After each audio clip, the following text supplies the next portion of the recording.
Zhou Ning was in a rather gloomy mood. As a staunch atheist, he had never imagined he would somehow become a frequent traveler between worlds. In a span of just a little over 2 years, he had actually transmigrated twice in succession. More than 2 years ago, an ordinary bout of drunkenness had sent him across to Blue Star, a world somewhat similar to Earth yet, with an entertainment industry woefully underdeveloped and a game industry flourishing to an absurd degree. In that world, film and comics were far from prosperous. There was no Naruto, One Piece, or Bleach, no Jin Young, no Harry Potter, no Marvel. Everything differed from the world of his previous life. It should have been the perfect beginning for a plagiarist author to sweep all before him, yet the highly configured and dirt-cheap optical brain together with a virtual reality game called Apocalypse instantly made him forget his original ambition. At first he only wanted to step in and sample the new technology of another world, but he quickly became addicted. Although he had entered the game late by relying on gaming talent superior to most, he swiftly caught up, and Apocalypse made a name for himself, and the guild he founded grew into a major force among players. Yet the good times did not last. 1 second earlier, he had gathered a large group of people preparing to raid the level 70 dungeon in Apocalypse, the heroic level, Jason Art Haunted House. While waiting for teammates, he opened a newly downloaded mini-game on the optical brain to kill time. In the very next second, he was swallowed by a beam of light, and then appeared here. Dilapidated window frames, a murky environment, vague human silhouettes, and wavering candlelight. His visible range was less than half a meter, yet it was still enough to discern that this was a shabby, decaying room. Cold sweat seeped down Zhou Ning's back. He realized that his hands were fixed behind him, seemingly tied with rope and hard to break free. From beside him came intermittent low sobs. It felt like there were quite a few people around. Staring at this scene worthy of a horror film, Zhou Ning could not help feeling flustered. He shuffled sideways, trying to get closer to the candlestick for a shred of security, only to be startled by a twisted, pudgy face right beside him. Looking more carefully, he saw it was only a chubby boy with tears and snot smeared all over his face, muttering between sobs, "It's over, it's really over this time. I don't want to die, I want to go home." The chubby boy's muttering carried astonishingly well, yet he only repeated the same 2 lines over and over like a broken recorder, making even someone as generally composed as Zhou Ning roll his eyes inwardly. 2 minutes later, a door not far away creaked open, letting in a shaft of light. 3 men wearing hoods and long black robes stepped through. Zhou Ning felt the chubby boy beside him jolt violently and clamp his mouth shut, leaving only broken hiccuping sobs. By the light spilling in from the doorway, Zhou Ning recognized the black flame emblem on the left chest of their robes and could not help a slight start. That symbol looks like the curse cult. The black-robed man in the lead pointed at a teenage boy not far away and said coldly, "Come here." No, I don't want to die, help me." Despair flooded the boy's face, but before he could struggle, the other 2 black-robed men dragged him away, his pleas trailing off into the distance. With a loud bang, the door slammed shut, cutting off both the light and the cries for help. Zhou Ning shivered. There was no mistake. Those 3 black-robed men were definitely followers of the curse cult from the game Apocalypse. These people proclaimed that the end of the world was at hand, spreading plagues everywhere, and enthusiastically using living humans as offerings in all manner of grotesque rituals, attempting to summon an evil deity, though the vast majority of their attempts ended in failure. Which meant he had likely transmigrated into the game itself, and had the misfortune of becoming one of their sacrifices. No wonder everything looked so familiar. Wasn't this precisely the Jason Art Haunted House he had been about to farm just a few minutes ago? In his previous life, the very first promotional trailer for Apocalypse had used this dungeon as its backdrop. On normal difficulty, the backstory of the Jason Art Haunted House dungeon was simple. Several curse cult fanatics had captured a group of living people and brought them to the mansion they occupied, Jason Art Haunted House, attempting to perform the sacrificial rites from the Book of Ethenve to please their evil god. The player's objective was to stop the sacrifice. As a beginner-level dungeon, Jason Art Haunted House was not particularly difficult. Most of the curse cult members were ordinary humans. Only the priest Niam possessed extraordinary power. But here lay the problem that was in the game. In reality, there might not be any players coming to the rescue. What was he supposed to do now? This is utterly ridiculous. Zhou Ning could only tilt his head back and let out a long sigh. Apocalypse was a full-immersion online game that had taken the world by storm. By the time he first transmigrated to Blue Star, Apocalypse had already reigned as the #1 full-immersion online game for 3 consecutive years.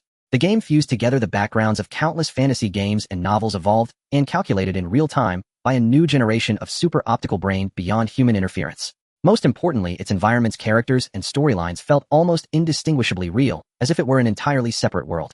According to the game's setting, this was a world whose aesthetic resembled a peculiar version of 19th century Europe. Much like his own reality, it had developed firearms and steam engines, yet had also given rise to a brilliantly resplendent, extraordinary civilization. From the dungeon's backstory, he could infer that this should be the very early stage of the game. Extraordinary beings were still rare. The curse cult had yet to fully emerge from the shadows, and most of its followers were essentially comic relief, roaming everywhere with a hand-copied Book of Ethenve to seize victims for sacrifice. Yet in 2 long years, their success rate had remained at 0. Yet this very group, once treated as clowns, now posed a deadly threat to Zhou Ning. Worse still, according to the dungeon's plot, if they were not stopped, this particular sacrifice was actually destined to succeed. Just then a line of text suddenly flashed before Zhou Ning's eyes. Sacrifice has died. Current progress, 2636. A dungeon notification. His heart lurched. It seemed the ritual was already nearing completion. There could not be much time left for him. Status panel. To his slight relief, when he focused his mind and tried to summon the menu as he would in the game, the familiar interface actually popped up before him once more. Name Zhou Ning Wainstruel. Race human. Template NPC closed beta begins in 48 days, 3 hours, 42 minutes. Age, 23. Level 2. Class teaching assistant 110. Affinity with natural force 0. Arcane affinity 0. Talent hidden. Personal attributes strength 7, agility 8, constitution 8, will 8, spirit 9, charisma 98. Health 80. Willpower 78. Mana 0. Life skills basic alchemy. Common skills none. Personal feats nimble hands basic. Your hands are extremely dexterous, allowing you to perform tasks requiring delicate precise movements. Extensive learning and strong memory. Your knowledge reserves far exceed those of most people. Spirit 1. Extremely calm, you can maintain a cool rational mind under all circumstances. Learning speed 10. Clan motto none. Influence none. Legend 0. A completely ordinary person with no aptitude for cultivation or training whatsoever, useless in every respect except for looks. Having a status panel was good news. Unfortunately, the data on it was so disheartening that he hardly knew where to begin. According to Apocalypse's rules, affinity with natural force was the prerequisite for becoming a warrior. A value of 0 needed no further explanation. Arcane affinity at 0 meant he had no hope of becoming a mage either. As for the basic attributes, 10 counted as the commoner's average, and his strength, agility, and constitution all fell short of that line. A spirit score of 9 was hardly impressive. That remark about having absolutely no potential for cultivation was no exaggeration at all. As for the one standout stat, charisma, it had to be some kind of beautiful mistake. If he was not mistaken, all his initial attribute points had probably been misallocated into that single category. In Apocalypse, 100 charisma was the cap. Anything above 70 already counted as high attractiveness. At 91, entered the realm of stunningly handsome, and a freak like him, with a starting value of 98, was practically unheard of. But what was the use of being good-looking? In this world, combat strength was what truly mattered. Otherwise, if he was caught off guard and taken as someone's plaything, he might not even have time to cry about it. Judging from his status as an NPC, he probably would not like the players enjoy multiple chances at resurrection. If he died carelessly here, what awaited him might very well be true final death. This was absurd. Apocalypse had been running for 3 years, and he had never heard of anyone vanishing because of it. So how had he ended up this unlucky? Oh, what's this? Zhou Ning suddenly noticed an additional option in the lower right corner of the attribute panel labeled Transmigration Simulator. Hadn't he been about to try that very mini-game right before he transmigrated? Could it be that he had been trapped in a Sword Art Online-style situation because of this little game? He tried touching the option with his mind, and a series of prompts instantly unfolded before his eyes. Welcome to Transmigration Simulator. Game resources are now downloading. 95, 96, 99. Load complete. Transmigration Simulator is now launching, also known as 10,000 versions of me. Enjoy your game. You currently possess 2 transmigration coins. At midnight each day you will receive a basic welfare grant of 1 transmigration coin. Of course, you may also obtain more through top-ups. Deaths within the simulator will not be true deaths. They may simply be certain lives of your counterparts in parallel worlds. When you fulfill certain special achievements or influence a world in some way, you will be granted corresponding rewards. The simulator will safeguard your mental health. Nevertheless, please remember that moderate gaming benefits the brain, while addiction harms the body. This looks anything but reliable, Zhou Ning muttered after carefully reading the introduction word by word, then shifted his gaze to the game interface itself. As a seasoned gamer, his verdict was this interface was almost absurdly simple. Within his field of vision, there were only 3 lonely options: shop, map, and achievements. Shop and achievements were currently empty. Entering the map interface, he saw that there was only a single selectable map: Mist City Lost Path crossing price, 1 crossing coin. He glanced at his balance of 2 crossing coins. Since he had no choice anyway, he spent 1 coin and decided to go in and have a look first. He focused his attention on Mist City Lost Path, and several new lines of text instantly popped up in his field of vision. Preparing for crossing. Matching you with a parallel space. Please choose 3 of the following 10 talents as matching conditions. 1. Uneven legs. White, your 2 legs are not the same length. 2. Narcissus blue, you are very handsome, but extremely narcissistic. 3. Doctor of Electrical Engineering. Purple, you are considered an authority in the field of electricity. 4. Healthy diet. White, your menu consists only of vegetarian food, you never touch meat. 5. Minor luck. Green, your luck is slightly improved. 6. Zidane. Purple, you possess soccer skills as amazing as Zidane's, but as the price, your hairstyle at 35 will be exactly like his. 7. Literary talent. Blue, your gift for literature is outstanding. 8. Scales in your heart. Blue, you are very fair in dealing with matters. 9. Trendy. Green, you have excellent fashion sense. 10. Futanari. Purple, your reproductive system seems somewhat different from that of other people. Please choose your talents carefully. Each rematch will cost 1 crossing coin. Zhou Ning fell silent. This game seemed a bit ridiculous. Uneven legs. Zidane. Futanari. What on earth were these? In truth, there was not much to agonize over. The best choices were clearly 3, 5, and 7. You have chosen talent 3, talent 5, and talent 7. Match successful. In the parallel world, you are a doctor of electrical engineering with high literary talent and very good luck. You even often win an extra bottle when buying drinks. When you die in the simulation, the game ends. You are now boarding the time machine. 1, 33, 65, 95, whoosh, crossing completed. A few seconds later, Zhou Ning, still waiting to be whisked away, was dumbfounded. He had thought he would vanish with a whoosh and temporarily escape his predicament, yet after all that he was still in the same dim, gloomy room. Instead, the blue subtitles before his eyes began to scroll. He had been tricked. This was actually a text-based game. You have crossed to London in 1894. From this moment on, the wheels of history begin to turn. On December 18, 1894, as a doctor of electrical engineering, you are full of grand ambitions and intend to invent the generator, only to be stunned to discover that this world already has generators. Your professional knowledge tells you that the first generator was invented by the Frenchman Pixii in 1832, so the time to which you have crossed should be the latter half of the 19th century. By the way, you have not eaten today. Your stomach is growling, but it does not matter. As a researcher, working through hunger and sleepless nights is commonplace. You can definitely endure it. December 19, 1894. You finally figure out the exact date. Still full of ambition, you hope to develop a two-phase AC generator ahead of Tesla, only to discover that you have no partner, no research tools, no laboratory, and no one willing to fund you. You still have not eaten today. Your stomach is empty, but you can still hang on, or so you pretend. December 20th, 1894. You are ravenous, so hungry that your head is spinning. Today you decide to find any job at all just to survive, but your English is not very fluent. You can read, but cannot speak well. You begin to regret not having studied English properly. Crossing worlds is not as simple as you imagined. December 21st, 1894. Your clothes are stolen by a vagrant, and you are beaten badly. Injured, you wander around the entrance of a bakery for a long time. You seem to be rather lucky. Across the street, a kind-hearted man has been observing you for quite a while. He buys you several pieces of bread. You are moved to tears. December 22nd, 1894. Another day of failed job hunting, but your English conversation has improved considerably. At the very least, you can now understand part of what is said and manage a few exchanges. You acquire the skill Basic English Mastery. December 23rd, 1894. You no longer have the strength to walk. Starving, you reach out guilty hands toward the loaves of bread displayed at the roadside bakery.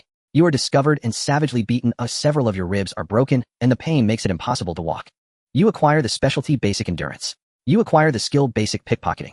December 24th, 1894. On Christmas Eve, snow falls. The shop windows overflow with the aroma of roast turkey, and outside the atmosphere is harmonious. You lie in the snow and die quietly and unknown on a London street. 2 days later, that same kind-hearted man finally arranges a small plot of ground to bury you. You have obtained the achievement Orphan of the Misty City. Evaluation from crossing to death. Your 7 days were so useless that even calling you mediocre would be an understatement. However, it is worth mentioning that the man who gave you bread and later paid for your burial is named George Bernard Shaw. Inspired by your unfortunate life as a crosser, he writes the renowned novel The Lament of the Wanderer in 1895. Your tragic character not only shook all of Europe, but also brought Shaw great fame and fortune, as he received the first Nobel Prize in Literature in 1895, and even ignited a tide of public criticism in Britain against the nation's social welfare system. In a certain sense, this literary giant could be said to have feasted on blood-soaked steamed buns made from your suffering. Evaluation grade F. World Exploration 0. 2. Because you have had a profound impact on the history of world literature, you receive 1 crossing coin and gain 500 experience points. That's it. Staring at this brief, dull, and tedious life, the expression on Zhou Ning's face shifted from bewilderment to incredulity and finally to utter shock. He wanted to curse, yet did not even know where to begin, and in the end could only let out a long sigh. Alas! Though speechless and reluctant to admit it, he knew that if he himself truly crossed over, he would probably not fare much better. He had utterly lost face for all the would-be world hoppers. Simulation complete. Host, please make your choice as soon as possible. Option 1. Randomly obtain 3 of the skills and specialties you acquired during the crossing. Option 2. Randomly draw 3 of the items you obtained during the crossing. As these 2 options appeared, Zhou Ning chose the first without the slightest hesitation. You have obtained the skill Basic Pickpocketing. You have obtained the specialty Basic Endurance. You have obtained the skill Basic English. Because you have mastered 2 or more foreign languages, you have unlocked a new secondary profession, linguist. A moment later, Zhou Ning felt new basic knowledge of English and thievery suddenly appear in his mind, and a new specialty also appeared in his skill panel. Basic Endurance Stamina Growth Coefficient 0. 13. Willpower 1. The effects of negative debuffs, such as hunger, thirst, and cold, are slightly reduced for you. In Apocalypse, strength determines physical attack and the upper limit of physical damage, though any close combat damage dealer will never have low strength. Agility determines movement speed, attack speed, and evasion, and additionally increases ranged attack power. If you are a ranged physical damage dealer, investing in agility is never a mistake. Stamina increases maximum health. Each point of stamina adds 10 base health and 12 stamina points. Certain specialties and skills can affect this coefficient and can even slightly increase defense. Willpower determines resistance to abnormal status effects and the upper limit of willpower. The higher the willpower, the greater your resistance to abnormal states, and it can also increase your learning speed. Spirit is roughly equivalent to casting aptitude and mana recovery speed, determining the attack power and endurance of magic-type classes. It is the primary attribute for spellcasters. If this attribute is low, there is basically no point in considering a magic-type class. Charisma affects initial favorability with individuals and factions, and also grants discounts when trading with NPCs. Looking at the newly added skills and specialties on his panel, Zhou Ning confirmed one thing: the two games had indeed fused into one. Everything gained in the crossing simulator could be synchronized back into reality. This is quite impressive. Last time he traversed, he only lasted a mere 7 days, and gained 2 skills and 1 specialty. If he could live a bit longer, wouldn't that be the rhythm of taking off? Basic endurance is a rare specialty that adds to his physical strength. Basic English proficiency may not be of much use in the game, but it grants him a secondary profession as a linguist, making simulation smoother. As for the basic pickpocketing, combined with his nimble hand specialty, he might be able to untie the rope after some effort. At that moment, the door swung open once more and 3 cursed cultists entered, roughly pulling a young man from the ground and dragging him out. Even Zhou Ning couldn't help but break into a sweat. The young man was not far from the chubby boy, and perhaps after a few more rounds it would be their turn. Before long, a line of subtitles flashed before him: "The sacrifice has died. Current progress 2736. According to the dungeon's settings, these heartless cultists would sacrifice 36 people in a short time, and everyone here was included, none could escape. The chubby boy trembled in fear, leaning closer to Zhou Ning and stammered, "Hey, do you think we are really doomed?" Zhou Ning understood the chubby boy's need for comfort, but he never lied. Besides, who wasn't a baby in this situation? After a moment of silence, the honest Zhou Ning replied, "Yes, it's likely well die a miserable death." The chubby boy. If there were a negative emotion system, one could probably see a prompt of negative emotions 1000 above his head. He had sought comfort, but received the opposite answer, and the chubby boy could no longer hold back, bursting into tears. He was only about 16 or 17, likely trained, and his lung capacity was impressive. His cries rang out melodious like a beautiful voice, silencing the many who had been crying in the room. "I'm still young, I haven't enjoyed enough life, I don't want to die, I really don't want to die." The chubby boy cried sorrowfully, his body trembling as his flesh quivered. "Stop crying. Everyone dies eventually, it's just a matter of when. Besides, don't you have so many people with you?" Zhou Ning was also shaken by the chubby boy's cries and hurried to comfort him. To his surprise, it only fanned the flames. The chubby boy cried even louder. "I don't want to die. My dad is a duke, I will be a duke too, and I'm already engaged to the daughter of Count Harold. We're getting married in 2 years. Is there anyone who can save me? I want to get married." The chubby boy cried harder. Zhou Ning looked at him with a strange expression. This chubby boy, though plump, was actually an heir to a dukedom and was already engaged. At his age, having lived 2 lifetimes, he had never been married. He couldn't help but reflect on how life's disparities could be so stark. Wait, a duke? As far as he remembered, there were only 2 dukes in the kingdom of Braystone, and the heir who died at the beginning should only be one. Suddenly a message popped up: "You have triggered the grade quest. Gratitude of the West family, accept decline." Zhou Ning understood his guess was right. It was indeed the West family. There was no hesitation. Accept. Quest hint: as the banner of the nobility in the kingdom of Braystone, the West family has only one legal heir, Alan West. He is of utmost significance to the West family. If you can rescue him from danger, you will gain the friendship and gratitude of the West family. Of course, the choice is yours. Not saving him will not cause you any loss. No one will blame another victim. Zhou Ning's gaze flickered at the mention of the West family. According to the game's settings, this world, besides the usual Warrior-Ormage-Priest triangle, also has the unique professions of meteorologists and lineage knights. The West family represents the lineage knights. Lineage knight families generally have prominent status, lengthy family trees that could fill books, and a family creed that must be adhered to. Adhering to the family creed grants various magical powers. However, lineage knights only appeared in the game about 10 years ago, and their role was not yet combat-related. In his past life, Zhou Ning had seen an anecdote in the game's great library about 70 to 80 years ago. A prominent family in the kingdom of Ferric, called the Braden Razor family, had a creed of fair trade, meticulousness, and never taking a loss. Though meticulous, their integrity and fairness quickly made them the largest business family in the kingdom of Ferric, accumulating immense wealth. However, when the kingdom of Braystone attacked the capital of the kingdom of Ferric, this vast wealth became the source of disaster. At that time, King Charles V of Braystone forced the patriarch of the Braden Razor family to surrender their riches. But due to their creed, members of this family had to be meticulous and could not suffer losses. They had no money to spare, only their lives.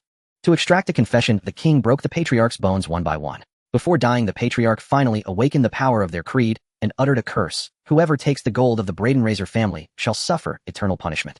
Though the patriarch of the Braden Razor family died, the other family members were not as strong-willed. Charles V eventually got the money he desired, but just as foretold by the curse, everyone who took that money met with an accident, and Charles V himself died in a riding accident during an outing.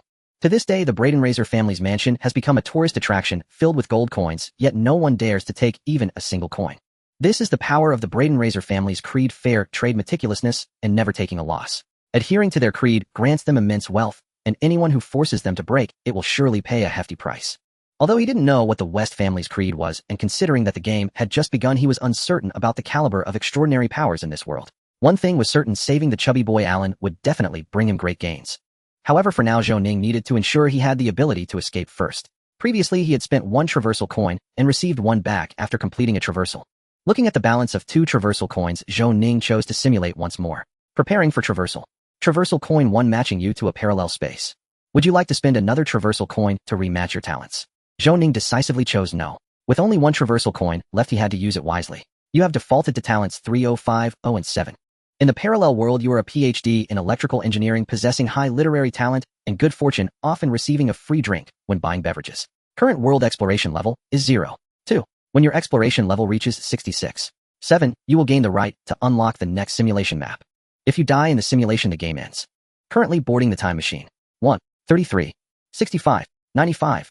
Whoosh. Traversal completed. You have traversed to London in 1894, and from this moment the wheel of history begins to turn. On December 17, 1894, as a PhD in electrical engineering, you have mastered basic English, making communication easier. You try to chat with people to find partners to create a 2-phase alternating current generator, but no one pays you any attention. Everyone thinks you are a madman. But that's okay, geniuses are always lonely. On December 18, 1894, you didn't eat yesterday and haven't eaten today either. But that's okay, poverty can't defeat a giant, but hunger can. With no other choice, you found a restaurant and started washing dishes. On December 19, 1894, washing dishes.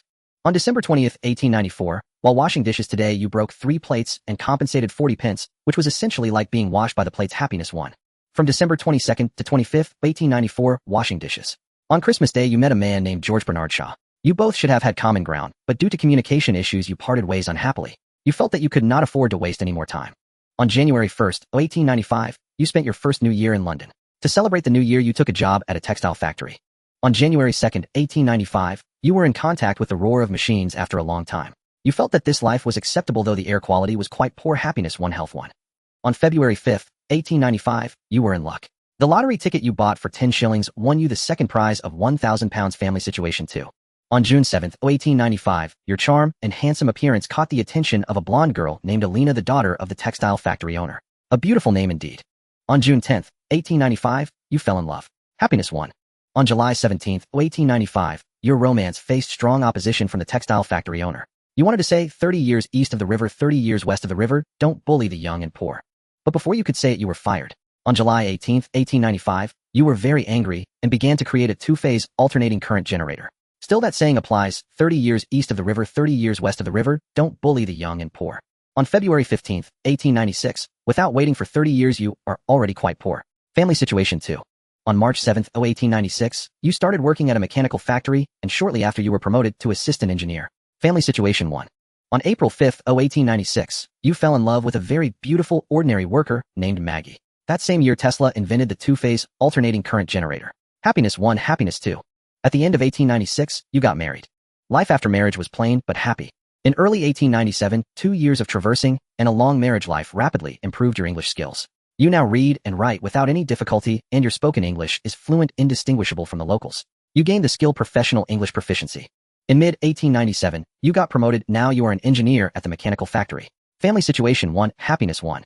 At the end of 1897, due to your outstanding performance, you were poached by John Rigby Arms Company. In 1898, now proficient in English, you began attempting to submit articles to various newspapers and magazines, with a few gaining good reviews. Before long, you became a columnist for the Times. Family situation 1.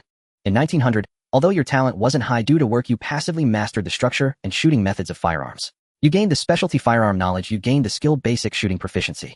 In 1899, your first son was born. Happiness 1. In 1901, your first daughter was born. Happiness 1. In 1923, your son got engaged and your daughter also married a respectable gentleman. Happiness 1. In 1925, you had 2 grandsons and a granddaughter. Happiness 1. In 1935, you began to feel a bit old, struggling with everything you did. Health 2. The simulation has ended. Please make your choice quickly. Option 2, randomly draw 3 items that you obtained during your traversal. With reason and emotion, if he could choose his life again, would he continue to choose his spouse of 40 years, Mai Chi, or his beautiful first love, Ai Li Na? I don't know, truly don't know. Both the palm and the back of my hand are flesh. Perhaps I should choose the one with the beautiful chest. Though I had been a firearms engineer in the simulation for a long time, choosing the second option might get me a handgun, but that is merely a possibility. In this situation, choosing the unknown is very foolish. Opting for the known first option is much safer, as at least the 3 skills are urgently needed. You have chosen option 1. You have gained the expertise firearms knowledge. You have gained the skill basic shooting proficiency. You have gained the skill body language. Body language, you can communicate with people through body language even when there is a language barrier, with a success rate of 50, consuming 5 stamina points. Upgrading to a linguist also granted him some random attribute points and 1 free attribute point. The random attribute point was allocated to agility, increasing it from 8 to 9. Zhou Ning hesitated for a moment and decided to allocate the last attribute point to agility, bringing it to 10, just reaching the normal level. It feels quite comfortable. I wonder if I can control the simulation process. Now that I have the skill of shooting proficiency, if I could get a gun as well, my chances of escape would significantly increase. Bang! The door suddenly burst open again. Zhou Ning's entire body tensed, entering a state of heightened alert. 3 cursed cultists pushed the door open and walked in. The process of sacrifice in reality is clearly several times faster than in the game. In just half an hour, this type of sacrifice has already gone through several rounds, and the current progress has reached 3,036. According to the current pace of 2 people per round of sacrifice, even Zhou Ning cannot guarantee that he will not be chosen in this round. The chubby guy beside him was even more frightened, his face as white as paper. Zhou Ning could hear his thunderous heartbeat beside him. Fortunately, this shock did not last long. The 3 cursed cultists quickly took away 2 people, and the door was once again slammed shut amidst their desperate cries. Zhou Ning. Sometimes it is this kind of torment that is the hardest to endure, making it feel like a scene from a Hitchcock horror film. Is this insanity? Wait, what is that smell? Zhou Ning frowned, took a deep breath, and in the air there was a faint, unpleasant smell of sulfur. I say, do you smell anything? The chubby guy Alan seemed to have noticed it too, tremblingly asking. Sulfur smell? Zhou Ning, the honest man, replied solemnly. It is said that evil gods live in purgatory, and the most famous sight in purgatory is the flowing lava as rivers and the bright yellow sulfur as mountains. Thus, every time an evil god descends, it is accompanied by a strong smell of sulfur. According to the dungeon plot, whenever a clumsy player fails to clear the level and the cursed cultists succeed in their sacrifices, a cutscene will reveal the silhouette of an evil god resembling a spider, which is quite creepy. That is why Zhou Ning said earlier that this summoning was indeed successful. The chubby guy, coming from a noble background, naturally understood this saying. Taking a deep breath, he suddenly burst into tears. Wah, I really don't want to die. Is there anyone who can save me? I can give anything. Wah. The chubby guy's cries were incredibly damaging, not only highly infectious, but also akin to a bel canto, sending shivers down the spine of anyone who heard it. Zhou Ning felt like his mind was about to explode from that series of wails. Zhou Ning, are you a reincarnation of a train? The sacrifice has died. Current progress, 3,236. A loud cheer came from outside, clearly indicating that the cursed cultist's summoning had made progress. I can't wait any longer. Zhou Ning opened the simulator and chose to traverse once more. Preparing for traversal. Traversal coin 1. You have been matched with your parallel self. You have defaulted to selecting Talent 3, Talent 5, O, and Talent 7. In the parallel world, you are a PhD in electrical engineering with exceptional literary talent, and quite fortunate. You often receive free drinks when buying beverages. You are fair in your dealings, and everyone likes you. Current world exploration, level 29. 2. When the exploration level reaches 66. 7. You will gain the right to unlock the next simulation map. When you die in the simulation, the game ends. You are currently riding a time machine. 1. 33. 65. 95. Whoosh. Traversal complete. You have traveled to London in 1894. From this moment, the wheel of history begins to turn. On December 17, 1894, as a PhD in electrical engineering, you mastered professional English, and communication with the locals is no different. This time you did nothing but found a restaurant to wash dishes. December 19, 1894, washing dishes. December 20th, 1894, washing dishes. If there were a professional rating for washing dishes, you would now be a master of dishwashing, even able to wash 3 to 4 dishes at once. Happiness 1. December 22nd, 1894, washing dishes. After a week, you saved up a small sum of money. Family situation 1. From December 22nd to 25th, 1894, washing dishes. On Christmas Day, a man named George Bernard Shaw came to the restaurant to eat. With the addition of professional English, your communication was smooth, finally escaping the awkward chat mode. Due to your mutual high literary quality, you had a delightful conversation. You quickly became good friends. On December 27th, 1894, your friendship with Shaw progressed rapidly. With his support, you quit your dishwashing job and rented a cheap small apartment. In January 1894, you officially began your writing life. With your literary talent, your first short story, A Letter from a Stranger Woman, was published in the Times through Shaw's introduction, which he praised as an astonishing masterpiece. On January 10th, 1895, your first work brought you significant fame. Soon your second short story, The Metamorphosis, also began publishing, and your reputation started to spread in London. Family situation 2. From February to May 1895, you published 6 short stories that would be passed down through the ages. The Chameleon, The Gift of the Magi, and other classic shorts brought you fame and fortune. You began to be regarded as one of the best short story writers of the late 19th century. Family situation 1. From May to September 1895, you began writing the novel The Magic Mountain, which caused a sensation throughout the UK upon publication. When this immortal masterpiece was completed, its influence even spread worldwide. Happiness 1. In November 1895, The Magic Mountain was completed, and a famous critic remarked, The Magic Mountain is the essence of life in Europe. Its influence even spread worldwide. Happiness 1. In December 1895, After saving enough funds, you remained true to your original intention and formed a team to begin researching the two-phase alternating current generator. In January 1896, with sufficient funds and manpower, what could possibly hinder you? You successfully researched the two-phase alternating current generator. Your research results began to be promoted nationwide, and it brought you great profits. Family situation 3. In February 1896, people began to compare you with Da Vinci. Your novel The Magic Mountain was nominated for the Nobel Prize in Literature. Your handsome looks, talent, and fairness made you very popular. You officially entered the upper class and began attending some banquets. At one banquet, Shaw introduced you to a young nobleman from Italy. Having drunk too much, you forgot his name, but it didn't matter. You felt that forgetting a small nobleman's name wasn't that important. You achieved the achievement Pride and Prejudice. The sudden appearance of the vampire left Zhou Ning utterly bewildered. He felt that if question marks could float above his head, they would be everywhere. In the first half of a second, he was the winner of life, looking as if he was about to take off, and in the next half, he was drained of blood by the vampire, just like that, dead. Wait a minute, it's the late 19th century London, England vampires. Zhou Ning's expression turned strange as he speculated, could it be that he had crossed over into the world of underworld legend or the Vampire Chronicles? Very likely. Simulation complete. Host, please make your choice quickly. Option 1, randomly obtain 3 skills and specialties gained during your crossing. Option 2, randomly draw 3 items obtained during your crossing. Actually, there wasn't much to think about, although he had directly acquired a high-level specialty, advanced writing specialization, during the simulation. But survival was the priority now. The writing specialty was completely useless for solving his current predicament. Could it be like in Confucianism and Taoism, the sage summoning a pen to write someone to death? Isn't this a dream? On the item side, he could reliably obtain a gun and a dagger. Wait, if I draw an item, where will it be stored? Zhou Ning suddenly recalled a critical issue. His hands were tied behind his back. If the items were stored directly on his body or fell to the ground, that would be disastrous. He hadn't expected the simulator to answer, but unexpectedly it did respond. After receiving items, they will be stored in the item bar, accessible to the player at any time. Where's the item bar? How do I retrieve things from it? The simulator did not answer this time, but a white glove appeared on the simulator interface, pointing with an arrow towards a small triangle next to the achievement tab. Zhou Ning. He then noticed a red dot above the achievements, and to the right of the achievement tab, there was an inconspicuous small triangle. He clicked it and immediately switched to the second page, revealing 2 small tabs, items, quests, with 2 more tabs behind them displayed in gray, clearly not yet unlocked. What the hell? Who designed this UI? Naturally, he selected the second option. You have obtained a rare weapon, ivory-handled Colt M 1873 revolver. You have obtained a rare grade weapon, Swedish Shogun semi-automatic shotgun. There were only 2 items, no third item. Zhou Ning was initially taken aback, then realized that in the game Apocalypse the rarity of items was ranked from inferior gray to ordinary white, good green, rare blue, precious purple, epic pink, legendary orange, and divine red. It seemed that to be recognized by the system as an item, it had to be at least rare, otherwise there would be too many targets. No wonder the simulator itself had to deliberately collect expensive firearms and daggers. Unfortunately, the collected dagger was not rare enough to be counted. Quite a pity. However, this basically confirmed that he should be able to control the direction of the simulation to some extent. He opened the item bar and indeed found 2 items, an ivory-handled revolver and a seemingly impressive shotgun. Focusing on the 2 guns, a prompt quickly popped up: ivory-handled Colt M 1873 revolver, God created man, but Colt made everyone equal. Swedish Shogun semi-automatic shotgun, 12 gauge, the maker of hornet nests, a true weapon of destruction. Only after seeing these 2 guns did Zhou Ning feel a sense of relief. There likely wouldn't be enough time to simulate again. Although he hadn't gained any extraordinary powers, possessing firearms meant he had some means of retaliation.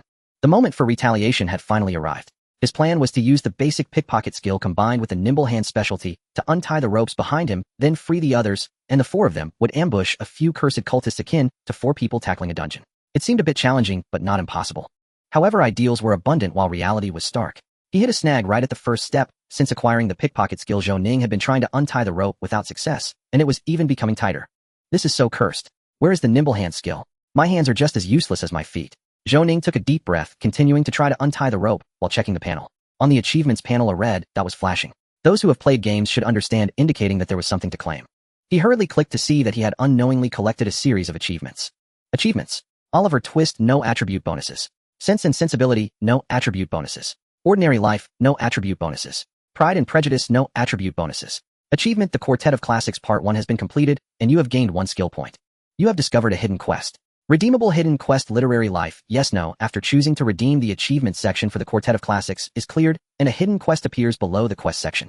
Hidden quest can be triggered under special circumstances. Literary Life, deep down you have always harbored a dream of literature. Please pursue this dream in the upcoming chapters of your life, achieving a total of 1,000 books. Read 01000. Quest hint: reading 10,000 books, writing like a god. This quest is definitely harder than you think. Good luck. Future great writer. Quest reward: unknown. Future great writer Zhou Ning. He had never known that he had always hidden a dream of literature and that this simulator was deceiving him. What do you mean by in the future? How do I go about it? Once again, heavy footsteps could be heard outside, clearly signaling a new round of sacrifices. The room was filled with cries. Zhou Ning listened alone as 3 people wept. The only audience was dumbfounded. These 3 managed to cry with the momentum of 30 people. If you were to ask who cried the hardest, it had to be the chubby Alan. He cried loudly while 2 others softly sobbed alongside him, creating a rhythmic sound akin to a swan playing. The cries perfectly blended into the eerie background recorded and played in the morning hall. It would surely make listeners weep. Zhou Ning's heart also felt a bit anxious. The sacrifice was nearing its end, and only 4 people remained in the room. He had a 50% chance of becoming the next victim. The door swung open, and 3 cursed cultists entered. The leader pointed first at the chubby boy who was crying the hardest. You come with me. No, not me. The chubby boy scooted back in terror. Then the cultist pointed at Zhou Ning. You also come along.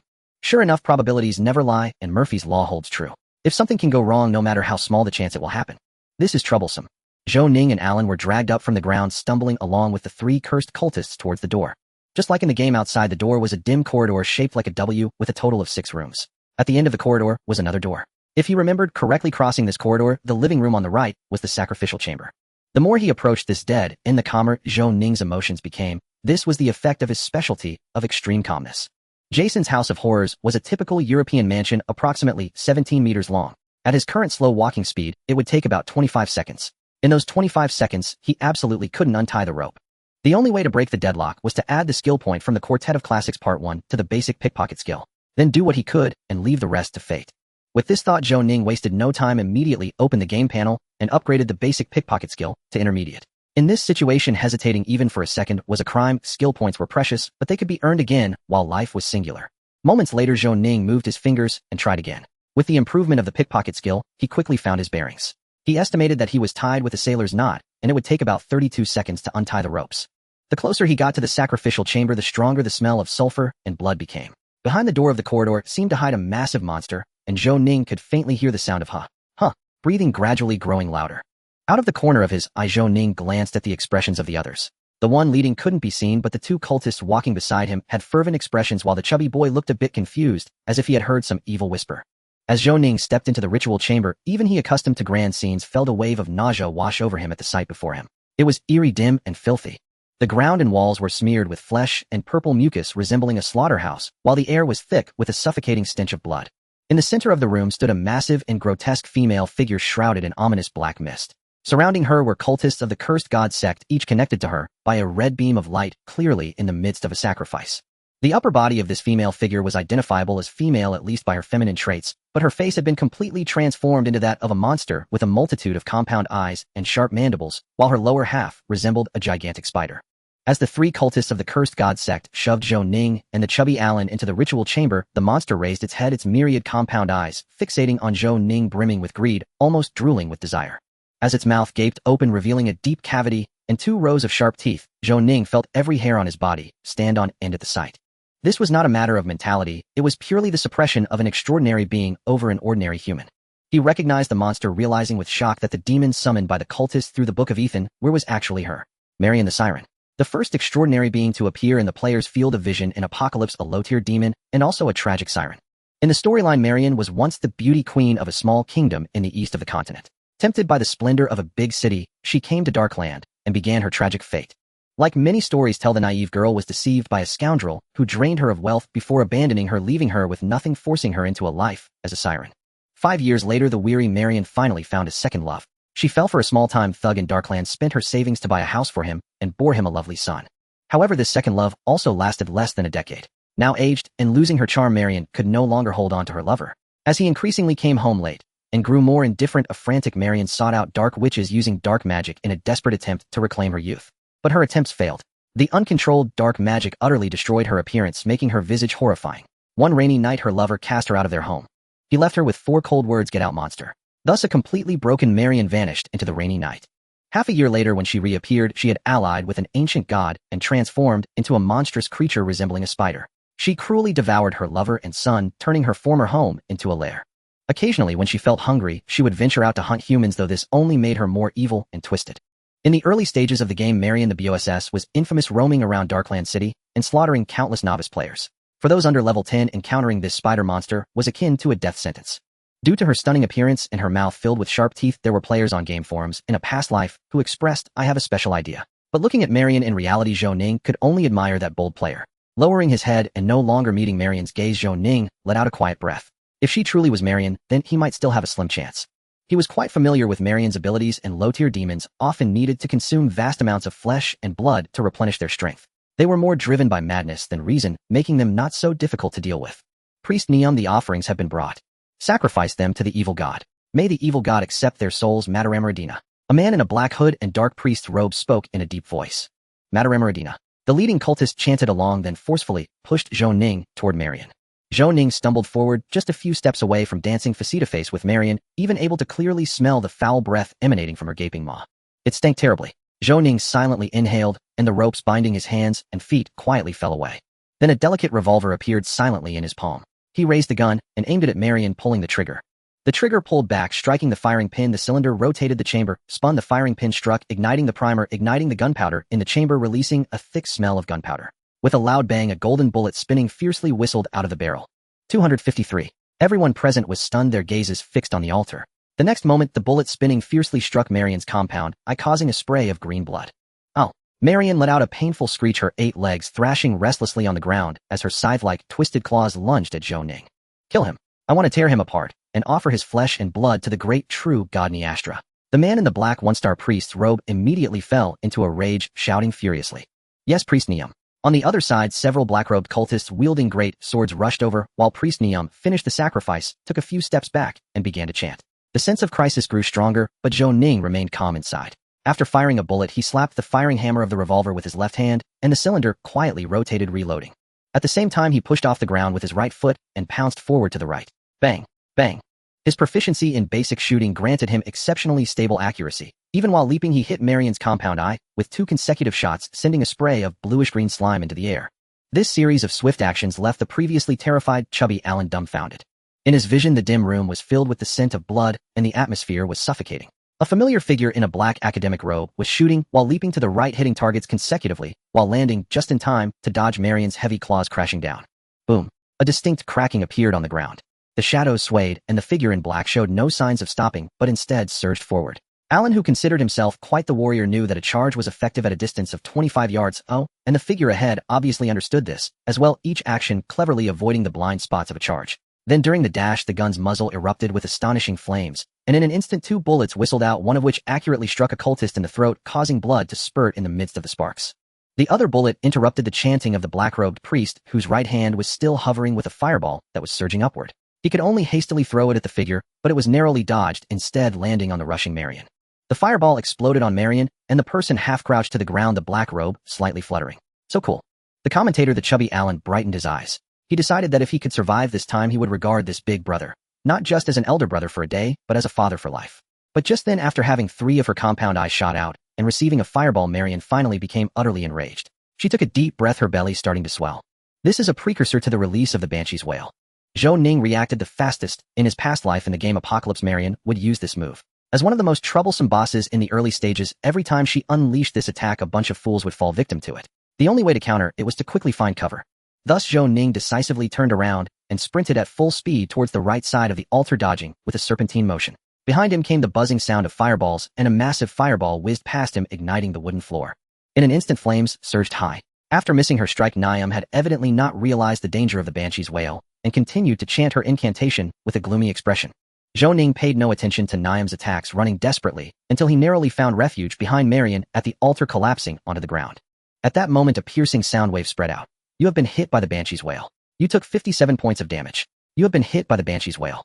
You are now in a dazed state, movement speed reduced by 50, lasting for 10 seconds. Even though he had prepared beforehand, Zhou Ning still fell victim, feeling warm liquid flow from his nose. Dazed, he instinctively wiped it, only to find it was all bright red. What a close call. Looking at his health bar suddenly dropped to a mere 25 points, and his stamina nearly depleted, Zhou Ning still felt a lingering fear. Had it not been for his extensive experience in the game from his past life and his quick reflexes, he would have surely met his end by now. Even so, his health was already at the brink. Thankfully, according to the settings of Apocalypse, life points would gradually recover at an extremely slow rate after exiting combat. Otherwise, there would be no point in continuing the battle. Others were not so lucky. Marion's Banshee's wail seemingly whipped up a small hurricane in the room, scattering blood and flesh everywhere. Little Chubby Allen and the others in the room all fell to the ground, blood staining their mouths and noses. The few black-robed cultists who had just charged and fared the worst caught in the center. They had no time to prepare and were instantly blasted away by the Banshee's wail, crashing heavily to the ground unconscious. After a moment, the furious Marion finally ceased her wailing, her 8 legs swiftly moving side to side, searching for enemies. Naturally, her primary target was Zhou Ning, who had dealt her a significant blow, but unable to locate him for the time being. She first locked onto Niam, who had just cast a fireball at her. Niam, stop, please stop him, not your enemy. Just as Niam, who had been directly hit by the Banshee's wail, realized what was happening, he hurriedly shouted. However, newly spawned low-ranking demons were primarily driven by madness, easily losing their sanity. With a lightness to his body, he was seized by Marion's sharp front claws and thrown into her tooth-filled mouth. A moment later, an exceptionally shrill scream and the sickening sound of chewing rang out. Zhou Ning felt a chill down his spine, his heart racing. In his past life, he had a particularly special thought. A guy named Emperor of Sorrowful Winds eventually put it into practice and had a relationship with Marion, but it ended quite tragically. Seeing the scene before him, if circumstances allowed, Zhou Ning even thought about singing him a song, Keep the Roots. Watching Marion rapidly regain health after devouring Niam, Zhou Ning hesitated no more, ejected the empty shell, rotated the cylinder, and calmly fired another shot at Marion. Bang! The bullet struck Marion's forehead, precisely piercing through and leaving a deep hole. Green blood splattered, falling to the ground with a hissing, corrosive sound. However, Marion showed no signs of being affected. Her health bar only decreased a small fraction before she shifted her target, charging furiously towards Zhou Ning, who was hiding behind the altar. Zhou Ning did not rush to evade, instead tightening his grip on the trigger, turning the magazine with his left hand, tilting the bullets towards Marion. This ivory-handled Colt M1873 revolver had a specially made magazine, but it only held 10 bullets. After firing 4 shots in quick succession, the magazine finally ran dry. The result was that Marion's health finally dropped below half. Her massive body charged right in front of Zhou Ning, abruptly lifting off the ground and lunging towards him. Go! Die! You! Ant! Zhou Ning remained calm, his gaze sharp as he looked at Marion. The empty magazine of the M1873 revolver suddenly vanished, replaced by another weapon he acquired in the last simulation, the Swedish Shogun shotgun. Just as its description stated, a 12-gauge, a wasp nest maker, a true weapon of destruction. Zhou Ning raised the Swedish Shogun semi-automatic shotgun, squinted his eyes, and aimed at Marion's head, pulling the trigger. Bang! With blood splattering everywhere accompanied by a deafening gunshot, Zhou Ning was pushed back a step by the massive recoil of the Shogun, while Marion let out a scream that would rupture eardrums, crashing heavily to the ground. 697. This shotgun truly lived up to its title as a weapon of destruction. With just one shot, Marion's health plummeted from half to a quarter, teetering on the brink. Marion awkwardly landed on the ground, took a deep breath, and just as she prepared to unleash another Banshee's wail, a long, thick gun barrel was thrust into her mouth. Bang! Bang! 2 consecutive shots rang out, flesh and blood flying. Zhou Ning's eyes gleamed coldly as he disregarded the corrosive pain in his arm, firing 2 shots directly into Marion's gaping maw. In an instant, Marion's health bar was emptied and the madness in her eyes rapidly faded. No, my child, my beloved. I don't want to die. Zhou Ning had no time for her nonsense, pulling the trigger for the 3rd time. Marion's massive body crashed heavily to the ground, and moments later her flesh disintegrated into countless small spiders crawling everywhere. Finally done. Zhou Ning let out a long sigh of relief, stowing the shotgun back into his inventory, realizing his back was soaked with cold sweat. You have slain the low-ranking demon Marion the Banshee and gained 3,500 experience points. You have attracted the attention of the evil god Neostorla. Zhou Ning shook his head helplessly. While 3,500 experience points were quite satisfying, the side effects of slaying a demon were also very apparent, with a chance to attract the attention of their boss. What terrible luck. It's worth noting that Apocalypse is a game with extremely high freedom. Players can not only join the righteous faction, but can also undertake a series of quests to join the evil faction, even siding with evil gods. And it was clear that he had made a choice ahead of time. Glancing around, it was evident that Marion had aided him significantly. Her powerful Banshee's wail had cleared the field, leaving several cursed cultists either still dazed or lacking combat ability. What a good woman! Zhou Ning suddenly understood the Emperor of Sorrowful Wind's peculiar tastes. He picked up a large sword from the ground, weighed it momentarily, and began to finish off the fallen cursed cultists. You dealt 80 points of piercing damage to the enemy. X5. You have slain a cursed cultist. You gained 1,200 experience points. X5. Your reputation in the cursed cult has decreased by 5,000 points. Current reputation: hatred. After finishing off the cultist, Zhou Ning smoothly gained 6,000 experience points, while his reputation in the cursed cult fell to hatred. But it didn't matter. As a partner of righteousness, isn't it their duty to combat such evil forces? In his past life, Zhou Ning entered the game rather late, perfectly missing the first version when the cursed sect wielded immense power, yet this did not prevent him from hearing about the sect's notorious reputation. Spreading plagues and conducting chaotic sacrifices are just part of it. The leader of the cursed sect seems particularly enthusiastic about destroying the world and exterminating humanity, having previously colluded with the death sect, the plague sect, the goddess of war, and various ancient gods to achieve this goal. The speed at which they changed their flags could even leave Lu Bu in awe, making them akin to a version of the 3 surnamed slaves from another world. Despite repeated failures, they continued to fight, never forgetting their lofty ideals of world destruction. Eventually, even players were moved by them. They had never seen such an inspiring villain. However, the transmigrator Zhou Ning thought it was just average. They had never seen Bald Chong and Grey Wolf, who were far more inspiring. Zhou Ning rummaged through several cursed sect followers and found nearly 7 victors and 50 Roshan aside from some addictive drugs and a few weather prediction sticks. The weather prediction stick is used to forecast the weather, although it's not always accurate. According to the laws of the Destined Kingdom, all inns including dormitories must provide guests with a free weather prediction stick daily. Its usage is similar to a pregnancy test. A red line appearing within 10 minutes indicates that it will be sunny for a while 2 red lines indicate rain. 1 red line and 1 faint red line indicate cloudy or special weather. What a bunch of poor fools. Zhou Ning tucked the money and weather prediction sticks he looted from the cursed sect followers into his pocket.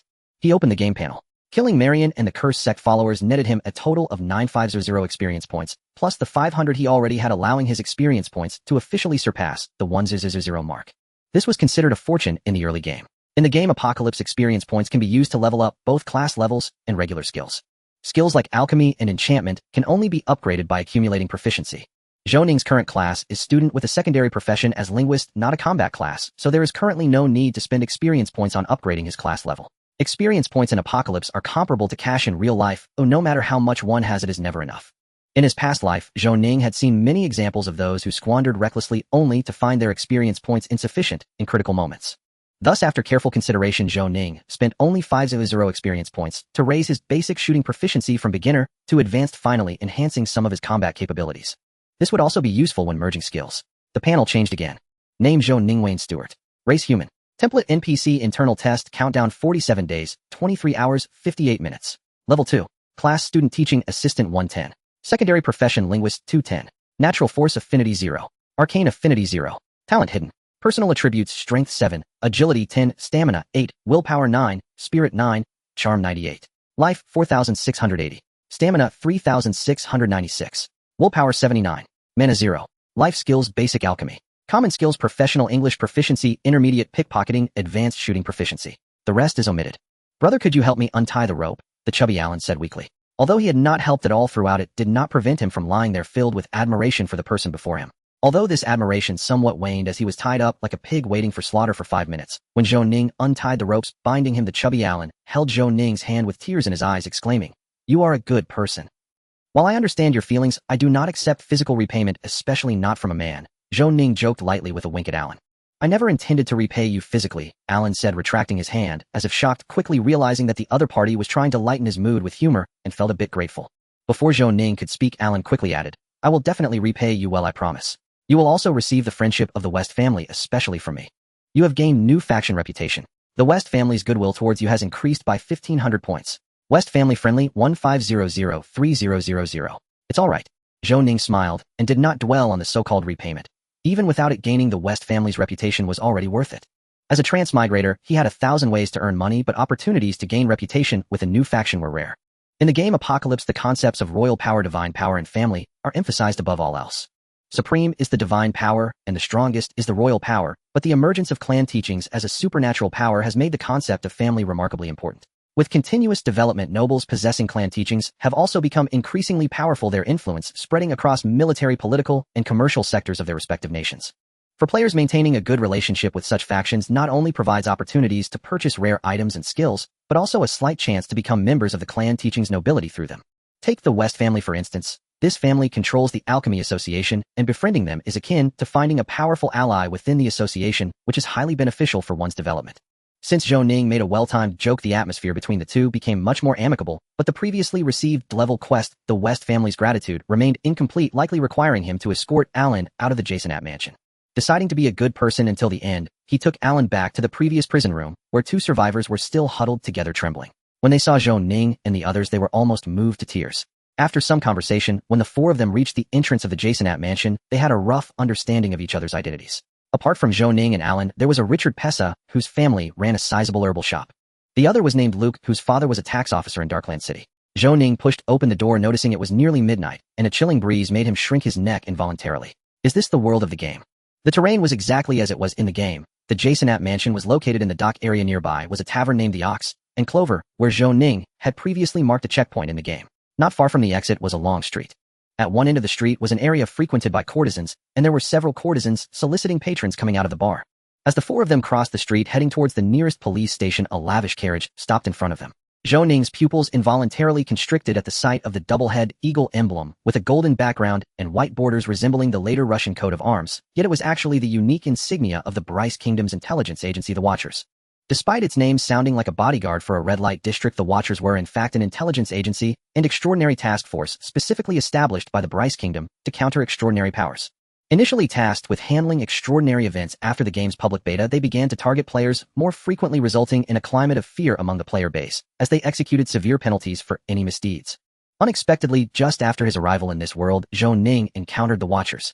The carriage stopped by the roadside and a middle-aged man wearing a black top hat jumped out striding towards the fore with an imposing aura. Uncle Qian, the chubby Alan West greeted joyfully. Are you here to pick me up? Just passing by, little Alan. I'm glad to see you still alive. The middle-aged man smiled and took off his hat, bowing slightly. I am Qian West, a Watcher, and also little Alan's uncle.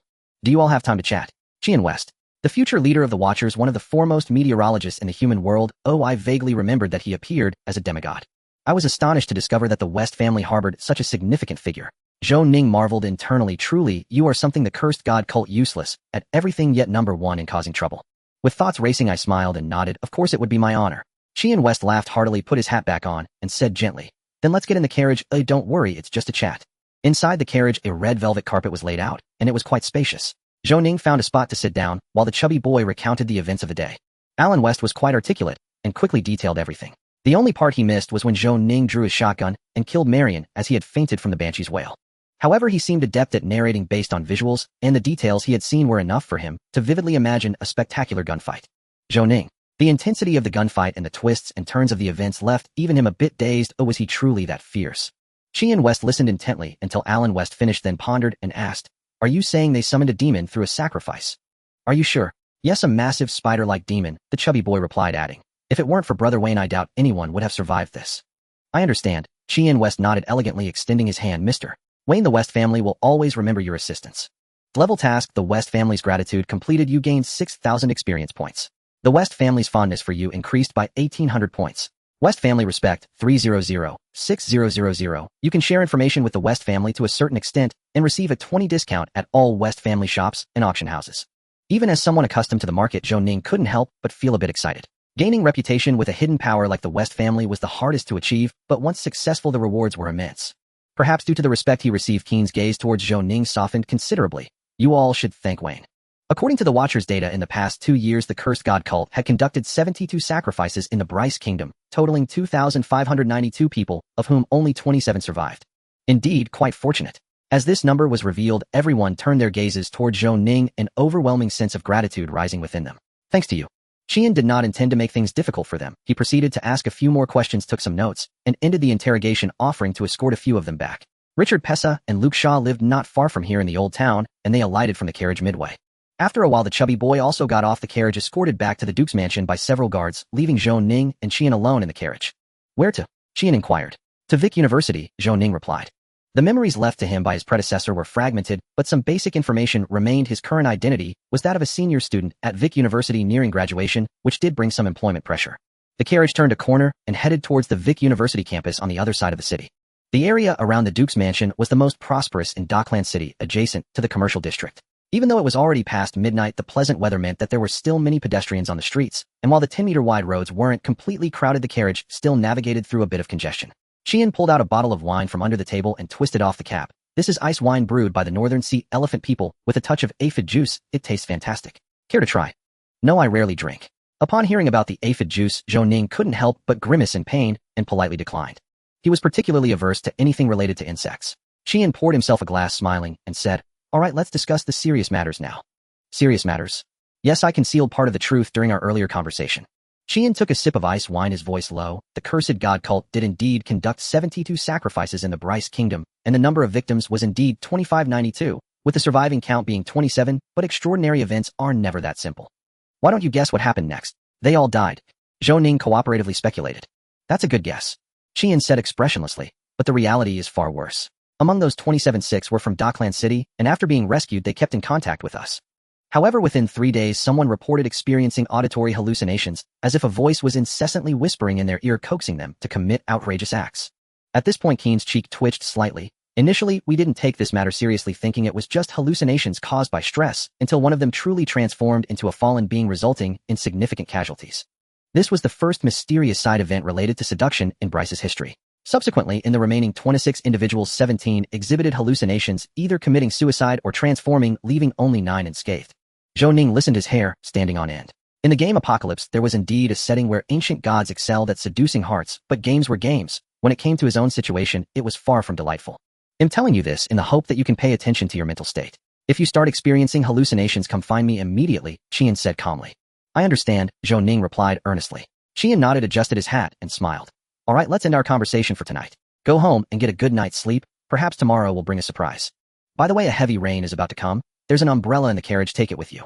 The carriage stopped in the quiet campus, and Zhou Ning inexplicably took an umbrella as he got out, watching the carriage move away from near to far. The sky was clear with no signs of rain, but the weather in this world was unpredictable. The moment Zhou Ning opened the umbrella, it began to pour torrentially. Damn this wretched weather, Zhou Ning exclaimed after a moment of shock, glancing at his pocket watch to check the time. It was nearly 1 in the morning. Although the memories from his predecessor were incomplete, he still had his student ID and dormitory key and vaguely remembered that he lived on the east side of the campus. Following the bluestone path to the student dormitory, he took out his key and inserted it smoothly into the lock. Indeed, his memory was correct, and Zhou Ning breathed a sigh of relief. Zhou Ning's dormitory was on the 6th floor. He navigated through the narrow, cramped corridor and opened the door. The room should be unoccupied. His roommate John was a rather cheerful second-generation rich kid and had a dog he kept in the dormitory, which was said to be a rather rare breed, albeit a bit foolish. John's door was ajar, and Zhou Ning took a glance. There was no person, but the silly dog was lying on John's bed and snoring away. Zhou Ning. Only John wouldn't mind if that silly dog dared to sleep on his bed. He would definitely grab it by the neck and toss it out. Soon after having taken a hot shower, Zhou Ning was preparing to rest when several notifications popped up before his eyes. Important notice, dear players, the internal test is imminent, and the official forum for Apocalypse has been opened. Important notice, the first episode of the Apocalypse series has been simultaneously released on the forum and various platforms, generated automatically by the Light Brain. Players interested in understanding the game background are invited to watch. Game forum. Zhou Ning momentarily felt dazed with the thought he had already smoothly logged into the forum homepage. The forum sections were just like those in his past life, even the divisions were identical. The Medallion of Daguerre New Area and the Banner of Daguerre Recruitment Area. By this time there were already many posts and numerous comments. In the trending posts, he even saw several familiar IDs, such as the Emperor of Sorrowful Winds and the renowned strategy master Bei Xianting Feng. The recruitment area also had numerous professional guilds that had settled in starting to recruit personnel. For a moment, Zhou Ning felt an odd sense of time passing. Wait. Zhou Ning suddenly had a question. Even if he had crossed over to the game world, does that mean the reality of me still exists? Due to the crossover, 2 Harry Potters appeared in the same timeline, leading to the younger Harry discovering the older Harry spying on him, prompting the older Harry to use magic to save the younger Harry from a parallel universe. When he watched the movie, he felt a bit confused, but now that he was in a similar situation, he understood instantly. Holding on to a glimmer of hope, he attempted to input his username and password from his past life. The user is not registered, please try again. Attempting to post again. Unregistered users cannot perform this operation. After several failed attempts, Zhou Ning finally gave up. It seemed he could only act as a spectator, merely watching posts without the ability to comment or reply. Well then, let's watch a video first. He clicked on the pinned post on the homepage starting the first episode of the series, The Sacrifice. As a stirring BGM played, the video began. Quote, we all dwell in the gutter, but some of us are looking at the stars. The opening scene revealed the sky over the capital Dockland, half shrouded in heavy snow, while the other half was drenched in pouring rain. The camera began to zoom in, starting from the towering clock tower, moving past the bustling trade district where crowds jostled against one another, and even a person paraded with a thunder lizard. A scene of prosperity. The screen rapidly descended to the depths of Dockland, where an enormous ancient god was imprisoned, engulfed in green malevolent flames occasionally roaring. Ding! The clock tower chimed, and the camera suddenly zoomed in on the 4 hero statues standing by the Seton River. A single tear of blood fell from the eye of Sir Archibald, the Statue of Justice. Drip! The droplet fell. The scene switched again to a dilapidated mansion where several black-clad cultists were conducting a ritual. Zhou Ning, why do I suddenly feel a sense of familiarity? No, it feels particularly familiar. The video then switched to a dark cell packed with people. Occasional low sobs echoed. Through several scene transitions, the audience grasped the plot's outline. 1,000 years ago, this immense, ancient god was subdued by the 4 legendary heroes, the agents of the gods among humans, and locked beneath the earth. With the 4 heroes' assistance, a city was built above it, which is now known as Dockland. Centuries ago, the gods began infighting over faith, resulting in mutual destruction. Not only did they fall into slumber, but the elemental laws were also disrupted by the gods' war, affecting the weather conditions in the reality of Apocalypse, making it increasingly chaotic, complicating the acquisition of extraordinary powers. Moreover, numerous elemental rampages appeared across the battlefields of the gods, turning them into zones difficult for humans to access, known as meteorological tides. 1,000 years later, people could only see the stories of the war of the gods through literature. The ancient god locked beneath the earth had long been forgotten, save for the statues of the 4 heroes still remaining by the Seton River. A group of cultists sought to annihilate the world, attempting to use sacrificial rituals to communicate and summon interdimensional demons, marking the beginning of the plot. Next time noticeably accelerated as individuals were continuously taken out for sacrifice. Then the hexagram array in the altar was lit one by one, summoning a huge, bloated, spider-like female demon. The cultists erupted in cheers. Indeed it was here. Zhou Ning couldn't help but cover his face. What is happening? Am I about to take the stage for no reason? The video switched rapidly. One young person after another was fed to Marion as sacrifices. Suddenly the focus shifted to Zhou Ning, and his name popped up: Wainstool. Zhou Ning himself was taken completely off guard. Meanwhile, a flurry of comments flooded the screen. High energy warning. Ah, so handsome. A bit like Kuan Kuan. What do you all think? Kuan who? Don't joke around. Everyone pay attention, don't fast forward. It's high energy all the way. Look at this calm demeanor. There must be something going on. Wayne is my husband. Zhou Ning. Although seeing someone praise him felt good, being compared to Kuan Kuan surely wouldn't make him proud, right? In the video he indeed looked quite handsome, currently meditating. Next to him sat a chubby little boy with tears streaming down his face. Originally his appearance would score a 98, but with the chubby boy beside him it immediately skyrocketed to 120, undoubtedly delivering a stunning blow to the viewers watching this video for the first time. It seems that a beautiful woman always has an ugly friend. Sorry for you, little fatty. Suddenly the door swung open and 3 black-clad cultists entered, leading Zhou Ning and the chubby boy away. Zhou Ning furrowed his brow, and his hands, which were behind him, began to fumble to untie the ropes. The video even gave a close-up of Zhou Ning's hands. Although they were tied, it was still evident that his fingers were nimble and dazzling. The sailor's knot that had been tied tightly was soon loosened. Even though the ropes were loosened, Zhou Ning's expression remained calm until the sacrifice began. He was pushed towards the spider monster before suddenly drawing his gun, revealing his fangs. The comments peaked at that moment. Strong, strong, strong. While low-profile, patient, deadly. I'm fired up. Beautiful, strong, tragic. This guy is definitely the main character. Who agrees, who disagrees? Agree. Simply amazing. From an outsider's perspective, even Zhou Ning felt that he truly looked quite handsome. In the video, as he pulled the trigger towards Marion, the director specifically used a long shot, creating a scene reminiscent of Don Quixote charging at windmills, delivering a strong visual impact. Soon after facing the assault from Marion and a group of cultists, Zhou Ning calmly spun the chamber, reloaded, and leapt off the ground in a dive, evading Marion's heavy strike, leaving a long crack on the ground. He completely toyed with the enormous supernatural monster. Then Zhou Ning charged forward, perfectly positioning himself in the blind spot of several soldiers, even effortlessly firing 2 shots, while running, taking down a cultist, and interrupting the small boss fireball spell, predicting the fireball's trajectory, with a dive causing it to hit Marion, who was lunging forward. Finally, as he landed from the dive, the hem of his black academic robe billowed in the wind, making the entire process look extraordinarily graceful. Countless players expressed they were completely thrilled. The reason for the thrill is quite simple. In the video, Zhou Ning not only looks handsome, but also allows players to immerse themselves deeply. Moreover, even during battles he exudes an air of calmness, every gesture remarkably composed, as if everything were under his control. In simple terms, he is absolutely impressive. Although it feels somewhat embarrassing, Zhou Ning finds it quite enjoyable. If you don't believe it, try peeking at others praising themselves. The feeling itself is quite intriguing. The more outrageous the praise, the more fascinating it becomes.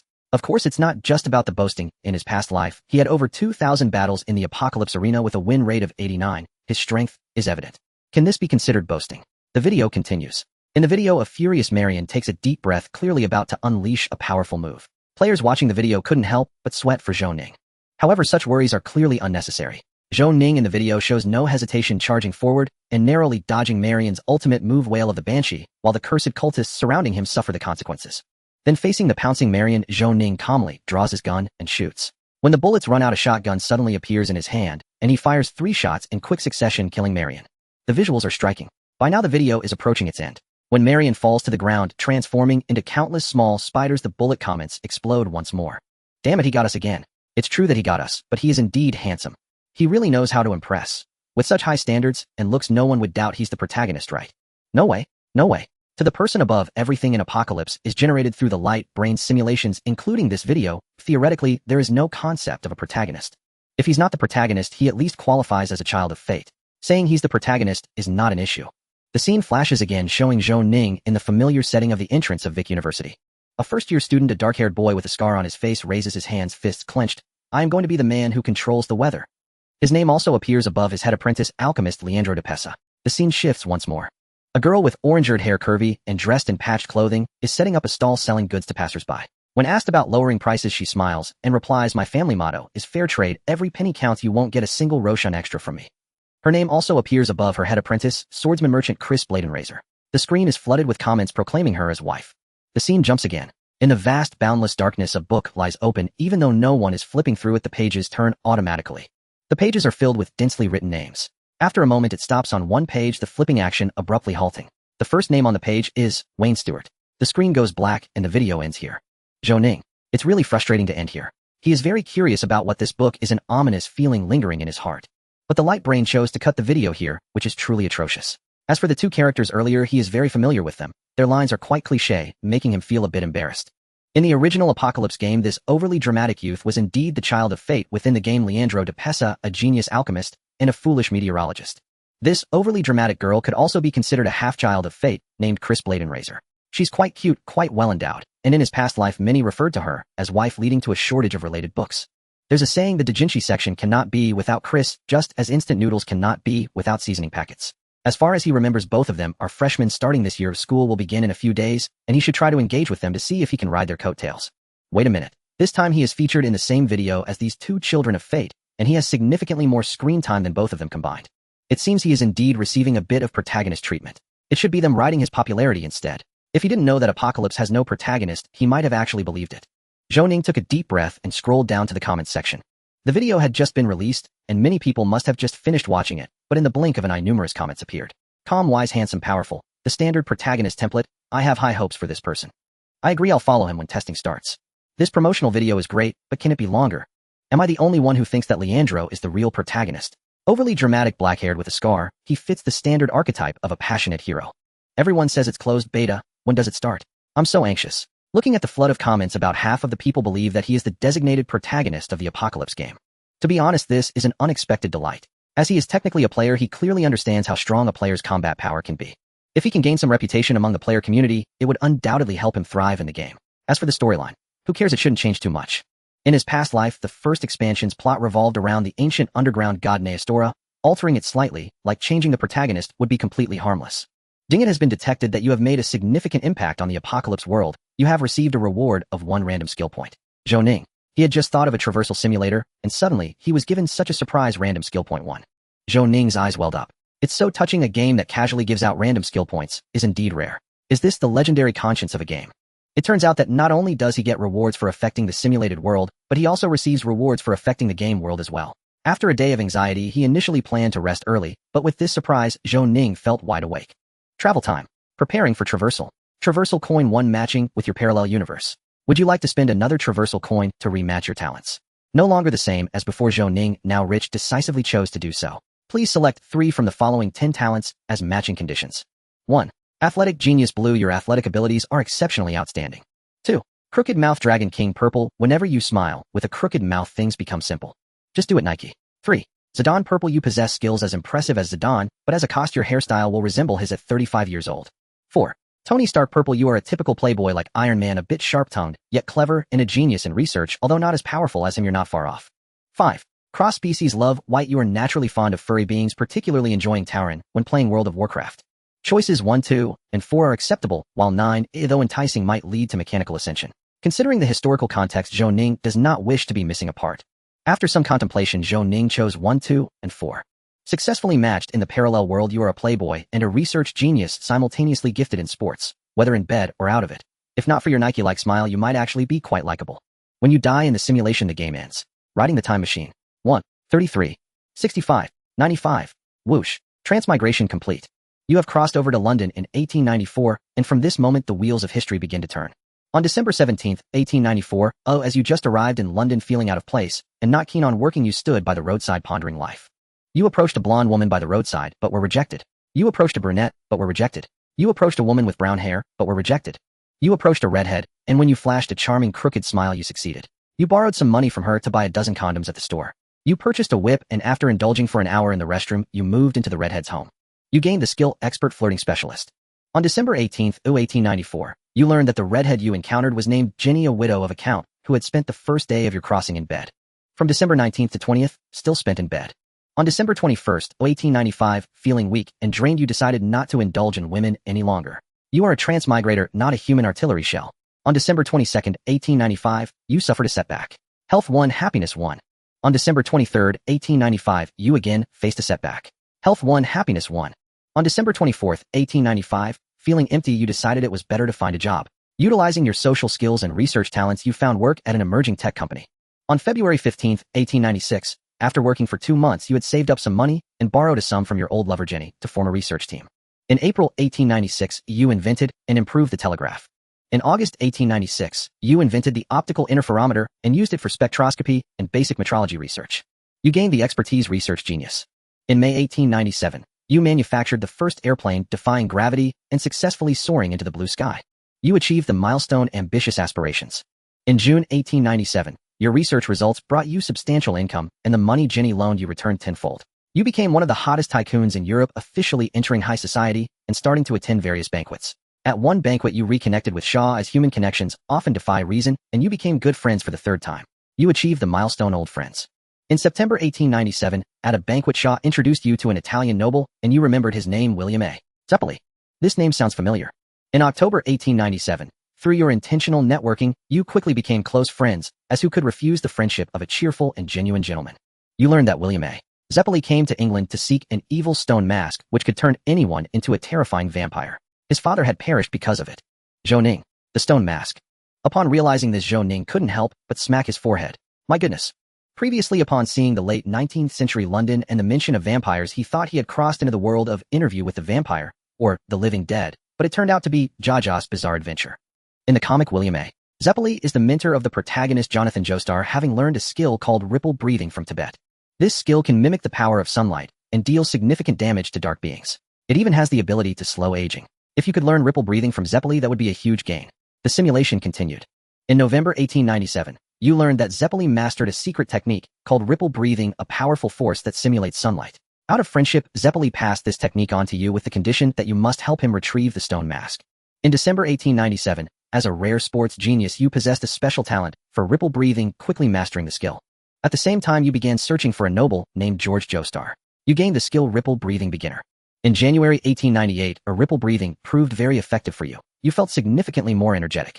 Honestly, the happiness of the wealthy is something you can't truly comprehend. Happiness 7. In April 1898, you began to delve into more sports.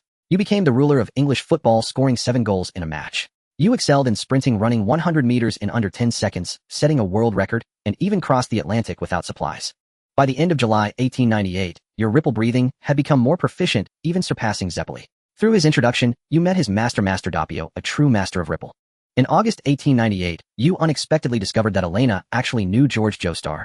She took you to Liverpool to find George Joestar, and it was quite a coincidence that George's son Jonathan Joestar, the first generation of JoJo, was actually Elena's childhood friend. In December 1899, you began to read a vast number of books, both scientific and theological. In February 1900, you married Elena and held a grand wedding with Elena's relatives from Liverpool attending, including Jonathan Joestar. In March 1900, your honeymoon was filled with happiness. After consulting with Zeppeli, you wished to teach Elena the ripple breathing technique, but regrettably, she lacked the talent for it. In May 1900, after 3 years of studying the stone mask, you spent a fortune to replicate it and successfully transformed a monkey into a vampire whose extraordinary strength and agility left a deep impression on you. In June 1900, the accomplished Dio Brando visited you, discovering your secret. He insisted that you should wear the stone mask, as humans ultimately have limits, and a person as great as you should not be constrained by a frail body. You rejected him and demonstrated the mysteries of the ripple breathing technique. Even humans can surpass their limits. In July 1900, after consulting with Zeppeli and Master Doppio, you taught Dio Brando the ripple breathing technique, and he began to see you as a close friend and elder brother. What brought you the most comfort was his remarkable achievements in physics. You wondered if he could ever be a good person. In August 1900, you handed the replicated stone mask to Zeppeli, fulfilling your promise. After all, for the sake of science, even a slight breach of promise was worth it. He destroyed the stone mask, embraced you, and returned to his homeland in Italy. That was the last time you saw each other. In October 1900, your novel 100 Years of Solitude was published. Shaw called it a must-read book in one's lifetime. In 1901, your first son was born, and Shaw became his godfather. In October 1901, your 100 Years of Solitude earned you the Nobel Prize in Literature, once again achieving the status of Nobel laureate second time. You became a legendary figure praised by all. In 1902, your first daughter was also born. Thanks to your assistance, the Boxer Protocol was not as humiliating as in your past life. From 1902 to 1922, you obtained over 230 invention patents. Money was just a number to you. In 1918, your first bedmate Jenny passed away due to the Spanish flu, and your sorrow was greater than you had imagined. In 1923, your wife Elena began to age, but due to the ripple breathing technique, you remained youthful. For over 20 years, you studied the secrets of the stone mask, trying to uncover why it could transform humans or animals into vampires, but you never found the answer.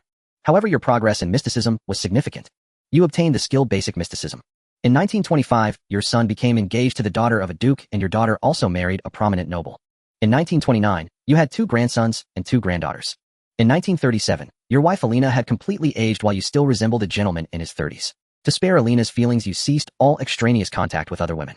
From 1939 to 1948, Germany invaded Poland, igniting World War II, with the flames of war spreading across Europe, Asia, Africa, and Oceania. In September 1940, Germany bombed London, and your home was inadvertently destroyed in the fire. Your son died in this bombing. You gained the achievement at the gates of the city. From 1941 to 1942, seeking revenge, you took on a false identity and joined the Allied forces. Your exceptional combat skills quickly made you stand out in the army. From 1942 to 1945, you participated in countless battles without ever being injured, becoming a legend within the military. In 1945, through the efforts of yourself and many ordinary people, World War II finally came to an end. Upon returning home from the battlefield, you discovered that your wife Alina had passed away and a part of you seemed to die with her. In 1945 to 1950, you became immersed in mysticism, rarely leaving your home, not even responding to invitations from your old friend Shaw. In 1950, your best friend Shaw passed away in London and you attended the funeral. You obtained the skill Intermediate Mysticism. In 1968, your daughter also passed away before you and you attended her funeral. The feeling was surreal. You felt yourself beginning to age. Just a few days ago, your teeth began to loosen and your skin started to sag. However, there were still many things waiting for you to accomplish. Perhaps Dio Brando was right, humans do have limits. To achieve your goals, you must transcend humanity. Since there are no longer any attachments in this world, why continue to be human? You gazed at yourself in the mirror wearing the stone mask. Soon after, the newspapers reported the obituary of the renowned philanthropist, scientist, and writer, Zhou Ning, a 2-time Nobel Prize laureate, mourned worldwide. You gained the expertise Vampire Physique.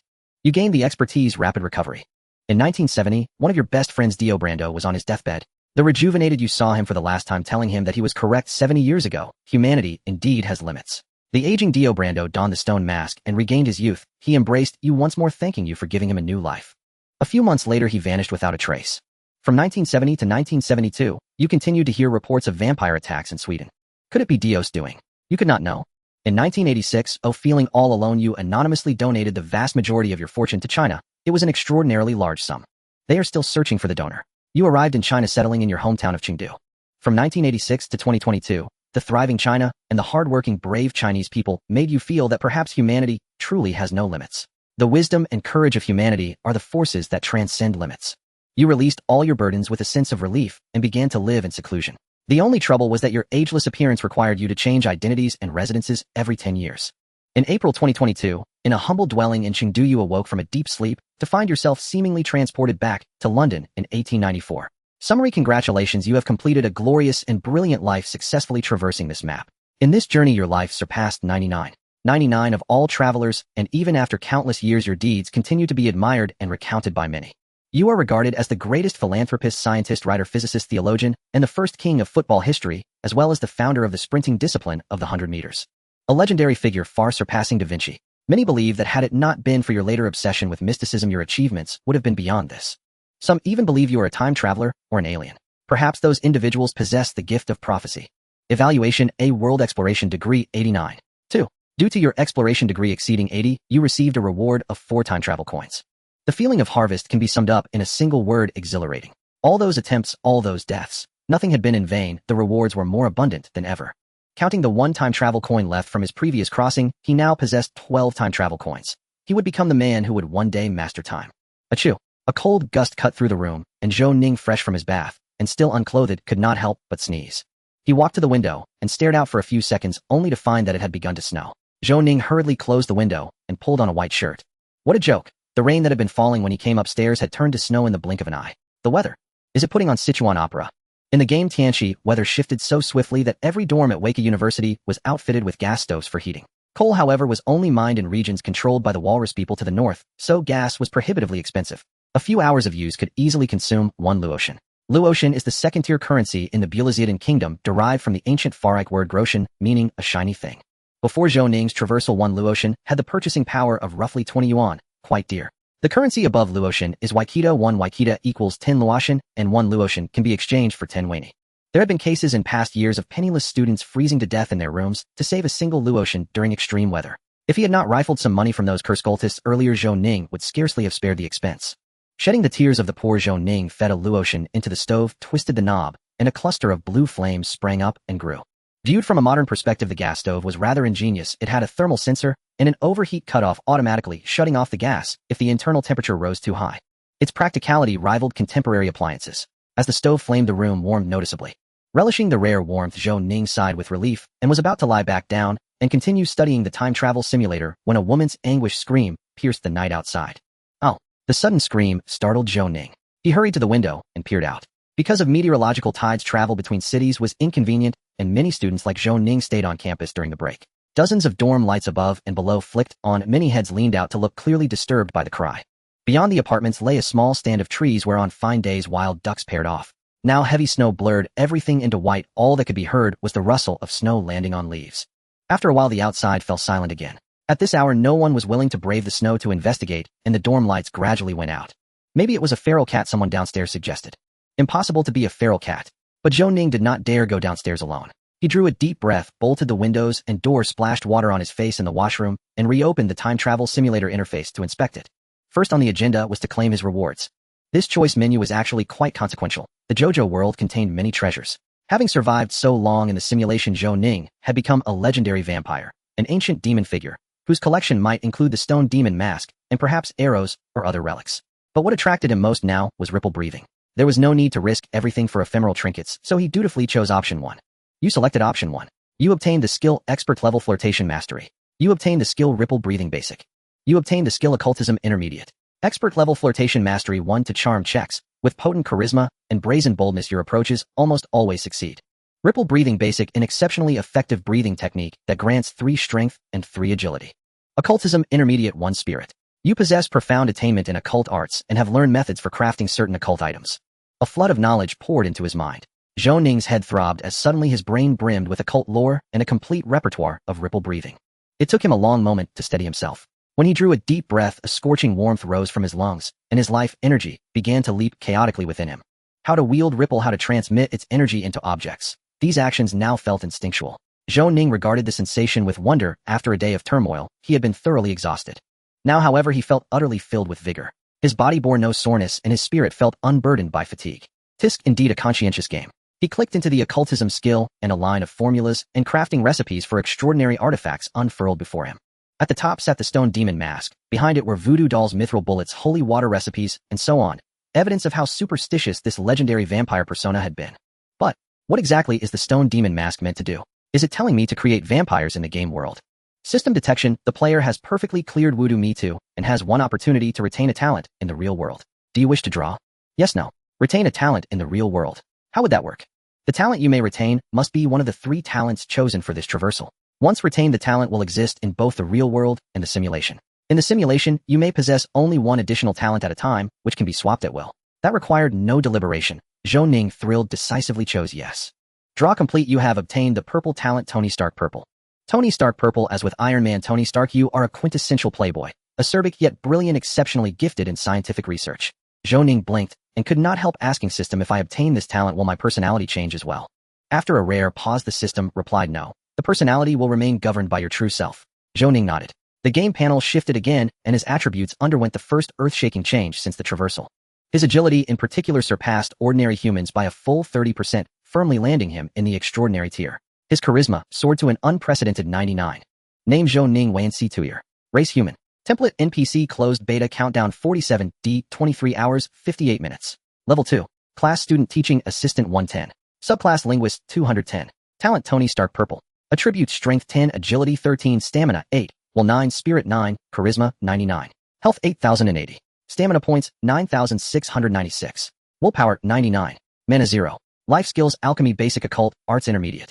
Common skills professional English proficiency pickpocketing intermediate advanced marksmanship proficiency expert level flirtation mastery ripple breathing. Others omitted.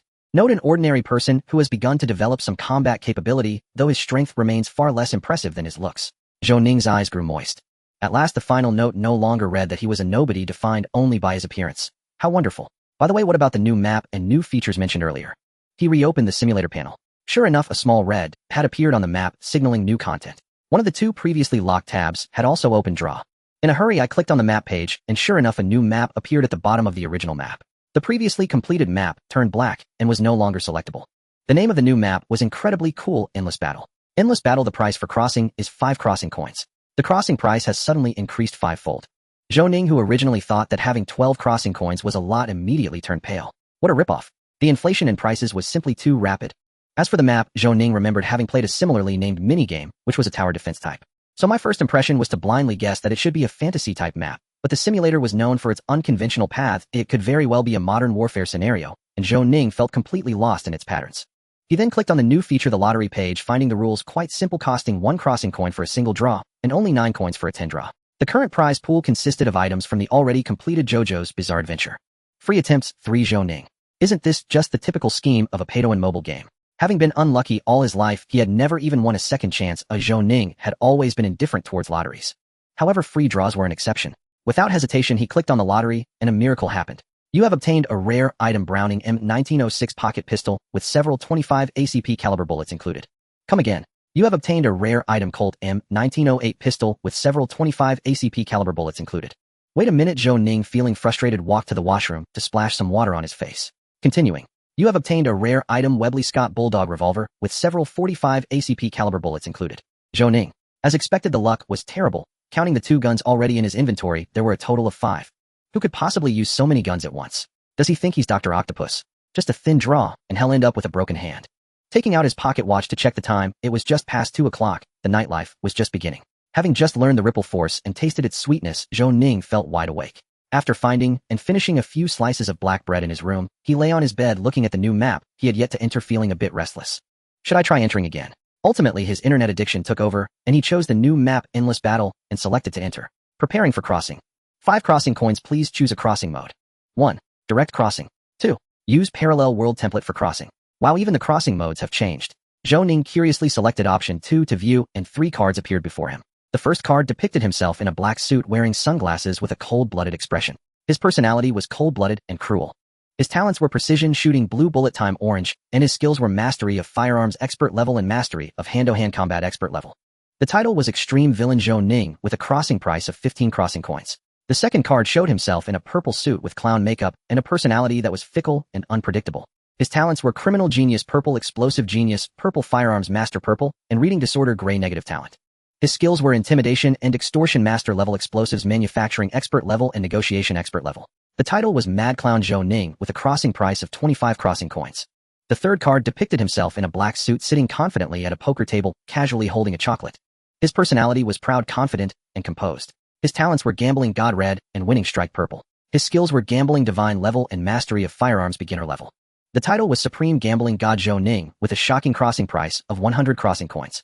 Zhou Ning glanced at the explanation and immediately understood the reason for the exorbitant crossing price. It could help him pass through quickly, and on the other hand, after using the template character to clear the map, there was a chance to draw the character's skills and talents. This was very tempting. Regardless of which of these 3 task cards, they all represented a significant enhancement for him. There was also a refresh time, remaining 235959. Clearly after the refresh time, these 3 cards would be wiped out together. Clearly wanting them, but upon seeing his balance of 7 crossing coins, it suddenly felt worthless. Not a single one can be bought. Begin. You have selected crossing mode 1. Please choose 3 from the following 10 talents as matching conditions. 1. Mystery Blue. No one knows who you are. Your name and origin are a mystery. 2. Vampire Physique. Purple. Your physical abilities far exceed those of humans, immortal, but will be destroyed by sunlight. 3. Good for nothing flow green. This is my legendary life. Oh, do not underestimate a young man in poverty, a middle-aged man in poverty, or an old man in poverty. 4. Cross-racial love white. Although you are not a furry enthusiast, furries are fond of you. You are naturally liked by furry beings. 5. Faceless 1 green. You are born without a face, but immune to all mental and spiritual magic control. 6. Super Gambler Purple. You have an extremely special talent and intuition in gambling. When you go all in, your luck will greatly improve. 7. Sweet Tooth White. You have a preference for sweets, almost to the point of being unable to live without sugar. 8. Outgoing Blue. Your social skills are top-notch, and you can quickly become friends with anyone. 9. Business Genius Blue. You have a talent for business that allows you to accumulate capital. 10. Soul Crossing Blue. The method of crossing you have chosen is soul crossing, allowing for countless possibilities. Please choose. Compared to the last crossing, this time the options were much worse, many of which were nonsensical. Option 2's Vampire Physique seemed to have been added to the card pool since the last completion. Oh, it looked appealing, but had the downside of being unable to be exposed to sunlight. Without knowing the plot, it could easily lead to instant death at the start, wasting 5 crossing coins. Choosing option 10 was similar, the benefits were far too unstable. It would be better to choose options 6 and 8, which at least had positive talents. After a moment of hesitation, I chose 6, 8, and 9. You have selected talents 6, 08, 08, and 9. Your current talents are Gambler, Outgoing, Business Genius, Constant Talent, Tony Stark. Matching successful. In the parallel world, you are a playboy, a social expert, a genius in research and business, and undoubtedly a gambler. When you die in the simulation, the game ends. Currently riding the time machine. 1, 33, 65, 95. Whoosh. Crossing completed. You have crossed into New York in 2006, and from this moment on the wheels of history begin to turn. New York in 2006. What map is this? Call of Duty. On July 1st, 2006, you appeared alone on the streets of New York. After some communication, you learned that the area you were in was Flushing, where most of the residents were Asian immigrants from mainland China and Taiwan. With your outstanding appearance and social skills, you earned a small sum of money through a few tricks with movable dice cups. On July 2nd, 2006, you were robbed at gunpoint by a few thugs, but how could such small-time criminals deal with you? You turned the tables and robbed them, obtaining $900 in cash. From July 3rd to 12th, 2006, you made small bets at several small casinos, earning a significant amount of money before temporarily retreating and laying low. As a gambler, you understand well the principles of winning and losing. If you don't know when to stop these 4 words: gamble, greed, poverty, thievery, spell the end for a gambler. Family status 2. On July 13th, 2006, you rented an apartment in Flushing, settled in, and began to understand the situation in this world, which left you quite shocked. In this world, there actually exists Stark Industries. Just take the Manhattan district, where the landmark is not the Empire State Building from your past life, but the Stark Tower, which stands at a staggering height of 1138 feet. Zhou Ning was also a bit dazed. The result was already quite obvious. This second map should be the Marvel world. I just don't know whether it's a world of comics or a world of movies. Compared to JoJo's Bizarre Adventure, the danger level of the Marvel universe is undoubtedly much higher. Not to mention the countless superheroes and supervillains that emerge, which is enough to give anyone a headache. In New York, you could throw a stone and probably hit a superhero. Zhou Ning could already foresee the scenes of his repeated deaths. Fortunately, he had crossed over to 2006, and the plot of Iron Man should take place in 2008, giving him at least 2 years of buffer time. The simulation continued. In July 2006, without a passport or SSN, you found it impossible to move in New York. Therefore, you spent $3,000 in Chinatown to purchase an SSN from a man named Martin Lee, who claimed it was genuine. In August 2006, you continued to make small bets in the casino, experiencing wins and losses. However, under your precise control, you consistently won more than you lost. By the end of August, your assets had increased to 88000. You swore this would be your last time entering a casino. In September 2006, after some research, your keen business acumen led you to discover that Stark Industries, Hammer Industries, Oscorp, and PIM Technologies indeed existed in this world, with technological advancements far surpassing your previous life. However, the telecommunications industry was not much different from your past life. Even some prominent figures in television were still using clumsy dual-screen flip phones. Given some time, you were confident you could overtake them in telecommunications and be at the forefront of this world. In October 2006, after a period of preparation, you spent $2,000 to register a mobile phone company called Pineapple. In November 2006, your research talent was no less than that of Tony Stark. In less than 2 months, you created 2 phones in your underground garage based on the iPhone 4, equipped with Retina display and IPS technology, with PPI parameters 3 times that of phones at the same time. You never spare any effort in milking opportunities. In December 2006, you broke your word. To raise funds, you went to Las Vegas, swearing it would truly be your last time. You won for 28 consecutive days, earning $1.95 million through blackjack, but were blacklisted by Las Vegas and the entire casino industry in the U.S. However, you should have enough money now, though this is definitely your last time in a casino. You acquired the skill gambling intermediate family background too. In December 2006, you spent a large amount of money on television and newspapers to publish numerous mobile phone advertisements. The actual products hadn't even begun production, leaving you no way out. For you, a super gambler, gambling in Las Vegas and doing business are essentially the same, it's just different places, rules, and people. In January 2007, you realized you were running low on money. Damn it. So you spent $1,000 to sign up for the WSOP No Limit Texas Hold'em tournament, where a victory would earn you $6 million. You lost family background too. In February 2007, a total of 8773 people registered for the WSOP. An unknown like you defeated 39-year-old psychologist Jeremy Young to win the championship. You acquired the skill gambling advanced family background 5. In March 2007, after over 3 months of advertising bombardment and hunger marketing, your Pineapple phone became an instant hit upon release, even selling out. Its smooth system Retina display and clear images seemed to be from the future, completely crushing outdated flip phones. Your strategy succeeded, and you finally won this battle. In April 2007, your entrepreneurial venture was a great success. Like every lucky person riding the waves of fortune, your wealth expanded at an incredible speed. In America, your phone had become a symbol of fashion and status. Even wealthy individuals like Norman Osborn and Tony Stark were using this phone. Family background 9. In May 2007, you dated all the cover girls from Playboy from the first issue of 2005 to the 5th issue of 2007, and you felt exhausted. Happiness 7. In June 2007, you met Tony Stark at a party. Your similar personalities and nearly equal abilities made it feel like you could see through each other. The difference was that you were far more handsome than him. Although you both disliked each other, it didn't prevent you from becoming good friends. In July 2007, as an honest person, you surprisingly encountered an assassination attempt. A few thugs sprayed bullets at your vehicle, but fortunately one of your employees happened to pass by saving your life. You learned that this employee was named John Wick, the company's security. To thank him, you covered the medical expenses for his wife who had cancer and helped find the best doctor to alleviate her condition. He was extremely grateful for this. In August 2007, after some time you became good friends with John Wick. At the same time you kept in touch with Tony Stark and attended several parties together. You were both friends and rivals. Especially in the romantic arena, you could rely on your looks while Tony Stark had to depend on his money, clearly distinguishing the two of you. In September 2007, several of your mobile experience stores were vandalized by thugs. That evening a man named Wesley visited you claiming to represent a businessman named Wilson Grant Fisk who wanted to acquire your pineapple company. You decisively refused him. Even knowing he was wealthy, he would never get your company for free. To ensure your safety, you hired some bodyguards. In November 2007, you encountered another assassination attempt. A few days later, according to news reports, the famous philanthropist and businessman Wilson Grant Fisk was shot dead. The next day you saw the injured John Wick and you both understood each other without words. In December 2007, by chance you discovered that John Wick was proficient in all forms of gunfighting, especially excelling in the Mozambique shooting method and C.R. shooting method. His skills could only be described as fluid and seamless. Was this the Marvel Universe or the Assassin's Creed? After much persuasion, John Wick finally agreed to let you learn gun-fighting techniques from him. From December 2007 to June 2008, your career was booming. You recruited a large number of employees to work for you, and your Pineapple phone had reached its second generation with sales still high. On the other hand, under John Wick's guidance, you slightly grasped the essence of gunfighting techniques. You learned the talent gunfighting Deadly Rhythm Blue and the skill C.R. shooting method beginner.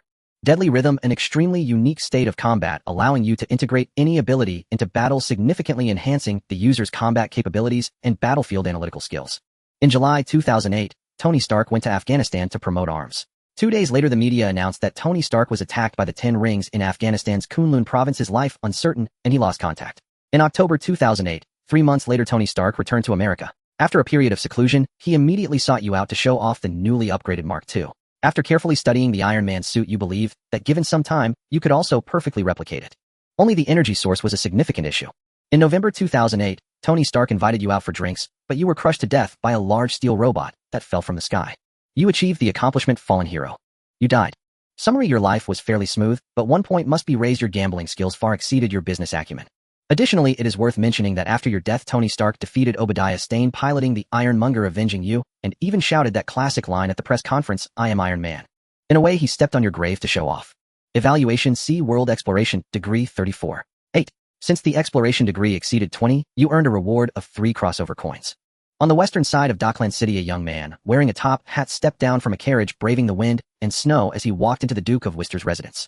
Sheen N. Worcester sat at his desk, a finely crafted pipe clenched between his lips, reading several yellowed pages by the light of a gas lamp. Ever since the inventor William Murdoch extracted gas from coal to create a light source, gas has gradually replaced whale oil as the primary fuel for heating and lighting in the Kingdom of Blaiston. At first, people were afraid of the brightness of gas lamps. Ladies expressed their dislike, fearing that their skin would be scrutinized too closely. However, just as the arrival of the extraordinary age was irreversible, gas lamps began to spread gradually from shops, theaters, and streetlights. Now they have become essential furniture in every household. A knock echoed from outside, and he looked up toward the door, saying, "Is that Sherlock?" "Come in. It's me. I've completed the investigation as per your instructions," the young man said cheerfully as he entered, tipping his hat to Sheen N. Worcester. "Have a seat." Sheen N. Worcester pointed to the wine bottle on the table and asked, "Would you like a glass of ice wine with aphid juice?" "No, thank you." After another failed pitch, Sheen N. shook his head regretfully and asked, "How was the situation on site?" The sacrifice indeed took place at the Jasonat mansion. A total of 7 cultist bodies were found at the site, 5 of whom died in a comatose state from cold weapons, showing no signs of struggle. 2 others died from gunshot wounds, each with a single bullet, hole, 1 fatal. There were indeed traces of extraordinary beings at the site, with several noticeable pools of corrosive blood on the ground. Based on the remaining ballistic evidence and shell casings, it was clear that a fierce gunfight had occurred, with the shell casings coming from 2 firearms, one being a small caliber revolver and the other likely a large caliber weapon. Here is the analysis report regarding this sacrificial event, the young man said as he handed a stack of reports to Sheen N. If Zhou Ning were to see this analysis report, he would surely be astonished. This young man had almost completely restored all the details of the incident merely through analyzing the bullet marks, shell casings, and the distribution of blood. Sheen N took the report, flipped through a few pages, nodded thoughtfully, and asked, "What about the book? Did you find it?" "No, just like the previous situation, it disappeared right after the sacrifice." The young man shrugged. "Well, maybe it really grew legs and ran away." Sheen N chuckled faintly. After sending off the young man, he sat back down at the table to read the report. To be able to kill an extraordinary creature purely through the use of firearms is quite impressive for a young man. As he picked up the pipe and took a deep puff, he fell into contemplation regarding the young man's weapon. As the utility of gas continued to be explored and its civilian use spread, the kingdom gradually began to value coal as a precious resource.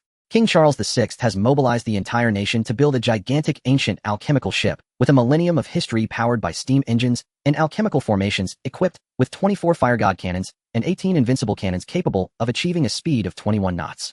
This colossal steel behemoth in human history is now docked at the military port in the west of the city, intended to conquer the northern walrus people and seize the rich coal resources of the north. On the other hand, meteorological tides have become increasingly frequent, and rumors of elemental creatures attacking humans have even surfaced within the country. As early as 2 years ago, the court's chief mage Elon had made a prophecy: the gods are about to awaken, the extraordinary will soon fully revive, and the entire world will welcome countless chosen ones unafraid of death, whose arrival will be both a disaster and an opportunity. At that time, no one believed this prophecy, but now that extraordinary powers are becoming increasingly active, the long-standing bottleneck that has troubled him for so long has vanished, and perhaps it won't be long before he successfully advances to become a Sky Knight. Meanwhile, in Dockland and throughout the kingdom of Blaston, an increasing number of extraordinary events are also emerging. Recalling Elon's prophecy, Sheenan turned to look out at the heavy snow, murmuring with a mix of anticipation and fear: a new era has begun. The next day, when Zhou Ning awoke from his slumber, the day had already dawned. He dug out his pocket watch from a pile of clothes and saw that the clock pointed exactly to 7 in the morning. What a good habit. Zhou Ning praised himself. After dressing, he got out of bed to find that his roommate John had not yet returned. The silly dog named Bobby, who had originally occupied his bed, had already gotten down and was joyfully running around the dormitory wagging its tail. According to the knowledge from the game, this type of dog is a unique breed in the world of Apocalypse, particularly energetic and highly sensitive to light elements, also known as the sun dog, naturally gifted with the ability to tell time. After training, a very small number of timekeeping dogs can even predict the weather. However, this dog named Bobby clearly looked quite dim-witted and did not seem like one capable of predicting the weather. After running for a while, Bobby seemed to tire, squatting against the dorm wall and lifting its rear. Moments later, it left a steaming pile of dog waste on the wall. Zhou Ning, why do I feel strangely motivated? This world of Apocalypse is tough. A dog not only has to master the technical skill of timekeeping, but also must not forget to leave its mark on the wall. If even dogs are this competitive, how can I afford to relax? Charge. Wait, that's my wall. You wait for me. Zhou Ning quickly grabbed a broom. Seeing Zhou Ning approach with an aggressive demeanor, Bobby, perhaps feeling guilty, turned around, stuck out its tongue, and gulped down the evidence. After eliminating the evidence, Bobby came bounding over to Zhou Ning gleefully. Zhou Ning, get away from me. After twisting Bobby's ear as a lesson, Zhou Ning hurriedly washed up and opened his wardrobe to pick out clothes. In this world, there is a strict regulation that only nobles can wear colorful clothing, so his wardrobe was filled with black or white garments. After selecting for quite some time, he changed into a white shirt and a black vest. Once dressed, he put on a soft felt hat and, glancing at his reflection in the mirror, couldn't help but give a thumbs up. Perfect. The previous person had a very regular routine. The first thing upon waking was a jog around campus, followed by breakfast at a small place named Pig and Whistle, and then returning to the dorm to change before heading to the alchemy tower. As a fourth-year student with excellent grades in alchemy, Wayne Stewart had long served as Professor Wesley's teaching assistant, helping him prepare lesson plans and alchemical supplies, occasionally even teaching classes in his stead. In return, he could use the school's alchemical materials and equipment to a limited extent, along with a monthly stipend of 5 victors, equivalent to 50 rosens. To celebrate his first day in this new world, he could skip exercising for now, but he could keep this assistant job temporarily. He was currently poor, really poor. He had a total of 15 victors in savings, of which 7 were obtained from looting yesterday. However, most of it was untouchable since he had to pay 10 rosens in tuition every week after the school started, and a careless mistake could lead him to run out of funds and become a dropout. Moreover, the simulator still required microtransactions. After crossing over, Zhou Ning had 11 crossing coins left, enough for 2 more crossings. He had asked the system, and currently recharging 1 crossing coin actually costs 10 victors, equivalent to 2 months' stipend. To cross once costs an outrageous 50 victors. Thinking of this, Zhou Ning's heart ached even more. That damn Tony Stark. He had swindled me out of 10 months' salary, and he still dares to show off to me. Apart from alleviating financial pressure, the other reason is to, like the previous person, take advantage of the school's alchemical materials and equipment. According to the official settings, the main profession and most of the secondary skills can be learned through professional knowledge books or taught by NPCs, while life-related secondary professions and skills have stricter requirements. Not only are professional knowledge books rare, but they also require extensive practice to master. For example, enchanting and alchemy. The famous saying in Apocalypse, alchemy ruins 3 generations, enchanting ruins a lifetime, comes from this. Although Zhou Ning currently does not have a combat-based main profession, taking advantage of the school's alchemical materials and equipment not only allows for rapid experience accumulation, but also upgrades skill levels, killing 2 birds with 1 stone. After dressing appropriately, Zhou Ning left the dormitory. Unlike before crossing over, the student dormitories at Vic University are co-ed. Even in cold weather, there are quite a few young girls dressed lightly walking around. Upon seeing Zhou Ning, they did not shy away, but instead greeted him cheerfully. Senior Wayne, good morning. Senior Wayne, are you not going to exercise today? This body has unexpectedly good fortune with women. With the bonus from expert-level charm, Zhou Ning felt a bit like a tiger among sheep as he exchanged greetings all the way to the dormitory entrance. Ah, refreshing.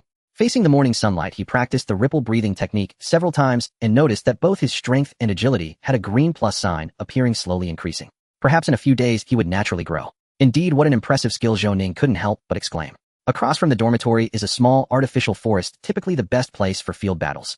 At this moment a crowd had gathered outside the woods, seemingly something was happening inside. Curious, Zhou Ning walked over and overheard two boys discussing. I heard there was a murder in the woods yesterday. It's true, but apparently it was a sophomore girl who died. It seems she died a terrible death, her intestines were even pulled out. Hearing this last sentence, Zhou Ning couldn't help but frown. In the kingdom of Bryston, only the strictly regulated order of asceticism prohibits premarital chastity, so engaging in activities typical of couples in a small grove is quite common. The crime scene was not far from the small grove right next to a stone bench, which was typically favored by young couples. The bodies were discovered by two young couples out for a morning jog. By that time the police had already arrived with several officers investigating the scene, while others were escorting away trespassing students, and a few had cordoned off the area with white tape. This is... Zhou Ning squinted, noticing a familiar figure next to the police. He had just seen them last night, one of the Sun Guardians who had followed Qian, but had not come along after they boarded the carriage. It was a young man with black hair wearing a deer hunting hat, who looked quite ordinary. The reason for his striking impression was simply that this black-haired young man resembled Li Tai in both hairstyle and appearance. Really, he looks just like him. At that moment the black-haired young man was squatting down, frowning as he observed something. Zhou Ning had no intention of greeting him, instead rubbing his nose vigorously. Even from a distance a strong stench of blood could be detected. Freud was right, a desire can cloud one's judgment. How dare they come here for a morning jog? Isn't it better to practice in the dormitory? After the snowfall the previous night, Zhou Ning could clearly see a pool of congealed black blood on the snow, along with a pile of colorful objects partially buried in it. At this moment the scene had yet to be cleared, and the horrific sight was unbearable to behold. In the crowd of onlookers, Zhou Ning also spotted his mentor, the senior Professor Wesley, along with several faculty members who stood among the crowd, their faces filled with gloom. Compared to the professors, the students were much more animated. There were hardly any sounds of crying, but rather a lively discussion indicating that the deceased was not very well liked. After listening to their discussion for a while, Zhou Ning gathered some crucial information. First, the deceased was named Sharon, a sophomore student from the alchemy department at Vic University, who was actually Zhou Ning's junior. She was known for her sharp tongue and vanity, and indeed had a poor reputation even among her dorm mates. However, she was diligent in her studies. Second, the cause of death was indeed due to her organs being extracted. This could be verified by the two young couples nearby who were retching. The colorful objects on the snow also hinted at something. At this moment the crowd began to disperse as two police officers carried out a corpse covered with a white cloth and placed it onto a carriage. Zhou Ning stroked his chin, lost in thought. Murder by organ extraction. This resembles the work of those madmen from the Life Alchemy Society. Although their name sounds like a reputable sect, the Life Alchemy Society follows a thoroughly evil path, believing that life can be refined, and that with the correct formula a person can create anything like a creator. In stark contrast to the basic principle of ordinary alchemy, which is based on equivalent exchange. In the game Apocalypse, there have been several tragedies attributed to their doing. The black-haired Sun Guardian also emerged alongside several police officers. Upon seeing Zhou Ning, his eyes lit up slightly as he took out his credentials, showing them to Zhou Ning, and greeted him. Good morning, Mr. Wayne. My name is Sherlock Moriarty. Lord Qian just asked me to come find you. If you don't mind, shall we talk over there? Sherlock Moriarty. Goodness, it's like Holmes and Professor Moriarty combined. As Sherlock approached Zhou Ning to converse, Zhou Ning immediately felt many gazes shift to him, likely considering him a suspect. He sighed helplessly in his heart and nodded. I'd be happy to. In fact, we met yesterday. Sherlock smiled and nodded. Your memory is quite good. I was the fourth person standing to Lord Qian's left. Not that my memory is good, it's just that you really resemble Li Tai.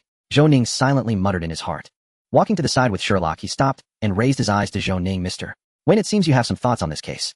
Not really, it wasn't me, Zhou Ning replied, puzzled. I know it wasn't you, but my eyes tell me you must have some thoughts. Don't worry, I won't leak it, Sherlock said, seriously staring into Zhou Ning's eyes. I really don't have any thoughts. If I must say something. Zhou Ning looked at Sherlock, who had an expectant expression, and thought for a moment before uncertainly saying, perhaps you could change your hairstyle. This one doesn't quite suit you. The two stared at each other for a moment, and Sherlock eventually shrugged and chose to give up, smiling. That's some good information. All right, let's discuss some serious matters now. Lord Qian asked me to bring you something as a token of gratitude and to discuss a business deal with you. Sherlock took out a beautifully patterned golden card from his pocket and handed it to Zhou Ning. This is a VIP card of the Vist family. Holding this card allows you to enjoy VIP treatment at the Bryston Alchemy Association, and you will receive a 20% discount at all stores under the Vist family. Zhou Ning did not decline and reached out to take the card. I accept this. Please thank Mr. Qian for me. What business do you wish to discuss? How coincidental, it's just too coincidental. The reward is exactly the same as the task reward. Zhou Ning even began to suspect that the game panel had planned this. Sherlock smiled and leaned closer to Zhou Ning. Mr. Wayne, or rather it seems that the organization you belong to has some quality firearms. While speaking, Sherlock kept observing Zhou Ning's expression. Due to his profession, his observational skills were sharp. If Zhou Ning showed any hesitation, he would immediately discern if he was lying. To his surprise, Zhou Ning honestly nodded and extended his hand, revealing a revolver that appeared smoothly in his grasp. Yes, but the quantity is limited. Name your price. Sherlock was taken aback by Zhou Ning's promptness. He hadn't expected Zhou Ning to be so straightforward. I do have some firearms, but the numbers are indeed quite small. Since you want them, just bring the money to buy them. Sherlock hesitated for a moment. Currently, the price of handguns in the Kingdom of Bryston was about 10 victors each, but Zhou Ning's revolver was superior in firepower and performance by more than 30.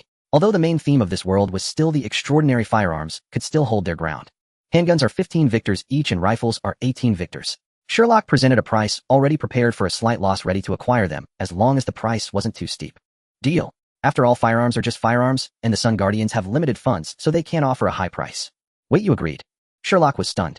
Zhou Ning took out another gun, handing the two guns to Sherlock with a slight smile. After all, I am also a citizen of the Kingdom of Bryston. Currently, there was only one rifle which he needed to keep for himself, but he had 3 revolvers, so he could sell 2 of them to him. Zhou Ning maintained a calm facade, though inside, he was very satisfied. To him, giving up 2 revolvers wasn't a loss at all. It was merely a lottery ticket worth 1 crossing coin. He had previously won 3 weapons from 3 lottery draws, so the odds should be quite high.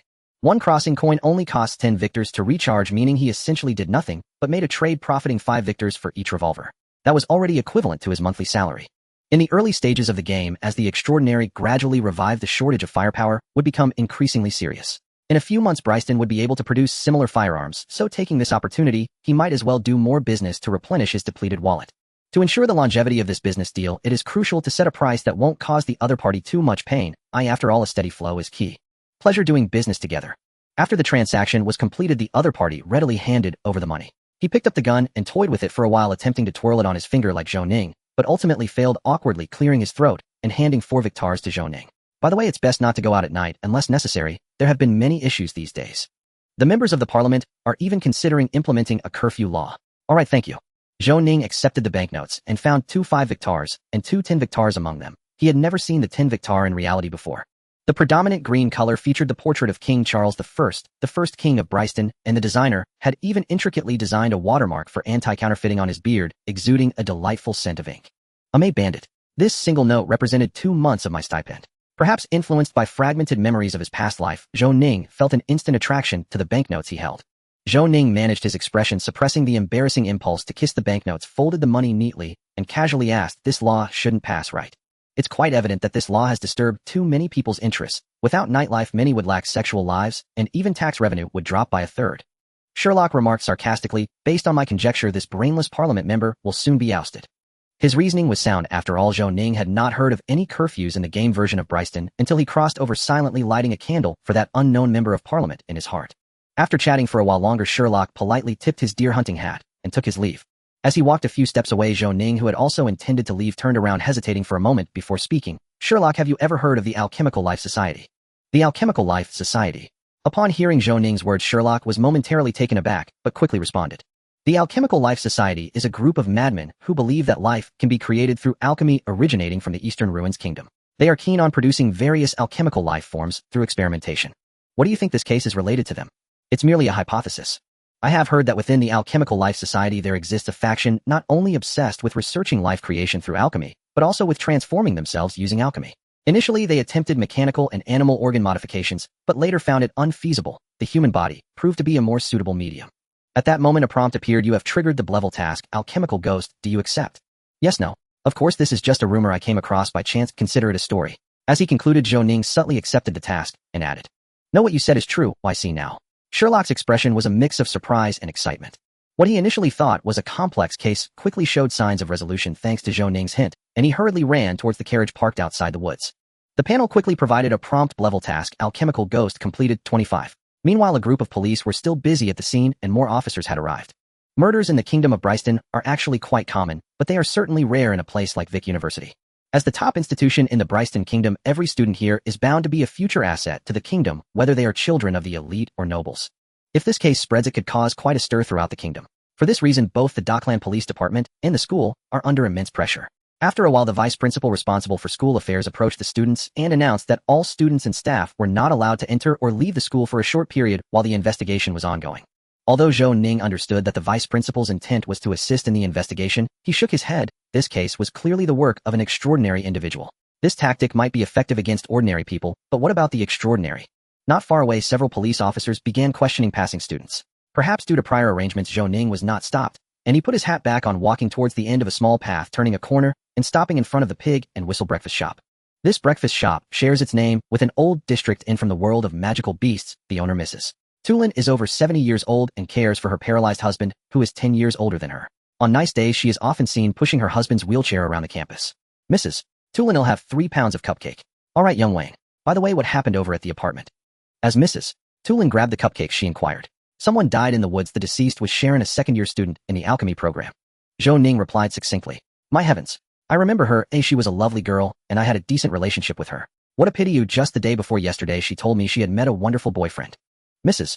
Tulin clasped her hands together in a gesture of prayer typical of the monastic church, looking regretful. Oh, she had a boyfriend. Zhou Ning was somewhat surprised. The version he heard was that Sharon had a terrible temper and had no friends, let alone a boyfriend. Yes, I'm sure of it. She mentioned that her boyfriend was handsome, talented, a dashing gentleman, and that he adored her to the point of madness. Mrs. Tulin reminisced. This boyfriend seemed a bit suspicious. Zhou Ning nodded, a flicker of doubt crossing his mind as he picked up the cupcakes and headed towards the alchemy building. The alchemy building was not far from the student dormitories. It was a standalone structure with a total of 4 floors. Professor Wesley's alchemy laboratory was located on the 2nd floor. As Professor Wesley's assistant, Zhou Ning's responsibilities included not only aiding him with academic matters, but also overseeing the alchemy building, helping to prepare alchemical tools, and so forth. With the school year starting in just a few days, the alchemy building had already begun to bustle with activity. Upon entering, Zhou Ning saw Sherlock at the front desk inquiring about something. Zhou Ning greeted him, and then walked up the stairs to the 2nd floor. Upon opening the laboratory door, a sharp smell of alcohol assaulted his senses. Zhou Ning opened the window to ventilate the room. Following Professor Wesley, he was majoring in applied alchemy, focusing on how to integrate alchemy into daily life. Of course, potion alchemy was also a required major. Today he needed to prepare iodine, sage, calming flowers, money, leaves, sun orchids, and daisy roots. Ding! You completed an alchemical material assessment and gained 3 experience points. Ding! You completed an alchemical material assessment and gained 2 experience points. In the game Apocalypse, there are various ways to gain experience. Besides defeating monsters and completing tasks, life skills can also provide substantial experience, allowing lifestyle players to participate. Zhou Ning skillfully prepared dozens of materials for Professor Wesley's afternoon session, earning nearly 200 experience points. Sighing with relief, he realized that he now had over 4 hours entirely at his disposal. Currently, the materials available for his practice were limited to a few basic types, and the quantity was also restricted. Zhou Ning opened his alchemy skill set. He had mastered very few skills, currently only 2, the basic mana potion and the basic life potion. The former required calming flowers, toxic nightshade, and iodine, while the latter consisted of more common ingredients like ginkgo leaves and daisy roots, which were well stocked in the laboratory. If the goal was merely to level up and enhance proficiency, it was clearly more cost-effective to produce the basic life potion. To brew a basic healing potion, you need ginkgo leaves, daisy roots, and a crystal bottle. The foundational alchemy provides Zhou Ning with a wealth of alchemical knowledge, and the method for crafting the basic healing potion instantly surfaces in his mind. He remembers precisely the required quantities and ratios for the ginkgo leaves and daisy roots, as well as the techniques needed for the refining process. In the game, creating potions only requires standing at the alchemy table and reading the instructions. Now, however, he must personally operate the cauldron and distilling tools to mix the ingredients. For the high-end batch, 5 grams of ginkgo leaves, 7 grams of daisy roots, adding a small amount of iodine to balance the potion's properties. Zhou Ning methodically placed the herbs into the cauldron, boiling them before pouring into a beaker. The proficiency of the skill basic alchemy gradually increased from 7 points to 8 points. In less than 5 minutes, a steaming bottle of basic healing potion was completed. Basic healing potion. Quality, ordinary. Type, consumable. Usage, restores a small amount of health. Note, drink it. After the basic healing potion was ready, Zhou Ning took a sip to taste it. It was acceptable and likely wouldn't harm him. He set the potion aside and began to methodically create another batch. You have completed a potion mixing with a quality of 63, gaining 36 experience and 1 proficiency. You have completed a potion mixing with a quality of 77, gaining 41 experience and 2 proficiency. Absolute Calm 1. With the effects of the specialties Dexterous Hands and Absolute Calm, Zhou Ning's stability and success rate in potion making were very high, and the speed of crafting the basic healing potion increased from 5 minutes to 3 minutes, with a success rate approaching 90. 3 hours passed, and Zhou Ning instinctively reached for a crystal bottle only to find it empty. Had he really run out? Thus Zhou Ning, pulled from his immersion, looked at the table full of basic healing potions in bewilderment. Zhou Ning, can someone tell me how to handle all these healing potions? It's urgent. He could already foresee Professor Weasley's grim expression. Although he might have caused a bit of trouble, the experience gained was quite impressive, accumulating nearly 6,000 points in just over 3 hours, with the proficiency in basic alchemy nearing 1/3. But who cares? The one in trouble is Wayne Sturwell, who it has nothing to do with me, Zhou Ning. At 1 p.m., when Professor Weasley pushed open the door to the alchemy laboratory, he was stunned by the scene before him.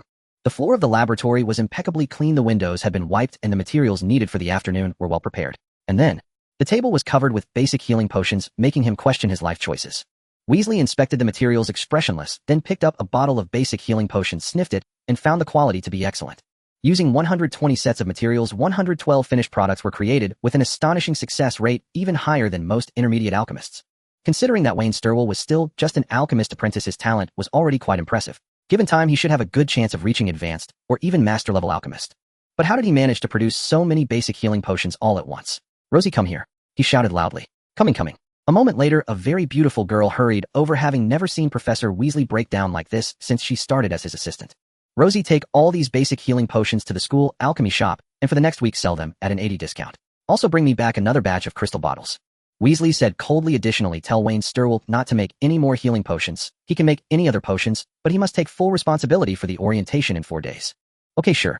Rosie nodded vigorously, secretly glancing at the table, astonished at the mountain of basic healing potions. Wasn't this a bit excessive? With so many basic healing potions, selling them normally might take until next semester. No wonder they needed to be discounted. They definitely needed a discount. On the other side, Zhou Ning had already returned to his dormitory with a stack of books, having saved up the 6,000 experience points he gained from alchemy to use all at once later. After simulating between 2 worlds, the progress of literary life unexpectedly reached over 300, getting closer to completing this task. With a bit more reading in reality and simulating a few more times, he might just finish it. Literary life. Deep within your heart lies a hidden literary dream.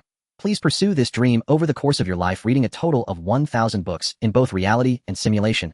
353-1000. Zhou Ning placed the book on the desk and eagerly opened the recharge interface, immediately investing all 30 victors he had just acquired. Thus, the still cold 30 victors vanished in an instant, and his balance of crossing coins increased by 3, bringing it to a total of 14. He then opened the lottery page and clicked for a 10-time draw. 10 draws only cost 9 crossing coins, quite a bargain. You have obtained a rare item, Springfield rifle, accompanied by several 7.62mm caliber bullets. You have obtained a rare item, Colt M1878 revolver, accompanied by several 45 ACP caliber bullets. You have obtained a rare item, Lee Enfield rifle, accompanied by several 303 British caliber bullets. You have obtained a cherished item, 1792 Western armor. As expected, the lottery results were almost entirely firearms. Out of 10 draws, he received 7 guns along with 2 useless British antiques and a dagger which he could keep for himself. Among the remaining firearms were 5 revolvers and 2 rifles, none of which were particularly good. Calculating at 18 victors for long guns and 15 victors for revolvers, if he could sell all of them, it would amount to over 100 victors. Freedom to traverse is not far off. After the lottery, he had 5 crossing coins left. If this crossing didn't go smoothly, he would only have this last chance for a while. Zhou Ning took a deep breath and chose to cross again. Preparing for crossing.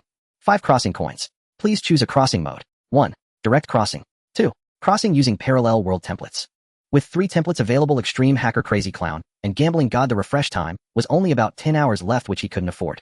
Zhou Ning decisively chose 1. Would you like to consume another crossing coin to rematch your talents? Zhou Ning chose no.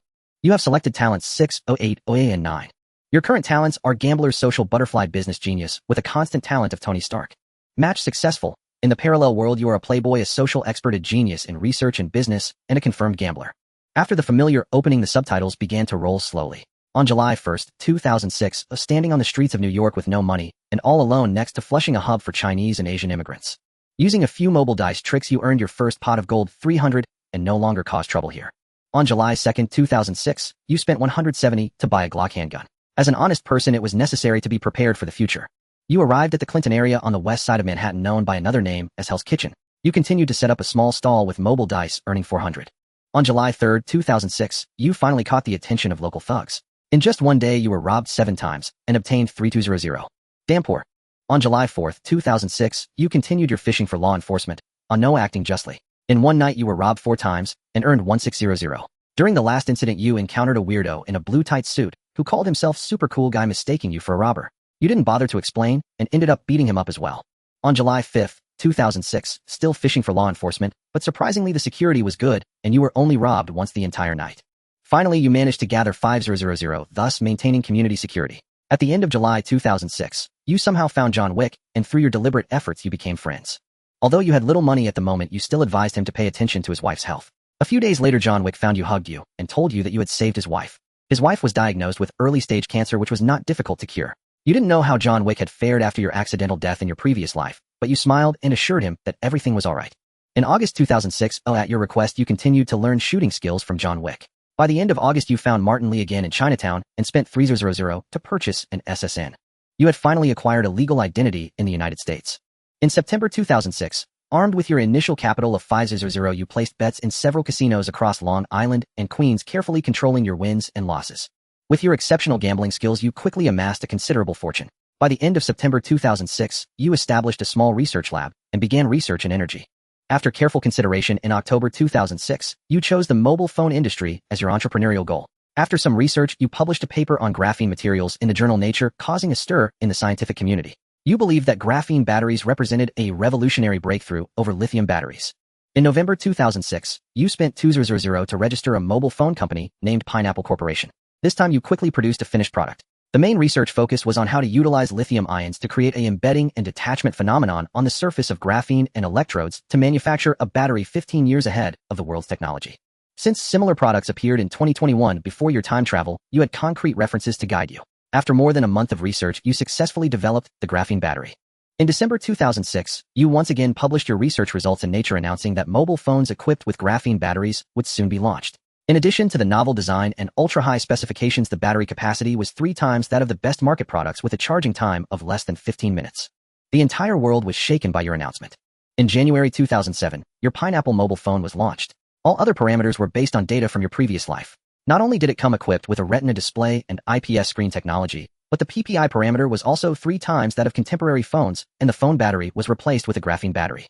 As you expected, although the launch was 4 months earlier than in your previous life and 2 months of advertising were skipped, the advertising effect of this phone, which surpassed global technology by 4 years, and 2 papers in Nature, quickly attracted public attention. In February 2007, your entrepreneurial venture succeeded once again. Your Pineapple Generation 1 sold even better than in your previous life. Even though the price was 20 higher than in your previous life, it still suppressed Nokia, which occupied 75 of the U.S. mobile phone market, becoming a luxury item as it truly represented future technology. By the end of March 2007, your entrepreneurial success was akin to that of every lucky person at the peak of fortune. Your wealth was expanding at an incredible pace. In the United States, your phone had become a symbol of fashion and status. Even the wealthy Norman Osborn and Tony Stark were using this phone. From March to April 2007, you found the impoverished Ivan Vanko in Russia and spent a fortune to acquire the arc reactor technology from him. In mid-March, you built a larger research lab and began recruiting scientists for secret research on artificial intelligence and improvements to the arc reactor. Now you had no shortage of money or equipment. Nothing could stop you, not even God. In May 2007, Gene Bing seemed to have some ideas about you. You found John Wick to be your bodyguard, and he was happy to help you. At a party, you met Tony Stark again. As in your previous life, your similar personalities and nearly identical abilities made you both rivals and good friends. However, having been cheated before, you were not going to be soft-hearted. In June 2007, your Pineapple Corporation successfully went public on NASDAQ, rising 40 on the first day, and your wealth surged astonishingly. In July 2007, after 6 months of research, your artificial intelligence research was completed ahead of schedule, and you named it Kiwis. Immediately after your success, you shared your results with Tony Stark. Although he was not pleased, he admitted it was no worse than his Jarvis. In August 2007, thanks to John Wick's presence, several attacks against you were thwarted. By November 2007, after more than a year of repeated practice, you made significant improvements in shooting. You learned the skill C. You learned the CAR shooting technique intermediate, and you mastered the Mozambique shooting technique beginner. In December 2007, with the collaborative efforts of over 30 scientists, the new arc reactor was finally successfully developed. As the lead researcher, you designed the micro-reactor to be rectangular, still using palladium as the main material. For a new element to replace palladium, you had some vague ideas, but it would likely require more financial resources and luck. In January 2008, your career was booming and you recruited a large number of employees to work for you. Your Pineapple phone had now reached its 3rd generation, with sales still very high. In February 2008, the new headquarters of Pineapple Corporation, Pineapple Tower, was completed. In March 2008, replicating a Mark II finished product based on what you had seen in your previous life was not a difficult task for a research genius like you. Using the film you had seen in your previous life as inspiration, you even created a portable suitcase armor in advance. After manually opening it, the suitcase first expanded into an extended state, then waited for the user to manually grasp the glove structure, after which the back armor and chest armor steel skeleton would automatically position themselves correctly, and the arm armor skeleton would also automatically fit onto both arms. After closing the external armor layers, you activated the main power until the dressing was complete. It was truly a genius-like idea. You named this steel armor Kimono 1 just for fun. You learned the skill Precision Mechanical Fabrication Expert level. In April 2008, a man named Wesley visited you again, representing Gene Bing, wanting to invest in your company. However, you did not want to let him take advantage of you, so you decisively refused him. In late April, several of your mobile phone experience stores were vandalized, and your vehicle was even shot at by several gang members. Even John Wick was injured. In the night at the Pineapple Corporation, building a steel robot shot up into the sky. In April 2008, Gene Bing's criminal empire was mostly destroyed by your steel armor, and he himself was seriously injured and fled. You began doing some world-saving work in New York. People began to call you Iron Man. In May 2008, you invited Tony Stark to your home and showed him the steel armor you invented. His shocked expression made you laugh until your stomach hurt. In late May 2008, SHIELD had its eyes on you again. A beautiful woman named Natalie Rushman applied to be your secretary, and you were well aware of her true intentions. Wasn't this just Black Widow? In June 2008, amid a clash of hormones, you and Natalie Rushman ended up in bed together. After some time spent together, you felt that she had genuinely fallen for you. So after one last intimate moment, you revealed her true identity as HIELD. Agent Natasha Romanoff, whose expression of disdain for you left a deep impression. In mid-July 2008, Natasha Romanoff returned with an invitation from SHIELD, inviting you to join the future Avengers, and she gave you a speech to deny your identity as Iron Man. However, when faced with media interviews from around the world, you completely ignored the speech and declared to the entire world, "I am Iron Man." In late June 2008, SHIELD was quite annoyed by your admission of being Iron Man, but you took it lightly. Only Tony Stark sarcastically remarked that you were shameless, yet he did it in a cool manner. In July 2008, Tony Stark went to Afghanistan to promote weapons, but with your prior arrangements, John Wick helped him escape danger, and Tony Stark successfully returned to the United States, where he sincerely expressed his gratitude to you. By August 2008, your Pineapple company had expanded its business to the energy sector, and graphene batteries were now available for electric vehicles. In September 2008, the U.S. Senate approached you demanding that you surrender the Iron Man suit on the grounds that an individual cannot privately possess weapons of mass destruction, to which you firmly refused. Unexpectedly, during the hearing, Tony Stark, as the largest arms dealer in the U.S., testified on your behalf, stating that your Iron Man suit was not a weapon, but rather a high-tech prosthetic. This person was quite decent, boldly lying for your sake, and you decided to temporarily forgive him. In October 2008, your friendship with Tony Stark warmed up, due to the bond between men. You prepared to gift him an Iron Man suit, but Tony Stark, while declaring he never accepted gifts from men, still accepted it. At the same time that month, you received an unexpected surprise. Your research in graphene earned you a nomination for the 2008 Nobel Prize in Physics, and you successfully won the award. In November 2008, after winning the Nobel Prize in Physics, you gradually became a legend. Influenced by you, the stock price of your Pineapple company soared. In December 2008, at the Nobel Prize ceremony in Stockholm, you encountered Dr. Erik Selvig, a physicist and astronomer, and his student Jane Foster. Erik Selvig had also been nominated for the Nobel Prize in Physics and was invited to observe. You fell in love at first sight and had a passionate encounter. From January to March 2009, Tony Stark continuously upgraded 2 versions of the Iron Man suit, enhancing its firepower, speed, and endurance, but he seemed uninterested in being a superhero. Instead, he wanted to prove that he was superior in research, believing that spending time on that was better than dating models. From April 2009 to March 2010, during this period, the Iron Man suit was upgraded again, with 2 versions, one night SHIELD. Director Nick Fury invited you to join the Avengers. But why call it the Avengers? Why not the Pineapple Alliance? Upon hearing your retort, Nick Fury turned pale. In April 2010, just like the original storyline, a hammer fell from the sky in New Mexico. Although you didn't pay much attention to it, you roughly understood the situation through Black Widow. After a fierce battle, Thor reclaimed his hammer and defeated the Destroyer, but he could not win his love, as Jane Foster was currently vacationing with you in New York. In July 2010, the Hulk and Abomination engaged in a fierce battle in New York City, and you naturally did not miss it, thanks to your meticulous arrangements and command. The battle did not cause significant damage or casualties, and your reputation soared. Late at night, you sometimes wonder if a battle truly erupted in New York facing a nuclear bomb attack. Would you choose to sacrifice yourself like Tony Stark did, diving into the wormhole with the bomb? You guess you probably wouldn't. In September 2010, Nick Fury invited you once again to join the future Avengers. After careful consideration, you decided to accept, as the offers were simply too generous. In November 2010, with your help, Captain America was retrieved from the glaciers of the North Atlantic and brought back to New York.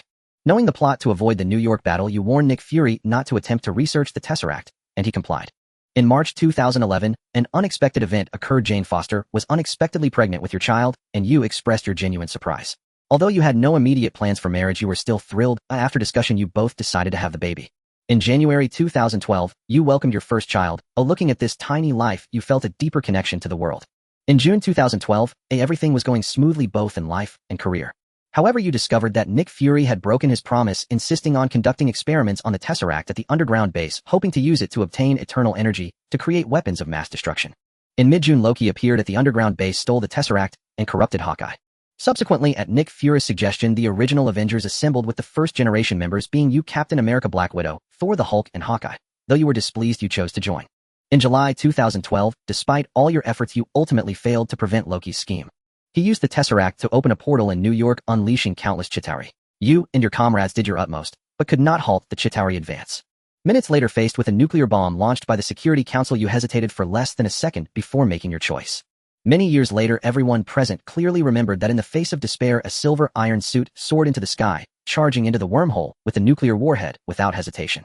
After all someone had to sacrifice, oh, why couldn't it be you? At worst, you could come back again. Your life was nothing short of glorious.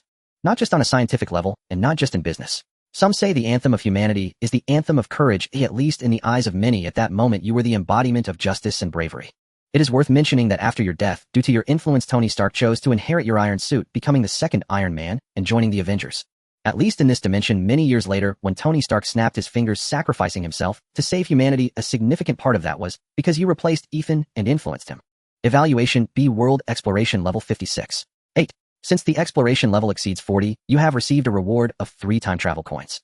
Due to your significant impact on the world's scientific development, you have received a reward of 4 time travel coins. Keep it up. Simulation ended. Please make a choice quickly. Option 1. Randomly acquire 3 skills and specialties obtained during your time travel. Note the Iron Man suit currently does not have an arc reactor. The arc reactor is a unique item from the Infinity War world requiring additional draw from the Infinity War prize pool. You have chosen option 1. You have acquired the skill Mozambique Drill Beginner. Our shooting method intermediate. You have acquired the life skill Precision Machinery Crafting Expert. Mozambique Drill Beginner, a close-quarters combat technique that involves quickly firing 2 shots at the target's body followed by a headshot. Our shooting method intermediate grants an additional point of agility, a combat technique that integrates both close and ranged attacks, significantly enhancing your combat power. Precision Machinery Crafting Expert. In this world, no one understands precision machinery better than you. That's fine, Zhou Ning said with a look of satisfaction. In the game Apocalypse, the number of skills is never too many, as almost all skills are useful and are tied to a unique mechanic: skill fusion. Players can consume experience points to fuse 2 or more intermediate skills, creating a new beginner skill. Fusion has a chance of failure with an initial success rate of 60, which increases with the level of the original skills. For instance, fusing 2 advanced skills almost guarantees success, while fusing 2 intermediate skills has a 40 chance of failure. Even if the new skill resulting from a successful fusion isn't particularly powerful, it will certainly incorporate characteristics of the fused skills. Moreover, even if the skill isn't strong, there remains an opportunity for retrying since the original skills still exist, just with their proficiency reset. For instance, warrior-type players have a necessary fusion skill formula that was practically essential in the past. The warrior class has a combat skill called Slash, and if fused with the universal skill Dodge, it creates a new skill Dodge Slash. It is a remarkable technique that balances offense and defense. Zhou Ning was quite interested in the universal skill Dodge, but the prerequisite for understanding it is having agility of 10. When Zhou Ning first crossed over, his agility was only 8, but now he had met the requirement. This is one of the most attractive aspects of Apocalypse. As long as you have enough experience, you can create numerous new skills. Once the new skills are established, they can even be used to create new professions with NPCs. However, in the previous life, no one succeeded in doing so in over 4 years. Zhou Ning's goal lies here. The natural affinity for elemental power in this body is 0, and the affinity for arcane power is also 0, making it impossible to become a warrior or a mage. So he decided to create a new profession for himself. With a month and a half remaining until the closed beta begins, he aims to complete his new profession within this time. As for the name, he tentatively considered calling it the Wandering Gunslinger, a profession that primarily utilizes firearms while also incorporating mysticism and mechanics, excelling in combat against dark creatures. Of course, the most crucial aspect is to look stylish, as this would better allow him to fleece players. Name: Zhou Ning Wayne Sturwell. Race: human. Template: NPC. Closed beta countdown 47 days, 12 hours, 22 minutes. Level 2. Profession: student, teaching assistant 110. Secondary profession: linguist 210. Natural elemental affinity 0. Arcane affinity 0. Talent: Tony Stark purple. Personal attributes: strength 10, agility 13, stamina 8, will 9, spirit 9, charm 99. Health 8080. Stamina 9696. Willpower 99. Mana 0. Life skills: alchemy, beginner, mysticism, intermediate, precision machinery, crafting, expert, gambling, advanced. Common skills: English proficiency, expert, pickpocketing, intermediate, shooting proficiency, advanced, flirting proficiency, expert, ripple breathing technique, beginner, Mozambique Drill Beginner. C. Our shooting method intermediate. Other details omitted. In the quest log, the previously received hidden quest literary life has also reached a progress of 523,1000, indicating he must have read a lot in the previous world. The gains were quite satisfactory. Zhou Ning happily opened a book borrowed from the library. Learning brings me joy. This is a knowledge book about the alchemist's secondary profession titled Equivalent Exchange: The Origin and Development of Alchemy, authored by Tom Chambers, a little-known alchemist. The content of the book is filled with dry and tedious theoretical knowledge of alchemy, along with some obscure terminology and illustrations. Zhou Ning patiently read through it, and after half a minute the panel finally displayed a message. You are self-learning alchemy. Given your willpower, your proficiency increased by 2 points. Extreme Com 0. 2. You are self-learning alchemy. Given your willpower, your proficiency increased by 3 points. Extreme Com 0. 3. You have comprehended a new alchemy recipe. As expected, just like in the game, Zhou Ning thought happily, settling down to flip through the book page by page. After going through a 150-page book, he gradually gained nearly 200 points of proficiency. Thus Zhou Ning picked up a second book. Until he finished reading all the books, he brought his basic alchemy proficiency, had also reached about half. As for the new recipes, he comprehended 2, a beginner's berserker potion that increases attack power after consumption, and a beginner's stone shield potion that enhances defense. At that moment someone knocked on the door outside. It must be that guy John. Zhou Ning ran out to open the door, without putting on an outer garment. When he opened the door, he saw a pretty girl standing outside with brown hair and light brown eyes appearing to be in her teens. She wore a braced-in-a-style dress, and her long legs made her skirt look a bit short, revealing a pair of straight fair legs that made him glance twice involuntarily. It turned out to be her. The future second wife in the player's minds, the alchemy genius Rosie Lily, who was dubbed wife for a very simple reason: she was beautiful with long legs. After all, who doesn't love a cute girl with long legs? In his memories, this girl, although she had the same mentor Professor Wesley as him, had little interaction with him. She was quite shy, though usually serious. She would blush and shyly avoid him whenever they met. Rosie Lily exclaimed in shock, covering her mouth as she looked at Zhou Ning, who was bare-chested. She immediately lowered her head, fidgeting with the hem of her clothing, her long legs shifting nervously. Wayne Sr., could you put on some clothes? Zhou Ning didn't make it difficult for her. While putting on a shirt, he asked, is there something you need? Regarding serious matters, Rosie rubbed her face, pondered seriously, and mimicked Professor Wesley's tone, saying, Professor Wesley asked me to tell you that you can make any potions you like, but do not make any healing potions anymore. Additionally, you need to handle the welcoming event alone in 4 days. To be honest, her imitation was quite good. Zhou Ning chuckled and nodded. I understand. Is there anything else? Would you like a red bean cake? Rosie instinctively pulled out a red bean cake from her pocket. Sure. Zhou Ning took the red bean cake from her, feeling its warmth. Coming back to her senses, Rosie hung her head in embarrassment. She had a bad habit of eating when nervous. The more anxious she was, the more she wanted to eat, resulting in her accidentally saying the wrong thing. After sending Rosie off, Zhou Ning shook his head with a smile, not expecting her to be quite cute. In the following 2 days, Zhou Ning continued his routine between the Alchemy Tower library and apartment. Although his memories remained fragmented, he gradually became familiar with the relationships of his predecessor. His best friend was John from the same dormitory, and he also had a decent relationship with a chubby guy named Fred from the next dorm. Indeed, every protagonist has a chubby friend by their side. During these 2 days, Zhou Ning didn't concoct as many potions as he did on the first day. On the first day, he made a few beginner mana potions and berserker potions, while on the second day, he made some beginner mana potions and beginner stone shield potions. By noon on the second day, his alchemy skill leveled up, followed by the long-awaited panel notification. Your proficiency has reached 100, and alchemy has reached the intermediate level. You have acquired the secondary profession Alchemy Apprentice Willpower 1A, and you have gained 1 free attribute point. You have comprehended new skills: potion mixing, item refining, and transmutation. You have comprehended new recipes: intermediate healing potion, intermediate mana potion, and gold to iron. The benefits of reaching the intermediate level in alchemy do not lie in these 3 somewhat underwhelming new recipes, but rather in the fact that he finally met the threshold to learn a divine level alchemical recipe. Flame oil hidden formula. When applied to weapons or thrown objects, it allows the target to exhibit a fiery form and inflict fire damage. Fire damage is one of the most effective types of damage against dark creatures, and its effectiveness speaks for itself. Just this effect alone is quite formidable, but even more impressive are its special effects. A weapon coated with flame oil directly gains a fiery effect, blazing with flames, incredibly striking. In his previous life, this formula was recorded in a meteorological book at the Vic University Library, hidden within a chapter describing frost monsters, and it took many years for players to discover it.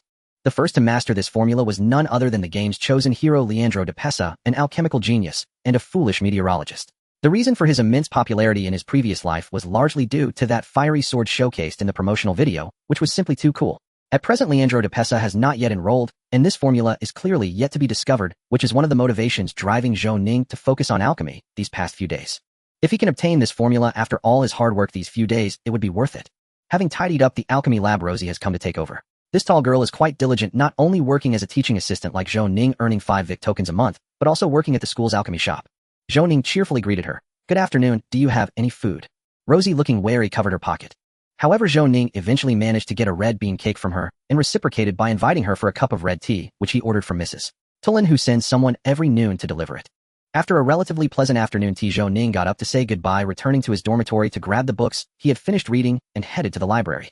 As usual, he returned the books at the library, and then approached the shelf containing meteorological books. As one of the top 3 libraries in Bryston Vic University's library boasts an incredibly complete collection of meteorological literature. In his previous life, the forum wasn't very clear, only mentioning that it was a meteorological book written by Roger Moore. The issue is that Roger Moore was a famous prolific writer from over 100 years ago with a total of 4 published works. Looking at the 4 thick meteorological books, Zhou Ning regretted that there was no forum or bullet screen for discussion here. He found a spot to sit down with a stack of books and began to read slowly. In the game, Apocalypse, there are 3 methods to learn formulas. One can either find someone to teach them or discover them oneself while reading books or examining formulas. If luck is on his side, a passage from an ancient text might just happen to contain a rare formula. After reading 3 books without a reaction, his proficiency in meteorology continued to improve. It wasn't until he approached the end of the 4th book that he finally received a hint. You have learned meteorology, beginner, and you have comprehended the skill weather observation. You have comprehended the formula flame oil. You have comprehended the formula sleepless potion. Flame oil hidden formula requires flame flower firefin, fish oil crystal bottle, and sunlight orchid root to concoct. When applied to weapons or thrown objects, it allows the target to exhibit a fiery form and inflict fire damage. Sleepless potion hidden formula requires poisonous flower thorny grass and fish gills to concoct. Consuming it will energize you without the need for sleep. Finally learned it. Zhou Ning clenched his fist, his face filled with excitement. This can be considered a heavenly start. The flame oil mentioned earlier goes without saying, and if the sleepless potion can be sold to factory owners, it should be quite popular as well. Both flame flowers and sunlight orchid roots are common herbs and not very expensive. Firefin fish oil is slightly rarer, but still under 5 roshan, and Zhou Ning currently has enough money. Looking at the sky, it was already approaching evening. Zhou Ning went to the alchemy shop at school, spending 20 roshan to buy 2 portions of materials, and then spent 4 roshan to rent an alchemy lab. He eagerly began the crafting process. Unlike the low-level potions he made before this time, the flame oil he was preparing is not only challenging, but also considered one of the more difficult intermediate alchemical products, and he was using his own money, thus he had to be extremely careful. Huff. Exhaling a breath of stale air, Zhou Ning deftly lit the alcohol lamp. Perhaps due to his agility reaching 13 points, his movements became increasingly nimble, with both hands equally balanced. Methodically grinding the herbs, he poured them into the flask along with a stabilizer and began to heat them slowly. The working process was intricate and also required a bit of luck. You have completed a potion mixing session, quality 7, and mixing failed. You gained 26 experience and 1 proficiency point. 5 minutes later, a burnt smell emanated from the flask. A flicker of annoyance crossed Zhou Ning's face. He had failed. With only 1 portion of materials left, he forced himself to calm down. He methodically heated the flask, and as the potion boiled, he added lead salt and other stabilizers before heating it again. The entire process was smooth and without any deviation. A few minutes later, the panel provided a prompt. You have completed a potion mixing session, quality 72. You gained 46 experience and 2 proficiency points. Finally, it succeeded. Zhou Ning finally let out a sigh of relief. Inside the test tube was a jar of crimson liquid, and only after it had completely cooled did he pour it into a crystal bottle. As he focused on the test tube, the panel provided a prompt: flame oil normal quality. When applied to weapons or thrown objects, it allows the target to exhibit a fiery form and inflict fire damage. The quality was decent. After hesitating for a moment, Zhou Ning poured the jar of flame oil into a small bowl, took out a bullet from his inventory, and carefully dropped it into the flame oil to soak. Uncertain if it was an illusion, as soon as the bullet was submerged in the flame oil, a burst of flames erupted. Zhou Ning acted quickly, shaking his wrist to retrieve the bullet. Surrounding the bullet was a swirling flame, but this flame was merely a special effect of the flame oil and did not feel hot at all. Special item: 45 ACP caliber bullet. Attributes: burning. Description: a bullet soaked in flame oil attached with 1325 points of fire damage. It really works. Zhou Ning looked excitedly at the bullet in his hand, which was burning fiercely. What had previously been just an idea was confirmed to actually work after testing. Next, Zhou Ning tossed in another 8 or 9 bullets, and after a while he retrieved them one by one. A total of 10 bullets had all been transformed into special bullets. When he tried to toss in the 11th bullet, he realized that the half bowl of flame oil had already been used up. The 2 portions of materials bought for 20 roshan and the 4 roshan rented lab, calculating a 50 success rate, resulted in 24 roshan for 10 special bullets, which is somewhat expensive. However, this cost will continue to decrease as his proficiency improves. Zhou Ning took out the ivory-handled Colt M1873 revolver, ejected the magazine, and carefully loaded the 10 burning special bullets one by one. He could now be certain that if he encountered a creature like Marion again, he would be able to handle it with ease. After returning the rented alchemy lab, Zhou Ning noticed it was raining outside. Due to the special weather conditions, umbrella lending services are available in any facility at the school. Zhou Ning borrowed an umbrella from the alchemy shop. He also bought a few pounds of bread at a roadside shop and headed back to the dormitory. When he returned to the dormitory, it was already 7 o'clock. Unexpectedly, his roommate John, who was said to be elusive like a dragon, was actually back. At this moment, John sat by the bed looking melancholic, smoking a cigarette, while his dog Polly excitedly pounced on the bed, desperately licking his face. Zhou Ning silently watched this warm scene of father and son, but ultimately couldn't bring himself to tell him his son had just eaten feces. Seeing Zhou Ning come in, John gloomily stubbed out his cigarette, saying, "What should I do, Wayne? I might get killed by my dad." In his memory, John's family was quite wealthy. His father was a prominent businessman in Dockland City, owning an entire red light district near the old town. Several times, Zhou Ning wanted John to treat him to experience life, but never had the courage to bring it up. He placed the bread on the table, feeling a bit curious. That shouldn't be the case. You're the only son in your family. Surely it won't come to sacrificing family ties. You haven't gotten into trouble, have you? John shook his head sadly, saying if it were just trouble, that would be easy. As long as it's not a serious crime, my dad would definitely bail me out. Do you remember the store I invested in? It's about to go bankrupt, and I will lose everything. Zhou Ning immediately lost interest, thinking he might hear some melodramatic family conflicts or temptations. It's just an investment failure. It shouldn't be a big deal for your family, right? My dad gave me 10,000 victors. Zhou Ning was taken aback. In his memory, John started his business in July, investing in a boutique potion shop off campus. By the end of July, dissatisfied with the lack of profit, he demolished it and rebuilt it as a boutique weapon shop. As he put it, if we're doing it, let's do it right. Now it was September 2nd. If he were John's father, he would probably beat him to death. There's no saving you, just wait to die. Remember to give me a dream message when you hold the funeral. Once again, Zhou Ning felt the disparity of life with John. Silently hugging his clothes, he entered the bathroom, completely uninterested in conversing with such a vile rich person. When he finished his shower and came out, John had actually fallen asleep. A few minutes later, there was a knock on the door. It was the staff collecting coins from the gas meter in each dormitory. When they took the gas payment, their gaze towards him was as if they were looking at a foolish rich kid. Upon inspection, Zhou Ning was shocked to find that his gas consumption had exceeded 4 Roshan in just 3 days. How poor. Zhou Ning sighed. Outside, the sound of rain pattered, and as the rain grew heavier, he shut the window and jumped onto his bed, sitting cross-legged. The urgent need for alchemy had settled down, and now with some leisure, it was a good time to organize his abilities. Zhou Ning opened the panel. After days of accumulation, he had over 230 experience points available, some gained from practicing alchemy and others from studying. Currently, Zhou Ning had a total of 7 ordinary skills available for fusion, English proficiency, expert pickpocketing, intermediate shooting proficiency, advanced flirting proficiency, expert ripple breathing technique, beginner Mozambique drill, beginner, and C.R. shooting method, intermediate. The ripple breathing technique could be upgraded from beginner to intermediate with 10 mental points. Zhou Ning currently had 9 points, but fortunately, he had some free attribute points left, raising his mental points to 10, finally reaching a normal standard. After meeting the attribute requirements, Zhou Ning hesitated not at all and first upgraded the ripple breathing technique beginner to intermediate. Ripple breathing technique intermediate, an exceptionally effective breathing technique that grants an additional 4 strength and 4 agility. The increase in strength and agility was slight, and the description changed from exceptional to exceptionally outstanding, which wasn't a significant improvement. Next, Zhou Ning selected shooting proficiency advanced and ripple breathing technique intermediate and chose skill fusion. Do you wish to fuse shooting proficiency advanced with ripple breathing technique intermediate? This fusion will consume 800 experience points. The success rate is 70. The success rate is lower than in-game, likely because the ripple breathing technique isn't a skill in the game. Zhou Ning unhesitatingly chose yes. The experience points for ripple breathing technique and shooting proficiency were cleared and both reverted to beginner. Fusion successful, you have acquired the skill ripple shooting. Ripple shooting beginner, a shooting method that infuses ripple power into bullets, greatly lethal to dark creatures. When using this skill, strength and agility checks receive a 3 bonus. Zhou Ning's eyes lit up. He had envisioned many tactics for the fusion of ripple breathing technique and shooting proficiency, but currently ripple shooting was the best outcome he could imagine. Although it didn't achieve the precision bonus from advanced shooting proficiency, it infused ripple power into the bullets and added an extra 3 points to strength and agility checks, maximizing its lethality. With around 800 experience points left, he glanced at the skill list again and immediately upgraded Mozambique drill beginner to intermediate. Mozambique drill intermediate, a close-range gunfighting technique that quickly shoots twice at the target's body followed by a headshot with enhanced lethality compared to the beginner skill. Do you wish to fuse Mozambique drill intermediate with C.R. shooting method intermediate? This fusion will consume 800 experience points. The success rate is 48. Fusion successful, you have acquired the skill rapid pursuit. Rapid pursuit beginner, a deadly gunfighting technique that combines both long and short range, allowing you to enter a unique combat state that passively increases your combat power. Surprisingly successful. This time, even Zhou Ning himself couldn't quite believe his luck.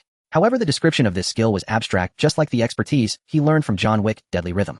After finishing the skill upgrades, he took advantage of the night to read a bit more successfully, reaching a reading progress of 547-1000. Looking at the time, it was just past 11. He also checked his balance of 9 time travel coins again. After enduring for 2 days, Zhou Ning finally couldn't hold back, opened the simulator, and chose to travel. Preparing for time travel. Time travel coin 5, please select a travel mode. 1. Direct time travel. 2. Use parallel world templates for time travel. As usual, he first checked what new templates had been refreshed for the second option. The previous 3 templates, Extreme Hacker, Crazy Clown, and Gambling God, had all been exhausted. 3 new templates appeared. The first was Zhou Ning with glasses, refined demeanor, characterized as shrewd with a talent for design, blue skills, an architectural design expert, and accounting intermediate. The title was Architect Zhou Ning, and the price for travel was 3 time travel coins. The second was Zhou Ning in a black mage robe with 3 large fireballs floating in his hands, characterized as irritable. His talents included Fire Magic Genius Purple, Magic Affinity Purple, and Magic Focus Purple, with a skill in Omniscient Fire Magic God level. The title was Flame Reed City Zhou Ning, and the price for travel was an astonishing 250 time travel coins. When Zhou Ning saw the third image, he couldn't help but exclaim. The image depicted a weary-eyed version of himself in a black suit, half his body hidden in the shadows. Characterized as wise and calm, his talents included Research Genius Purple, Athletic Genius Blue, Vampire Physique Purple, Daywalker Purple, and Rapid Regeneration Purple. His skills were Ripple Breathing Technique Expert, Painting Expert, Writing Master, Shooting Proficiency Expert, and a long list of skills. The title was Legendary Vampire Zhou Ning, and the price for travel was astonishingly 0. Zhou Ning was stunned for a long time before reacting. He recalled that after clearing Fog City Maze, he had received a hint Legendary Vampire Zhou Ning had become a hidden template, which could be selected under extremely fortunate circumstances. Could today be his lucky day? Without hesitation, Zhou Ning chose option 1 and selected Legendary Vampire Zhou Ning for the time travel. Match successful. In the parallel world, you are the greatest scientist, the greatest literary figure, and a physicist of the 20th century. You have won the Nobel Prize twice and represented the Allies in winning World War II. You are a legend, a living myth, and also a vampire who can walk in the sunlight. The Stone Demon Mask granted you vampire talents and physique, but the body initially modified through the Stone Demon Mask, and the Asia Redstone gives you the ability to walk in sunlight. What kind of change will you bring to this world? We shall see. Current World Exploration Degree is 56. 8. When the World Exploration Degree reaches 66. 7. You will gain the right to unlock the next map. When you die in the simulation, the game ends. Traveling through the time machine. 1. 33. 65. 95. Whoosh. Time travel complete. You are contemplating the time and place of your traversal. You have traversed to New York in 1940. From this moment, the wheels of history begin to turn. On March 19, 1940, you stand on the streets of New York, where traffic is congested and skyscrapers, the city hinting at the emergence of a future international metropolis.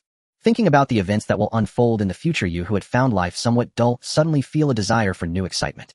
Based on your judgment, although you are considered an extraordinary being, your strength lies solely in your endless life. In terms of physical capabilities, you may not even match a fortified Captain America.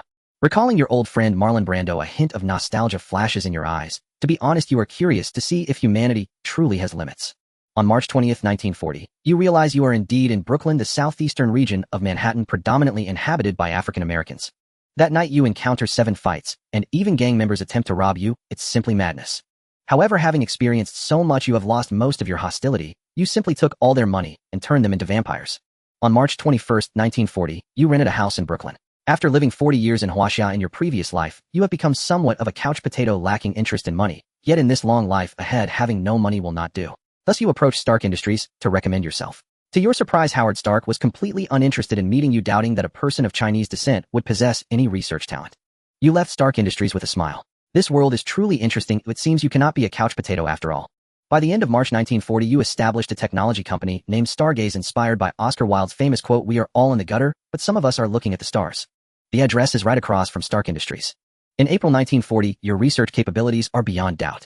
As a new company, you quickly achieved milestones, although in truth you had already done so in your previous life. You invented and improved the transistor, which is regarded as one of the greatest inventions of the 20th century. In May 1940, you invented the transistor radio and the transistor television, marking the first commercial use of transistors. The invention of the transistor began to bring you significant profits. This invention is hailed as a remarkable representative of the electronic technology revolution. In November 1940, after more than 6 months of hard work, you painstakingly created the world's first supercomputer, unlike the first general-purpose electronic computer ENIAC, which was produced in 1946, occupying 167 square meters, consuming 150 kilowatts of power, and capable of performing only 500 additions and subtractions per second. Your supercomputer can execute 9 million logical operations per second, with a power consumption of less than 100 watts.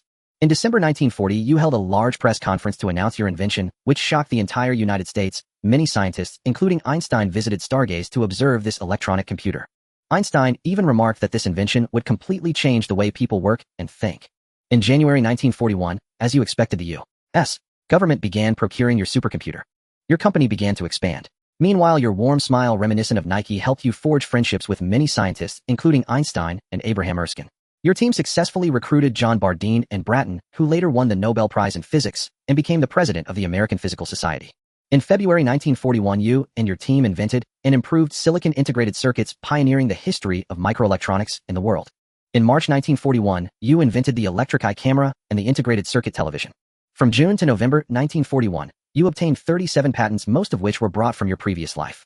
Under your leadership, your company expanded rapidly not only in the electronics field, but also in military and aviation sectors. Although not very large in scale, your reputation as a scientist had already surpassed that of Howard Stark.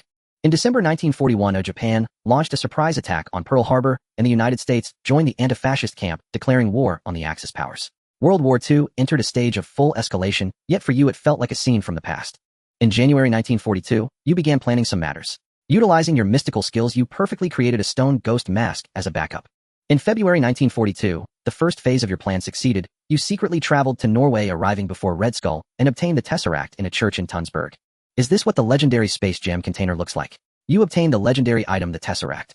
In May 1942, as the father of aviation in your previous life, your design for a jet plane successfully passed its test flight. In late May, you were invited by your friend Dr. Abraham Erskine to join the Rebirth project led by Abraham Erskine himself. You discovered that your supercomputer was indeed used in this project, and you had won the bet. In June 1942, you became very interested in this Rebirth project, especially the Super Soldier Serum, which according to Abraham Erskine could enhance the user's metabolic functions and all physical capabilities, achieving 100 brain usage and reaching the peak of human potential. You couldn't help but wonder what would happen if a vampire used this serum. In December 1942, thanks to your supercomputer, the experiment progressed rapidly, and the Super Soldier Serum was released 3 months ahead of schedule. You intercepted all data related to the serum using a Trojan program preset in the computer and recorded it. In February 1943, you perfectly replicated the Super Soldier Serum in your laboratory. To test it, you made a monkey wear the stone ghost mask and turned it into a vampire monkey, injecting it with the Super Soldier Serum. The results disappointed you. The monkey initially gained immense strength, but then its body collapsed and died. In April 1943, you and your team attempted to improve the Super Soldier Serum, and this time the monkey lasted an extra day. Its astonishing strength and agility left you with lingering concerns. In May 1943, Howard Stark held the World of Tomorrow Expo in New York. You were also on the guest list. When you chatted with Howard Stark, he completely forgot that he had rejected you in the past. You smiled and didn't mind too much. After living for over 100 years, nothing could really break your defense. However, you still told him the truth. The awkward and shocked expression on Howard Stark's face left a deep impression on you. At this expo, you also met your friend Abraham Erskine, as well as the future Captain America and Winter Soldier. You noticed that like the original plot, Abraham Erskine was quite focused on Steve Rogers and helped him successfully enlist in the Strategic Scientific Reserve. In July 1943, based on previous speculations, you subjected the blood-sucking monkey to radiation from the life ray, and ultimately the experiment was successful. The blood-sucking monkey survived after receiving the Super Soldier Serum, gaining a tremendous boost in both strength and agility, its size ballooning to nearly 2 meters. Even more astonishing was its rapid increase in intelligence, the symptoms of bloodlust disappearing, and within a short period, it learned human language, allowing for simple communication with you. You named it Winston, and it regards you as its father, displaying unwavering loyalty. In August 1943, Winston's intelligence grew rapidly. Perhaps the Super Soldier Serum truly enhances brain utilization to 100. In just 1 month, it mastered human language, completely enabling full conversations with you, and even serving as your experimental assistant. With its help, you finally resolved to inject yourself with the Super Soldier Serum. In September 1943, after undergoing radiation from the life ray, you received the injection and successfully survived. The effects were remarkably pronounced. Upon testing, your strength and agility reached triple their previous levels with room for further enhancement. Your mind was clearer than ever, and after completing a Mensa test, your IQ reached 168, surpassing Einstein by 8 points. Surprisingly, Winston achieved a remarkable score of 170. In November 1943, with Winston's assistance, you continued to refine the Super Soldier Serum, ultimately reaching a dilution concentration of 30 suitable for direct injection. You locked the highest quality vial in a safe. You obtained the item Super Soldier Serum. In late November 1943, leaders from the United States, the Soviet Union, and Britain held a conference in Tehran, Iran, where they issued the Tehran Declaration, announcing their plans to eliminate the German forces, reaching an agreement to collaborate in creating peace after the war. Captain America finally ended his days of selling bonds and headed to the European front. As a member of the Rebirth Project and today's most renowned scientist, you were also drafted into the Strategic Scientific Reserve to join the front lines. In December 1943, you brought Winston along to the European front and introduced him to everyone as your assistant. His arrival caused panic, but soon the kind and intelligent Winston won people over. Half a month later, Winston, whose combat capabilities even surpassed those of Captain America, naturally joined the Howling Commandos, led by Captain America. From January to August 1944, after the Strategic Scientific Reserve entered the battlefield, German forces began to retreat continuously. Without the Tesseract, even Red Skull and his Hydra could not halt the advance of the Howling Commandos. Your outstanding combat strength and command abilities allowed you to shine in the war, gradually gaining command of the Strategic Scientific Reserve. From September 1944 to March 1945, under your command, the Strategic Scientific Reserve successfully captured Arnim Zola, the chief scientist and strategist of Hydra. Utilizing Dr. Zola's intelligence, the strategic scientific reserve, began to thwart Hydra's schemes continuously. During the war, Steve Rogers also made you realize that human wisdom and courage can conquer limits. You forged a deep friendship. On May 8, 1945, after the efforts of many righteous people, Germany announced its surrender. On August 6 and 9, 1945, the United States dropped 2 atomic bombs on Hiroshima and Nagasaki respectively. Japan announced its unconditional surrender, and World War II finally came to an end. In November 1945, witnessing the marriage of Steve Rogers and Peggy Carter, you gifted them 2 serums capable of delaying aging. In December 1945, the Ancient One appeared before you, warning that you had caused divergences in parallel universes, leading to the emergence of new parallel universes. You could only smile in response, wondering what to do next. From 1945 to 1946, you and Winston became well-known heroes in America. Upon returning to the U.S., you helped establish the secret headquarters of the Strategic Scientific Reserve and renamed it the Department of Homeland Strategic Defense Attack and Logistics. You became the first director, but in reality, it was no different from being the sole member. Some referred to the Department of Homeland Strategic Defense as the Starsky Bureau. From 1947 to 1948, in the post-war period, your connection with Einstein deepened. You attracted him to join through the Tesseract and anti-aging serum, beginning secret research on the Tesseract. During this period, your Starsky company grew rapidly, especially in the field of integrated circuits. John Bardeen and Bratton, under your leadership, became renowned figures, leading to the birth of CMOS technology, which today accounts for over 95% of integrated circuit chips. In 1949, at your invitation, Dr. Zola joined the Tesseract research team. This way, apart from Howard Stark, the 4 smartest individuals in the world were gathered here. In 1952, your research on the Tesseract finally yielded results. You extracted an isotope from the Tesseract, a powerful energy source with infinite possibilities. This would also become the new element used by Iron Man to replace palladium. However, unfortunately, current technology is still unable to produce this element, leaving even a time traveler like you powerless, forcing you to temporarily set it aside. In 1953, you built a library beside your mansion, ensuring that you would always carve out time to read no matter how busy you were. From 1953 to 1960, you successively filed over 140 invention patents, including epic-making inventions like the personal computer, and the scale of Starsky technology has far surpassed Stark Industries. In 1961, after 5 years of development, you, Einstein, and Winston together created the arc reactor, capable of producing 2 billion joules of energy per second. It could satisfy the energy needs of Starsky technology and potentially serve as the energy core for Iron Man's armor in the future. In 1968, your invention of the transistor in 1941 garnered a nomination for the Nobel Prize in Physics, and you successfully won the award. In 1970, you stepped down from your position as the director of the Department of Homeland Strategic Defense Attack and Logistics, appointing Steve Rogers as your successor. Though he was somewhat reluctant, he accepted the role. In 1972, you began to retreat behind the scenes, participating less in the management of the Starsky company. However, you still held 85% of the company's shares. In 1975, even with the anti-aging serum, your friend Einstein passed away. Nevertheless, it could be considered a rare longevity. In 1983, you resumed efforts to manufacture the Tesseract isotope. In an era lacking technology, this process is expected to be extremely lengthy. In the same year, Dr. Zola approached you, wishing to become a vampire to extend his lifespan, and you fulfilled his request. In 1999, your friend and rival Howard Stark passed away, and his 29-year-old son Tony Stark began to take over Stark Industries. In 1999, your premonition was correct. The intelligence sent by Steve Rogers took you by surprise. Due to your early invention of the arc reactor alongside Einstein, Stark Industries in this world had already gravitated more towards biomedical fields. In the original timeline, Howard and Maria Stark were assassinated by the Winter Soldier because Howard Stark had developed 5 super soldier serums, which were discovered by a Hydra mole embedded within S.H.I.E.L.D. In this world, Tony Stark likely acquired the complete formula for the super soldier serum. By the year 2000, according to official market value statistics, your Starsky company had surpassed 15 trillion, roughly equal to Apple's in reality. Based on your 85% shareholding, you were losing $1 million every minute. In 300 years, you would be bankrupt, but that was still manageable. In July 2000, you met Tony Stark for the first time at a banquet. He left a good impression on you as a humble young man. Of course, no one has the right to be arrogant in your presence. But Winston told you he didn't quite like Tony Stark.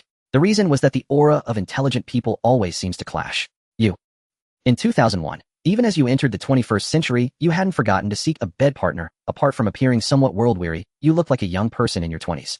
The public also did not know you were a vampire. They merely regarded you as a war hero and legendary scientist who had injected anti-aging serum. With long-term practice of the ripple breathing technique and continuous development of the super soldier serum, you could feel your wisdom, strength, and agility steadily increasing, and you weren't even close to your limit. By 2002, after 18 years of effort, you finally created the isotopes of the cosmic cube, a process far more challenging than depicted in the movies. As a scientist, you can responsibly state that the way it was done in the movies is utterly impossible for creating a new element, as it completely violates the law of conservation of energy. To create the star element, you first invested heavily in building a 4-kilometer-long superconducting collider consuming 5 megawatts of electrical power to smash subatomic particles and combine them into a new atomic nucleus, a process that takes at least 3 days. This new element was named pseudopalladium by you. It is an incredibly powerful energy source that is not only safe and clean, but can also triple the energy output of small arc reactors. Reaching 6 billion joules per second in 2003, you stepped back into the spotlight, began to manage Starry Sky Company again, and announced your entry into the clean energy industry, primarily focusing on controllable nuclear fusion. A new revolution in human energy history is upon us. In 2005, Stark Industries announced the successful development of a human enhancement serum capturing the world's attention. Your guess turned out to be true. By the end of 2005, you learned that Bruce Banner had unfortunately been exposed to intense gamma radiation during a biological experiment, leading to the emergence of his second personality, Hulk, granting him the ability to transform. The Green Giant began to appear. You found him and fought, but the result was inconclusive. In 2006, based on the small arc reactor with the help of Winston and Dr. Zola, you began to develop the Iron Suit. You sought out the Green Giant for a fight, periodically sensing that he was beginning to develop a phobia. By the end of 2006, Tony Stark went missing during a business negotiation, only to return half a month later. Upon his return, he immediately fired Obadiah Stane and charged him with murder. At the same time, a superhero clad in a gold and red suit appeared on the streets of New York. Unlike the Batman of your past life, this individual not only possessed human physical limits, but also integrated various high-tech devices in his suit, which was extravagantly designed, even equipped with flight capabilities. This person called himself Phoenix Man. You certainly knew this Phoenix Man was Tony Stark. He was simply over the top. In early 2007, indeed under the watchful eyes of S.H.I.E.L.D., Tony Stark boldly admitted that he was Phoenix Man. Then at a public press conference, he tossed aside the speech prepared by S.H.I.E.L.D. and directly declared, "I am Phoenix Man." Watching Tony Stark on television, Winston remarked, "This guy is simply too ostentatious. If it were me, I would never do such a thing." You smiled and said nothing. In fact, you could tell that Winston was too lonely and wanted a new friend. In 2007, you created the first Iron Suit, which was far more powerful than those in the movies. Winston was very interested in this suit, so you simply gifted it to him. Winston named it Trampler. For the first time, you managed to chase off the Green Giant. In March 2007, Winston began to fly around wearing Trampler, helping many people. People began calling him Iron Man due to his unique height and physique. Some recognized Winston's identity, but regardless, it was clear that he was quite happy now. The unhappy one was the Green Giant. You once again sought him out and gave him a severe beating. In May 2007, Steve Rogers personally came to inquire whether the Iron Suit was your work. You generously admitted it and told him that the current Iron Man was Winston. Facing his former comrade, Steve Rogers had no anger. He could only allow Winston to attend a press conference to deny his identity. However, at the press conference, Winston also tossed aside the speech and boldly announced, "I am Iron Monkey." Iron Monkey. At that moment, you were drinking tea, and even with your usual composure, you rarely lost your cool, splattering tea everywhere. In July 2007, Phoenix Man and Iron Monkey fought on the streets of New York. Iron Monkey had the upper hand, prompting Tony Stark to begin improving the Phoenix armor in an effort to create an anti-Iron Monkey suit. He set his sights on vibranium. Coincidentally so, did you. You purchased a large quantity of vibranium to upgrade the materials of the small arc reactor and crafted an even more advanced iron suit. In August 2007, under the mediation of Steve Rogers, Winston and Tony Stark shook hands and made peace, surprisingly, even becoming friends. Regardless, you were happy that Winston found a new friend. Of course, there were unhappy things as well. When you sought Bruce Banner, the Green Giant was no longer willing to come out. From 2007 to 2010, as the new decade began, you updated the Iron Suit to its 7th generation, even gifting one to old friends Steve Rogers and Peggy Carter for their birthdays. You also gifted one to Tony Stark, but he insisted he would never accept gifts from men, although he eventually accepted it stubbornly. In return, he gifted you a suit. He crafted the Phoenix armor. You received the epic item Phoenix No. 1. In April 2010, just like in the original plot, a hammer fell from the sky, landing in New Mexico. You were very concerned about this matter, so you went to New Mexico with Steve Rogers. To your surprise, Steve Rogers easily lifted Mjolnir and gained the powers of Thor, while the late arriving Thor could only shout in disbelief no. However, ultimately things returned to their original course. After a fierce battle, Thor retrieved the hammer and defeated the Destroyer. Only Steve Rogers was worried. Having witnessed the might of Thor and the Destroyer, he began to contemplate whether Earth would face an increasing number of extraterrestrial foes. In July 2010, the Green Giant and Abomination engaged in a fierce battle in downtown New York, but in front of you and 3 iron suits, it was nothing significant. Upon seeing you, the Green Giant transformed back into Bruce Banner within seconds, leaving Abomination dumbfounded. Additionally, with the assistance of S.H.I.E.L.D. Deputy Director Nick Fury, there were no significant damages or casualties. In September 2010, after witnessing increasingly uncontrollable powers, Steve Rogers invited you to rejoin S.H.I.E.L.D. to combat unknown enemies. After some reflection, you chose to join and resumed your position as the director of S.H.I.E.L.D. Of course, most of the affairs were still handled by Steve Rogers and Nick Fury. Compared to being directed by others, you preferred to take fate into your own hands. In April 2011, you began to equip a large number of new weapons on S.H.I.E.L.D.'s helicarrier.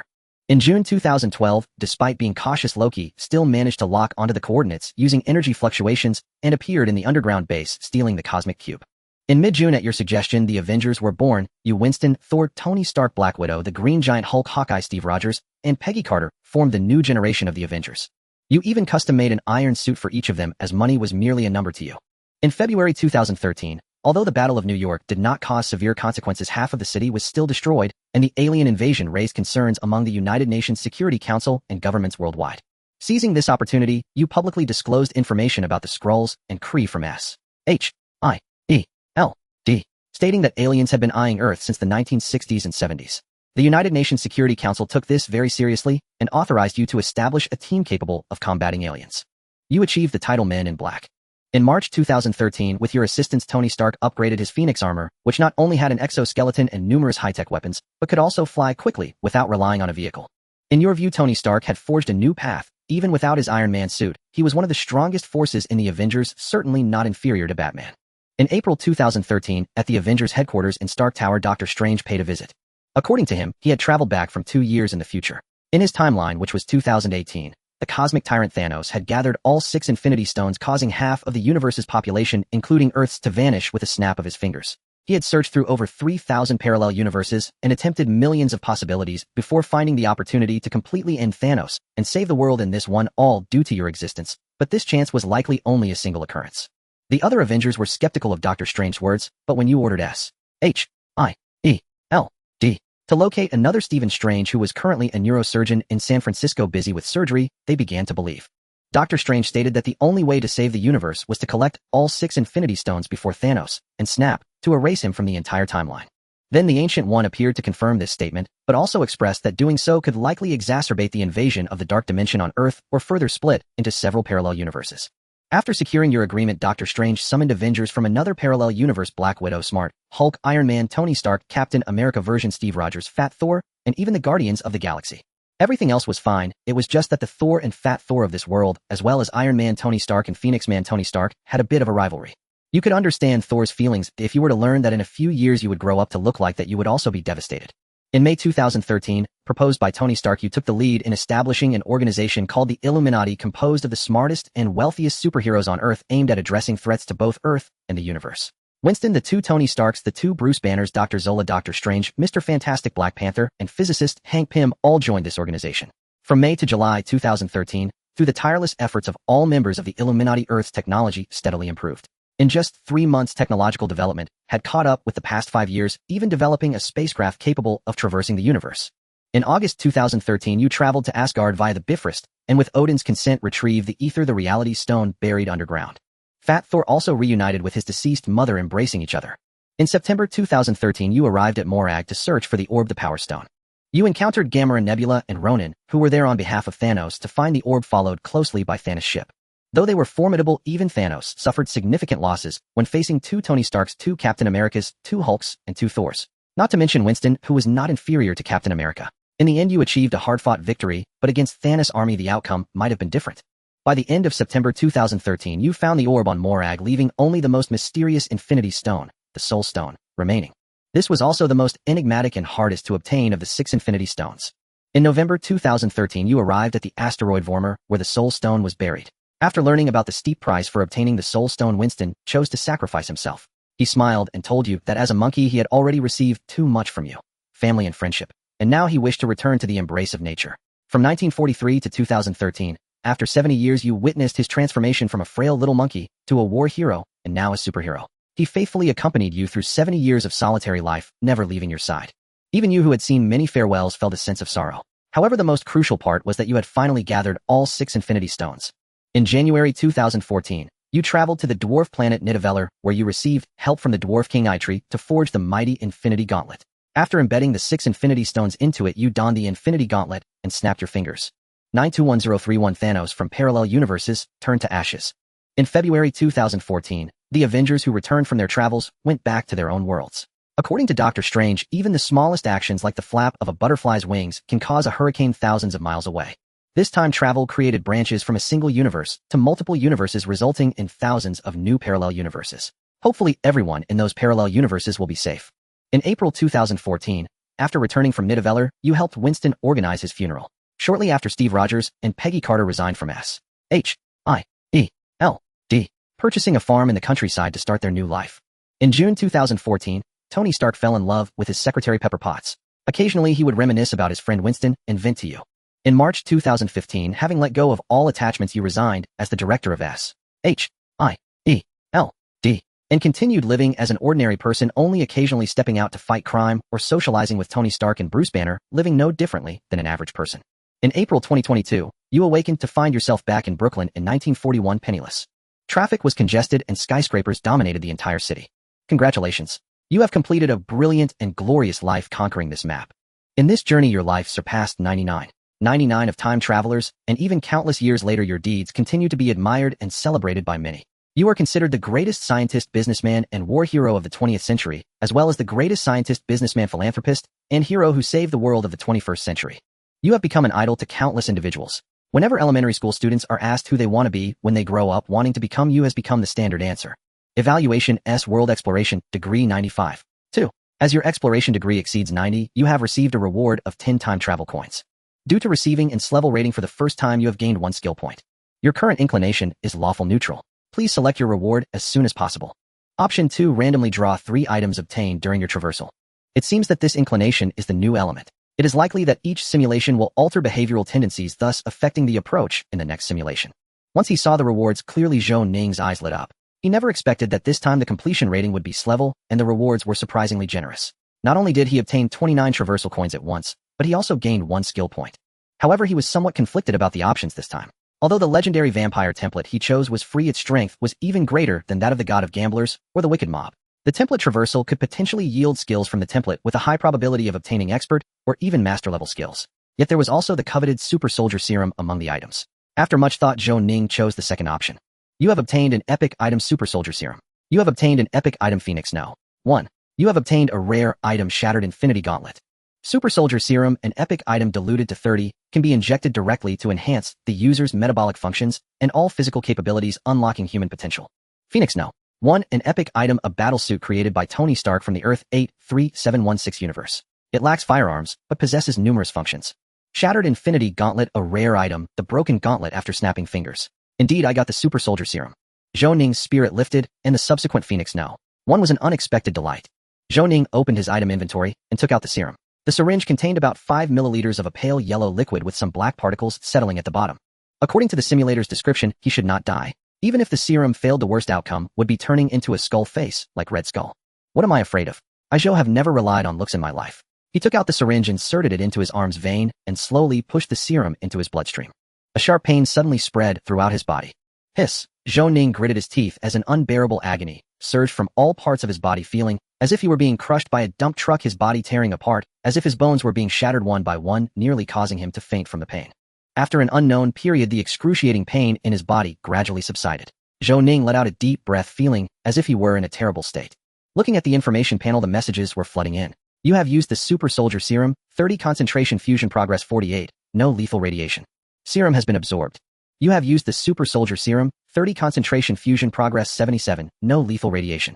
Serum has been absorbed. You have used the Super Soldier Serum, 30 concentration fusion progress 100 fusion complete. Compatibility perfect. You gain 10 strength, 10 agility, 10 stamina, 5 spirit. You gain the specialty Extraordinary Physique. Extraordinary Physique. Zhou Ning was taken aback, incredulously looking at the attribute panel, and indeed a new specialty Extraordinary Physique had appeared. Is this an elite specialty? Zhou Ning couldn't help but be astonished. In the game Apocalypse, there is a very special kind of specialty called an elite specialty. This item is exclusive to elite template NPCs and bosses, and its effects are generally powerful, with even elite NPCs not necessarily possessing one. For instance, Zhou Ning's current Extraordinary Physique can increase his main attribute bonus by 0.35 for each level. This means that for every 3 levels he gains, he will increase 1 main attribute. Considering the first expansion caps at level 60, Zhou Ning could exceed others by 20 main attributes, which is simply outrageous. Take Zhou Ning as an example. His main profession is a level 1 student, while his secondary professions are level 2 linguist and level 1 alchemy apprentice. Leveling up as a second-level linguist gives him 1 point of spirit and 1 flexible attribute each level. This 1 point of spirit is the main attribute, which can be increased to 135. That's how powerful it is. For Zhou Ning, this extraordinary physique specialty undoubtedly ensures his growth potential, allowing him to contend with those legendary NPCs in the future. The panel changed name Zhou Ning Wayne's Devil. Race human. Template elite NPC closed beta countdown 45 days, 12 hours, 22 minutes. Level 3. Profession student teaching assistant 110. Secondary profession linguist 210 alchemy apprentice 110. Natural force affinity 0. Arcane affinity 0. Talent Tony Stark purple gunfighting deadly rhythm blue. Personal attributes strength 20, agility 23, stamina 18, willpower 9, spirit 15, charisma 99. Life 180,180. Stamina 196,196. Willpower 99. Mana 0. Life skills alchemy intermediate mysticism intermediate precision machinery production expert gambling advanced. Common skills English proficiency expert theft intermediate shooting proficiency beginner flirting proficiency expert ripple breathing method beginner Mozambique shooting method beginner C. Our shooting method beginner ripple shooting beginner rapid pursuit beginner. The rest is omitted. It's impressive, even the template has become an elite NPC. According to the description, his current self should be similar to an ordinary extraordinary being at the beginning of the game. This traversal has yielded abundant rewards. Besides the serum, the highlight is Phoenix No. 1. This reward is an unexpected surprise for Zhou Ning, as every man has a dream of wearing battle armor. Checking to ensure the door is securely closed, Zhou Ning clicked on Phoenix No. 1 in the item inventory and chose to equip it.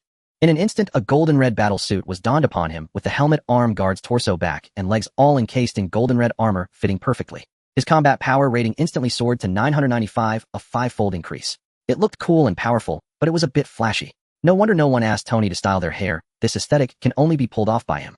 The helmet is semi-covered with 2 ears resembling bird feathers on either side, exposing his mouth. The helmet is equipped with night vision and thermal imaging.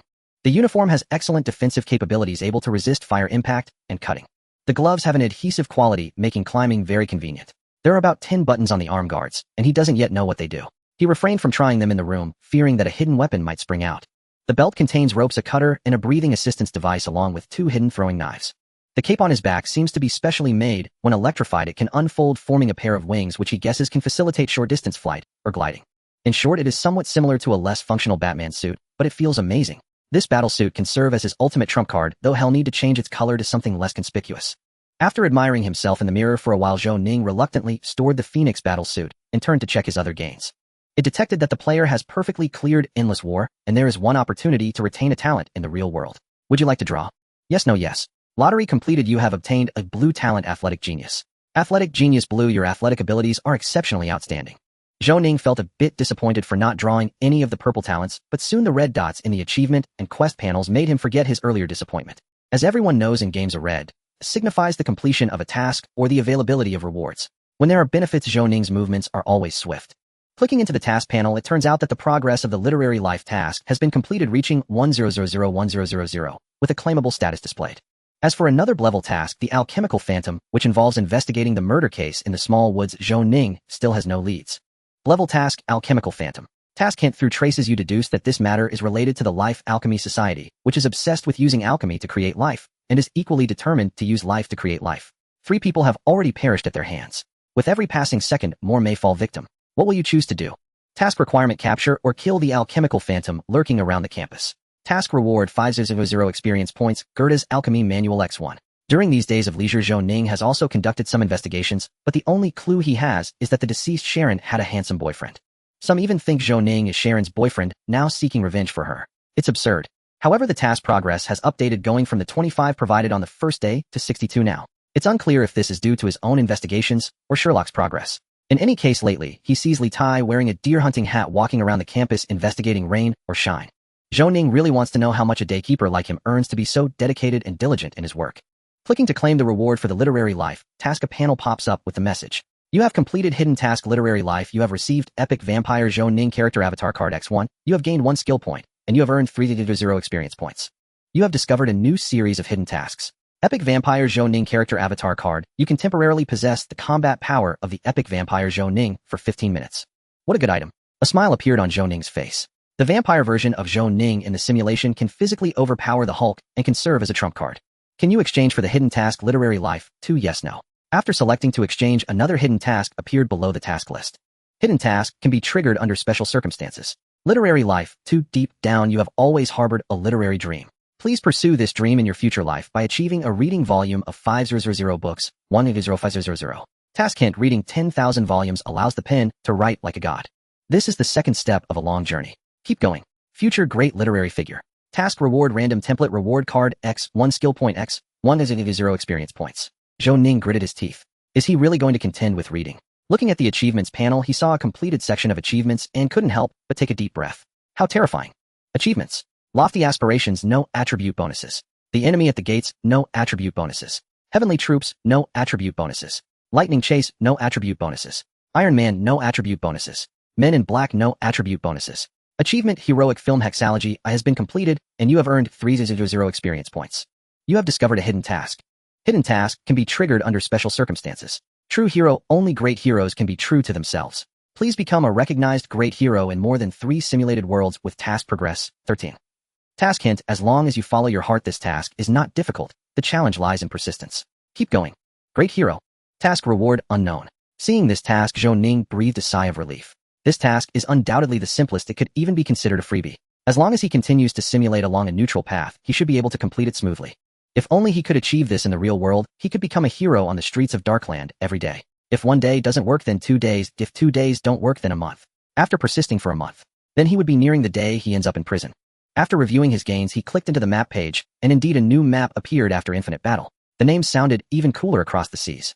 Zhou Ning remembered watching a Hong Kong film of the same name in his childhood starring Chow Yun-fat and Leslie Chung, which was about 2 art thieves. It was very good.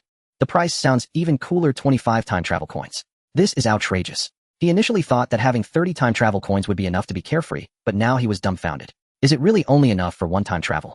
Zhou Ning sat numbly on the bed, gazing out the window where it was still raining, quietly calming down for a moment, desperately suppressing the urge to rage against the game. That night, Zhou Ning dreamed about how to earn time travel coins. In the middle of the night, while Zhou Ning was fast asleep, he was suddenly startled awake by a strange sound coming from outside. Opening the door, he found that John, who was originally asleep on the sofa, had vanished. The entire room was bathed in the red light of the moon shining through the window, creating an inexplicable eeriness. The moon outside had inexplicably turned red. A whisper came quietly to his ears: "Run, pitiful little worm. Yet in the end you cannot escape the shadow of death. Destruction and death have always been watching you. Everyone will die, and no one can escape, including this world." Zhou Ning's heart jolted. Looking around, countless tendrils suddenly surged from the walls and the cracks in the floor, thrashing wildly. Whoa! He shot up, suddenly seeing the torrential rain outside and the curtains blowing in the wind. He noticed the gas lamp beside him still burning and the gas meter glowing red. Damn! Another gas bill. Only then did he realize that he had just experienced a nightmare. He opened the panel only to be immediately bombarded by a series of notifications. You sense the whispers of an unknown presence. Mental state 15, willpower 9. Check failed. Willpower 1, current willpower 89. You sense the temptation of an unknown presence. Mental state 15, willpower 9. Check failed. Willpower 1, current willpower 79. You sense the whispers of an unknown presence. Mental state 14, willpower 9. Check failed. Willpower 1, current willpower 69. Damn it, it turns out it wasn't a nightmare. During the brief moment he fell asleep, his willpower had quietly dropped to 49 due to a series of whispers and temptations. If it drops to 0, he might completely descend into madness. If he were still an ordinary player, he could simply commit suicide to restart, but now he might just have 1 life. He doesn't dare to hope for another chance to travel. Zhou Ning's expression darkened. This must be the situation that Qian West mentioned that day. He has indeed been targeted by the cursed god cult and the evil god they worship. The reason he didn't feel it in the past few days was likely due to his mental state, not reaching 10 points, far below the average level of a normal person. Today he just injected the super soldier serum, raising his mental state to 15 points. There are some temporary solutions to the difficulties, such as increasing willpower, or seeking out Qian West, or the ascetic church, as they should have methods to temporarily suppress the whispers.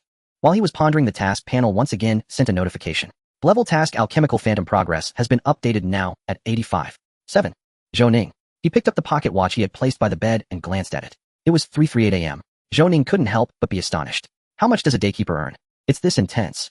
Due to the enhancement from the super soldier serum, Zhou Ning's hearing has become extremely sharp.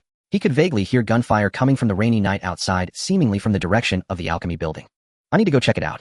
Zhou Ning made up his mind instantly. The experience rewards for level tasks are generally modest, but another reward caught Zhou Ning's attention. Gerda's alchemy manual can instantly raise the level of his alchemy skill, which is very useful for him. He immediately rolled out of bed, grabbed a white shirt from beside him, and started buttoning it up from top to bottom. After putting on the white shirt and black trousers, checking the special bullets in his revolver, and donning a suit jacket, he grabbed a black top hat and picked up an umbrella to tuck under his arm as he opened the window. Since it was pouring rain outside, there was not a single person around, and all the lights in the apartment were off, so no one should have noticed him. He took a deep breath, began to run, and leaped down from the 6th floor of the 10-meter-high apartment. Amidst the whistling wind, a golden-red battle suit quickly materialized on him, and his cape unfurled like wings as he glided forward. 70 meters away, Zhou Ning landed silently. The alchemy building was not far from him, and the battle suit on him vanished again, transforming into formal wear. He pressed the hat onto his head, opened the umbrella, and walked towards the alchemy building. At the entrance of the alchemy tower, a carriage adorned with a double-head eagle emblem was stationed. This was the standard carriage of the Sun Guardians. The lock at the entrance was torn off, and the door stood ajar. Zhou Ning closed his umbrella, stood on the steps, and listened intently as the sounds of a fierce battle echoed from above the alchemy tower. This was indeed the place. Without hesitation, Zhou Ning folded his umbrella and pushed the door open. The sounds of the battle grew more intense. Just as Zhou Ning intended to ascend the stairs, he suddenly heard a loud crash, the sound of breaking wood. A figure crashed through the stair rail and fell down, barely managing to maintain balance. With a roll, the figure knelt before Zhou Ning, resembling a gesture of homage, and immediately drew a gun, pointing it at Zhou Ning. Through the dim light, Zhou Ning recognized him at a glance. The familiar deer hunting hat, the familiarly tie. This figure was none other than Sherlock, who raised his hands in cooperation and smiled, saying, "Should I say no need for formalities? Or should I first surrender?" At this moment, Sherlock also recognized Zhou Ning. If there were a negative emotion system, it would surely indicate 1,000 negative emotions above Sherlock's head. Rolling his eyes and about to speak, his expression suddenly changed as he shouted, "Get down." Suddenly, a muffled sound rang out. From the empty staircase on the 2nd floor, a transparent air bullet shot out, emitting a sharp, buzzing sound. Zhou Ning hurriedly retreated, and with a puff, a deep hole appeared in the ground. What's going on? As Zhou Ning pondered, more air bullets were fired from above the stairs, rendering their trajectory invisible. He could only rely on hearing and instinct to dodge. A rush of wind approached from not far away, and Zhou Ning instinctively lunged to the left, then swiftly dashed to the left like a ghost swaying in the dark night. The ground was splattered with mud, and a series of bullet holes appeared. There's an invisible person upstairs. They are the murderer of this case. We underestimated him this time, and lost 2 people to him. Sherlock's face showed a hint of regret, but he didn't stop. As he spoke, he fired 2 shots towards the stairway. With 2 bangs of gunfire, splinters from the stair railing flew, and 2 bullet holes appeared side by side. It was unclear if they hit, and the entire alchemy tower fell back into silence. The silence was terrifying. An invisibility user. Zhou Ning's expression grew serious. Indeed, there were superpowered beings in the game Apocalypse. Superpowers were either activated by super serums or stemmed from other bizarre legacies. Some abilities were indeed difficult to deal with. But isn't invisibility a bit too overpowered? Just then, a strong sense of danger surged, raising goosebumps on Zhou Ning's back. His expression changed suddenly, and he instinctively leaned back. Waves rippled through the air as a transparent air bullet suddenly appeared behind Zhou Ning and shot towards him. Zhou Ning's half-height hat fell to the ground, showing a distinct round bullet hole in the center. It was clear that if he had reacted even a moment slower, Zhou Ning's head might have turned into a pile of rotten watermelon. On the other side, Sherlock also reacted quickly, immediately tossing a handful of gray powder onto the ground behind Zhou Ning. Thunder. In an instant, a black thundercloud gathered on the ground, and the small area began to flash with lightning and thunder. This was the method of a meteorologist. In Zhou Ning's impression, they were always capable of using various techniques to alter local weather, creating battle conditions favorable to them. They were also skilled in combat, shooting, and spellcasting, essentially a profession that fought around weather manipulation while accurately predicting changes in weather during outdoor adventures. As the thundercloud gathered in the air, Zhou Ning heard the sound of hurried footsteps retreating behind him, likely someone attempting to evade the thundercloud. On the skill bar, the icon for gunfighting technique Lethal Rhythm began to glow faintly. Zhou Ning vaguely felt his mind entering a strange state. It was an indescribable sensation, as if everything was within his grasp. He forcibly halted his backward lean, twisting his waist, inside an ivory-handled revolver, silently appearing in his hand, spinning around. Gripping the gun tightly, he adjusted the barrel, and relying on instinct, aimed at a corner of the open space, decisively pulling the trigger. The skill he had prepared long ago was immediately activated. Wave shooting. In that moment, Sherlock, not far behind him, widened his eyes in shock. What on earth was that? From his perspective, with a bang of gunfire, a bullet engulfed in raging flames shot forth from the gun, tearing apart the space around it like ripples. A muffled grunt came from a corner of the open space, followed by a spray of blood. The outline of a young man wearing monocles became visible, looking astonished as he glanced this way. Hit. Sherlock keenly caught this detail. His spirit lifted as he hurriedly followed Zhou Ning's lead and fired at the young man. Click. The young man's figure was struck, first splitting apart, then shattering into fragments, as if a mirror had crashed. Mirror technique. Zhou Ning murmured. Moments later, from farther away, the air began to tremble again as countless air bullets shot towards the two. Sherlock cursed angrily and rolled away without hesitation. On the other side, Zhou Ning, also facing air bullet attacks, showed no signs of stopping. Instead, he charged in another direction like a leopard. Be careful, Sherlock shouted. With his keen sense, he could feel at least 2 bursts of air bullets along Zhou Ning's path. But he quickly closed his mouth, for, as Zhou Ning charged forward, he seemed to see them dodging the air bullets fluidly. He then angled the gun and pulled the trigger at the side front of the open space. The icon for rapid chase also began to glow. Clang. A bullet blazing with flames thundered out, bending in midair, followed by a painful metallic clang, as if a heavy object had been swatted aside. Then with a clang, a dagger fell to the ground. Zhou Ning took a step back, and then using his right leg to push off the ground, his body soared up once more before landing. Behind him, Sherlock's deep voice sounded, reciting an incantation in ancient Farlic frost. A gust of gray powder swept over, and suddenly a thick layer of frost formed on the ground in the front left area, revealing 2 footprints. Without hesitation, Zhou Ning raised his right hand and pulled the trigger at the position of the footprints. A sharp scream echoed, and a figure rolled on the ground before reappearing. However, it was a monster covered in gray scales. It had a swollen, ugly head vaguely resembling a human. Mucus flowed down its scales, dripping continuously. It covered its rib wound with its left hand and extended its right hand, mumbling in an incomprehensible tone, "No, wait, I just want to live." Before it could finish, Zhou Ning raised his right hand and coldly pulled the trigger. The flaming bullet accurately penetrated the monster's head, instantly blowing it apart, gray-white brain matter and green slime splattering everywhere. Zhou Ning looked at the monster's corpse and shook his head, saying, "No, you didn't want to." In the game, monsters like this had long lost their humanity.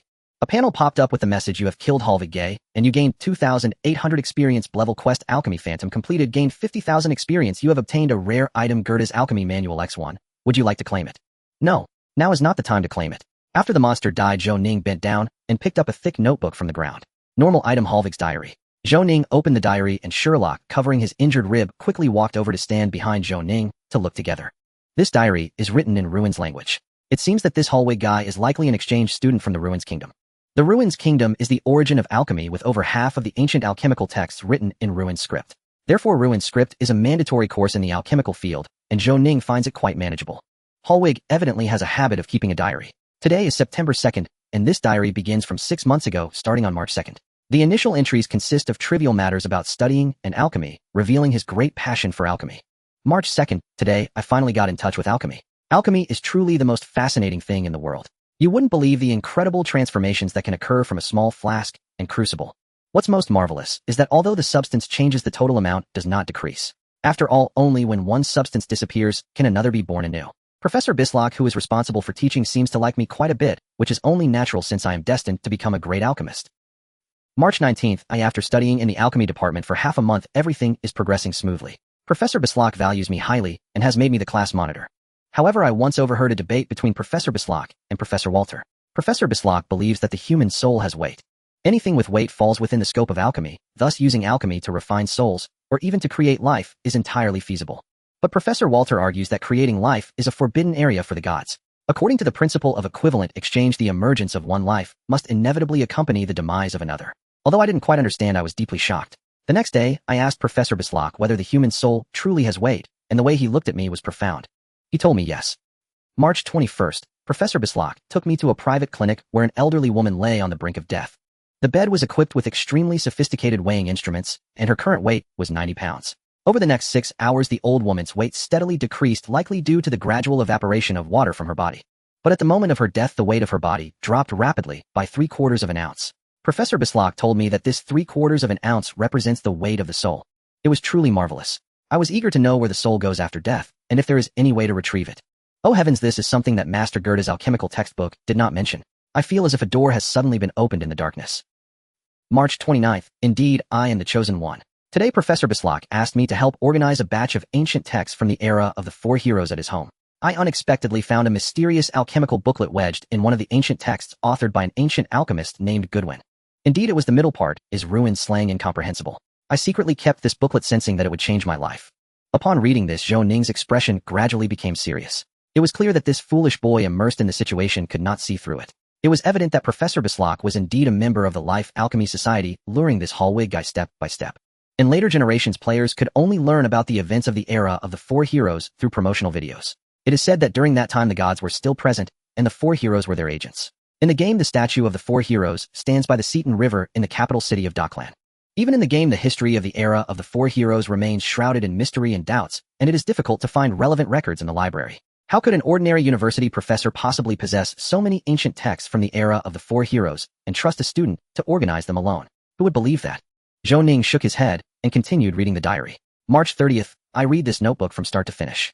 It turns out that this notebook is only half, with the other half hidden in the library of Vic University. However, this version has already opened my eyes, containing some sinister alchemy recorded in ancient Varic language that gives me chills. For instance, placing sheep's entrails and human sperm into a flask, adding leech powder and poisonous flower materials would yield a substance that could be used for bloodline transformation. If successful, it could grant special abilities. Another example is mixing epimedium with some animal entrails to concoct a potion that, if taken regularly, could make the woman one loves fall in love with oneself.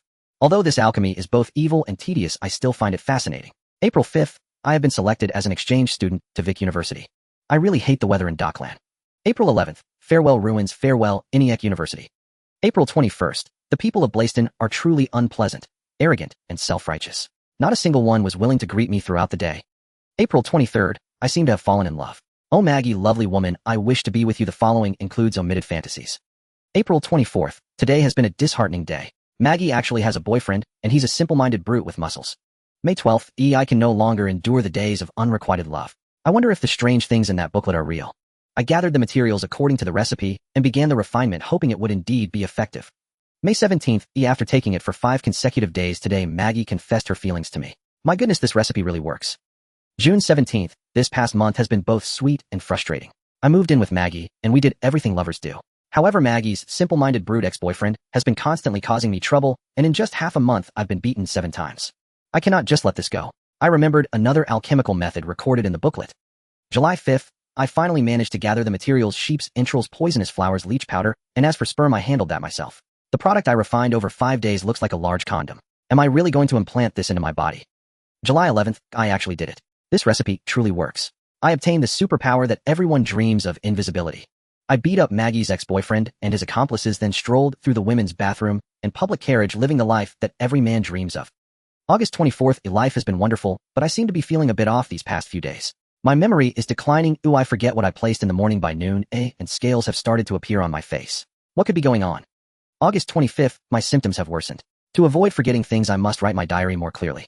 Today I received an anonymous letter asking me to go to 5 Graham Street, claiming there is a way to solve my symptoms. It turns out to be a group of lunatics claiming to be from the Life Alchemy Society who want to deploy 5 alchemical bombs on the freshman day at Vic University, and I am to be responsible for throwing one of them. These alchemical bombs are quite powerful, but what does it have to do with me? I agreed, got the recipe, and after reading it I discovered that the first step of the implantation is called alienation. What I need to do next is to implant healthy human organs back into my body through special refinement one by one.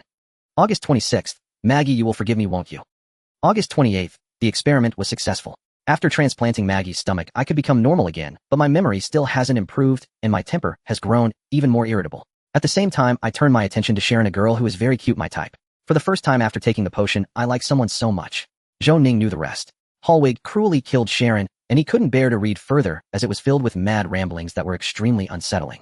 This Hallwig guy was fine at first, but later he became utterly despicable, lecherous, and selfish, and he did not actually kill the wrong person. Zhou Ning exchanged a glance with Sherlock, both horrified. They had not expected that this group from the Life Alchemy Society had gone so mad as to target the freshman day at Vic University. It is known that Vic University is the oldest and best university in the Blaiston Kingdom, and even the entire world, with its earliest history tracing back to the era of the 4 heroes. To create a bombing incident here is an act only a madman would dare to attempt. It is predictable that if this group of madmen succeeds, it will undoubtedly cause a sensation throughout the Blaiston Kingdom, although this commotion is clearly not a good thing. Zhou Ning's expression was grave. Although he still did not feel a strong sense of immersion in this world, he was nonetheless a student of Vic University. Moreover, if he remembered correctly, he was responsible for the new student orientation in 3 days. Tisk, what a coincidence. This matter must be addressed. Sherlock's complexion was pale as he took a deep breath and said, "This is an urgent matter. I need to report this to Lord Qian West immediately. The police will come here later to handle the situation. By the way, you killed this murderer, and once I report it, you will receive a substantial reward." As Sherlock finished speaking, he saw Zhou Ning shake his head and seriously said, "I did not kill this murderer. It was you, the brave and fearlessly Tai. No, it was Agent Sherlock who killed him with your own hands." Sherlock nodded, understanding that if he were in Zhou Ning's position, he wouldn't want to expose his identity and attract the attention of those madmen from the Alchemist Society. Sherlock pointed at the diary of Horweg in Zhou Ning's hand and asked, "Can I take this diary as evidence?" Of course. Zhou Ning naturally would not refuse this reasonable request and handed the diary to Sherlock. "Thank you." Sherlock thanked him solemnly, securing the diary. "There's one more thing. We tested your batch of firearms, and the results were good. Do you have any new stock?" "Yes, you can send someone to pick them up at any time." Zhou Ning was no longer sleepy when it came to this. He still had 5 revolvers and 2 rifles in his inventory that he urgently needed to sell. "Okay, I'll arrange for someone to come over tomorrow afternoon." Sherlock nodded and said the price is still 15 Victa for a handgun and 18 Victa for a long gun.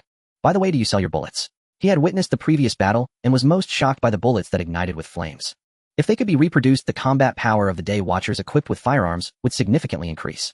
I currently only have 8 of those bullets, and the manufacturing process is very complex. Each bullet is the result of my hard work. I can pay a high price. Sherlock was somewhat anxious and emphasized the words high price. Zhou Ning shook his head. What I mean is you can buy them, but it will cost more. Sherlock. After negotiations, Zhou Ning and Sherlock reached an agreement on the procurement of special bullets. The cost was only 2 roshan each, yet Zhou Ning sold them for 10 roshan. To express goodwill, the other party even prepaid a deposit of 10 victa, which replenished Zhou Ning's impoverished wallet. Remember to keep this matter confidential and do not leak it, or it could bring you trouble. Sherlock, who was in a better mood after reaching an agreement, specifically reminded Zhou Ning. I understand.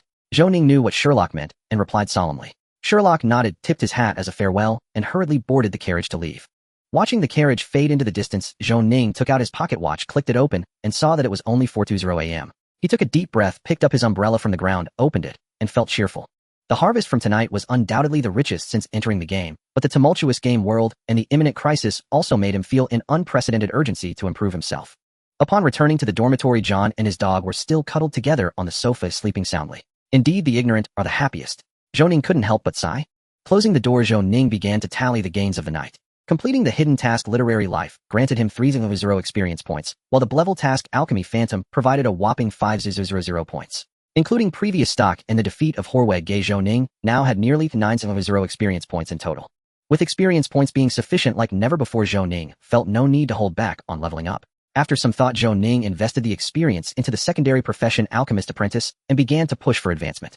Alchemist Apprentice reached level 2, while 1 additional increase of 0.35 from the Extraordinary Physique Specialization Spirit, 1 additional increase of 0.35 from the Extraordinary Physique Specialization, you gained 1 free attribute point.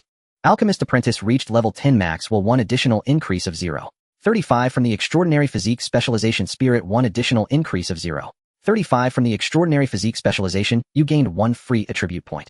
Each profession has a level cap of 10, and only after a job change can one continue to level up. Having spent a total of 800 experience points, Zhou Ning raised Alchemist Apprentice from level 1 to the maximum level of 10, providing himself with a total of 12 points in will, 12 points in spirit, and 9 free attribute points with the additional bonuses from the Extraordinary Physique Specialization. His total level also changed to level 13. Generally speaking, the main profession should be prioritized for leveling, such as Wizard Warrior or Clan Knight, because leveling the main profession provides an increase in health, which is quite important. However, Zhou Ning was an anomaly. He did not have a combat-oriented main profession up to this point, so he could only level up the Alchemist as his secondary profession. After reaching the level cap of 10 for Alchemist Apprentice, the requirements for the next upgrade would involve advancement, with the basic requirement being that alchemy must reach an advanced level, which would take time to improve. As for using Gerda's Alchemy Handbook to level up, the cost effectiveness is simply too low. It is possible, but not necessary. It would be better to save it for when his alchemy level is higher. After maxing out Alchemist Apprentice, Zhou Ning had about less than 100 experience points left, and he did not wish to save it. Instead, he directly upgraded Rapid Pursuit to intermediate level. During the previous battle, Zhou Ning discovered that this skill was surprisingly useful. After activating it, his combat awareness became extremely sharp, astonishing even himself. In the previous battle, Horweg was far stronger than him, but he managed to kill him through extraordinary calmness and combat awareness, and this skill played an essential role. Thus, in less than half a minute, 900 experience points were consumed, and Zhou Ning's panel was completely refreshed. Name: Zhou Ning, Wayne Stewart. Race: human. Template: elite. NPC beta test. Countdown: 43 days, 12 hours, 22 minutes. Level 13. Profession: student, teaching assistant, 110. Secondary profession: linguist, 210. Alchemist Apprentice, 1010. Personal attributes: strength 20, agility 23, stamina 18, will 21, spirit 27, charisma 99. Life 180,180. Stamina 196,196. Will 1821. Free points 9. Combat power rating 399. Others omitted. In just one night, Zhou Ning's combat power surged a whole tier. With the remaining 9 attribute points, Zhou Ning temporarily chose to reserve them for emergencies. After allocating the points, he checked the time again. It was 4:50 a.m. In a good mood, Zhou Ning chose to take a nap. And this time, he didn't dream of anything strange, sleeping particularly soundly. Important note: the second episode of the series, The Apocalypse, has been simultaneously launched on forums and various platforms. This series is automatically generated by the brain, and players interested in understanding the game background are invited to watch. The next morning at 7 a.m., he was awakened by a series of panel notifications. When Zhou Ning opened his eyes, he was completely stunned. Just as he was sleeping soundly, a mechanical female voice suddenly rang out in his mind, and the fact that he did not fall directly off the bed was already quite calm. The second episode of the series, The Awakening. Zhou Ning ran the ripple breathing technique several times to calm his nerves, feeling a hint of confusion.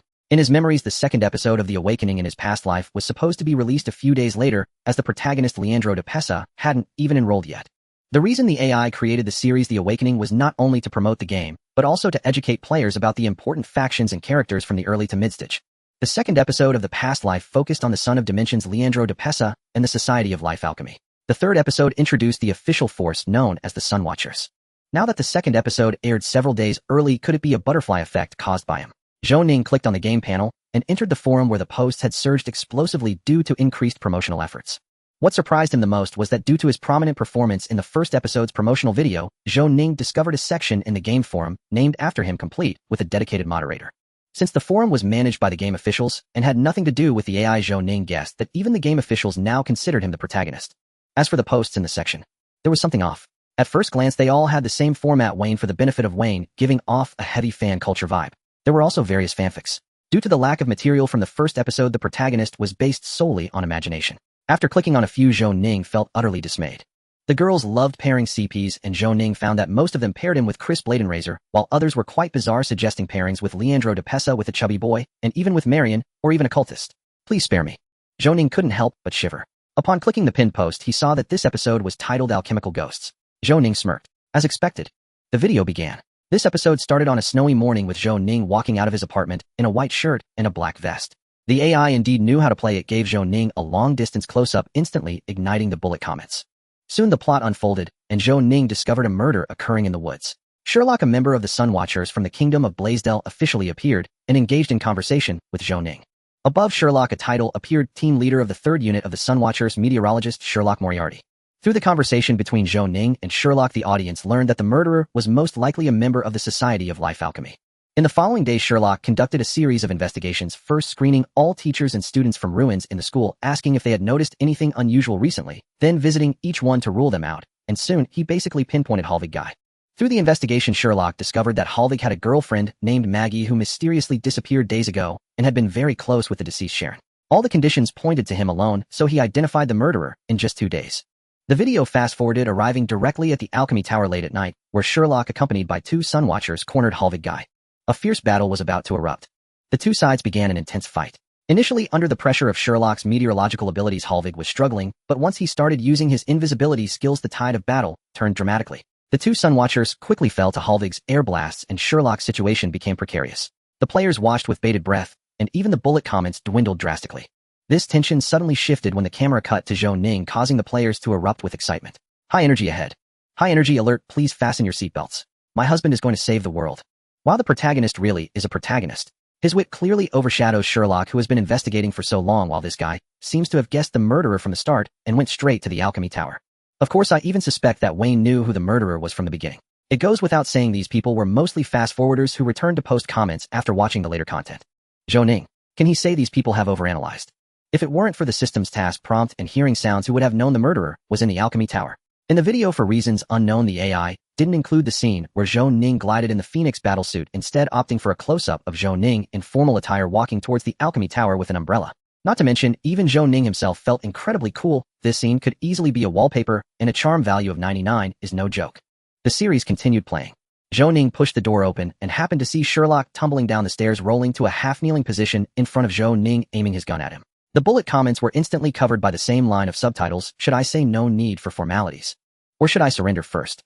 Immediately after, a series of air blasts came, all dodged by Zhou Ning with swift movements, and when Zhou Ning leaned back to avoid bullets from behind, Sherlock unleashed a thunderous attack. The AI deliberately gave Zhou Ning a wide-angle close-up, capturing him leaning back, while twisting and sidestepping a revolver, with an ivory grip silently appearing in his hand, spinning between his fingers.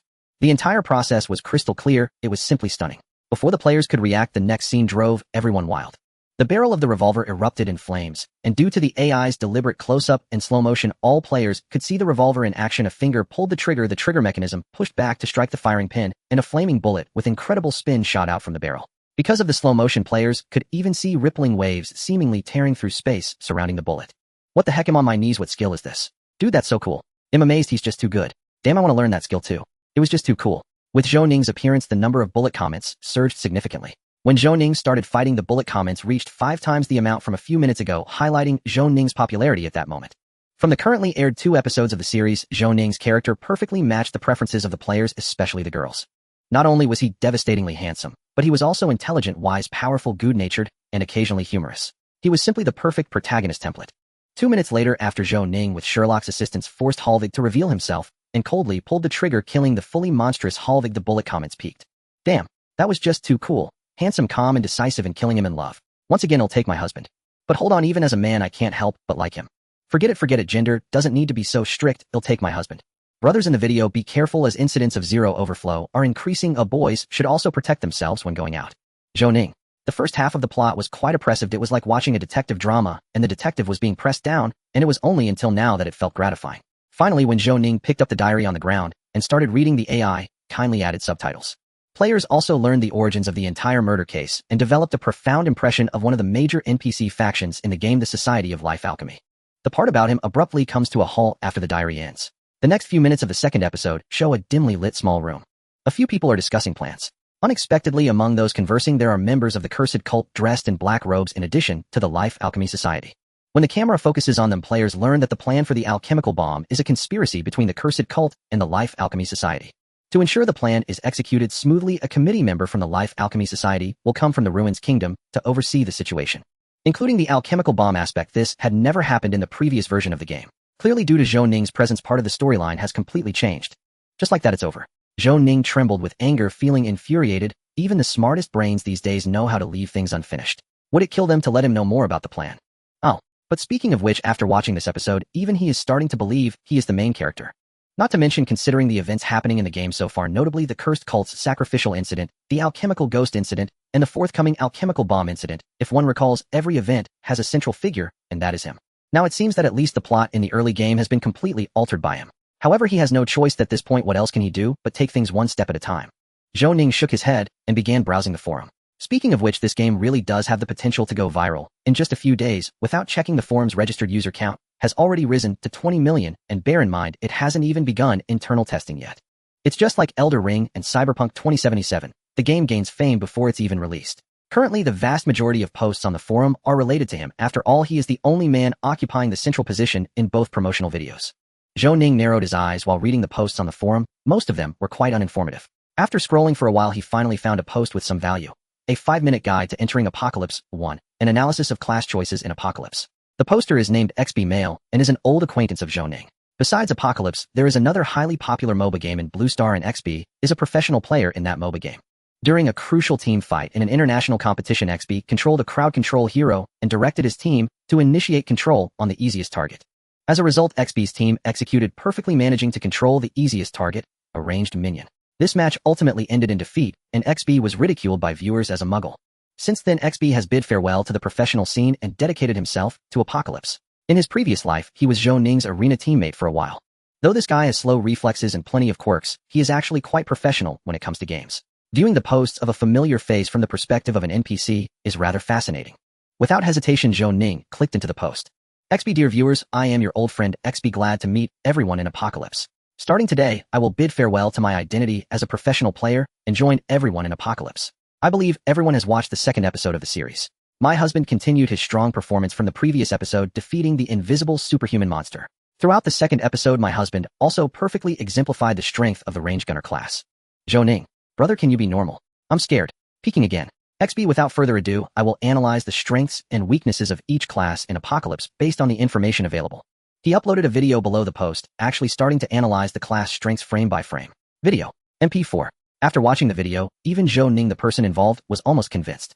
XB, in the first episode, at least 3 classes appeared: Wayne Stever's ranged gunner, the warrior classes of cultists A, B, and C, and the ranged spellcaster class of cultist D, suspected to be a mage. Did everyone notice?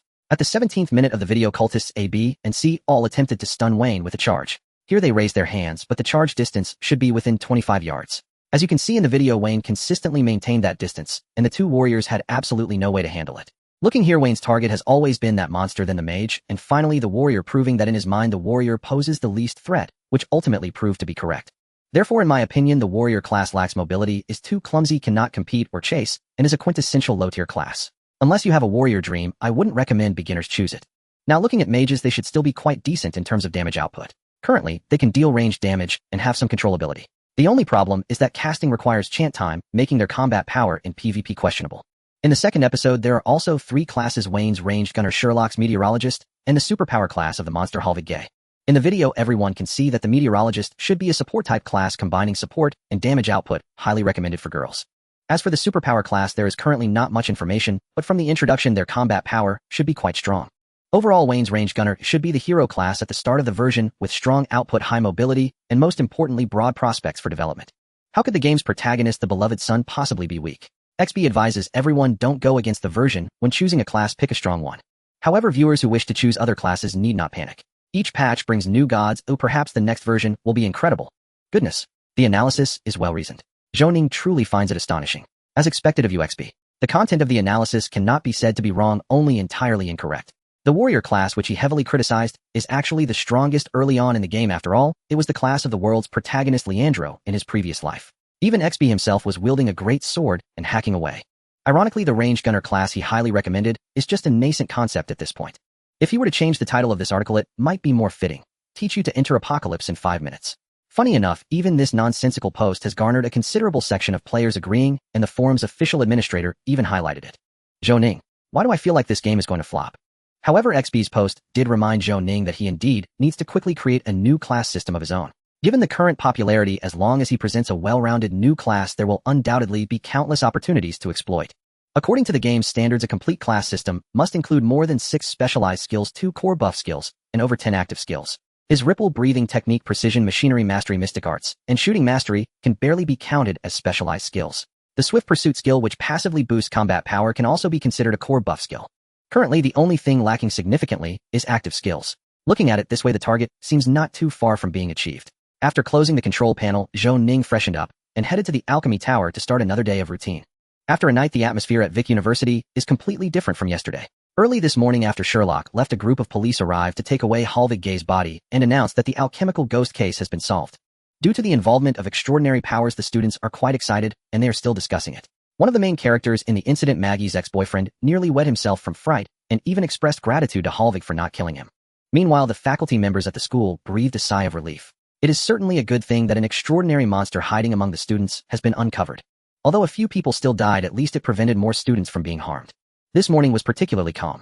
As usual, I arrived at the alchemy tower. Since Zhou Ning's alchemy skills had reached an intermediate level, it was no longer cost-effective to upgrade low-level materials there. Thus, Zhou Ning planned to find an opportunity to resign in a few days and rent an alchemy laboratory off-campus.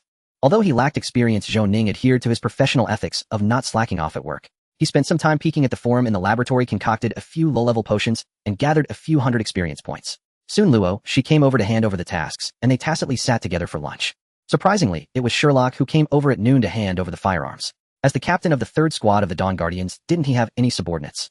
God knows why he was used so harshly. 5 handguns and 2 rifles totaling 111 Victoria. Zhou Ning handed the firearms to Sherlock.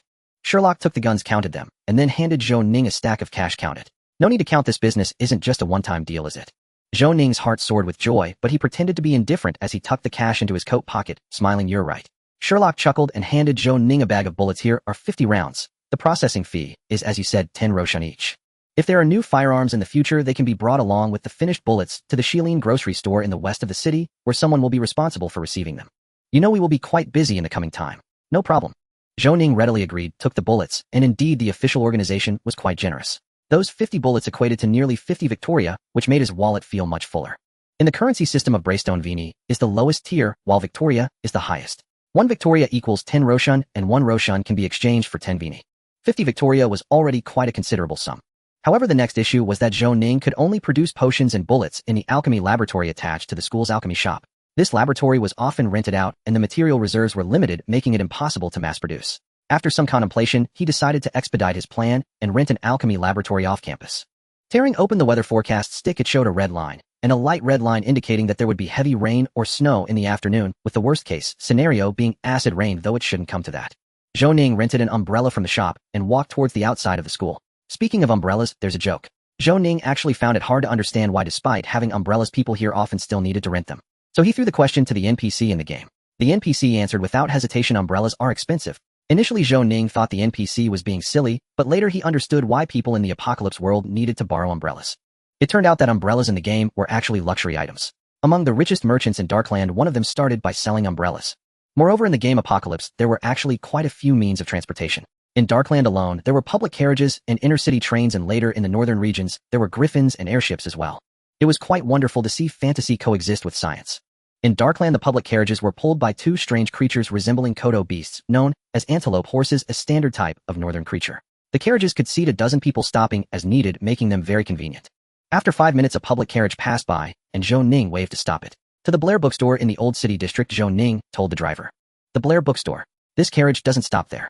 You can get off at the Red Jean Tailor shop and walk for 5 minutes to reach the Blair bookstore, said the driver. That's fine, Zhou Ning nodded casually. It's 3 kilometers, and the fare is 6 vini. A woman around 30 on the public carriage spread her hand towards Zhou Ning and threw him a flirtatious glance. Don't think you can get a free ride just because you're handsome. She was the ticket collector. All right, Zhou Ning took out 6 vini from his pocket, handed it over, and took the ticket she offered, boarding the carriage. The carriage was quite empty, with not many people aboard, which was likely related to the recent economic downturn in Braystone. Zhou Ning sat in his seat, closing his eyes to rest. This time he came to the Old City District with 2 purposes: to purchase materials and rent an alchemy laboratory, and secondly, to seize opportunities. After about 10 minutes, the carriage arrived at its stop and came to a halt. After getting off, following the memory in his mind, Zhou Ning made his way to a shop named Blair Book House. The shopkeeper was a plump, middle-aged man around 40 who was wearing a monocle and sitting in a recliner reading a newspaper surrounded by stacks of old books. This should be the place. Zhou Ning thought to himself, a smile appearing on his face. I heard from a friend that you have a set of alchemical books by Wintergun. Wintergun. The shopkeeper sat up from the recliner, took off his glasses, pondered for a moment, and nodded. We should have it, but I need to go look for it. This Blair Book House is the only second-hand bookstore in the entire Old City District. Business isn't very good, but it has a lot of books, so of course I can't quite remember the specific location of that set of books. Zhou Ning nodded. Then I'll leave it to you. Half an hour later, the shopkeeper hurriedly returned with a stack of old books in his arms. Here, they are a set of 5 books. See if this is what you want. Zhou Ning picked up one of the books and flipped through it, confirming it was indeed the set written by Wintergun. He felt a surge of joy in his heart and maintained a poker face as he said, this is the set. How much is it? This set of books is from the ancient Farlic period, at least 20 Victoria.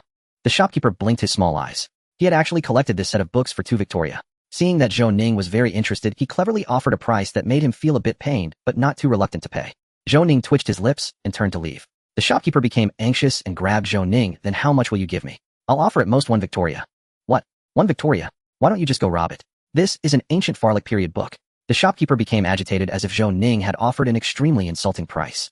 3 Victoria, oh, I won't take a single vini more. After saying that, Zhou Ning turned to leave, taking his steps, while silently counting 1 step, 2 steps, 3 steps. Wait. The shopkeeper endured for a moment and blocked Zhou Ning. The lowest is 5 Victoria, it can't go lower. You have to leave me some hard-earned money, right? Zhou Ning immediately stopped, turned his head. It's a deal. The shopkeeper. In the end, the result was quite pleasing. Zhou Ning left holding a stack of old books, as if he had obtained a treasure. The author of this alchemical book, Wintergun, was an alchemist from the ancient Farlic period. He invented a self-contained system of alchemy, combining engineering with alchemy, to create various alchemical golems, sealing them in specially made cards somewhat reminiscent of Yu-Gi-Oh! If this guy were in modern times, he would undoubtedly be a genius like Seto Kaiba, establishing the Wintergun Entertainment Group and developing a virtual dual imaging system destined for greatness. But he unfortunately became obsessed with life transmutation, attempting to give life to the alchemical golems. As a result, he drew the wrath of the 6 nations. In the end, Wintergun mysteriously disappeared. In the past life, a player found a clue that Wintergun had hidden his alchemy in code within a set of old books. That later player obtained this set of old books and decrypted a special alchemy technique, but this was somewhat wasteful, only used to create mechanical pets, though it did earn him a decent amount of money. Zhou Ning arrived 2 years earlier, managing to obtain this set of old books before the player. Finding a secluded spot, he hid the books in his inventory and headed straight to the trade district. The trade area is located in the southwest of the old town, just a 10-minute walk away. A few minutes later, Zhou Ning arrived at the trade area and began looking for a suitable alchemy shop. In the past life game, the trade area should have been the most familiar place for players, as it was where they learned life skills and traded. In the game, there were always a bunch of players setting up stalls and engaging in PvP, but now it was empty, which felt a bit strange. After inquiring at several alchemy shops, either the alchemy laboratories were too shabby to meet Zhou Ning's standards, or the prices were simply too high. Previously, he had considered visiting the alchemy shop run by the West family, but they only operated high-end stores. When he looked at the prices, even after discounts, they were still more expensive than those without discounts. It was simply not worth it.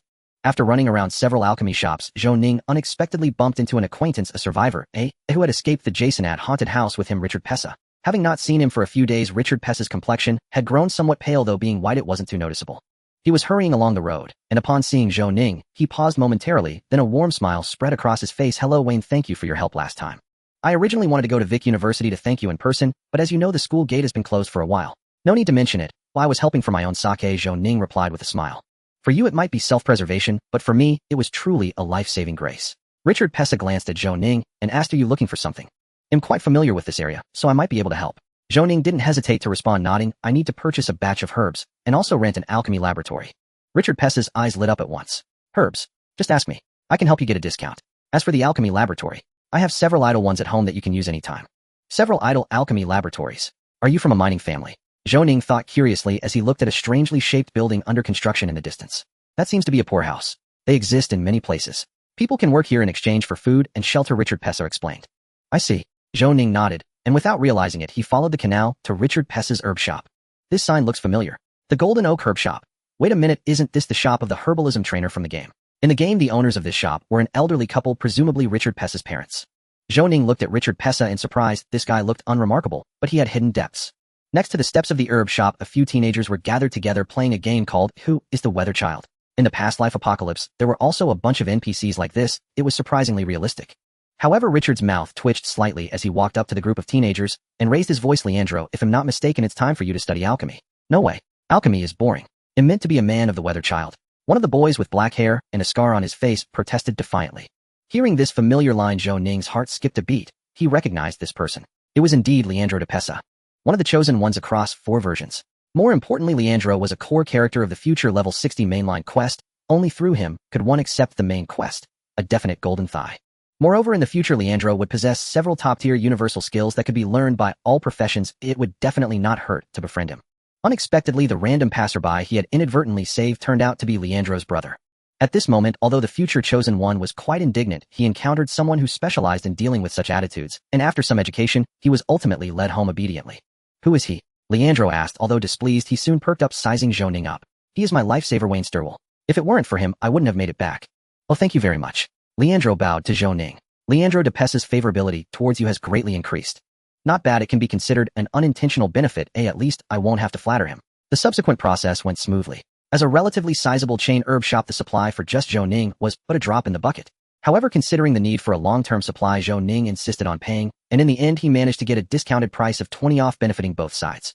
As for the alchemy laboratory, Richard Pessa was not exaggerating. His family really did have several idle alchemy laboratories. One of them was quite suitable for Zhou Ning, located near Vic University, making it convenient to go to the alchemy laboratory before and after classes. Additionally, the facilities were complete, not much inferior to the alchemy laboratories in the school's alchemy building. There was even a small bed in the laboratory for resting, allowing him to take a nap here instead of going back to the dormitory occasionally. Of course, the most crucial point was the incredibly cheap price. The typical laboratory cost about 2 Roshan per hour, which would amount to at least 4 victors a day. Now Zhou Ning only needed to pay 30 victors a month, which was very suitable for someone like him who was financially strained. The trade-off was that Zhou Ning had to look out for Leandro at Vic University. As time went by, Zhou Ning shamelessly felt tempted. As for the price, does someone like Leandro, the protagonist of this realm, need my care? It would probably be the other way around. Finally, the rent was settled at 30 victors a month with a 1-month deposit and payment due each month, and herbs would be arranged for delivery periodically. Zhou Ning expressed his gratitude and chatted with Richard for a while until a male servant brought out the rental contract and placed it on the table. After signing their names, Zhou Ning reluctantly counted out 60 victors in cash and pushed it to Richard. Richard accepted the cash without counting it carefully and suddenly asked with a hint of concern, Wayne, have you had any nightmares or heard any strange sounds these past few days? Indeed. Zhou Ning, who had already suspected something, replied, yes, I had a nightmare just last night. Richard's expression grew heavy. Is this happening to you too? Sigh. Looking at Richard's dejected face, Zhou Ning thought for a moment and weighed his words. As far as I know, many people have exhibited this phenomenon after the sacrifice. The ascetic church and the keepers of the day should have ways to alleviate or even resolve this issue. Ascetic church. Richard's eyes initially lit up, but then he smiled wryly and shook his head. That's not possible. I worship the goddess of nature. The ascetic church wouldn't let a heretic enter. As for the keepers of the day, let's talk about it later. After chatting for a while longer, Richard left with a heavy heart. Having dealt with the alchemy laboratory matters, it was nearly dinner time. True to the weather forecast, it began to pour outside. Strangely enough, it was still sunny, just 200 meters away. Zhou Ning hastily filled his stomach and began to busy himself organizing the alchemy laboratory. Although it pained him to part with the money, it could be said that he now had a small base in this game world. To celebrate, he decided not to go back to sleep tonight. After tidying up the laboratory, Zhou Ning sat at the desk and began trying to decipher the alchemy books he had just purchased. The method of deciphering was quite simple. The steps had been outlined in the forums of his past life. He just needed to convert the ruins language into the ancient Farlic language and then combine the 2nd, 4th, 6th, and 8th characters of each line into new sentences. In his past life, that person had task prompts throughout, and translating only required reading a progress bar. Now Zhou Ning had to translate word by word. Deciphering the alchemy books took a full 4 hours. Done. Zhou Ning rubbed his sore wrist. This 4-hour translation not only completed the deciphering, but also granted him 4,000 experience points, which was an unexpected delight. Rereading what he deciphered, he indeed received a panel prompt: "You have obtained the epic skill book, The Alchemical Insights of Wintergun." Zhou Ning immediately chose to read The Alchemical Insights of Wintergun, and a prompt appeared on the panel. You are reading the skill book Wintergun's Alchemical Insights. Given your willpower, puppet alchemy has gained a learning progress of 4. You are reading the skill book Wintergun's Alchemical Insights. Given your willpower, puppet alchemy has gained a learning progress of 3. Zhou Ning breathed a sigh of relief, originally worried that he wouldn't be able to learn it. Unexpectedly, there were no prerequisites. Wintergun is truly a good person. After more than an hour, a new prompt dinged on the panel: Puppet Alchemy Progress 94, 6. You have learned a new life skill, Puppet Alchemy. You have comprehended a new recipe, Mini Mechanical Warrior, and you have learned a new skill, Recipe Deduction. Puppet Alchemy Beginner, you can create an alchemical puppet through the proper use of your life skills and seal it within a card. Guagua, is this really like a game king? Upon entering Puppet Alchemy, there is currently only one newly comprehended recipe, the Mini Mechanical Warrior, along with a skill Recipe Deduction. After carefully reviewing the skill description, Zhou Ning suddenly understood, so that's how it is. The skill Recipe Deduction is similar to the skill fusion mechanics in the game Inception, allowing you to fuse Puppet Alchemy with other life skills by consuming experience points to deduce new recipes. However, the difference is that Recipe Deduction does not reset the life skill level to 0, it only consumes a large amount of experience points. And this large amount is indeed very large. The first deduction requires 1,000 experience points, then 1,500, then 2,000. And there is a chance of failure. Zhou Ning couldn't help but smile. He is not like that player from his past life, completely indifferent to the consumption of experience points. After all, he possesses the skills of mysticism and expert-level precision machinery crafting. As long as his experience is sufficient, he can deduce countless recipes. Given some time, creating a different version of a dual game is not impossible. He hasn't forgotten that as long as he can make an impact on this world, he can gain many rewards. To create a mini mechanical warrior requires a large amount of iron ingots, numerous bolts, some gunpowder, an ordinary firearm, a piece of parchment, and various materials needed for creating alchemical arrays. Although he does not have them at the moment, they are all common items, and as long as he has money, they are not difficult to obtain. However, from now on, the gap in experience points and money has increased. Zhou Ning suddenly felt a sense of urgency. After studying puppet alchemy, and since the herbs had not been delivered, Zhou Ning the nouveau riche opened the simulator once again. He currently has 30 crossing coins, and after deducting the rent for the alchemical laboratory, he has about 60 Victa left. Zhou Ning thought for a moment, and chose to spend 40 Victa to recharge for crossing coins, allowing him to do 10 consecutive draws, while still having enough coins for one more crossing. Clicking on the lottery page, he found that the prize pool for Infinite War was locked. Checking the reason, it stated that only after completing 50 draws for Fog City Labyrinth would the next prize pool be unlocked. Zhou Ning. This is just like a low-quality pay-to-win mobile game. They really know how to exploit. After all, it is a seller's market with no choice but to click on the lottery page and continue selecting the Fog City Labyrinth prize pool for 10 consecutive draw. You have obtained a rare item M1 Garand rifle along with several 7.62mm caliber bullets. You have obtained a rare item domestic Hanyang-made Type 88 rifle along with several 7.62 ACP caliber bullets. You have obtained an epic item Stone Ghost Mask. You have obtained a rare item German-made C93 7.65mm pistol along with several 45 ACP caliber bullets. It seems something strange is mixed in. This round of 10 draws was quite lucky, yielding 9 guns in one go, including 4 rifles and 5 handguns. If sold directly, it would be more than 140 Victa, which made Zhou Ning feel quite satisfied. However, the only prize that wasn't a gun seemed quite familiar. Zhou Ning took out the Stone Ghost Mask from his inventory and examined it with a somewhat speechless expression. It looked exactly like the one from the comic, a stone mask with a terrifying appearance with 2 holes for the eyes and 2 fangs at the mouth. It was clear that it was no ordinary item. Wearing it should turn him into a vampire, but what does he need it for? He is living just fine, why would he want to stop being human? Upon further thought, it would be better to keep this thing for players to use later. Giving a hidden bloodline as a quest reward, who wouldn't want that? Player. After the draw, he happened to have 25 crossing coins left. This should be the last chance for a while.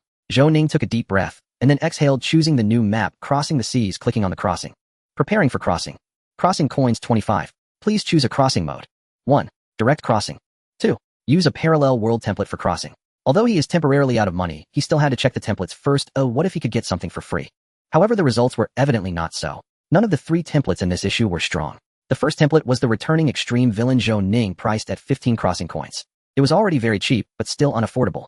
The second template featured Zhou Ning in a Lakers jersey, standing 2 meters tall, holding a basketball with a tough expression. His talent is athletic genius blue, and his skills are basketball technique expert, scientific training method expert. His personality is competitive and obsessive. The title is Basketball Superstar Zhou Ning, priced at 7 crossing coins. The third template features Zhou Ning holding a bloody scalpel, dressed in a white coat with a sinister gaze. The title is Demon Doctor Zhou Ning, priced at 15 crossing coins. Ugh, mediocre. Zhou Ning shook his head and directly chose the first option. You have chosen Crossing Mode 1. Please select 3 out of the following 10 talents as matching conditions. 1. Mermaid Blue. You have a high talent for swimming. Every time you swim in the water, you feel like a mermaid. 2. Muscle Man Green. Your muscles are incredibly impressive, instilling fear in others. 3. Portable Grandpa Purple. There is the soul of a local strongman hidden in your ring. Perhaps you could call him Portable Grandpa. No pairs excellently with the useless flow. 4. Void Mask Purple. You have a cucumber growing on your face, but you have a certain probability of reversing time. 5. Sex Addict White. The following is paid content. 6. Stephen Hawking Blue. Your intellect far surpasses that of ordinary people at the cost of being paralyzed. 7. It's really too big White. Your underwear needs to be custom made. 8. Ghost Back Blue. The muscles on your back have taken on the shape of a terrifying face, making you well suited for battle. 9. Doctor of Medicine Purple. You are an authority in the field of medicine. 10. Cthulhu Purple. Wibby Bab. Please choose Zhou Ning. This time the options were surprisingly good, with 4 purple options. On July 1st of 1516, you drifted on the boundless sea completely unaware of the specific date and location, with only a piece of driftwood to cling to. Worse still, you had nothing but a ring on your finger and no food or drink. Fortunately, your swimming skills remained excellent, allowing you to navigate the water with ease. On July 2nd of 1516, after drifting at sea for a day, you discovered that the ocean currents were quite still, yet the marine life was abundant, which contradicted biological logic. However, this was not a bad thing, as it meant you would not have to worry about food. Strangely, by nightfall you noticed that your stored food had suddenly decreased. On July 4th, 1516, it rained today, and you managed to collect some fresh water and food, yet by evening your food supply had decreased once again. On July 10th, 1516, after 10 days of drifting at sea with your fresh water running out, you began to feel exhausted and weary, your lips cracked, and after depleting your physical strength you were barely holding on by sheer willpower, but thankfully you were still managing. You gained the specialty Intermediate Endurance. On July 12th of 1516, after 12 days of drifting you finally encountered a passing merchant ship, and they rescued you. However, the language they spoke was completely incomprehensible to you, yet judging by their skin tone you guessed it might belong to the Indo-European language family. You communicated with them through body language, and the beautiful Captain Tracy informed you that they were heading to a distant island to sell goods. You volunteered to temporarily serve as the ship's doctor. Initially they were skeptical, but after you demonstrated your outstanding medical skills, no one doubted your abilities anymore. On July 14th, 1516, after resting for 3 full days you finally recovered, but today something shocking happened. After your food supply decreased again, you discovered that your ring had begun to speak. Is this your golden finger? Could it be the legendary Portable Grandpa? However, after conversing you were disheartened to find that you could not understand a word he was saying. Your golden finger, the Portable Grandpa, speaks a foreign language. What kind of nonsense is this?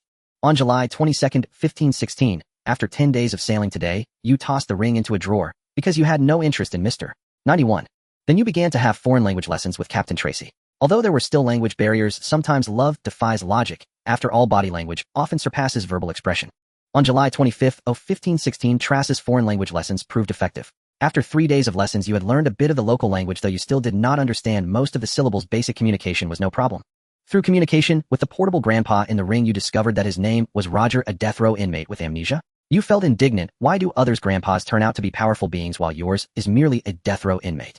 You gained the skill Linguistic Proficiency Basic. On July 26, 1516, an unexpected event occurred. A group of pirates attacked the merchant ship. They used grappling hooks and boarding planks to latch onto the ship's side and jumped onto the deck. You finally witnessed the combat of this world, characterized mainly by cold weapons like daggers and curved swords along with physical prowess. The crew quickly found themselves at a disadvantage, but at that moment your Portable Grandpa Roger stepped up. Under his guidance you picked up a long sword and swiftly dispatched the pirate leader. The pirates scattered in panic. Tracy thanked you and severed the head of the pirate leader, informing you that upon reaching the next island you could exchange this head for a bounty of 5 million. On July 28th of 1516, due to recent events your relationship with Roger improved. He told you he should be quite strong, but had completely forgotten how. You learned a basic swordsmanship technique and a method for cultivating physical skills from him. According to Roger, they should be quite useful, but he had forgotten where they were useful. Isn't this just silly? On July 29th of 1516, the ship finally reached shore. This was a large island called Log Town. After one last foreign language lesson with Tracy, you planned to trade the pirate captain's head for 5 million and temporarily settle in Log Town. However, when you saw the Navy's seagull flag and the white-haired muscular man holding 3 cigars, you were completely stunned. What is this across the seas? Isn't this One Piece? In that case, the Portable Grandpa in the ring is likely the real Pirate King Roger, also a death row inmate. No mistake there. Continue to simulate. On July 30th, 1516, despite your suspicions, you chose to exchange the pirate captain's head for 5 million berries and temporarily settled in Log Town. This 5 million berries did not have the purchasing power you imagined, but it was roughly equivalent to 2,600 RMB, enough to open your own clinic. Family background 1. On August 1st, 1516, your clinic quietly opened. On August 5th, 1516, a business at the clinic was not booming, and you felt somewhat like a hero without a place to utilize your skills. From August 1516 to June 1517, a business remained lukewarm, but you were not in a hurry. Thanks to your excellent medical skills, your reputation remained very good. During this time, you diligently practiced physical techniques, although your talent seemed rather ordinary. On June 8th, 1517, you finally welcomed a significant business opportunity. The Logtown Navy had eradicated the nearby Black Cat pirates, suffering heavy casualties themselves. The Naval Hospital could not accommodate everyone, so they transferred a dozen critically injured patients to your clinic asking for your help. Facing the skepticism of the injured, you showcased your medical prowess to the fullest, and ultimately saved all of them. On June 12th, 1517, your performance from a few days ago shocked the entire Logtown. You were hailed as the Hokaback of the East Sea, and your fame as a miracle doctor began to spread, reaching even nearby islands. On July 15th, 1517, a business improved, but Roger was not fond of this lifestyle. He encouraged you that a man should sail toward the sea, but the problem was that you had no money and no ship. How could you go? Run naked. On March 4th, 1518, Tracy returned from her voyage, and you had a few more foreign language lessons with her. Meanwhile, under Roger's encouragement, you actually began to feel a genuine impulse to sail toward the sea. On September 21st, 1518, after more than 2 years of practice, you finally learned the physical techniques Roger taught you. It turned out he was not lying, they were indeed very useful. You gained the skill Armament Hockey Beginner. From 1518 to 1520, your reputation as a doctor had grown significantly. Patients you treated could be found all over the East Sea. After your finances improved, you began offering free treatments to some impoverished individuals. Meanwhile, your proficiency in the local language also improved, and you spoke it fluently, indistinguishable from the locals. You gained the skill Linguistic Proficiency Expert. On March 9, 1520, you learned that Trassus merchant ship would be joining the Lost Merchant Association's fleet to head to the Iron Country in the Grand Line, so you boarded the ship as the ship's doctor. On April 9, 1520, after a month of preparation, your fleet was finally ready to enter the Grand Line. Destination, Reverse Mountain. On May 5, 1520, you stood on the deck watching the water flow upwards toward the peak of Reverse Mountain, a sight you would hardly witness in a lifetime. As you sailed along the turbulent currents toward the peak of Reverse Mountain, you felt that witnessing this scene was worth it. Happiness 2. Simulation complete. Please make your selection promptly. Option 1. Randomly acquire 3 skills or specialties gained during your transmigration journey. Option 2. Randomly draw 3 items acquired during your transmigration journey. Given the scarcity of exceptional treasures in the One Piece world, and the certainty that devil fruits are unavailable this time, the choice presented no real dilemma. Zhou Ning chose the first option without hesitation. You have selected option 1. You have acquired the specialty Intermediate Endurance. You have acquired the skill Esperanto Mastery Expert level. You have acquired the skill Armament Hockey Beginner level. A torrent of knowledge flooded his mind, threatening to shatter his skull. Only after a long moment did he recover. Rubbing his temples, Zhou Ning opened his interface panel. Indeed, 2 new skills and 1 specialty now appeared on the panel. Intermediate Endurance, an advanced evolution of the foundational endurance specialty, increases physical growth coefficient by 0.2 and boosts willpower by 2. Effects of adverse debuffs, hunger, thirst, cold, are drastically diminished. Armament Hockey Beginner level, a technique enhancing both offensive and defensive capabilities, capable of reinforcing one's own body or being imbued into external objects. As you have newly mastered a professional language, your linguist rank has increased. This promotion granted him a modest mental boost and 1 free attribute point. Zhou Ning chose to retain the point unassigned. Activating Armament Hockey, a shimmering black film coalesced instantly over his palm, followed by a faint rippling aura. Just as anticipated, the Armament Hockey seamlessly layered with his ripple technique. His combat efficacy, especially offensive power, had thus ascended yet another tier. All things considered, this transmigration had proven satisfying. Though his prior life ended prematurely, he had gained both a formidable skill and a rare growth-enhancing specialty. A fair trade indeed. Intermediate Endurance was exceptionally rare for its direct enhancement of growth coefficient, while Armament Hockey Beginner level not only synergized with the ripple, but also functioned as a potent buff, thus completing his pair of complementary buffs, bringing him 1 step closer to forging an entirely new profession. The next morning, Zhou Ning reported as usual to the Alchemy Tower at his university. Though he planned to resign, he remained committed to fulfilling his final duty. Formal resignation would wait until the new semester began. That morning's preparation of low-tier potions and inventory organization earned him 100 experience points. Not until noon, when Roxy arrived to relieve him, did he notice her unusually buoyant mood. She even hummed softly upon entering, her voice sweet as honeyed candy. "What's the occasion?" "Found a gold coin," Zhou Ning asked with a smile. "No, not at all," Roxy replied, shaking her head slightly and puffing her cheeks almost imperceptibly before offering her customary meticulous explanation. "Professor Weasley has agreed to increase my stipend. Effective this month, it rises to 6 victas per month." "That's excellent news." Zhou Ning gave her a thumbs up. "You're the first person ever to convince the famously frugal Professor Weasley to raise anyone's stipend." That remark struck home. While Weasley's gentle temperament was widely known, his legendary stinginess was equally famed across Vic University. A quiet smile lifted the corners of her lips. After a pause, she added, "Oh, And Professor Weasley asked me to remind you don't forget the freshman orientation the day after tomorrow. Noted, Zhou Ning replied, his expression sobering as he nodded. He wondered what Sherlock was thinking, knowing full well of the dangers involved, yet choosing not to halt the operation. Was he truly that confident? I'll likely be there too. Shall I assist you? Roxy asked shyly, sensing his silence. I won't hesitate to ask if needed, Zhou Ning replied with a warm smile. They chatted easily, lingering long enough to finish off Roxy's red bean pastries, until it was already 1 o'clock in the afternoon. After leaving campus, Zhou Ning headed to the trade district, visiting herb shops, alchemy emporiums, and engineering supply stores to purchase iron ingots, iron plates, bolts, gunpowder, and various alchemical reagents. Most components required to construct the miniature mechanical warrior were readily available at ordinary shops, though scattered across numerous vendors, demanding considerable legwork to assemble completely. This procurement cost him 23 victas, leaving none of the 160 victas he'd received just the day before. At 2 o'clock in the afternoon, he returned to his alchemy workshop. Without pausing to rest, he cleared his workbench and meticulously arranged each purchased material before locking the door and beginning construction. He consulted his interface. Miniature mechanical warrior required 33 iron ingots, 21 refined iron bolts, 29 units of gunpowder, and he already possessed the firearm component. Zhou Ning recited the formula silently. The initial stage mirrored standard mechanical puppet fabrication.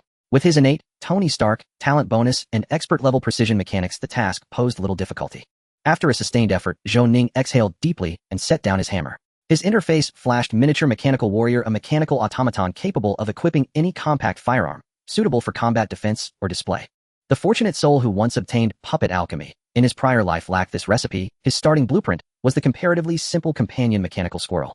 Zhou Ning surmised that initial recipes were dynamically determined by one's inherent life skills. His miniature mechanical warrior was thus the harmonious fusion of puppet alchemy and his own expert-level precision mechanics. Manufacturing the warrior was merely the first step. Next, Zhou Ning would subject it to an alchemical array to seal it within a parchment card. The subsequent phase required blending pure water, orbs, dragon's blood grass, and ice mint into a spirit-infused powder, the essential medium for inscribing the alchemical array. 2 pure water orbs, 7 grams of dragon's blood grass, 5 grams of ice mint. Zhou Ning executed each step with unwavering precision. Half an hour later, the alchemical array was complete. Holding his breath, Zhou Ning placed both the miniature mechanical warrior and a blank parchment card onto the array. Then he poured over them a specially formulated alchemical catalyst derived from rare herbs. Hiss! A dense mist erupted, instantly shrouding the entire alchemy chamber in opaque vapor. Moments later, as the fog dissipated, a single parchment card lay still upon the array, its surface etched with intricate whirring motifs. You have crafted the card Miniature Mechanical Warrior and earned 700 experience points. Miniature Mechanical Warrior. Tap to summon a combat-ready Miniature Mechanical Warrior. Duration 30 minutes. Cooldown 30 minutes. Yadaze. Zhou Ning rejoiced inwardly. A modest stride forward for alchemy, but a quantum leap for the game of duel monsters. Zhou Ning tapped the card to activate it. Another burst of mist filled the air, then faded, revealing a half-human mechanical warrior standing before him, gripping an M1 Garand rifle custom-fitted by Zhou Ning himself. Perfect. Zhou Ning snapped his fingers. Thereafter, beyond his morning shift at the university's alchemy lab, he devoted himself entirely to his private workshop. Once the first batch of herbs arrived from the Golden Oak Herb Shop, crafting specialized ammunition posed no challenge. His second attempt achieved a remarkable 79% success rate. 50 rounds were completed that very afternoon, and delivered alongside 9 firearms to the Shilin General Store in West City. In return, he brought back over 180 victas, and a substantially expanded order for more firearms and ammunition. According to Sherlock, the firearms Zhou Ning had drawn from the prize pool proved immensely popular among the Sunwatcher squad. Even neighboring intelligence operatives had begun discreetly inquiring about their origin. Zhou Ning even suspected Sherlock might be stockpiling them for resale. The Golden Oak Herb Shop proved equally reliable. Backed by Richard's influence, supplies never faltered. Herbs arrived punctually, batch after batch, so consistently that for 2 straight days Zhou Ning found himself overwhelmed, producing nearly 200 specialized rounds daily, accumulating substantial experience, and replenishing his coffers once more. Finally completed it. Zhou Ning set down the tool in his hand, sighing in relief as he looked at the neatly arranged 200 specially made bullets in front of him. Tomorrow is the orientation day at Vic University. As the head of the alchemy department, he must show up this afternoon no matter how much he tries to slack off. There are plenty of tasks to arrange, including setting up the venue and coordinating staff. Fortunately, he was already skilled at making special bullets. After organizing the alchemical materials in the alchemy tower, he left work early and managed to complete an entire batch of special bullets by noon. Indeed, deadlines are the greatest productivity boosters, Zhou Ning thought to himself.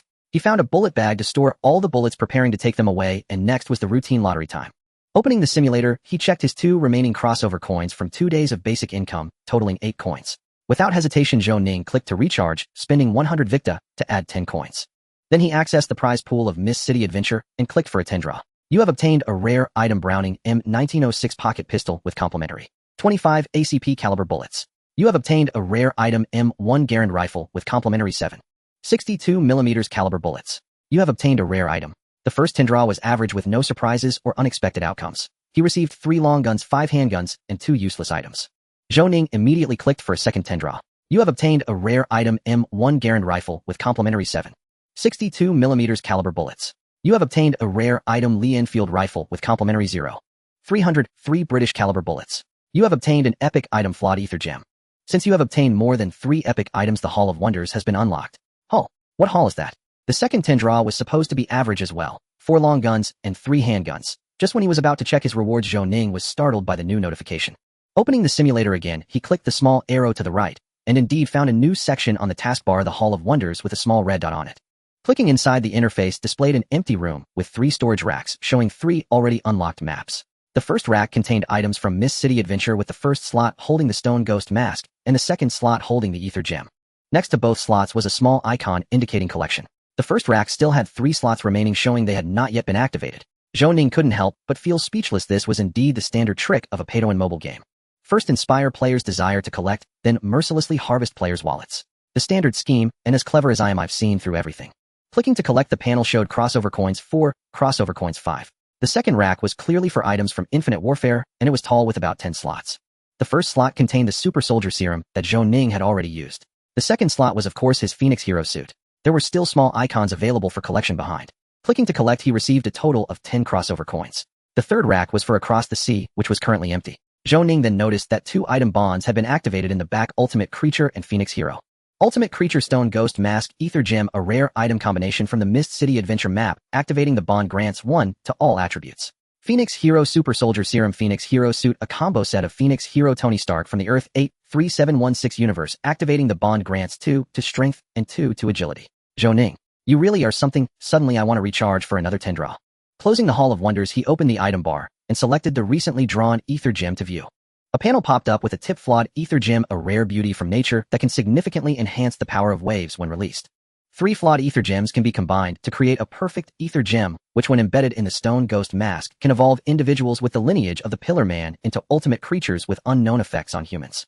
Not bad, Zhou Ning smirked, thinking that the way to utilize the Ether Gem would likely be to make bullets. But this thing is bound to be incredibly tough, and whether he can cut it open with his current means is still a question. He'll need to study it further later.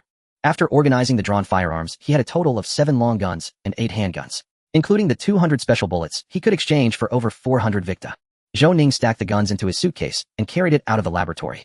The laboratory was located near Vic University. A few days ago, several nearby houses had been vacant, but today, as Zhou Ning stepped out of the laboratory, he found he had a new neighbor. An elderly lady with graying hair was moving things into her room, while a spirited old man with thick, stiff white hair sat in a wheelchair outside his hair, standing up stubbornly. A typical protagonist hairstyle. Zhou Ning blinked in surprise. Isn't this Mr. Turing and Mrs. Turing? Hello, you two. Do you need any help? Zhou Ning quickly walked over friendly as he tipped his hat in greeting. Mrs. Turing turned around in surprise, seeing Zhou Ning, and smiled cheerfully. Hello, little Wayne, if you're willing. Zhou Ning chuckled, set his suitcase aside, and helped move things together. There wasn't much to move, and in less than 10 minutes the old Mr. Turing, who had been silent in the wheelchair, suddenly asked softly, did you just make the flame oil? Zhou Ning nodded, somewhat puzzled. How did you know? The smell, old Mr. Turing pointed to his nose and mischievously smiled. A good alchemist must have a good nose and a good tongue. If that's the case, John's dog named Polly should meet the criteria for being an alchemist. Not only is its nose sharp, but it's also a licky dog that can lick anything with its tongue. Zhou Ning thought helplessly. Don't spend all day on alchemy, or one day you'll end up living with it. Mrs. Turing, coming out of the room, playfully tapped old Mr. Turing and handed Zhou Ning a cup of clear liquid, my special ice, mint tea, never sold to the public. Want to give it a try? After thanking her, Zhou Ning took a sip and found it somewhat similar to Sprite from Earth, but even more refreshing and sweet, instantly dispelling the fatigue from his previous busyness. Very good, Zhou Ning exclaimed sincerely. Then in relieved Mrs. Turing smiled, too, kindly watching Zhou Ning drink the cup of ice mint tea. If you like, it'll bring you some every evening. After chatting with Mrs. Turing for a while and declining the invitation to stay for dinner, Zhou Ning picked up his suitcase and headed to the corner. He then chose to take the public carriage to the west of the city. Following the address, he arrived at Westland Grocery at 355 Wall Street, placing his suitcase on the ground, casually knocking on the door with his left hand in his pocket. After a while, the door opened, and seeing the familiar black hair and face, Zhou Ning was astonished. How is it you again? Sherlock looked at Zhou Ning with his dead fish eyes and replied blankly, why can't it be me? I need to discuss something with you later. Zhou Ning nodded, bringing the suitcase inside and opening it. On the table, 7 long guns, 8 handguns totaling 246. Adding the 200 bullets, let's make it 440 Victa. Why so many all of a sudden? Sherlock asked, somewhat surprised. Can't eat it all. No, the more the better. Sherlock pulled out a stack of cash from his pocket and pushed it across the table. Here are 500 Victa, the remaining 60 will be a deposit. Zhou Ning spread the bills to count them, then asked, you mentioned needing to discuss something. What is it? As the topic turned serious, Sherlock's expression also turned grave. I heard you're one of the people in charge of the orientation. This operation might need your help. Just as Zhou Ning was about to respond, a notification suddenly appeared in his ear. You have triggered the Blevel mission conspiracy. Accept, decline. Accept. Zhou Ning unhesitatingly accepted the mission. In a place unseen, a conspiracy is brewing like a storm. Sometimes it starts small and can grow into something immense. When you save Vic University, you might just be saving the world. Task level BA. Task requirement: attempt to thwart this conspiracy.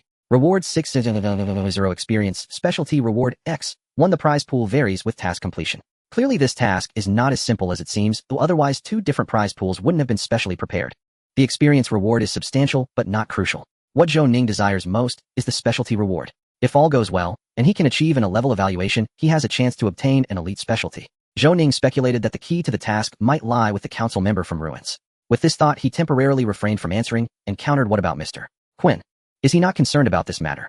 Sherlock replied helplessly, Mr. Quinn originally intended to handle it personally, but there is an important state visit at the White-Tier Church Square tomorrow, and His Majesty the King will be present, so Mr. Quinn must accompany him. Zhou Ning nodded without hesitation and said, no problem, how can I help? Straightforward. Sherlock praised with a thumbs up, then curiously asked, why are you so agreeable this time? To save the world, Zhou Ning replied expressionlessly. Cough, cough, cough. Sherlock choked on his own saliva. He poured himself a glass of water to compose himself, and said, regarding this incident, we suspect that the person responsible for throwing the alchemical bomb could be a student, staff member, or teacher from the school, or even a new student or a student's parent. To avoid alarming the target, we have only informed a few senior officials at Vic University. Zhou Ning expressed his understanding. So what exactly do you need me to do? It's simple. Sherlock looked at Zhou Ning. We have a method to detect the alchemical bomb, but we need to arrange for a few people to go in and set up the venue in advance, and you need to cooperate with this. I have already arranged the actions for tomorrow on site. If possible, please help us as much as you can. This operation must succeed without fail. No problem, but are you sure you'll have time to deal with the alchemical bomb once detected? Zhou Ning inquired. There will be time. Alchemical bombs that pose a lethal threat will not have a diameter smaller than a certain size. Even if the catalyst is ignited immediately, it will take 5 to 10 seconds to detonate. As long as we can detect it in time, there will be no problem. Sherlock thought for a moment, took out his gun, and slid 5 bullets from the magazine onto the table with a clink, pushing them towards Zhou Ning. These 5 bullets have been specially crafted. 1 bullet can destroy the internal structure of an alchemical bomb. I don't have many of these bullets, so use them sparingly. Zhou Ning nodded and pocketed the bullets. Although he didn't know much about alchemical bombs from his past life, he understood how to deal with them.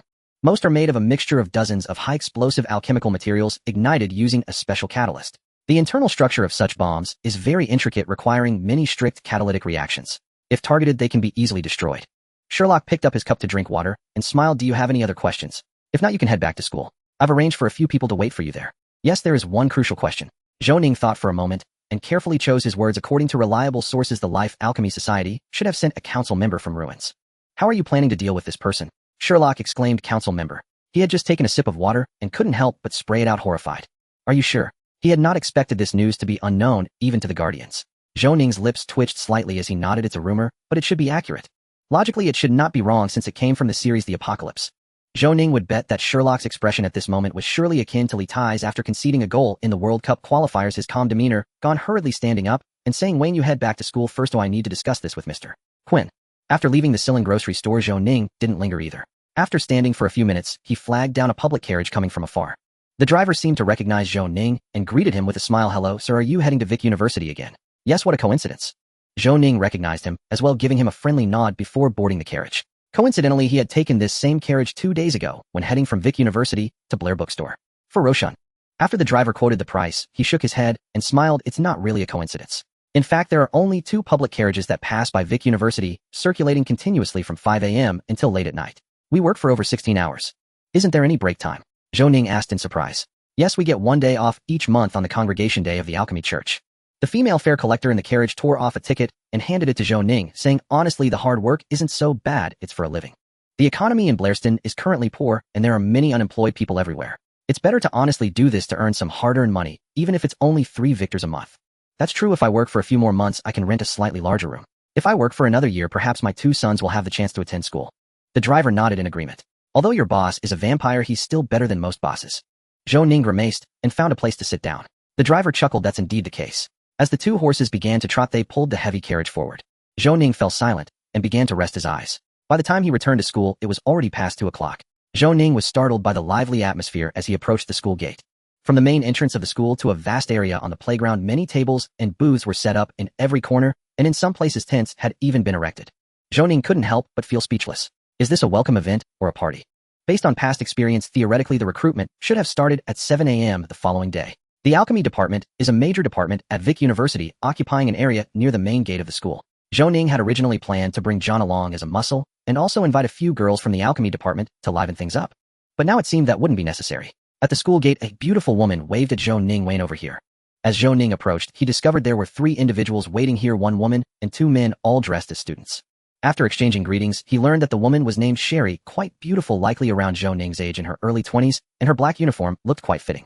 One of the 2 men did not introduce himself, but bore a striking resemblance to Jason Statham, exuding strength, though his receding hairline made him look less like a student and more like a student's father.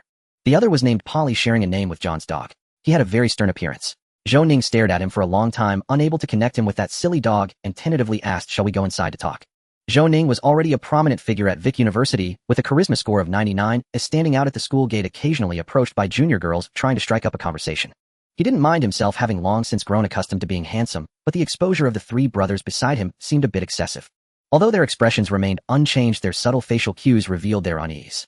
Zhou Ning had already come up with a title for them: what to do when your identity as an agent is exposed at the start.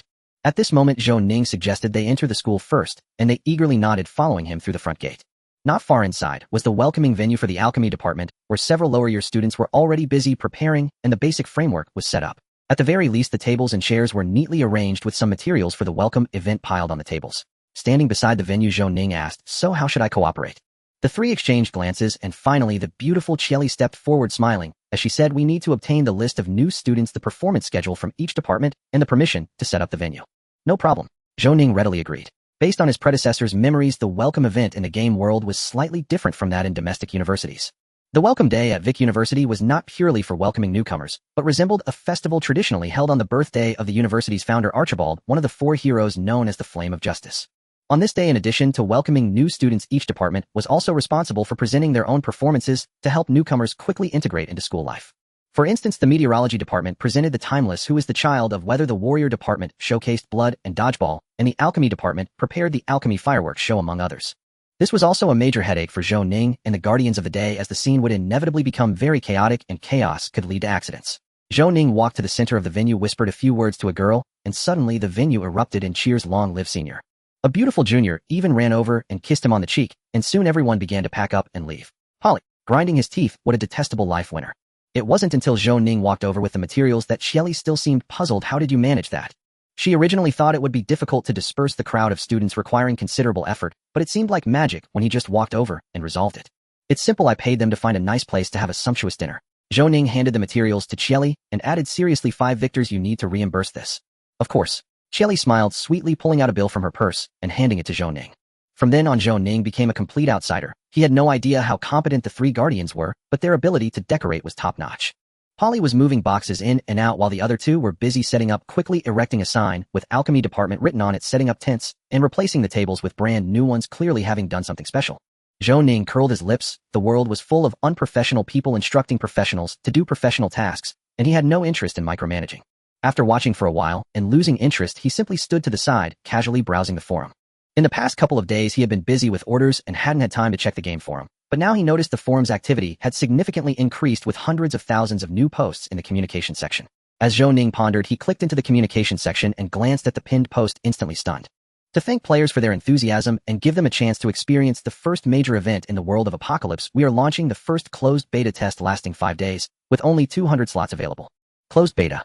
Zhou Ning couldn't help but stare in shock. In his past life, he had entered the game late and had no idea there was even a closed beta. He had initially thought about how to exploit the players during the internal test, but now facing the reality made him somewhat nervous. It was all a bit too sudden. The current situation was already chaotic enough. If players got involved, wouldn't it just add to the chaos? Zhou Ning clicked into the pinned post and found that the results of the closed beta draw had already been released. The slots were randomly selected from high-level players across multiple countries. With such a large pool, only 200 were chosen, indicating that those with closed beta qualifications were not just high-level players, but the lucky ones among them. The closed beta has been detected to be live, and the NPC functionality has been unlocked. Please check the game panel at your convenience. Zhou Ning. Opening the game panel again, he indeed found a new option for NPC functionality. After checking, he discovered he could freely edit tasks for players and publish rewards. This meant he could freely edit both tasks and rewards, and with this task system, he could easily use rewards to instruct players to run errands for him. The rewards available in the task and rewards section included money, special items, equipment, experience points for upgrades, and even the option to allow players to learn skills. Experience points could not be deducted from his own total. The system would pay out experience points as rewards on Zhou Ning's behalf, but there was also a daily limit on the experience points an NPC could issue. This limit should be related to his own level. Currently, Zhou Ning could issue tasks with a maximum daily experience limit of 2,000. Actually, such a setting seemed quite reasonable. Otherwise, if he gave players experience points and ended up leveling down himself, Zhou Ning could infinitely level up and down, making his attributes soar. Looking back, the closed beta wasn't so bad. The world of Apocalypse was vast, with the first version featuring 6 countries and a dozen factions. With 200 players scattered throughout the world, it was unlikely to even make a ripple in the current situation. In the not-so-distant future, the internal test where players would flood in would be the main event, enough to impact the entire game's landscape. For Zhou Ning, however, taking the opportunity during the closed beta to solidify his position among players and explore the specifics of the NPC functionality was a good preparation for the upcoming internal test. Footsteps approached from a distance, and the three had already finished setting up the venue, led by a strong guy resembling Jason Statham walking towards Zhou Ning. "Thank you for your cooperation." The strong guy, who had been silent, shook hands with Zhou Ning and said, "I'm Ian, a member of the 3rd team of the Guardians of the Day." "Hello." Zhou Ning shook his hand and naturally asked, "Sherlock asked me to assist you as much as possible tomorrow. Could you tell me about your plans?" "Inside the tables we have installed special detection devices that will react to alchemical explosives," Ian said calmly. "As for tomorrow, your priority is to ensure your safety. The Guardians of the Day have been established for 9 years and will never allow ordinary people to lead the charge." Zhou Ning smiled and nodded, feeling a bit underestimated. At that moment, everyone suddenly looked up at the sky. Hundreds of fiery meteors streaked across the sky, descending and scattering throughout the continent. Qian West, who was talking to Sherlock, also witnessed this scene and was momentarily speechless. For some reason, he recalled Elon's prophecy: the gods are about to awaken, the extraordinary will soon fully revive, and the entire world will welcome countless chosen ones who are unafraid of life and death and cannot die. Their arrival is both a disaster and an opportunity. In a certain part of Dockland City, a sudden scream pierced the air. XB stared blankly at the incredibly realistic environment around him, realizing he was standing in the city streets. It was drizzling lightly from above, with the raindrops falling on his face, cold and real, just like actual rain. As he touched his body, he could still feel the warmth and sensation. What the hell? The realism is so high. XB couldn't help but stare in astonishment. As a professional player, ever since the release of Apocalypse, a game that can be described as a second world, XB has been closely following it. Not only did he thrive on the forum with a professional review post, but he also managed to secure a global limited closed beta qualification, one of only 200. The game did not disappoint him. Upon entering the game world through the official game device, he was astonished by the incredibly realistic experience. It felt as if he was truly standing in the streets of medieval Europe, with a workshop behind him and a bustling market nearby. The air was filled with the scent of fish, and vendors frequently passed by calling out their wares. Just a few steps away was the vibrant city street, where the crowd moved slowly like a swarm of ants. Although it was raining, visibility was surprisingly high. Even the contours of the 20-meter-high statue of the 3 heroes in the distance were clearly visible. What surprised XB the most was that, just like in the promotional video, the other end of the street was currently blanketed in thick snow, creating a stark contrast between the black and white, a marvelous spectacle. It was completely different from the textures and scenery of other virtual online games. When did Blue Star's technology develop to this level? Wait a minute, am I afraid I've crossed over? Suddenly XB remembered something and hurriedly reached down to his body. Thankfully the little creature was still there. He squeezed it again, and the little creature felt pain. Amazing. He just wondered if it could be used. He had heard that there was a red light district in the game, and he couldn't wait to experience it once he had some money. He saw a man with his hand in his pants, muttering to himself, while the passers-by looked horrified and quickly moved away. XB's face turned red. He shamelessly pulled his hand out, brought it to his nose, and sniffed it. Ugh, it stank. It smelled just like what he usually encountered. It was incredibly realistic. I'm going to blow up. Following the beginner's guide for creating a new character, he opened the panel. Name: XB. Race: human. Age: 24. Level 1. Profession: engineer apprentice. Natural force affinity 42. Arcane affinity 25. Talent: none. Personal attributes: strength 12, agility 9, stamina 10, will 12, spirit 12, charisma 45. Life 10. Willpower 1212. Mana 0. Skills: none. Personal expertise: none. Race: training: none. Influence: none. Legendary status: 0. The panel attributes were quite decent. Not only did he start with the profession of engineer apprentice, but his natural affinity also reached 42. XB felt that his future in the Apocalypse game was bright. Before playing the game, XB had checked the official materials. After players arrive, they are either assigned to a few fixed novice starting points from scratch, or start randomly, including their profession and original identity. It seems he was the latter. With a natural affinity of 42, playing as a warrior should be quite good according to the official materials. However, the ambitious XP scoffed at this. What's so great about being a warrior? Even dogs wouldn't play that. If I were to play it would be as a gunslinger. XP clenched his fist, brimming with ambition. This closed beta lasts only 3 days. In these 3 days I must dig deep into this world, complete various quests, accumulate enough experience, and strive to cozy up to my husband, Wayne Stewart. The official promotion says this is a world that breathes. The gains from the closed beta will not be reset in the open beta, and NPCs will completely retain their memories and affection for you. But a game is just a game. Oh, what does it mean to breathe? Really?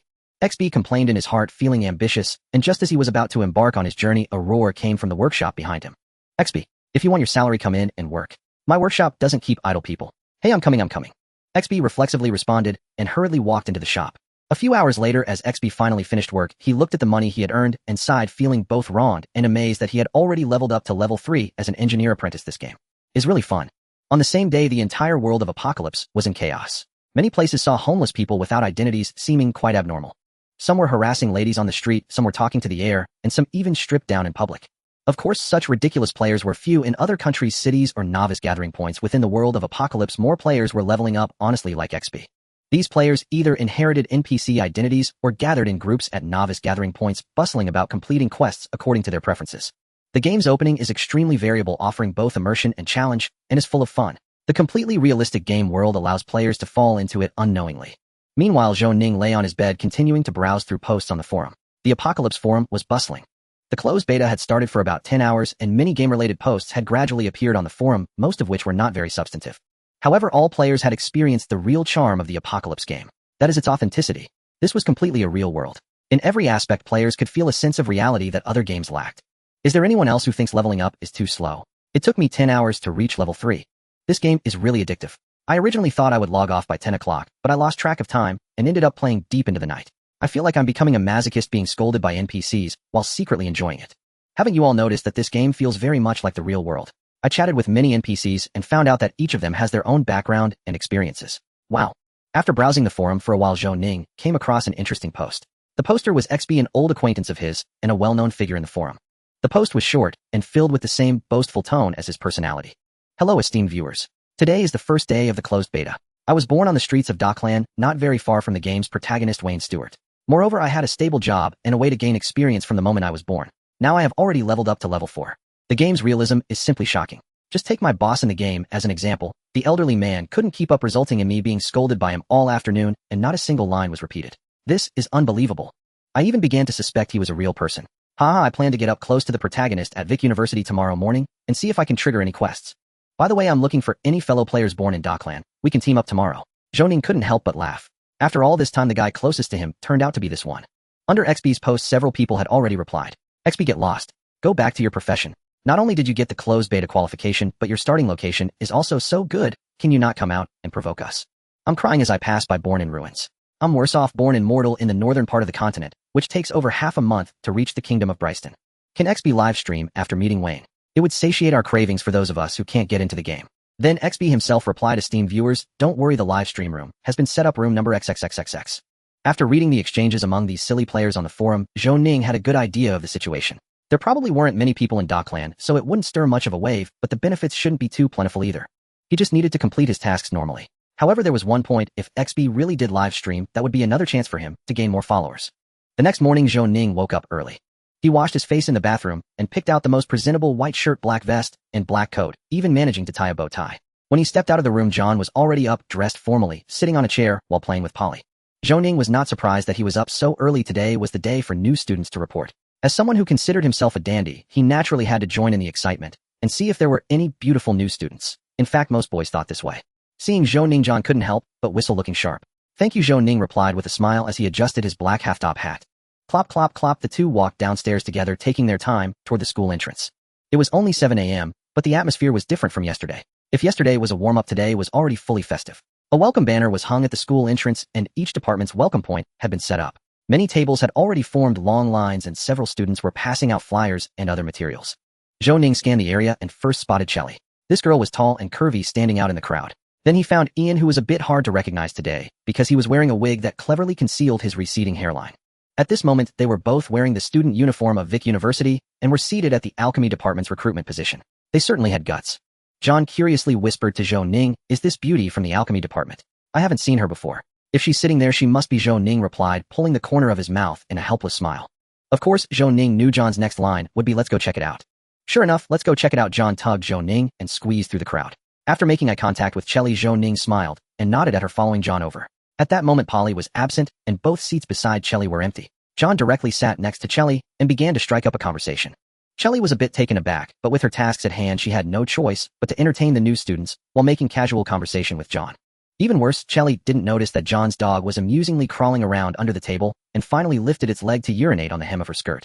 Zhou Ning silently looked up at the sky. Is this just marking its territory? In the end, he couldn't bring himself to remind her and didn't sit down with John, instead standing to survey the situation around.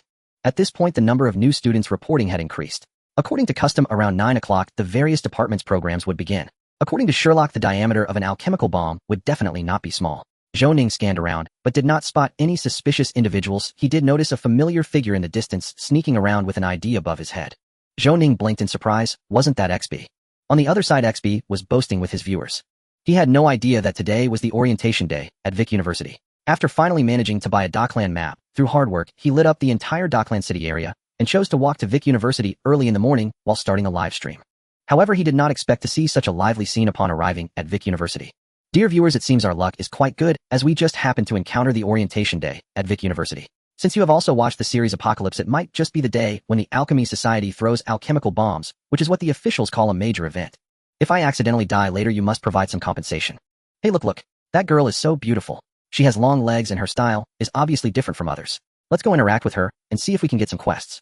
XB hurriedly cast a detection spell. Based on your level, you have obtained the following information. Roxy Lily, Alchemy, Major Sophomore. Level. Attributes Spirit 21, Others. Danger level medium. XB was indeed excited, his face flushed, and he hurriedly followed Roxy, finally managing to walk shoulder to shoulder with her. He gathered his courage and said, excuse me. Before he could finish, he saw a line of text pop up cruelly above this NPC's head. Favorability 5. XB. What did I do? 2333. I guess the NPC thinks you are too ugly. Indeed, the stereotype of an esports girl is quite true. XB, don't cry. Your mom still loves you. Mothers never dislike their ugly children. Shut up, male mom. Faced with the sarcastic comments from his silly viewers, XB did not feel discouraged. His eyes lit up again as he spotted a new target. That seems to be the second female lead, Chris Bladenhorser, from the official promotional video. Let the previous ones go. This is the real golden thigh. XB pretended to be a gentleman as he walked over, clearing his throat before he could even speak. He saw another favorability 7 pop up over the NPC girl's head, and she huffed at him and walked away. 2333, the stereotype of an esports girl is confirmed. XB, don't cry. Stand up and keep going. XB. At that moment, he felt a bit insecure. Am I really that ugly? He opened the game panel to check his charm value, which showed a charm value of 39, disheveled 6. Charm 6. XB. He then noticed that because he had logged in too hastily in the morning, he was still wearing the same clothes from yesterday, and even the buttons on his shirt were not aligned. Why does this game pay such close attention to detail? He hurriedly stepped aside to rebut on his shirt while frantically explaining, dear viewers, this was just an accident. I rushed to start the stream for you all. Wait, what? From his current angle, he could see a familiar figure. Wow, so handsome. Isn't that the main character, Wayne Stewart? It was obvious that he was a character given special attention by the designers. Even XB, a man, found him very handsome. XB quickly adjusted the live stream view to first person. Look who I've found. What? Oh my god. Hubby, yeah. XB, hurry over and greet him, see if you can latch onto a big thigh. Seeing the increase in viewer count, XB couldn't help but grin, hurriedly spit in his hand, rubbed it through his hair, fixed his hairstyle, and walked over. Getting close to the game's main character, XB suddenly felt a lot of pressure. The impact of his looks was quite strong. Hello, hubby, I'm XB, your fan. No, wait, you're my idol. Perhaps due to nerves, XB accidentally let slip and spoke nonsensically. Zhou Ning was originally pondering how to approach XB when he did not expect XB to come running over in a hurry and was immediately startled by XB's opening line. Zhou Ning. Dude, please be normal, I'm scared. Zhou Ning noticed that a favorability button appeared next to XB's ID, and when he clicked it, a new prompt appeared on the panel, favorability 0. Clicking the favorability number again revealed an adjustable slider, left for decrease, right for increase. It was quite clear. Would you like to adjust player XB's favorability? Zhou Ning decided it was safer to temporarily lower it and dragged the favorability slider a notch to the left. Wayne Stewart's favorability towards you decreased by 5 points, currently cold. No, XB felt like he had been struck by lightning, feeling utterly defeated, wishing he could slap himself.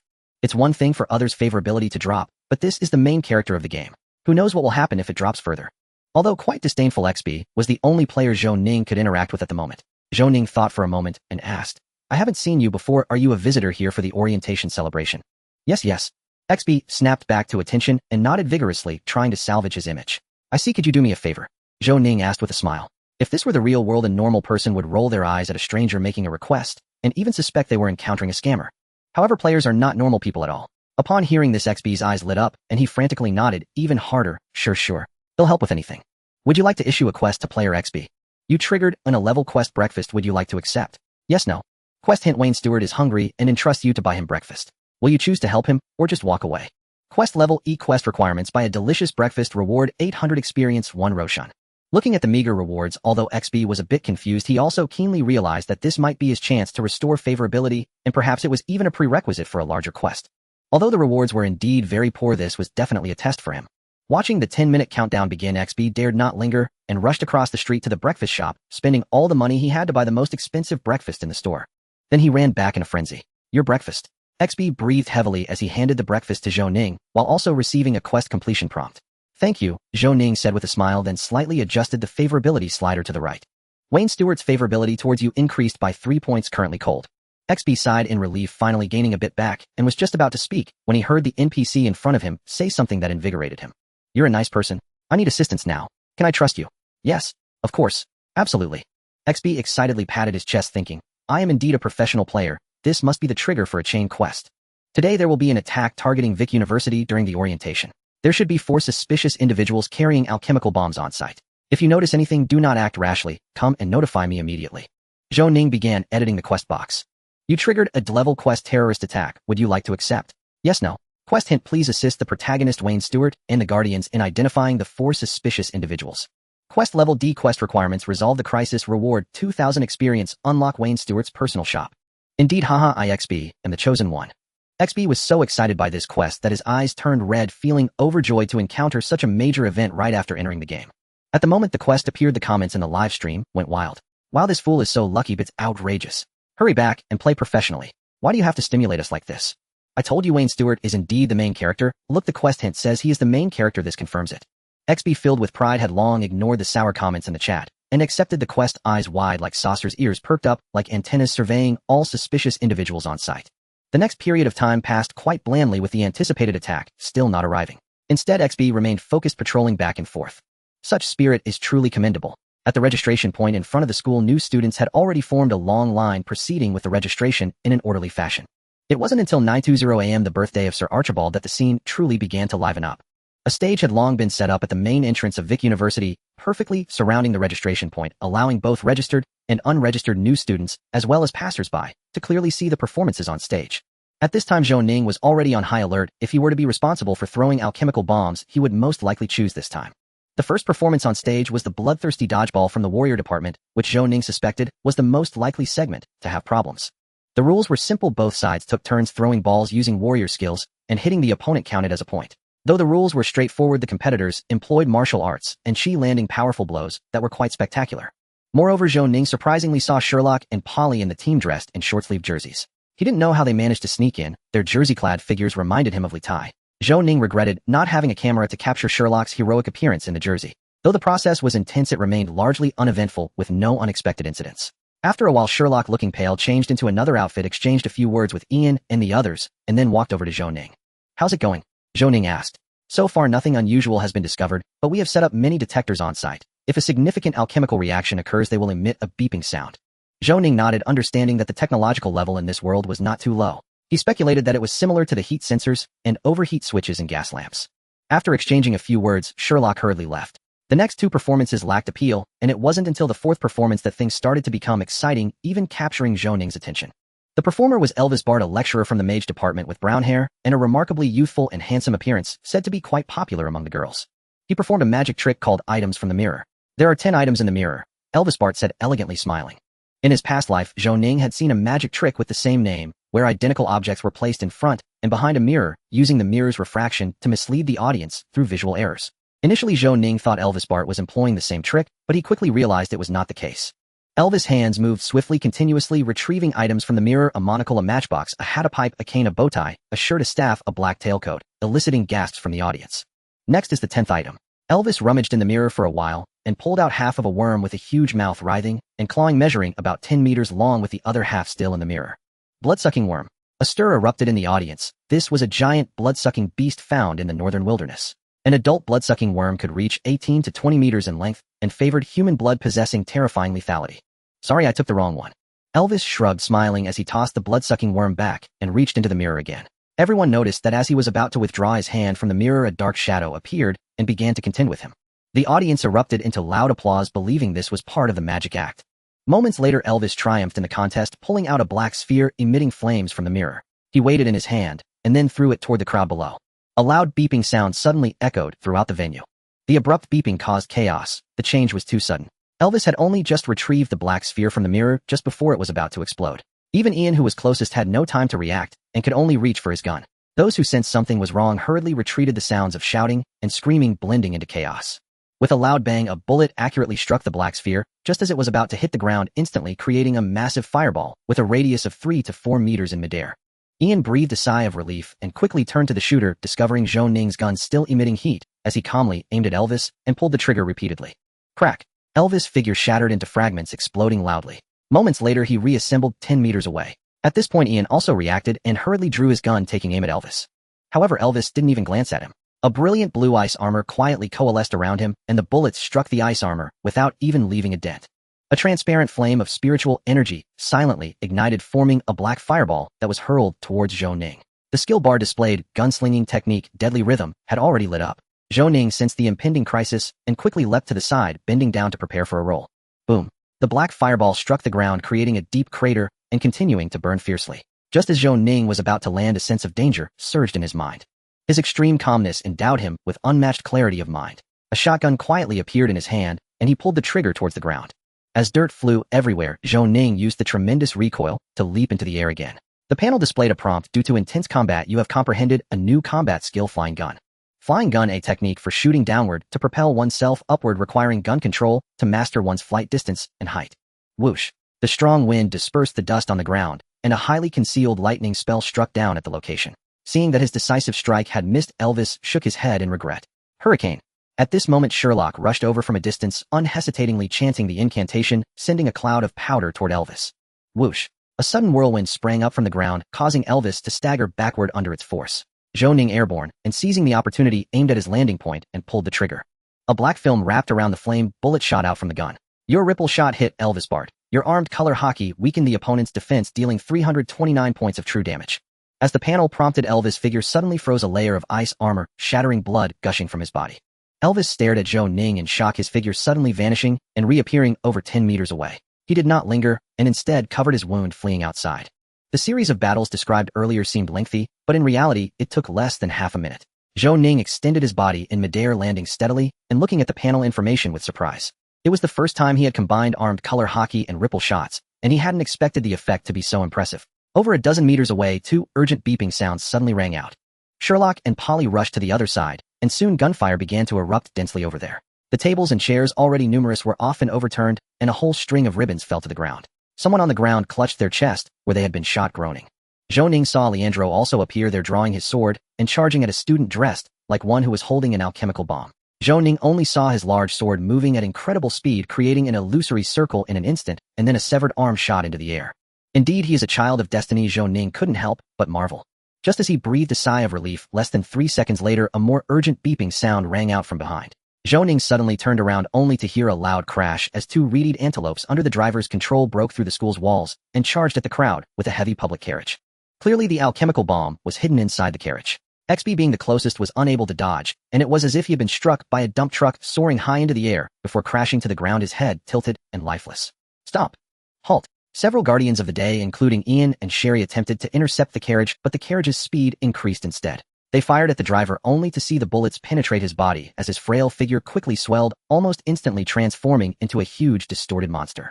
With a dark green body and a swollen face, only faint traces of his previous appearance could be recognized. For the true god Nyashtola, the driver shouted hoarsely, his eyes abnormal and bloodshot. Zhou Ning. He recognized this driver and had roughly guessed what had happened. This was a necromantic puppet that appeared in the mid-game, a masterpiece of the curse god cult. Its weakness was in the head, and it moved slowly, making it not difficult to deal with. Just yesterday, they had been chatting together, and the driver had complained to him about the hardship of work, expressing that it was worth it for his family. At that time, the driver had expressed with great anticipation that after a few more months, he could rent a slightly more spacious room, and his 2 sons would have the opportunity to attend school. TSK. Quite troublesome. Zhou Ning's pupils slightly trembled as he sprinted forward, suddenly raising his gun and pulling the trigger at the driver. Bang! Bang! Bang! Mozambique shooting method. Ripple shot. Ripple shot. Under Zhou Ning's precise control, 3 flame bullets wrapped in armed color hockey flew out in succession, piercing straight into the driver's head.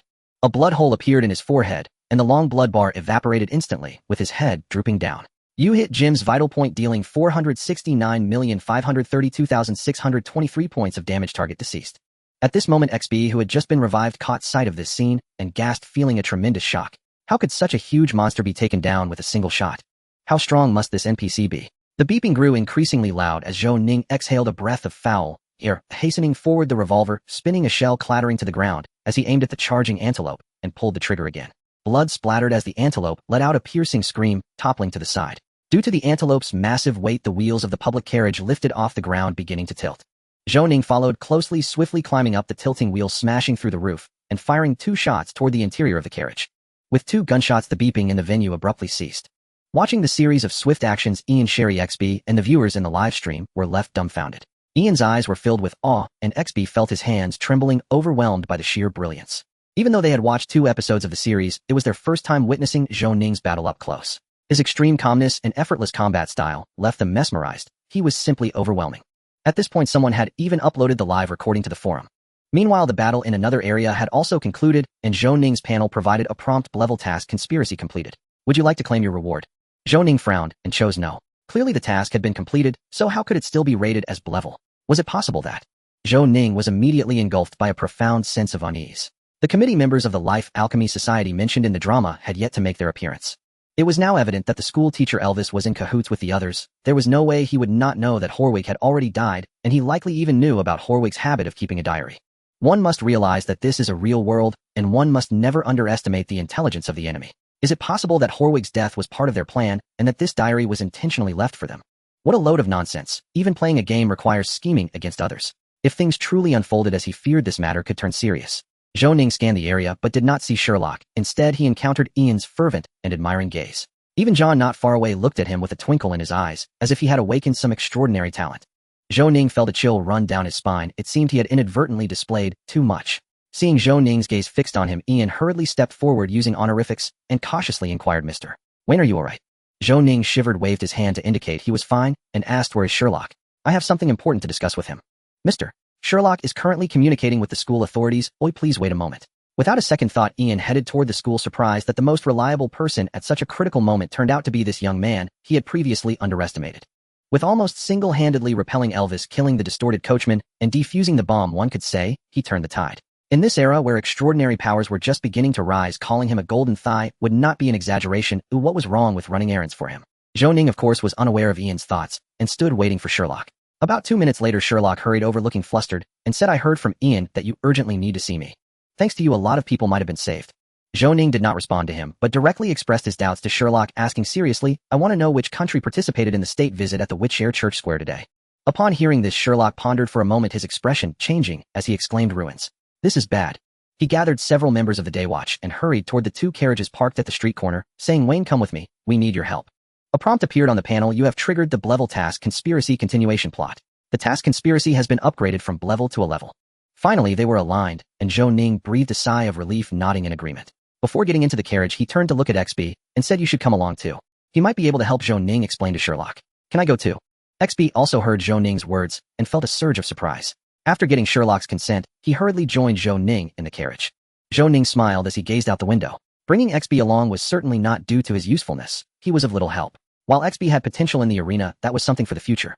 He brought him along because of his inherent popularity, and since it was likely to be dangerous later, having a part-time live streamer and commentator as a guinea pig was quite worthwhile. As he casually settled the task, XB immediately received a notification: level terrorist attack has been completed. You have earned 2,000 experience points. Wayne Stewart's affection for you has increased by 5 points, currently indifferent. Do you want to open a private store for XB? Without hesitation, Zhou Ning chose yes. A trading panel similar to those in ordinary online games from his past life appeared before him, featuring 2 labels on the left and right for easy switching. The left label was labeled Item Store, and after clicking the plus sign, Zhou Ning could place items from his inventory, including those obtained from the simulator. The right label was for the Skill Store, where he could selectively place skills he had mastered. Zhou Ning tried to place a few items, and the panel immediately prompted, "Please fill in the product description and set a price." You can also set purchasing conditions, including, but not limited to, affection points, level, faction, nationality. Is it really possible to set limits on affection points? Zhou Ning felt a surge of joy. This greatly expanded the scope of operations. After all, the most time-consuming part of the game was grinding affection and reputation. In his previous life as a mage, he had spent countless fortunes doing over 70 rounds of running tasks to raise the favor of the court mage Elon just to learn the fire dragon technique. Now it was his turn to set affection for the players. Indeed, fortunes turn with time. Zhou Ning quickly set up the items and confirmed their release. Ding. NPC Wayne Stewart has unlocked the private store function for you. XB immediately received the notification. The protagonist's private store. I'm ready to splurge. XB wouldn't be foolish enough to miss this opportunity and hurriedly opened the private store. The items available for purchase in the store were categorized by rarity and price. Upon glancing, XB was immediately captivated, momentarily dizzy, and all his thoughts coalesced into a single phrase. What the hell? By this time, the popularity in his live stream had reached a terrifying 12 million and was still rising. The comments were flooding in, and the most frequent words were just two. What the hell? Stone Demon Mask, oh my god, although it's just a qualification to use it, it can transform people into the hidden race of vampires, greatly enhancing combat power. If it were me, I would choose not to be human. Oh, being a vampire sounds so good. Vampires are strong, but they have their downsides. They can't see the sun, or they will be turned to ashes. Isn't that like using a lantern to find a toilet, looking for shit? What do we as players have to fear? Just wear a hat and wrap up tightly. Besides, we can resurrect. At night, we're invincible, so how much of an advantage can we establish in the early stages? Did you all notice these guns? They seem to be the same as the ones Wayne has. If it were me, I would choose the devil fruit. Although it says temporarily unavailable, just because it says so doesn't mean it isn't there. It can grant various abilities. Just thinking about it is interesting. What kind of background does my husband have that he even has these items? The protagonist, do you understand? The protagonist having some treasures isn't strange, is it? XB was drooling seeing the Stone Demon Mask, the temporarily unavailable devil fruit, the mini-mech warrior card, the Browning M1906 pocket pistol, and the M1 Garand rifle. To him, they were all extraordinary artifacts. As long as he could get some, he would be the most dazzling player in the game, absolutely crushing other players' progress. Then he looked at the prices. XB. They were completely beyond what he could afford at the moment. Those seemingly powerful firearms all started at 15 victors, while the mini-mech warrior card required 50 victors and 10 affection points, and the devil fruit was an astronomical 500 victors. Are you trying to make things difficult for me, fat tiger? XB couldn't help but shed tears of poverty. The item store made XB feel the disparities in life, and when he clicked into the skill store, he was even more left in tears. Why is everything lacking? In the general skills section, there were skills like shooting mastery, mystic arts, and mechanical mastery, which were clearly very powerful. As he scrolled down, he was even more shocked and dumbfounded. What are these? Flying gun, armed color hockey, ripple breathing technique, Mozambique shooting method, rapid chase. Especially the ripple breathing technique, which could passively increase strength and agility merely by being a skill, and practicing it daily could further enhance those attributes. This must be a protagonist-exclusive skill. It has to be a protagonist-exclusive skill. XB gritted his teeth and roared in his heart. What made him even more excited was a knowledge book for a hidden class wandering gunner priced at 30 victors. It wasn't too expensive, but it required 30 points of protagonist affection. Hidden class. XB looked at Zhou Ning in shock. Zhou Ning guessed his thoughts and replied with an enigmatic smile. This knowledge book was merely a random book he had put in with the description modified. The affection points were set by him, and he could dictate how many were needed. Releasing it now was just to paint a picture for the players. Though he had tricked them a bit for now, there would surely be a time for rewards in the future. So the protagonist class is Wandering Gunner.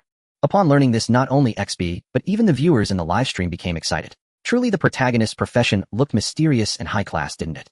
Although he couldn't meet the requirements for now, XB was not disheartened. Instead, he felt ambitious, for he had seen the direction for the future. After looking at his money and experience, he had just enough to learn shooting mastery. He didn't hesitate and immediately bought it, choosing to learn. Wandering Gunner IXB shall take it on. Your skill shooting mastery has been learned. You have gained 2,000 experience and 10 Roshan. The cost of players learning skills will be fully refunded to Zhou Ning. According to the rules of the apocalypse, teaching skills equates to instruction, and one's skills do not change. Therefore, no matter what skill XB learned from him, Zhou Ning would only benefit and never suffer. This was certainly much faster than struggling to do alchemy. After harvesting his first little chive of life, Zhou Ning stretched lazily and opened the simulation panel. Victor University is located to the east of Darkland City. It would take about 20 minutes to rush to the city center's Witchshare Church Square, which was enough time for a simulation to enhance his strength.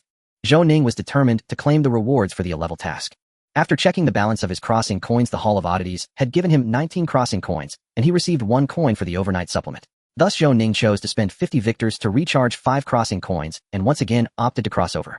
Zhou Ning was quite dissatisfied with his last traversal process, feeling it was too mundane. The world of One Piece was different from the previous 2 urban worlds, with a hint of survival of the fittest. If possible, he hoped for a more radical experience. Preparing for traversal. Traversal coins, 25. Please select a traversal mode. Using a parallel world template for traversal. With nearly 1,000 victors, Zhou Ning stated that he wasn't short on money and would directly purchase any good templates that appeared this time. 2 days have passed since the last traversal, and the previous 3 templates of Extreme, Evildoers, Basketball Superstars, and Demon Doctors have already been exhausted. 3 new templates have appeared. The first one features a fierce expression wielding a longsword bare-chested wearing a red cloak and boasting exaggerated pectoral muscles. The personality is fierce and combative. The talents are increasingly brave in battle blue Leonidas purple and enduring patience blue with skills in swordsmanship expert level and hand-to-hand combat expert level. The title is Spartan Warrior Zhou Ning with a traversal price of 15 traversal coins. 2 mediocre lacking excitement. What's the point of using this template to traverse into one piece? Guarding the Hot Spring Pass. The second template is a reappearance of fire-type superpower user worth 250 traversal coins named Flame City Zhou Ning, which is still unaffordable. The third one resembles a salted fish bald-headed dressed in yellow clothes, red gloves, and a white cloak with a calm and low-key personality. The talents are none with skills in secret training methods Divine Level Ordinary Punch Series, Divine Level and Serious Series Divine Level. The title is One Punch Man Zhou Ning with a frightening price of 2,000 traversal coins. Farewell. Zhou Ning, who is clearly wealthy, shed tears of poverty. Only one option can be chosen. Would you like to spend another traversal coin to rematch talents? No, the previous 3 talents are quite good, and there should be a hope for success. You have chosen talents 1, 6, and 9. Your current talents are Mermaid Medical Doctor accompanying Grandpa Constant Talent as Tony Stark and Sports Genius. Matching successful in the parallel world, you are a playboy and a genius in research, exceptionally talented and versatile, having obtained a medical doctorate and national swimming championship at the age of 20. You possess an ancient-looking ring that you stumbled upon at a street stall. Current world exploration rate is 21.8. When the world exploration rate reaches 66.7, you will have the permission to unlock the next map. If you die in the simulation, the game ends. Currently riding the time machine. 1, 33, 65, 95. Whoosh. Traversal completed. You have traversed to the vast sea of the year 1516. From this moment on, the wheels of history begin to turn. On July 1st, 1516, you drift on the boundless sea with only a piece of driftwood to cling to. With nothing to your name, no food, or drink, only a ring on your finger. You attempt to communicate with Roger in the ring, but with no response. You realize you might need to prepare more food for him. On July 2nd, 1516, having already acquired the method to train in armed color, you realize swimming is also a form of practice. The fish resources in this ocean are abundant. You prepared a lot of food, and sure enough, by night the food began to dwindle. On July 4th, 1516, today marks the 4th day of drifting. Some rain fell from the sky, and you collected a lot of rainwater. You had planned to endure a few more days, but unexpectedly, you spotted an island in the distance. On July 6th of 1516, you spent 2 days swimming to the island. This is a village filled with windmills. The island's residents are warm and friendly, but there is one child who is not very likable, and that is you, Monkey D. Luffy. On July 8th of 1516, with your sharp medical skills, you cured the village chief of Windmill Village of an acute illness. With his help, you temporarily settled in Windmill Village and opened a small clinic. However, more than treating patients, you care about building your physical strength, as a man should strive to be strong. On July 12th, 1516, you had read several novels like Country Doctor and Village Healer, and now it has come true. With the skills of a playboy and handsome looks, you entered into a romantic relationship with the bar owner Makino. Although there were rumors in your past life that she had a child with Shanks, you are certain that there is none now. On July 13th of 1516, although your first meeting with Luffy wasn't pleasant, under Makino's mediation you became friends. Ace also became your friend, and Roger told you he felt an inexplicable kinship with Ace. Isn't that so? A big-head boy and a small-headed father. On July 15th of 1516, at Roger's request, you sparred with Ace. You were undoubtedly beaten, but surprisingly Roger seemed pleased. On July 17th, 1516, due to your special friendship, your relationship with Roger has progressed rapidly. He told you that although he doesn't remember what you said about armed color, as long as you follow his advice and increase the intensity, you will soon become strong. He must have gone through the same back in the day. On July 18th, 1516, the intensity Roger mentioned was indeed very strong. You bravely tried it and almost died. However, as a dog with a doctorate in medicine with knowledge of internal medicine, surgery, and anatomy that is thicker than a brick, how could you fear this? As long as you don't die from the training, you can keep practicing. On November 29th, 1516, perhaps due to the last traversal's training, or perhaps because you pushed yourself to the limit, you actually learned armed color a whole year earlier than before. That day you sparred with Ace again and finally gained a slight upper hand. On December 4th of 1516, at Roger's request, you taught Ace and Luffy the training method for armed color. Perhaps the Ace and Luffy of this world will be much stronger than before. On December 17th of 1516, your relationship with these two brothers improved day by day. In the original plot, Ace would set sail next year, and you even seriously considered recruiting them to form a TFBOY boy band in the style of One Piece. On December 21st of 1516, today you unexpectedly encountered Carp, who had returned to visit family in Windmill Village. You initially intended to learn from him about finger guns and iron blocks, but after you defeated Ace once again, you were beaten senseless by him, without distinction, that old man. On December 24th, 1516, you rejected Carp's invitation to join the Navy. What a joke, joining the Navy with the Pirate King. How ridiculous. On December 25th of 1516, you once again declined Carp's invitation to join the Navy. You would rather be a free man on the sea than a Navy soldier. If there is no freedom, you'd rather die. On December 27th of 1516, Carp told you that your talent for armed color is very high, and that you might also possess the talent for observation hockey. As long as you perform well, the 6 styles of the Navy could also be considered. Under his pressure and temptation, you shamefully agreed. Perhaps being in the enemy's camp while having the heart with the Han is also a choice. On February 1st, 1517, after having a final warm moment with Makino, you boarded the ship, with Carp heading to the Navy headquarters. To your surprise, once you reached the sea, your accompanying grandpa was even happier than you. He told you that a good man should head towards the sea, and perhaps there is not much difference between being a pirate and a navy. On February 2nd of 1517, Carp's warship took a peculiar route, not passing through Red Line, but through the doldrums. On this day you saw for the first time a sea king larger than a mountain. Although you only saw a vague outline, it left you immensely shocked. On February 9th, 1517, today Carp began teaching you observation hockey. This old man's teaching method was to beat you to death, which was simply outrageous. Roger also greatly agreed with this view. On February 10th of 1517, today marks the first day of receiving training in Cap's observation hockey. It's not much really. After the training you can even calmly analyze your injuries, which are merely 2 broken ribs and some minor scratches. February 12th, 1517, after a day's rest the training continues, and today it's still just scratches. That old man really hits hard. February 17th, 1517, after a week of persistent training you seem to have grown stronger, yet not quite. At least you've increased your dodging frequency against attacks. You have learned the universal skill dodge. On February 21st, 1517, you finally reached the Gate of Justice. Gazing at the towering gate and the complex currents surrounding it, you can only marvel at the wonders of this world. On the same day you arrived at the Marine headquarters in Marineford. February 23rd, 1517, after arriving at the Marine base you discovered that there were as many as 30 new recruits gathered here.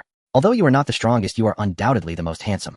Among this group of new recruits, there are many strange varieties, some resembling wild boars, others towering over 5 meters tall. Roger told you he had even seen people who looked like baboons. February 24th of 1517, today marks the start of your time in the new recruit training camp. You feel a sense of ambition. After watching some pirate fan works as a transmigrator, Zifa's training camp is naturally your best choice. However, fate did not align with your wishes. Carp's deputy Bogard informed you that Zifa had essentially retired last year, and the current instructor is a vice admiral named Stolo Berry, who you do not recognize at all. February 25th of 1517, you reported to the new recruit camp. Instructor Stolo Berry is a tall man of the long head race with flowing whiskers. You estimate his height at 2.1 meters with a head measuring 0.7 meters. As a medical doctor, you believe this is a condition that needs treatment. March 2nd of 1517, the intensity of the new recruit camp is not particularly high for you. After mastering armament hockey, you feel that even if you were to fight a colonel from headquarters, you might hold your own. However, with Carp's special training, the intensity has increased, and you've had your share of scratches these past few days. Today, Roger told you that he has started to gradually remember some things, and as long as a large supply of food continues, perhaps this process will speed up considerably. March 5th, 1517, you found a library in Marineford open to ordinary sailors. In a corner, you discovered a dusty book titled 100 Sword Techniques. When you borrowed it with excitement, you found that it indeed taught basic swordsmanship, and even Roger thought it was decent. However, the last technique left you somewhat baffled. If your swordsmanship fails against the enemy, just pull out a musket and shoot them down. This technique is called Sir the Times Have Changed, and you learned the skill Basic Swordsmanship Beginner. March 14th, 1517, during this time your friendship with Roger deepened. You realize Roger is a pretty good person, at least with a strong learning ability, and he has learned quite a few modern terms from you. You suspect he would adapt quickly even if thrown into the modern world. March-April 1517, besides the basic training at the new recruit camp, you also studied swordsmanship and armament hockey with Roger, and additionally trained in observation hockey with Carp. You even managed to find time to read in the library. Your armament hockey and swordsmanship have both improved rapidly. You earned the Achievement Master of Time Management. April 6th of 1517, the new recruit camp held its first recruit duel, and without a doubt you won first place with overwhelming superiority. Vice Admiral Stolo Berry highly values you, believing you have the potential to become a high-ranking officer. You received a prize of flintlock pistol and a sharp saber. You tucked the flintlock pistol into your clothes just in case you couldn't handle it, for the times must also change. May 2nd, 1517, today marks a historic moment in your observation hockey training. You managed to dodge almost half of Carp's attacks. Today you felt as if you were aided by the heavens, almost able to foresee where the attacks would come from, a very mystical sensation. However, Roger told you this is not called foresight, it's a reflex developed from getting hit. Damn, that seems quite reasonable. May 7th, 1517, the training camp has entered its final phase. As the top new recruit, you finally got to experience one of the Marine 6 styles, Soro. This is the simplest technique among the 6 styles, allowing for explosive movement through rapid repeated footfalls on the ground. This is not particularly difficult for you, but it may require some training. May 9th of 1517. You seem to have underestimated yourself. After just 2 days of practice, you've learned how to use Soro. You gained the combat skill Soro Beginner. June 2nd, 1517. After 3 months, the new recruit camp concluded, and you undoubtedly ranked first with results even close to those of a Kainu from years past, deemed to possess the strength of a colonel or even a rear admiral. However, due to lack of experience, you were only promoted to lieutenant, yet already considered one of the most outstanding new recruits in 3 years. On July 6, 1517, you were assigned to the ship of training instructor Stoloberry, beginning your internship. Through the newspaper, you learned that your friend Ace has also set sail and has obtained the flame fruit. You reminisce about the days spent together in Fusha village a year ago, feeling that one day you'll meet him at sea. In August 1517, in the first half of the Grand Line, you personally captured your first pirate of your career, Silica, from the Rhino Pirates, with a bounty of 25 million berries. From September 1517 to March 1518, you performed excellently on Stoloberry's ship, capturing a total of 23 pirates by hand, both good and bad. You felt a bit conflicted, but Stoloberry remained undeterred. He told you that pirates have their own rules, but the Marines have their duties. Capturing pirates is the duty of the Marines. On February 14th, you discovered a peculiar fruit on a pirate ship. You know exactly what it is without needing an introduction. You obtained an epic item, Devil Fruit. Once taken out of this world, this item can be added to the Hall of Wonders, limited to 1. March 15, 1518, Roger told you that consuming a devil fruit does indeed strengthen a person, but besides being cursed by the sea, there's another significant risk, though he doesn't remember exactly what it is. Isn't that just foolish? Although you don't quite believe Roger's words, you decided to temporarily keep the devil fruit. March 20th, 1518, you received orders and were promoted to the rank of commander at the Marine headquarters, temporarily stationed as an aide in the Sabati archipelago. This is a peculiar island made up of many large trees, unique in every sense. April 3rd, 1518, this is a memorable day. During a pursuit of pirates, you encountered the captain of the broadcast pirates, Humming Skirikman, AP, a user of the sound fruit. In your initial encounter, you suffered some setbacks, but quickly entered a peculiar state, a near foresight intuition, allowing you to roughly predict what AP would do next when focusing your mind, successfully turning the tables and capturing AP. This is one of the supernovas, a notorious pirate with a bounty of 250 million berries. Even Stoloberry was shocked. You gained the skill Observation Hockey Beginner and earned the achievement Silence is Golden. From April to June 1518, your fame began to spread along the Grand Line, and you were hailed as the new hope of the Marines. On June 16, 1518, thanks to your achievement in capturing Skirikman, AP, you successfully rose to the rank of colonel.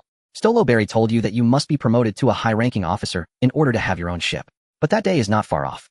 From June to October 1518, the Marine base in the Sabati archipelago received orders from higher-ups to capture 2 giant slaves from the Long Weapon Pirates. You were also one of the pursuers. When you and your team cornered the 2 giant slaves, they had already joined forces with their rescuers. Then an unforgettable scene occurred, making you even forget to act. To cover their companions' escape, one of the giants used his massive body as a wall, blocking the Marines' pursuit, using his own flesh to shield his companions from the Marines' blades and guns, and ultimately even broke his own slave collar, resulting in a self-detonation. He left behind only a final saying for freedom. To be honest, this giant was not particularly strong. You could easily deal with him now. But for some reason you felt a different kind of power emanating from him in the sea. There is not only the law of the jungle, but also spirit, brotherhood, and freedom. Unknowingly, a new power began to sprout within you. You gained the skill Conqueror's Hockey Beginner. In October 1518, after the giant's death, Roger seemed deeply affected. He told you that he remembered someone once inviting him to rule the world together, but he felt that as a pirate, if he could not freely do what he wanted, then what was the meaning of being a pirate? This giant likely shared the same sentiment. Life is undoubtedly important, but for some the values of ambition, loyalty, and freedom are even more significant. You fell silent after hearing this. If you were in the giant's position, would you have acted differently? You certainly wouldn't have before, but now you don't know. At the end of October 1518, the following day seemed calm, but soon after you discovered that the giant who had escaped that day along with 36 members of the Longbing pirate crew had been captured and executed by hanging in the square of Sabati archipelago under the orders of a celestial dragon named Charlemagne, with the justification being the infringement of the celestial dragon's private property. Watching the shadowy figures hanging in the square, you felt a profound sense of unease. From March to October 1519, after years of training, your armament hockey progressed significantly. According to Roger, although he couldn't recall exactly how strong it was, he assured you that it wouldn't be weak, that fool. You acquired the skill Armament Hockey Intermediate. On December 3rd, 1519, the celestial dragon Charlemagne returned to Sabati archipelago. When he reached Area 1, he perceived a small boy walking in front of him as defiling the path he walked on, and he shot the boy dead on the spot. He then shot the boy's parents, who were crying over their child's body. You were too far away to intervene and could only witness the horror unfold. You felt that this was a complete violation of your moral principles. On December 4th, 1519, sensing your mood, your former superior and now friend Stoloberry spoke to you. Celestial dragons are the world's aristocracy, descendants of the creator, enjoying all privileges. Even shooting civilians is permitted by law. It's an unfortunate reality. On December 6th, 1519, the leader of the Breaking the Rules pirate crew, the strange monk Urki, landed on Sabati archipelago and fought the murderous warrior Kira in Area 40. You personally dealt with this matter. As a result, you single-handedly defeated the 2 who could only escape in a disheveled manner under the protection of their comrades. Through these battles, you tentatively assessed that your strength had now reached or even exceeded the level of a rear admiral. Roger told you that thanks to your help his soul had been greatly restored, and he was now able to assist you in brief battles through your body. At that moment tears welled in your eyes. Your elderly companion had finally proven useful. On December 12, 1519 that night, after a week of preparation, you quietly left the Navy base. You infiltrated the temporary residence of the Celestial Dragons and dragged Charlemagne out. You gave him no opportunity for mercy, shooting him dead with your flintlock by the roadside, and tossed him into the sea, just like that little boy from that day. My lord, the times have changed. After completing all this, you felt a great sense of relief. Your thoughts were now clear. Your elderly companion Roger seriously told you that he had just seen remarkable ambition in you akin to what he once possessed. You acquired the skill Conqueror's Hockey Intermediate. On December 12, 1519, you hurriedly went to the dock of Sabaody Island, where you found the ship you had prepared long ago. As you boarded the ship and set sail, your colleagues also arrived at the dock waving their flintlocks in farewell. Faced with the enthusiastic send-off from your former comrades, you also released your Conqueror's Hockey, causing many to faint, as if they were being harvested like wheat. Your old superior Stolo Belly arrived late. Though he was far away, you could still see the complexity in his eyes. On December 13, 1519, the next morning Kizaru intercepted you at sea. After all, Sabaody Archipelago was near the Navy headquarters. Roger temporarily took control of your body, and with his help Kizaru was forced to escape after a few exchanges. Following his last move Shuanpa, the entire sea was split in two by a torrent of sword light. Perhaps due to the exhaustion after using his power, Roger fell into a deep sleep. Although you did not participate in the battle directly, you gained many insights into swordsmanship. You acquired the skill Swordsmanship Intermediate. On December 14, 1519, the news of the Celestial Dragon's death sent shockwaves across the sea, though everyone was astonished by your audacity. Aside from the World Destroyer Wald, who had killed Celestial Dragons 28 years ago, you were the first to dare to do such a thing. Moreover, Wald was imprisoned and impelled down for that crime, and remains frozen in level 6 to this day. However, that afternoon, when the news of Kizaru's retreat spread across the sea through the news birds, it resulted in an eerie silence. Such a supernova possessing strength on par with a vice admiral had suddenly found himself opposed to the Navy due to the Celestial Dragon incident. The last one to do so was Karp Sundragon. On December 17, 1519, you saw your bounty 1 billion berries with Admirals Akiji and Akainu personally responsible for your capture. You became the first in history to have such a high bounty and treatment from the very beginning. On December 19, 1519, you reached the Gaia Islands, which you sought as a refuge, intending to use the Gaia Islands' unique weather patterns and massive updrafts to reach the Sky Island. It was a good hiding place, and Enel would also prove to be a capable ally. On December 20, 1519, the next updraft would come in 2 days. However, at that moment, Akainu and Akiji found you. Although Roger awakened in time, he still couldn't withstand the combined might of Akiji, and Akainu died. Simulation ended. In summary, a brief yet extraordinary life. You had the courage to draw your sword against privilege and to aid the weak, which is something most transmigrators find difficult to achieve. In the final battle, you nearly defeated Akainu and Akiji, with Akainu gravely injured and dying as a result. Although your actions were somewhat reckless and not particularly commendable, you demonstrated your ambition to the entire sea. Evaluation: B World Exploration Rate 49. 5. Since your exploration rate is above 40, you received a reward of 6 transmigration coins. You slightly altered the historical course of traversing the seas and were rewarded with 6 transmigration coins. Keep up the good work. Simulation ended. Please make your choice quickly. Option 1. Randomly gain 3 skills and specialties acquired during your transmigration. Option 2. Randomly draw 3 items acquired during your transmigration. Zhou Ning. He indeed wanted to act recklessly, but wasn't this a bit too much? It could be considered acceptable. Although I did not acquire the intermediate swordsmanship and the Marine 6 styles, I did obtain the desired observation Hockey and Conqueror's Hockey, as well as a versatile skill for evasion, which is a tremendous gain. At least it wasn't a loss. A vast amount of knowledge surged into Zhou Ning's mind, filling it with information regarding observation Hockey and Conqueror's Hockey, such as how to project Conqueror's Hockey and how to utilize observation Hockey in battle.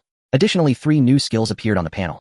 Conqueror's Hockey Intermediate, a quality only a king can possess, granting an additional 3 to mental strength, capable of inflicting damage and a stunning effect on surrounding enemies through the projection of one's aura, with the effect determined by the mental disparity between you and your enemies. The base duration is 0.36 seconds. If the mental disparity is too great, it may also cause a dizziness effect. This skill cannot be used for Fusion Observation Hockey Beginner, a passive skill granting an additional 1 to mental strength, enhancing one's 5 senses and allowing for the prediction and evasion of danger. This skill cannot be used for Fusion Evasion Beginner, a general skill that increases your chances of dodging enemy attacks. What an incredible skill! Zhou Ning gazed in awe at the description of Conqueror's Hockey. Although it could not be used for fusion, its effect was equivalent to dealing area damage and controlling the battlefield. Once his mental attributes increased, he would be adept at facing strong foes or crowd attacks. This single skill could elevate his combat power to a whole new level. Checking his experience points, although he had previously exhausted them through upgrading to an alchemist apprentice, after several days of frenzied effort, he had regained over 730 experience points. He could spend some to enhance his combat power. While life skills could also be fused, it wasn't necessary at this time. A great battle was approaching and experience had to be used judiciously. Currently, the ordinary skills suitable for fusion amounted to Shooting Mastery Beginner Ripple Breathing Technique, Beginner Mozambique, Shooting Method Beginner C. Our Shooting Method Beginner and Evasion Beginner along with the skills Rapid Chase and Ripple Shot, which were fusion skills, and thus not listed.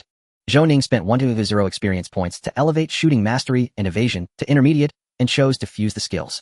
Since Shooting Mastery was being used for fusion for the second time, the fusion cost increased by 4-0 points. However, this expenditure was worth it. Would you like to fuse Shooting Mastery Intermediate and Evasion Intermediate? This fusion will consume 1-0 experience points. Success rate 50. Without hesitation, Zhou Ning selected yes. Evasion and Shooting Mastery had their experience cleared and reverted to Beginner.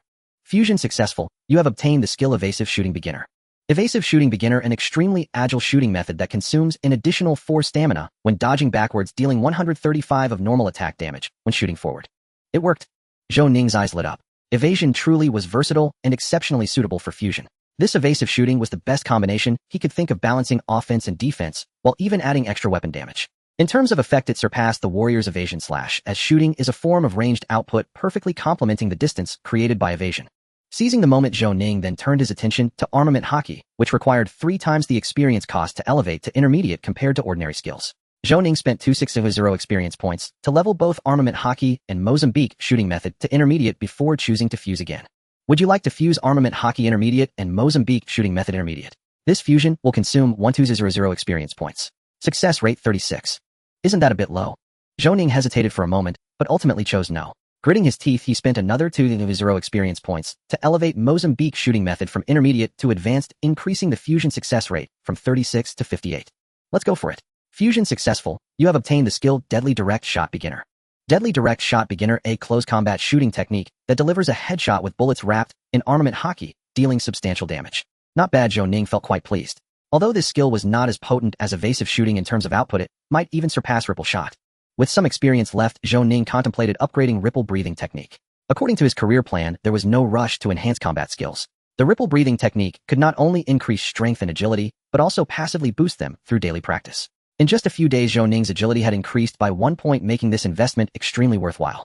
Experience was once again fully consumed. He decided to spend the remaining 11 free points without reservation, going all in. He allocated 8 points to mental strength and 3 points to willpower, slightly compensating for his resistance against abnormalities. After investing a large amount of experience, Zhou Ning's panel was completely transformed, especially his mental strength, which reached a level comparable to that of a mage. Name: Zhou Ning Wayne Stewart. Race: human. Template: elite NPC. Closed beta. Countdown: 42 days, 0 hours, 22 minutes. Level 14. Profession: student, teaching assistant 110. Secondary profession: linguist 310. Alchemist apprentice 1010. Natural force: affinity 0. Arcane affinity 0. Talent: Tony Stark, purple, gunfighting, deadly rhythm blue, athletic genius blue. Personal attributes: strength 24, agility 27, stamina 19, willpower 25, mental strength 40, charisma 99. Items from the Hall of Curiosities grant 1 to all attributes except charisma. Health 190,190. Stamina 208,208. Willpower 1,725. Mana 0. Free points 0. Life skills: alchemy, intermediate; mysticism, intermediate; precision machinery production, expert; gambling, intermediate. Ordinary skills: click to view. Personal specialty: dexterous hands, beginner. Your hands are incredibly nimble, allowing you to perform tasks that require fine manipulation. Knowledgeable: your reservoir of knowledge far exceeds that of the vast majority, granting an additional 1 to mental strength. Extremely calm: you are able to maintain a calm mindset at all times with a learning speed of 10. Intermediate: endurance, stamina, growth coefficient 0. 15. Willpower 2. The effects of hunger, thirst, cold, and other negative debuffs are slightly reduced. Firearm knowledge: you have an intimate understanding of the construction of firearms. Superb physique: elite, your physique is extraordinary, increasing your primary attribute gain by 0.35 per level when leveling up. Clan training: none. Influence 200. Legendary status 3. Combat power rating 1295. Note: your combat power surpasses that of the vast majority of mortals, and you even stand a chance against professionals. Zhou Ning. I can't believe it, finally a rare positive evaluation. Combat power skyrocketed from 399 to 1295. With the Phoenix armor on, he might surpass 5,000. He is formidable now. Eager to test the effects of Conqueror's Hockey, Zhou Ning shifted his gaze from Sherlock to XP. At this moment, XP was filled with excitement, waiting for the next plot to unfold, when suddenly, he felt a terrifying gaze sweep over from across. Looking up, he saw Zhou Ning, and Zai smiles. What's wrong, big shot? XP cautiously inquired, unaware that he had narrowly escaped the fate of a guinea pig. Nothing. Zhou Ning replied with a smile. At this moment, the carriage stopped near the plaza of Whiterchell, a place for welcoming state guests, holding celebrations, or for public prayers, where carriages were not permitted to enter. As Sherlock lifted the curtain of the carriage and prepared to disembark, Zhou Ning suddenly had an intuition, a near-certain premonition, that Sherlock would stumble. Then he saw Sherlock land lightly and turned back to Zhou Ning saying, "Let's go, they should be in the square." Subsequently, perhaps due to his impatience, he accidentally stepped on a protruding stone and stumbled to the ground. Indeed, Zhou Ning felt a sense of joy and reached out to help him up. Observation hockey was indeed stronger than he had anticipated. Even at the beginner level, it allowed him to intuitively sense the target's next move. Although such intuition might be fleeting in actual combat and not always graspable, seizing it once could potentially determine the outcome of the battle. Crossing the large bridge just ahead was the plaza of Whiterchell, where the royal welcome music Matilda was being played seemingly without any irregularities. Sherlock walked ahead, followed by the others of the Sun Guardians, and quietly said, "According to past customs, the Kingdom of Braston usually holds a welcoming ceremony for foreign guests at the square of the Witchare Cathedral and waits for the clock to strike 12 before entering the Darkland Fortress together." At this moment, it was actually drizzling outside, but as they entered the square of the Witchare Cathedral, it immediately turned into a sunny day. This was because there was a huge alchemical array underground that controlled the weather. Regardless of the outside conditions, it would always be sunny here. Zhou Ning nodded and made a sound of understanding. He had witnessed this scene a few times in his previous life in the game. In the game, Braston was already the strongest nation among the six, and its faction leader, King Charles VI, was an arrogant fat man who called himself the Sun King. Whether receiving players or envoys, he always liked to showcase his authority by being late. He consistently ranked first among the least popular faction leaders. In the eyes of the transmigrator Zhou Ning, he was just like King Gigi. As they walked into the square of the Witchare Cathedral, a distant ceremonial band was playing Braston's famous piece, Matilda. The envoy from Ruins had already arrived. He was a middle-aged man with black hair resembling a donkey and always wore a friendly smile. As for Charles VI, the ceremony had begun, but he should not have arrived yet. It seemed that being late saved this brother. Zhou Ning couldn't help but breathe a sigh of relief. "Is there anything you need me to do?" XB whispered, hoping to trigger a quest. "Not for now." Zhou Ning shook his head. At that moment, he saw Qian West walking toward them, accompanied by a middle-aged man in the uniform of a Sun Guardian. Qian smiled and nodded at Zhou Ning before looking at Sherlock. "What's going on? Have the matters at Vic University been resolved?" "Yes, I left a few people there to wrap things up." Sherlock relayed Zhou Ning's speculation to Qian, who sobered up, his expression becoming serious. "It's indeed very likely. Thank you for the reminder." Zhou Ning's panel flashed a prompt. "The Sun Guardian's affection for you has risen by 1,200 points. Sun Guardians friendly, 200-1500. Your reputation in the Kingdom of Braston has increased by 1,600 points. Kingdom of Braston respectful, 100-6000. On the other side, XB also received a panel prompt, which opened two new factions. Braston started as friendly, with a relationship status of ordinary citizen, while the Sun Guardians currently had a cold relationship. "Looks like I need to stick with the main character," XB said tearfully. "You all follow me, just stand behind me later," Qian West said softly while walking back. "Has His Majesty the King not arrived yet?" Sherlock asked. "No." Qian West shook his head and said, "The Ruins are here to discuss the territorial dispute over Pulin land. His Majesty does not wish to concede and intends to keep them waiting." Zhou Ning couldn't help but pull at the corner of his mouth. Indeed, the tradition of King Gigi being late had already started at the beginning of the game. Following Qian to the side of the line, he stood behind him, quietly observing the situation across from them. The quest was right here. The Ruins envoy across definitely had something amiss. The Ruins envoy, sporting a hairstyle similar to the donkey, maintained a friendly smile, but Zhou Ning keenly noticed the yellowish stains on his right-hand index and thumb marks from long-term contact with crucibles and test tubes. Zhou Ning instinctively felt that this person was suspicious. As for the other attendants in the envoy, there were no signs of anything suspicious for now. About 10 minutes later, the sound of wheels echoed from a distance as a luxurious carriage approached. Zhou Ning perked up. Only Charles VI would have the privilege to ride a carriage in the square of the Witchare Cathedral. The carriage stopped, and a steward helped pull open the curtain. Sure enough, Charles VI was assisted down from the carriage, smiling as he walked to the Ruins envoy. "Welcome to Darkland." After a series of diplomatic phrases, according to protocol, the Ruins envoy took out a state document from a box and presented it to Charles VI. As Zhou Ning's eyes scanned the state document, a prompt suddenly popped up on his panel: "Unknown artifact," followed by a string of question marks. Unknown artifact. Zhou Ning's heart sank. According to the game's setting, this was a peculiar item passed down from the age of the four heroes. It could often be found in various meteorological tides across the continent, some being very useful, but many more accompanied by misfortune and calamity. Just as he was about to speak, he saw the Ruins envoy pull out a dagger from the state document, still wearing a friendly smile, and suddenly lunged at Charles VI. This is the dagger at the end of the plot. Qian West had long been on guard and reacted quickly, drawing his gun immediately and shooting the envoy in the chest.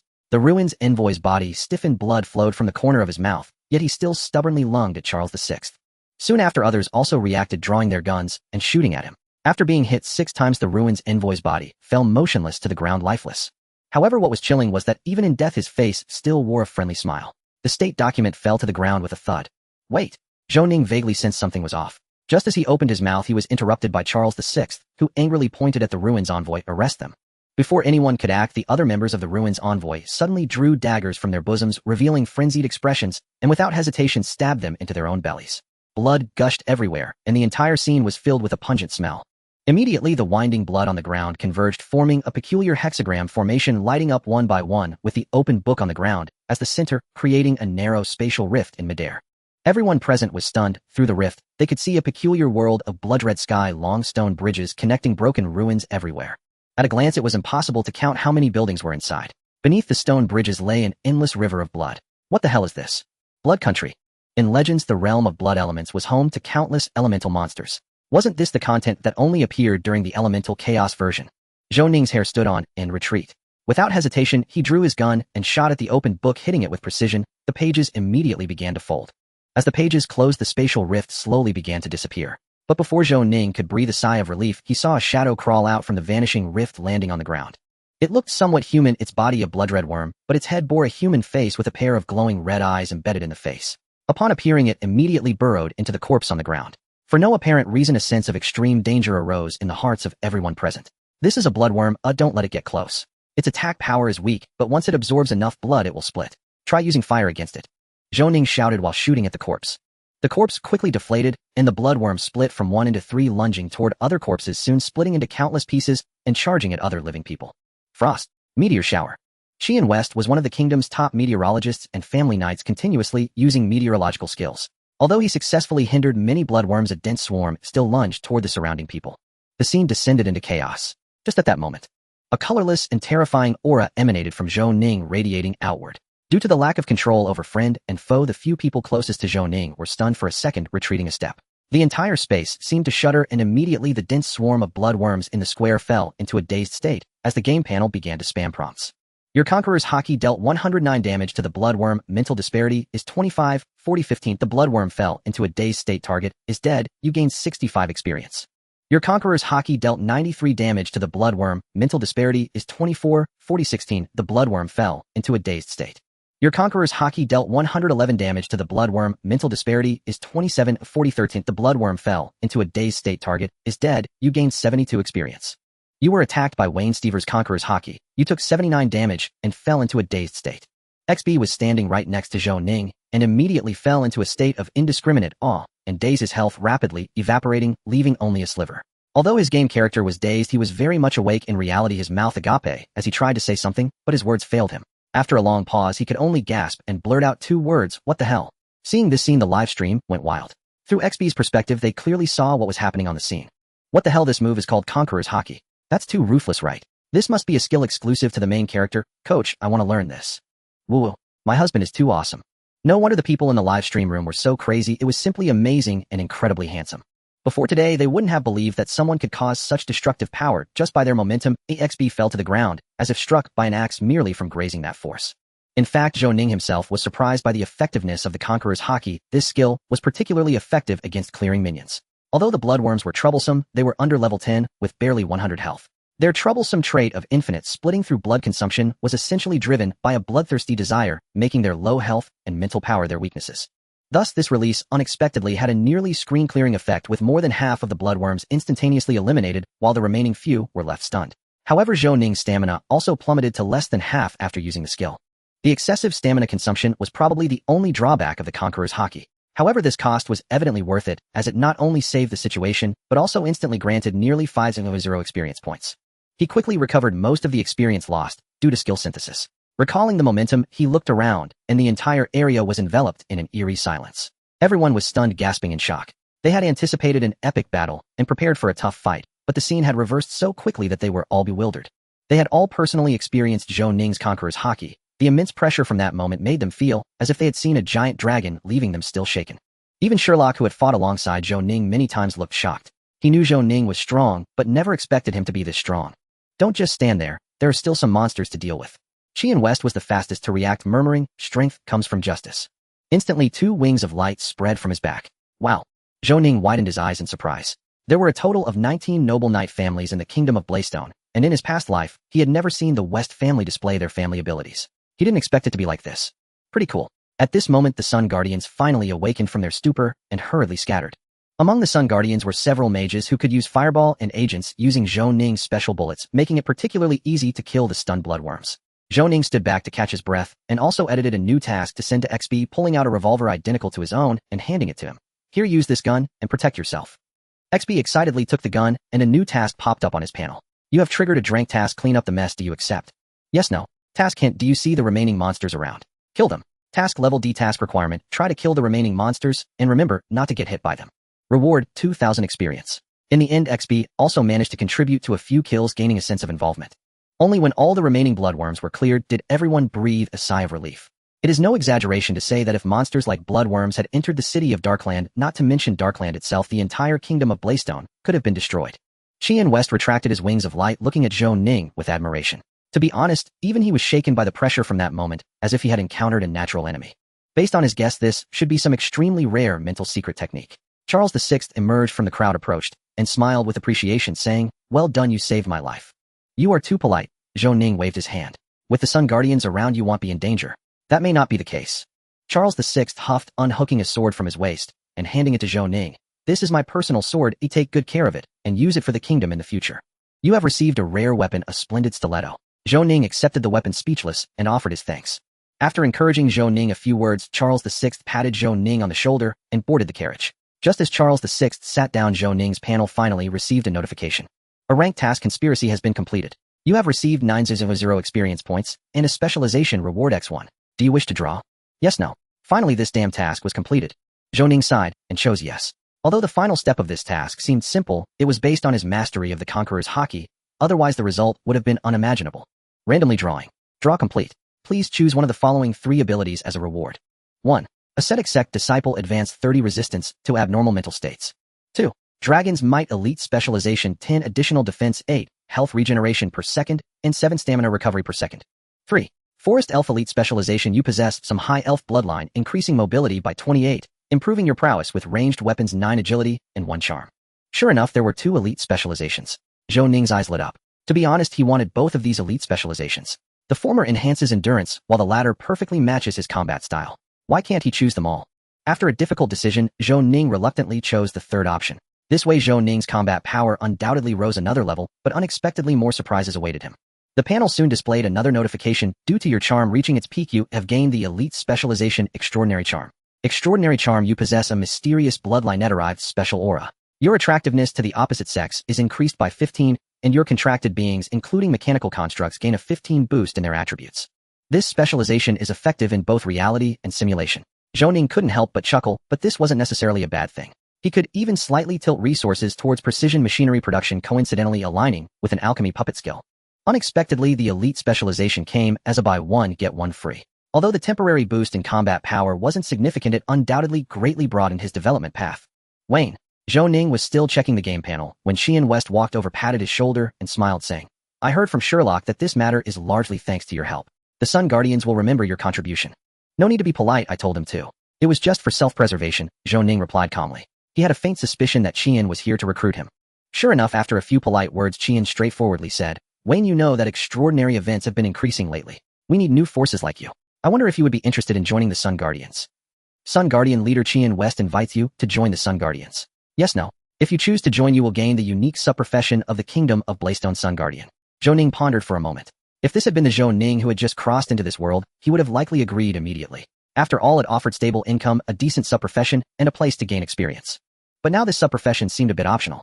"Let me think for 2 days, Zhou Ning didn't make a firm decision. "That is to be expected." Qian West was not disappointed, smiling as he said, "The firearms trade between you and the Sun Guardians will continue anyway. He'll have Sherlock keep in touch with you. Just let him know when you've made up your mind." "All right." Zhou Ning nodded, though a persistent unease lingered. The Luin Sea envoy seemed far too feeble to match the stature of a counselor of the Shengming Lianjin Shuahui. Besides, the Shengming Lianjin Shuahui has only 10 counselors. Hardly a reason to come all this way for a sacrifice. At that moment, several figures in black robes hurried in, wiping the blood from the ground and hauling away the bodies. It was the game's peculiar profession, the body collectors, and reality had reproduced it faithfully. A few Shuren carefully retrieved the book-shaped oddities scattered on the ground and gathered the corpses of the bloodworms. Remembering Keen's crude habit of adding aphid sap to his liquor, Zhou Ning wondered whether he would brew it into wine. He shook his head and smiled, about to leave when he spotted XP standing beside him, eyes wide with expectation. He had actually forgotten him. After a moment's thought, Zhou Ning edited the quest text, selected the settlement rewards for XP, and uploaded several new skills onto his profile. Elsewhere, XP received a prompt: you have completed a drank quest, clean up the aftermath. You gained 200 experience points and 15 Luotian. Wei and Sightwire's personal favor increased by 7 points, current status acquainted. Wei and Sightwire's personal shop has opened more items to you. Because you successfully assisted the protagonist Wei and Sightwire in thwarting the Curse Cult and the Shengming Lianjin Zui's plot, you have earned a one-time opportunity to learn a Wanderer Gunner universal skill limited to 15 minutes. 1459-1458. What the hell? Is this for real? After returning the revolver, XP was exhilarated by the notification and hurried into Zhou Ning's personal shop. He switched to the skill shop and after a thorough look found several new abilities listed, each more potent than the last. Most beguiling to XP were the newly appeared Jianwenxiai Overbearing Aura and Bewangxiai Overbearing Aura. Especially the Bewangxiai Overbearing Aura, its novice effect was astonishingly powerful and left him dumbstruck. Bewangxiai Overbearing Aura and aptitude reserved for rulers. It grants an additional 1 to mental power, and by projecting overwhelming presence outward deals damage, and imposes a terror effect on nearby enemies. Resolution is based on the mental discrepancy between you and your foes. Its base duration is 0.16 seconds. If the mental gap is vast, it can even induce a stun. An aptitude fit only for a sovereign. Coach, I want to learn this. He checked the requirements: 26600 experience, 50 Waikita, and 40 points of favor. When on earth would that ever happen? XP examined his panel and found he had a little experience left. After slaying some worms and adding the quest reward, he had 9520 experience. Scanning the skill list, he finally discovered one he could afford. R. Shooting method, a gunfighting system combining close quarters and range techniques, integrating firing stances, gun handling, reloading mechanics, and close combat maneuvers. It would markedly enhance combat capability. Clearly impressive. The price was 9500 experience and 15 Luotian. What a coincidence! It felt as if it had been calculated just for him. It was tailor-made. He had exhausted his funds, but the quest reward of 15 Luotian was just enough to buy the skill. XP did not hesitate. He bought the skill eagerly. This was his seed capital for becoming a professional player. Your skill R. Shooting method has been learned. You gain 9500 experience and 15 Luotian. Well then, farewell. Having finished harvesting XP, Zhou Ning felt a clarity of purpose.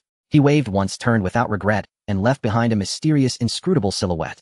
That patch was cut for now. He would return once it regrew. Poor XP was content watching the 2 new skills had acquired and chuckling to himself. Meanwhile, in the carriage racing toward the Destined fortress, Cha Li VI sat comfortably in his seat, devoid of the earlier panic. Opposite him sat Crown Prince Wei Lian, who had accompanied him on this state visit. Wei Lian was 35, steady, talented, yet lamentably timid. As heir to the Cha Li dynasty, gravitas was essential, and Cha Li VI decided to use this moment to instruct his son. Wei Lian, what do you make of how the Shuren handled that situation? Cha Li asked. She and Weist handled it well enough. After all, this was an extraordinary incident, and their experience is limited, Wei Lian replied. Cha Li nodded. True. I agree, but when I return, I will still order a 10% cut to the Shuriren's funding. Why? Because the fact is they did not perform perfectly. They even relied on outsiders to stabilize the situation. In truth, you need not concern yourself with whether they did well or not. Remember, to be a good king, you must first establish your dignity. Without sufficient majesty, ministers will dare to overstep, punishments will be lenient, and decrees will not be enforced. The Weist family can be trusted, but with those you trust, you must both employ them and keep them under watch, for you never truly know what someone harbors in his heart. Wei Lian nodded in silence. Not far ahead rose a clock tower roughly 55 meters tall, driven by an alchemical array that chimed every hour according to Belastine time. The tower once formed part of the royal residence, an administrative Destined fortress. Because so many Shuren had been redeployed after the incident, the defenses were thin and the guards along the road were sparse. We must requisition more guards, Cha Li thought. The carriage halted before the Destined fortress. Crown Prince Wei Lian and Cha Li disembarked in turn. At that moment, from the nearby clock tower, a crossbow bolt silently streaked forth and pierced Cha Li's chest, tearing away a great plume of flesh and blood. The bolt then dissolved into a beam and vanished. Bang! Before everyone's eyes, Cha Li collapsed without a word, motionless and unmistakably dead. Silence fell over the scene. After a moment, someone reacted and shouted, "His Majesty the King has been assassinated." The guards present snapped awake aghast. They drew their weapons. Some sprinted toward the opposite clock tower, others trained their rifles on the rooftop.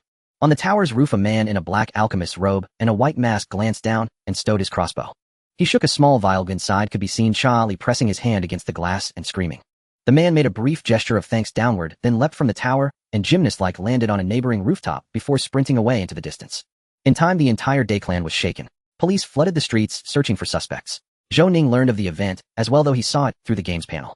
Belastine Kingdom faction leader Cha Li VI is dead. Belastine Kingdom's social stability has declined. The economy has entered recession. Because you indirectly caused a significant change to the game's progress, you have been awarded 12 Transcendence coins. Zhou Ning. What the hell? What does this have to do with me? Still, the game's progression had indeed been thrown into disarray. Through previous versions up to the third, Charlie VI had remained alive, yet now he had met his end so abruptly. Zhou Ning could not help but wonder exactly how he had been killed. One must know that although Charles VI is overweight as the leader of the faction, having a high health pool is essential, and his strength is not to be underestimated, for the royal family itself is the most illustrious of the knightly clans. Based on Zhou Ning's speculation, the clan's teachings should be related to authority. Coupled with the protection of numerous sun watchers, it should be nearly impossible for him to die. However, unexpectedly, the madman from the Alchemy Society actually succeeded. Zhou Ning couldn't help but exhale deeply. In the game Apocalypse, the death of a faction leader is not so simple. Unlike other online games where one can respawn, in this game death is final. In the game Apocalypse, there is a notion of divine right of kings, and the existence of the king is directly tied to the fate of the nation. Once Charles VI dies, the economy of Blaston will inevitably face a downturn for some time, and various unstable factors will emerge. Moreover, the vast amount of main storyline content regarding Charles VI from the previous game will completely reset, making it difficult for him, as a time traveler, to accurately grasp the direction of the plot. What a trap! Zhou Ning couldn't help but sigh to the heavens. However, he felt fortunate. The ones who should be most troubled now are the Sun Watchers, as the king's assassination must have them in a frenzy. Zhou Ning felt relieved that he had not accepted Keen's invitation. Otherwise, it would have been a double tragedy, leading to a state of despair akin to being imprisoned. He took out his pocket watch, opened it with a snap. It was only 2 p.m. Zhou Ning thought for a moment and decided to return to his alchemy laboratory first. This morning, John's gaze had been sparkling, leaving him with lingering fears. On his way back, the weather changed again, shifting from rain to snow, quickly coloring the banks of the canal in white. Several police officers nearby stopped a suspicious passerby to inquire about the situation. How could they possibly find out anything with such questioning? Zhou Ning shook his head and walked toward the direction of the alchemy laboratory along the canal. In the time to come, he had 3 main objectives. The most crucial, of course, was to complete the certification for the wandering gunslinger profession. As previously mentioned, a complete profession system requires more than 6 professional specializations, 2 core buff skills, and over 10 active skills. Now Zhou Ning had nearly completed this, with mastery in shooting, wave, breathing technique, precision machinery expertise, mysticism, puppet alchemy, and observation hockey. He had fulfilled the 6 required specializations. Rapid pursuit and armed hockey counted as core buff skills, thus he also had both core buff skills. Now he only needed 4 active skills to complete the profession system's creation. Whether by continuing the simulation or casually combining skills, he could easily manage it. What was lacking now was merely experience. Zhou Ning felt he could finally see the light at the end of the tunnel. The second objective was straightforward. Zhou Ning wanted to rapidly elevate his alchemy skills to an advanced level, and then use Goethe's alchemy manual to directly reach the expert level. Only upon reaching the expert level does alchemy truly begin, allowing one to comprehend several impressive formulas. Furthermore, the secondary profession of alchemy apprentice could also be smoothly advanced. As for the third objective, it was not urgent for the moment. Zhou Ning planned to upgrade his puppet alchemy, but this required a substantial amount of experience and victor, which he couldn't afford in the short term. The second and first objectives could be pursued simultaneously, since alchemy could yield a lot of experience. Upon returning to the alchemy laboratory, Zhou Ning skillfully lit the whale oil lamp on the wall and took out the crucible, alcohol lamp, dropper balance, and test tubes one by one. He was not far from achieving advanced alchemy, perfectly seizing this idle time to boost his level. Currently, the bullet order from the Sun Watchers was only for 200 rounds. However, he could first prepare some flame oil for storage as a backup. Skillfully heating the beaker, he waited for the potion to boil before adding lead salt. Perhaps due to a surge in agility attributes over the past few days, Zhou Ning's success rate in crafting flame oil had been remarkably high, and his crafting speed was exceptionally quick. By the end of the afternoon, Zhou Ning had produced nearly 50 bottles of flame oil and accumulated over 1 of his 0 experience points. If he continued like this for 2 more sessions, he would successfully reach advanced alchemy. To be honest, had it not been for running out of herbs, Zhou Ning felt he might have directly reached advanced level. Knock knock. Someone politely knocked on the door. Having just finished tidying up the desk, Zhou Ning, who was resting in a recliner, stood up, walked to the door, turned the doorknob, and upon opening the door found Mrs. Tulin standing outside with a tray. "Good evening, young Wayne. Come try the cupcakes I made myself," Mrs. Tulin said with a smile. "Thank you, Mrs. Tulin." Zhou Ning took the tray and sincerely expressed his gratitude. "Would you like to come in and sit for a while? No need, I'm a bit allergic to the scent of alchemy." Mrs. Tulin glanced into the room and smiled. "Perhaps my husband would be more willing to come over as a guest." "Is Mr. Tulin an alchemist?" Zhou Ning asked curiously. "He used to be quite a good alchemist. However, since the butcher war, he hasn't been anymore." Mrs.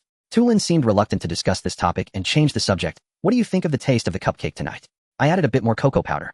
"It's great," Zhou Ning replied with a smile, giving a thumbs up. "She's quite a lovely old lady." After bidding farewell to Mrs. Tulin, Zhou Ning couldn't help but sigh and returned to his recliner, casually opening the forum.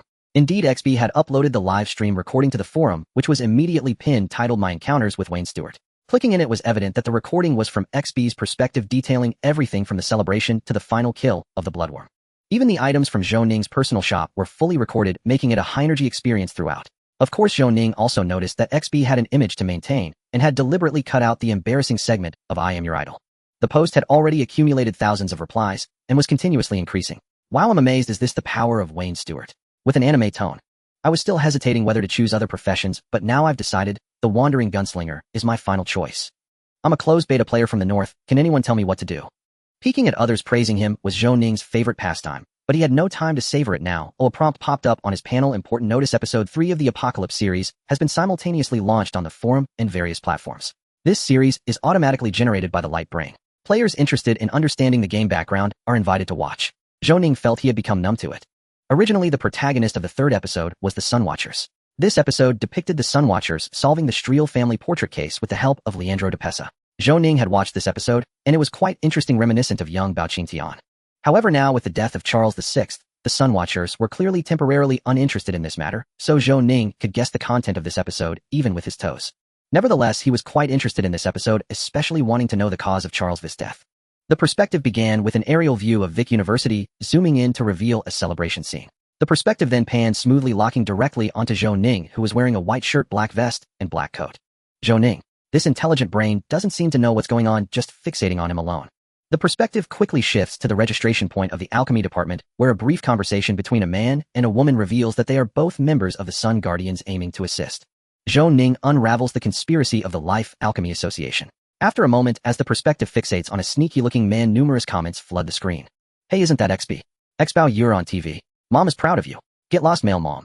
XB's fans stand tall and proud. At this moment, XB is also watching the video, feeling somewhat speechless at the barrage of comments. He actually expected the intelligent system to cut him in, but he didn't anticipate having his main perspective featured. All he could do was pray that the intelligent system didn't include his self-introduction. Otherwise, it would be a public execution, leading to a direct social death. But fate was not on his side. As the perspective shifted to him, it immediately flashed back. The video shows him just arriving in the game, where he curiously pokes at a small animal and squeezes it before bringing it to his nose to sniff. A line of subtitles appeared above: Engineer, Apprentice, Player, XB. What a pit. XB felt a wave of darkness wash over him. He hurriedly explained to his livestream audience, listen to my defense, let me explain. I just wanted to test if that thing was still there, because this game is just too real. He didn't dare to look at the comments on the video, as even the comments from his own livestream made him feel embarrassed. Even a dog would want to hang itself. The execution continued. As the perspective locked onto him standing before the protagonist, comments spoiling the plot flooded the screen in unison. Hello husband, my name is XB, I'm your idol. No wait, you're my idol. After XB truly uttered that famous line, the comments reached their first peak, as all viewers caught a fleeting look of disdain on Zhou Ning's face. 2333, XB was rejected. XB's fans are disheartened. XB's silly appearance is so cute, I can't help it. Is this the lucky one that the officials said could participate in the plot? How come he looks so silly after watching for so long? XB felt so awkward that he tightened his toes and decided to block the comments for a minute. Fortunately, the public execution ended quickly, and soon the player was captivated by wave after wave of the unfolding plot. On screen, XB received a task from the protagonist patrolling around like a black cat sheriff, and the camera was returned to Zhou Ning. The video then noticeably fast-forwarded, and soon the bell rang 9 times. Elvis appeared with 2 lines of subtitles appearing simultaneously above his head, and on the mirror, he held lecturer of the mage department at Vic University cult, Priest Elvis Bart. Unknown oddity: Damien's ordinary mirror allows you to possess a mirror world that you can freely enter and explore, but it may also lead to your being replaced by a ghost within the mirror, forever lost inside. Originating from the great mage Damien of the Four Heroes era, who created this mirror through the study of ancient texts and subsequently vanished into it. Zhou Ning, how did I not notice this thing back then? The emergence of the concept of unknown oddities undoubtedly excited the audience. What do players desire most when playing games? Equipment. Mom, I really want this. I want to know what happens if a player gets lost in the mirror. Do they die? They respawn, what else? Zhou Ning couldn't help but smirk, thinking what a pipe dream. There are quite a few unknown oddities in the game, but this one is like a blind box. The vast majority are pits, and the few that aren't are in the hands of NPC factions. Speaking of unknown oddities, I seem to recall that there is one in Dockland City that isn't too much of a pit. I'll look for it when I have time. Continue playing. After a flashy display of mirror-based alchemy, Elvis suddenly pulled out an alchemical bomb from the mirror and threw it into the crowd. Immediately, the intelligent system locked onto Zhou Ning's perspective. The audience noticed that he seemed to have sensed something was off. In a flash, a revolver appeared in his palm, and he pulled the trigger at the alchemical bomb. Boom. The alchemical bomb detonated in midair, producing a fireball. Subsequently, Elvis revealed his minions. With the main perspective consistently fixed on Zhou Ning, it was clear from his viewpoint that a massive black fireball was hurled toward him, which Zhou Ning easily dodged by jumping. As he descended, it seemed as if he could foresee the future, drawing his shotgun and firing at the ground using the recoil to propel himself in the air, narrowly avoiding a concealed lightning spell. The fluidity of his movements and the aesthetically pleasing combat style made the audience wish to prostrate themselves in admiration. After a fierce battle with Sherlock's assistant, Elvis could not withstand the pressure and fled. Just as the audience began to relax, chaos erupted on sight, as more alchemical bombs appeared, buzzing loudly. The perspective then abruptly split into 4 parts. The first part was the protagonist, Zhou Ning. The second part was Sherlock and his Sun Guardians team. The third part featured Leandro de Pesa dressed in new student attire. The fourth part showcased the battlefield reporter XB with wide eyes like copper bells and ears pricked like antennas. First, Sherlock's side noticed the situation. The one throwing bombs, there was a clown who threw balls by hand, incredibly powerful, causing quite a commotion. However, with the assistance of Sherlock's meteorologist abilities, the Sun Guardians concentrated their fire and quickly subdued the opponent. Then came the perspective of Leandro de Pesa. Zhou Ning noticed that this destined child who originally followed a path also revealed his brilliance. Already proficient in alchemy, he keenly sensed the impending crisis, drew his great sword, and charged at the target. The one throwing bombs was a student-like figure, but before he could activate the bomb, Leandro rushed in, causing a brief daze followed by a flurry of sword techniques. The poor opponent never had a chance to act. Next was the perspective of XB. As the wall shattered, a coachman crashed through the campus wall, with a public carriage directly charging toward the crowd. XB was the first to be hit by the public carriage, tilting his head and dying instantly. After a brief silence in the comments, they instantly flooded the screen like snowflakes. No, XB.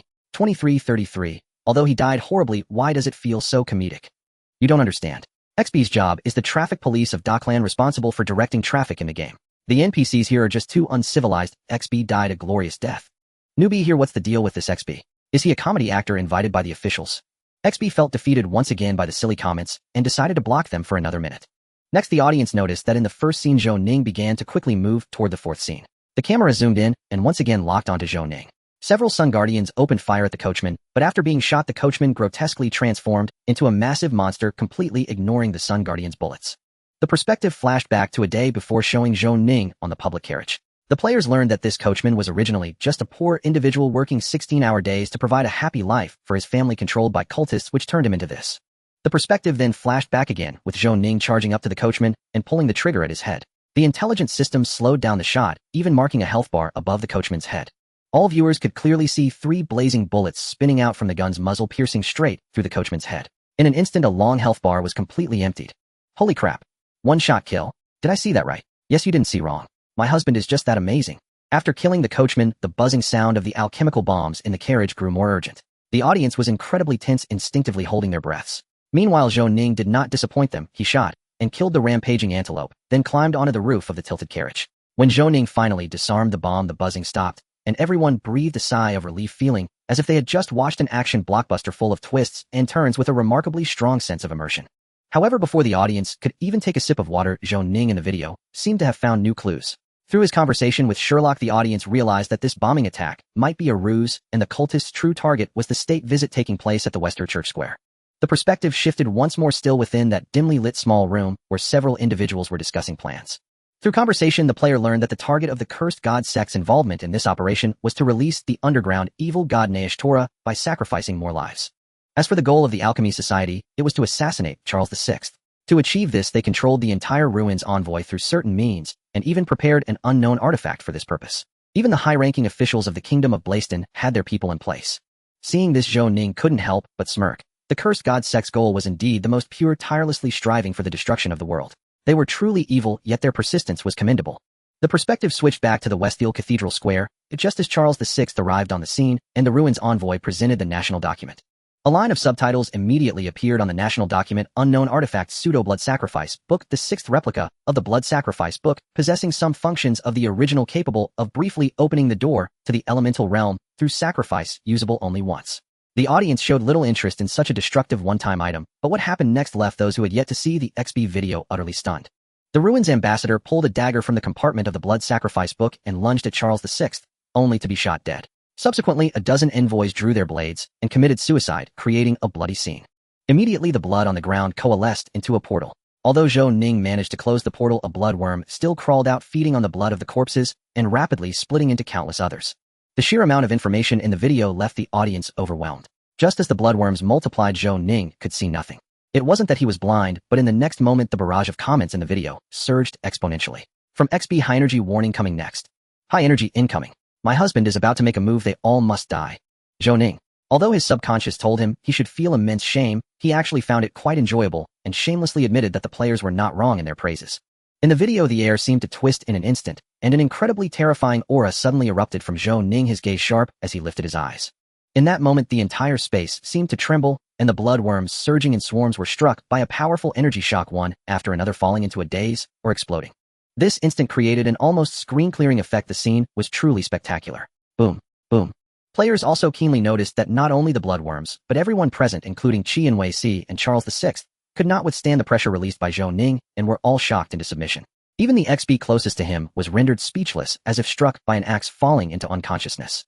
The considerate smart brain added a line of subtitles next to Zhou Ning explaining this skill: Conqueror's Haki, a quality only kings can possess, capable of causing damage and intimidation to surrounding enemies through outward pressure. If the mental gap is too large, it may even cause dizziness. So thoughtful. Zhou Ning's eyes moistened. Although this smart brain had repeatedly taken advantage of him, he forgave it for this advertisement. After witnessing this shocking scene, the barrage above the video became overwhelming. Crying, "This is just too strong and domineering." I'm mesmerized. Even the somewhat reclusive XB couldn't help but send a secret comment: "My husband is amazing." By this point in the video, it was nearing 2/3 complete, and Zhou Ning's scenes had basically come to an end. Next, the Sun Guardian was responsible for cleaning up the aftermath, which was also when Qi and Wei Si showcased his family training ability, prompting admiration from the players. What made Zhou Ning uncomfortable was that even as things cooled down, the smart brain still kept shoving its face in front of him. The screen went black, and the next moment the camera cut to the top of the bell tower at Darkland Fortress, where a person dressed in a black alchemical robe and wearing a white hardshell mask nimbly circled around sparse, patrolling soldiers infiltrating the clock tower and standing on the rooftop with a crossbow in hand. Above his head and on the crossbow appeared 2 lines of subtitles: Professor of the Alchemy Department at ENIAC University, member of the Life Alchemy Society Evaluation Committee, Philip Bislach. Unknown artifact: Boudica's self-destruct crossbow, capable of producing an extremely powerful magic arrow. Killing a target with this arrow can extract the target's soul and imprison it within the weapon, with a very small chance of the arrow turning on the user. A weapon that Boudica, the arrow god of the 4 heroes' arrow, wished for from the gods. She gained fame using this weapon, but also met her demise because of it. So it's him. Zhou Ning frowned. He certainly remembered this person, Professor Bislach, who appeared in Horwig's diary. Thinking carefully, Horwig was indeed quite pitiful, treated as a pawn by those he trusted, used, and then discarded. After a while, the carriage carrying Charles VI arrived at the fortress entrance. The moment Charles VI stepped out, Bislach pulled the trigger of the crossbow, a magic arrow silently piercing through Charles VI's chest, a fatal shot. Immediately, the self-destruct crossbow revealed the soul of Charles VI, who was crying out in anguish. Bislach carefully took out a glass tube from his pocket, meticulously placing the soul inside and sealing it with a cork.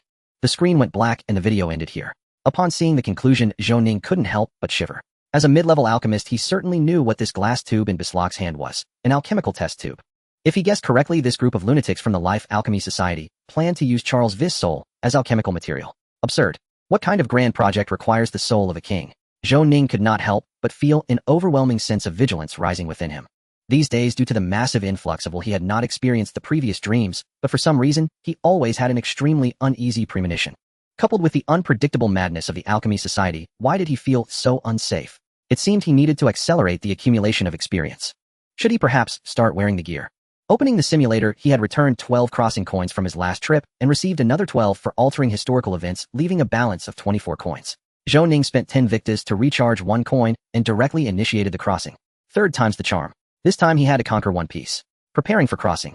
Crossing coins 25. Please select crossing mode. 1. Direct crossing. 2. Use parallel world template for crossing.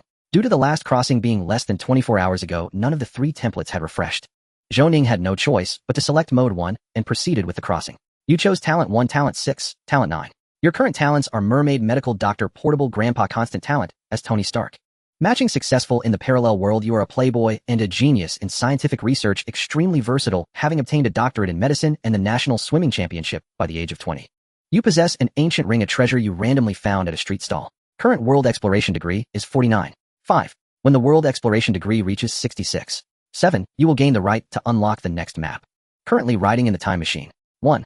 33. 65. 95. Whoosh. Crossing completed.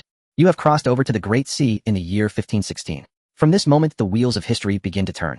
On July 1st, 1516, you drifted on the boundless sea with only a piece of driftwood to cling to. You had nothing but a ring on your finger.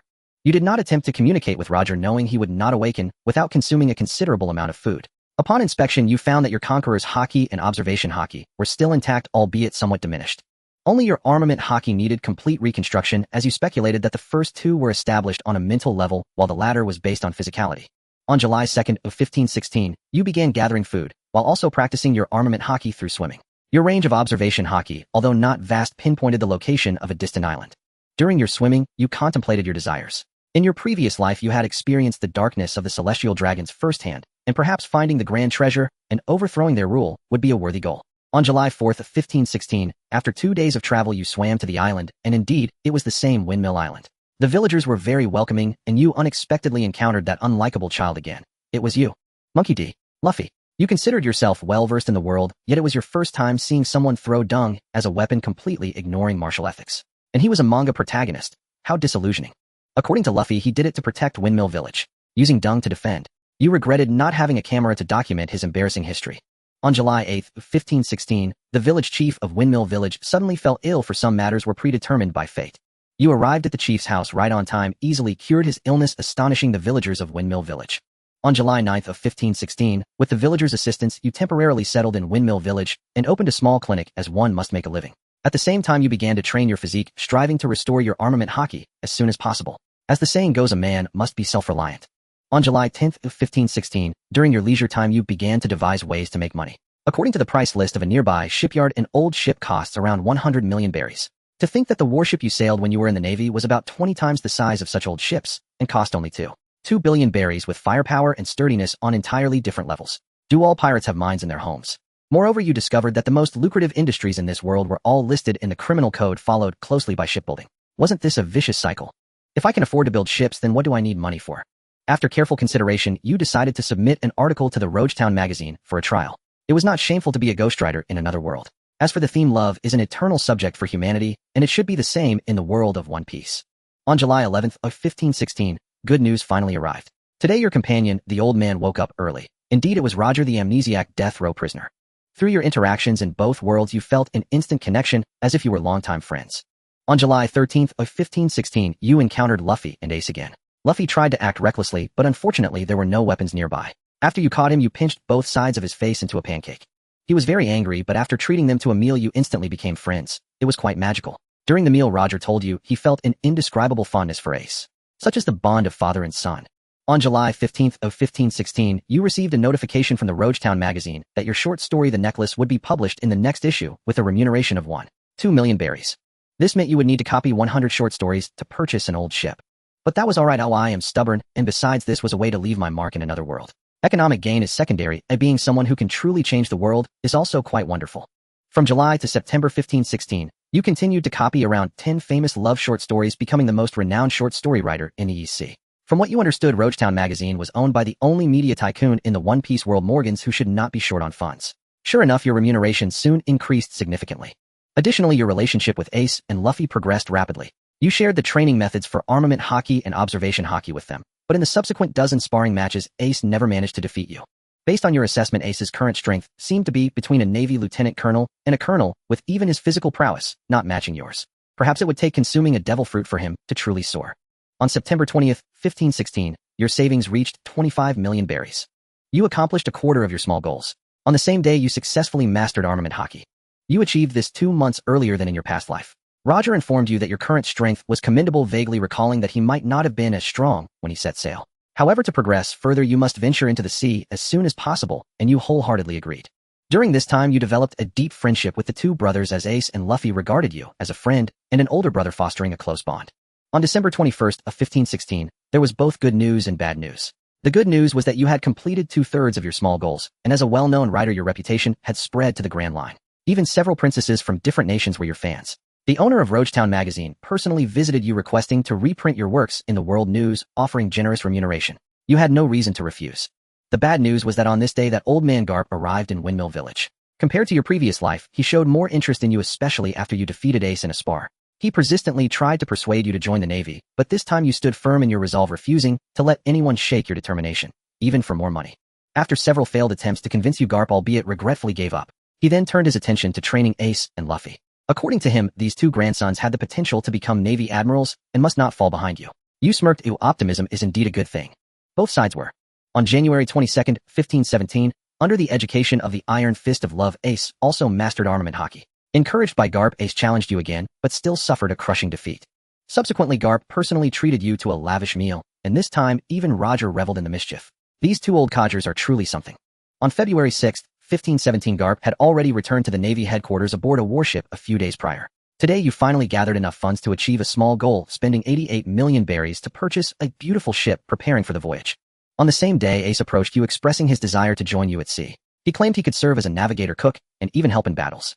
When you inquired about his reasons, Ace shared a story about his father Roger and mother Port Gasti Rouge. He wished to set sail and witness the mysterious allure of the sea, which had captivated his father to abandon his mother without a backward glance.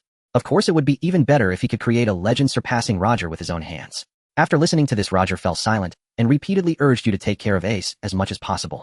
On February 21st of 1517, you spent half a month crafting simple medical tools, including a microscope and a basic blood analyzer. For someone with your talent for research, it was not a difficult task. You achieved the accomplishment Leeuwenhoek. On February 22nd of 1517, after making all necessary preparations, you named your crew the Pineapple Pirates with a skull sporting a pineapple hairstyle on the flag. You officially set sail, bidding farewell to Luffy and promising to meet again upon the sea. On February 15th, 1517, your first target was Rogetown, and you planned to enter the Grand Line by crossing Reverse Mountain. On February 17th, 1517, your research on the Devil Gene has not ceased for 3 days. In the world of One Piece, there are a total of 30 blood types, mainly categorized into FSX and XF types. Ace's blood type was originally a common S type, but after consuming a devil fruit, it transformed into SRH. The mystery behind this fascinates you, and you have a premonition that one day, like Vegapunk, you will uncover the secrets of the devil fruits. Moreover, after mastering the power of the devil fruit, Ace couldn't wait to challenge you, and the result was a narrow victory on your part, which instilled a sense of urgency within you. On March 2nd, 1517, you arrived at Logtown, a town of beginnings and endings. You decided to take a brief rest here before entering the Grand Line, gathering some necessary supplies for the voyage, while Ace intended to purchase a log pose. Throughout the journey, Roger had been rather silent, but upon reaching Logtown, he finally spoke up. He mentioned that he seemed to have left something behind in this town. Although he couldn't recall what it was, he was certain it was something very important. On March 3rd of 1517, after aimlessly wandering around Logtown for a day, Roger finally remembered something. You found a sword, a gun, and an old yellowed photograph hidden at the bottom of a drawer in an abandoned house. It was likely something Roger had left behind before his surrender. The photograph depicted a beautiful woman alongside Roger. After looking at the photo, Roger appeared exceptionally forlorn. You obtained an epic item, Roger's sword. Ace, you obtained an epic item, Roger's pirate pistol, Jackson. On March 4th of 1517, after not seeing him for a day, Ace surprisingly brought back a sniper. This man who held the title of teacher was named Mihal, and he dreamt of crossing the seas to reach children who couldn't access education. Although his dream seemed impractical, after testing his abilities, you found him quite strong, possessing sniper skills that made it hard to discern the origin of his bullets. That afternoon, when you decided to set sail, you were stopped by Smoker, but he was no match for you. Not only did he receive a beating, but you also drew some blood from him for future research. On March 4th, 1517, you successfully evaded the Navy's pursuit and sped towards Reverse Mountain. Even though you had seen it once before, you were still amazed by the sight of water flowing upward towards the summit of Reverse Mountain. On March 5th of 1517, you reached Twin Cape, where you met Kurokas and the whale Laboon by the lighthouse. You greeted him on behalf of Roger before continuing on your journey. On March 11th of 1517, Roger told you that after seeing Kurokas, he recalled more memories. He had once visited an island called Raftel, completed a circumnavigation, and left some things behind there. However, he had completely forgotten how to get there. You smiled and reassured him that it was alright if you could reach Raftel through your own efforts and become the Pirate King. Wouldn't that be quite romantic? On March 15th, 1517, Mihal, being from Alabasta, possessed an eternal pose leading to Alabasta, and you remarked how fortunate that was. From what you understood, reaching Raftel required deciphering 4 red poneglyphs. After Kazuki Oden's death, Robin should be the only one capable of interpreting the historical texts. If memory serves, she should have already joined Baroque Works by now. On March 17th, 1517, you saw your name on a bounty notice dropped by the newsbird 5 million berries, while Ace, being a natural fruit user, started at 30 million. Who do you look down on? You and Ace fought again, and once more you emerged victorious. On March 19th, 1517, after about 10 days of sailing, you finally arrived in the desert kingdom of Alabasta, a superpower located in the first half of the Grand Line. On March 22nd, 1517, it would take about 10 days to fill the log pose in Alabasta. Following Mihal, you arrived at his hometown Yuba, only to find that it hadn't rained for almost a year. The people discovered that dancing powder was being sent to the capital Alyabarna from Elmaru Port. Since the dancing powder exacerbated the uneven rainfall issue, the populace began to suspect that the severe drought was caused by King Cobra's misuse of the dancing powder, leading them to form a rebellion and seek to overthrow the monarchy. From March 23-26, as a time traveler, you were fully aware that it was Crocodile who had used his sands and fruit abilities and the dancing powder to control Alabasta's weather. Faced with the situation in Yuba and Mihal's plea, you chose not to stand idly by, but instead opted to expose Crocodile's conspiracy. On March 27th of 1517, after contacting King Cobra of Alabasta, you initially gained his trust. Cobra dispatched the captain of the Royal Guard at Karam and the Lieutenant Suna no Bairu to act alongside you. You subsequently discovered more evidence in Alabasta's Dream City rain base, and had a direct confrontation with the arriving crocodile and Baroque works. The ensuing battle was extremely arduous. You wondered how Luffy managed to defeat Crocodile. In reality, even with Roger's assistance your victory was hard-won, but during this battle your swordsmanship achieved a significant breakthrough, and ultimately you triumphed by drawing Jackson from your bosom and shooting him. Seeing the incredulous expression on Crocodile's face, you felt a strong urge to tell him, "Sir, the times have changed." After you all painstakingly defeated Crocodile, heavy rain poured down in Alabasta. Watching the tears of joy on the faces of the Alabasta people, you felt that the hardships endured were indeed worthwhile. You gained the skill Basic Swordsmanship Intermediate.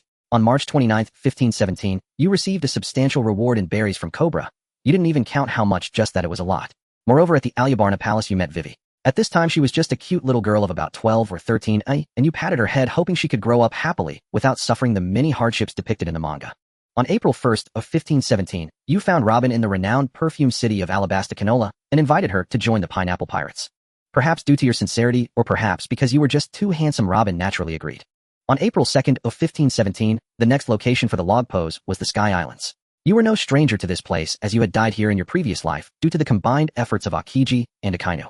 Roger informed you that he recalled some more memories. During his final year, he undertook a long journey to Raftel, and the first stop seemed to be here. You knew he was right. Indeed, there existed a historical text on the Sky Island. From April to May 1517 you arrived at the Sky Islands where you encountered Montblanc Nolan, the descendant of the great talker Rolando. A man who dedicated his life to proving the existence of the Golden Country and breaking the curse of the Montblanc family. You firmly told him the Golden Country exists.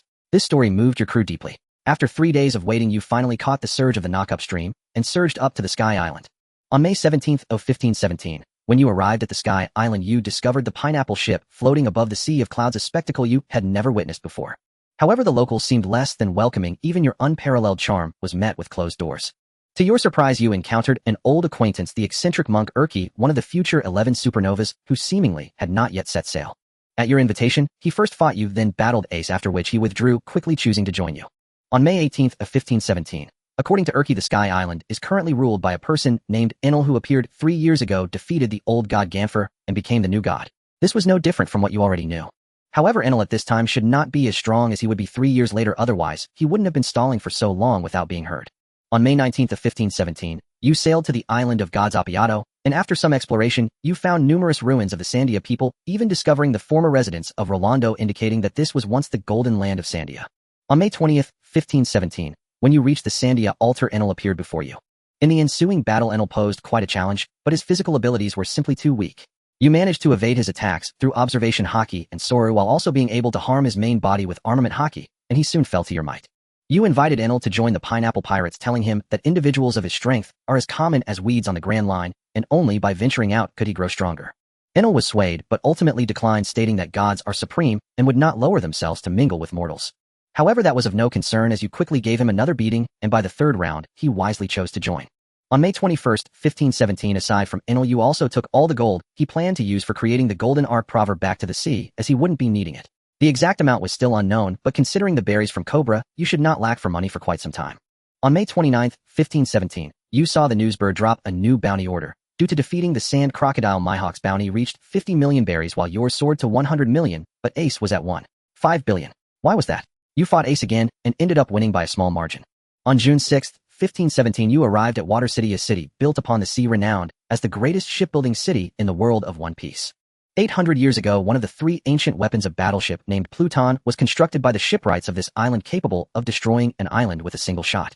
The blueprints left behind are now likely in Frankie's possession, which is your primary reason for visiting Water City. On June 7th of 1517, after a day of observation, you discovered that both Lucci and Kaku were already present in Dock No. 1, and the bar owner was Bruno with his horned hairstyle. You were surprised to find CP9 had infiltrated the Carrera company so early. Fortunately, you had Robin prepare a disguise in advance. Additionally, during your stay at a hotel in Water City, you spent a wonderful day with Robin. This was not a scripted plot, just the mutual attraction between 2 charismatic individuals in their 20s. On June 9th, 1517, without alarming anyone, you found Frankie. His residence, the Frankie House, was located northeast of Water City. When you saw him, he was reclining in a lounge chair reading a collection of familiar love short stories, occasionally moved to tears. Is he really this sentimental? You couldn't help but shudder. Didn't that president say he had many princesses as fans on the Grand Line? How is it that the first one you meet is a hairy naked man? Regardless, you and Frankie got acquainted, and when he learned you were the author of the story collection, he became extremely enthusiastic. He told you that anyone who could write such touching love stories must, like him, have a passionate heart beneath a rugged exterior. On June 12th of 1517, after spending a few days with Frankie, your erudition and wisdom quickly won him over. Frankie even felt that in terms of research you might not be inferior to the legendary Dr.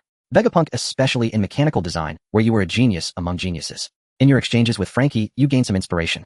He discovered a special element called niproin present in the world of One Piece, which when mixed with the local cola could even create a phenomenon similar to nuclear reactions. Certain elements in the cola could act as projectile particles, allowing the atomic nuclei of niproin to release emitted particles, thus generating a continuous source of energy. This energy could even serve as a weapon power source and easily propel a 100-ton ship for over a kilometer.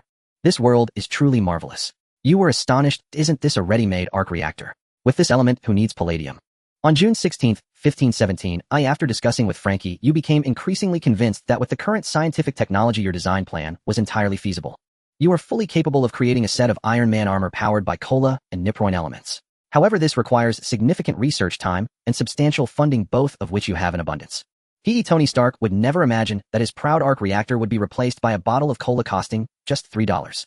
On June 17, 1517, you gathered the members of the Pineapple Pirates to announce your decision. You and Frankie would stay temporarily in Water City for research, while the others would continue their journey, with Vice Captain Ace regrouping in 2 years at Sabaody Archipelago. Although others were surprised, they respected your decision. On June 19, 1517, Frankie retrieved the blueprint of the Pluton hidden within his body, and Robin translated the ancient text on it for you. This indeed was a blueprint for an extraordinarily large battleship. If possible, you would attempt to construct it. Perhaps this would be the next flagship of the Pineapple Pirates. On June 21, 1517, you had Frankie contact the mayor of Water City, Iceberg, the owner of the shipyard, while you focused on improving the shipbuilding blueprints of the shipyard company, demanding a 15% profit share. Iceberg was initially skeptical, but after reviewing your improvements he agreed without hesitation. After spending 7 days improving all the shipbuilding blueprints, you submitted them to Iceberg. You could have demanded a larger profit share, but this was a long-term process and 15 was already a substantial amount. You understood the principle of moderation. Moreover, you lacked the time to personally manage and develop a shipyard to compete with the Iceberg company. From June to October 1517, with Frankie's assistance, you created the first generation of iron armor powered by cola, naming it Pineapple No. 1. You must admit Frankie is a remarkable research assistant, at least superior to Dr. Ethan from Tony Stark.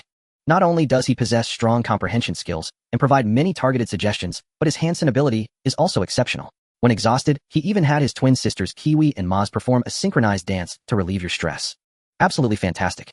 You were quite satisfied with the final product of Pineapple No. 1. The armor's back and sawls were equipped with Sky Island's wind shells and cola thrusters, while smaller jet engines were installed on both arms. After focusing on stabilizing the flight system, you proudly announced following the first test flight in Water City, you could now fly. After creating Pineapple No. 1, you flew to the nearby Navy base G8, where Vice Admiral Jonathan was stationed. The results of your final test were gratifying. After stunning the naval guards with your Conqueror's hockey, you began to spar with Jonathan.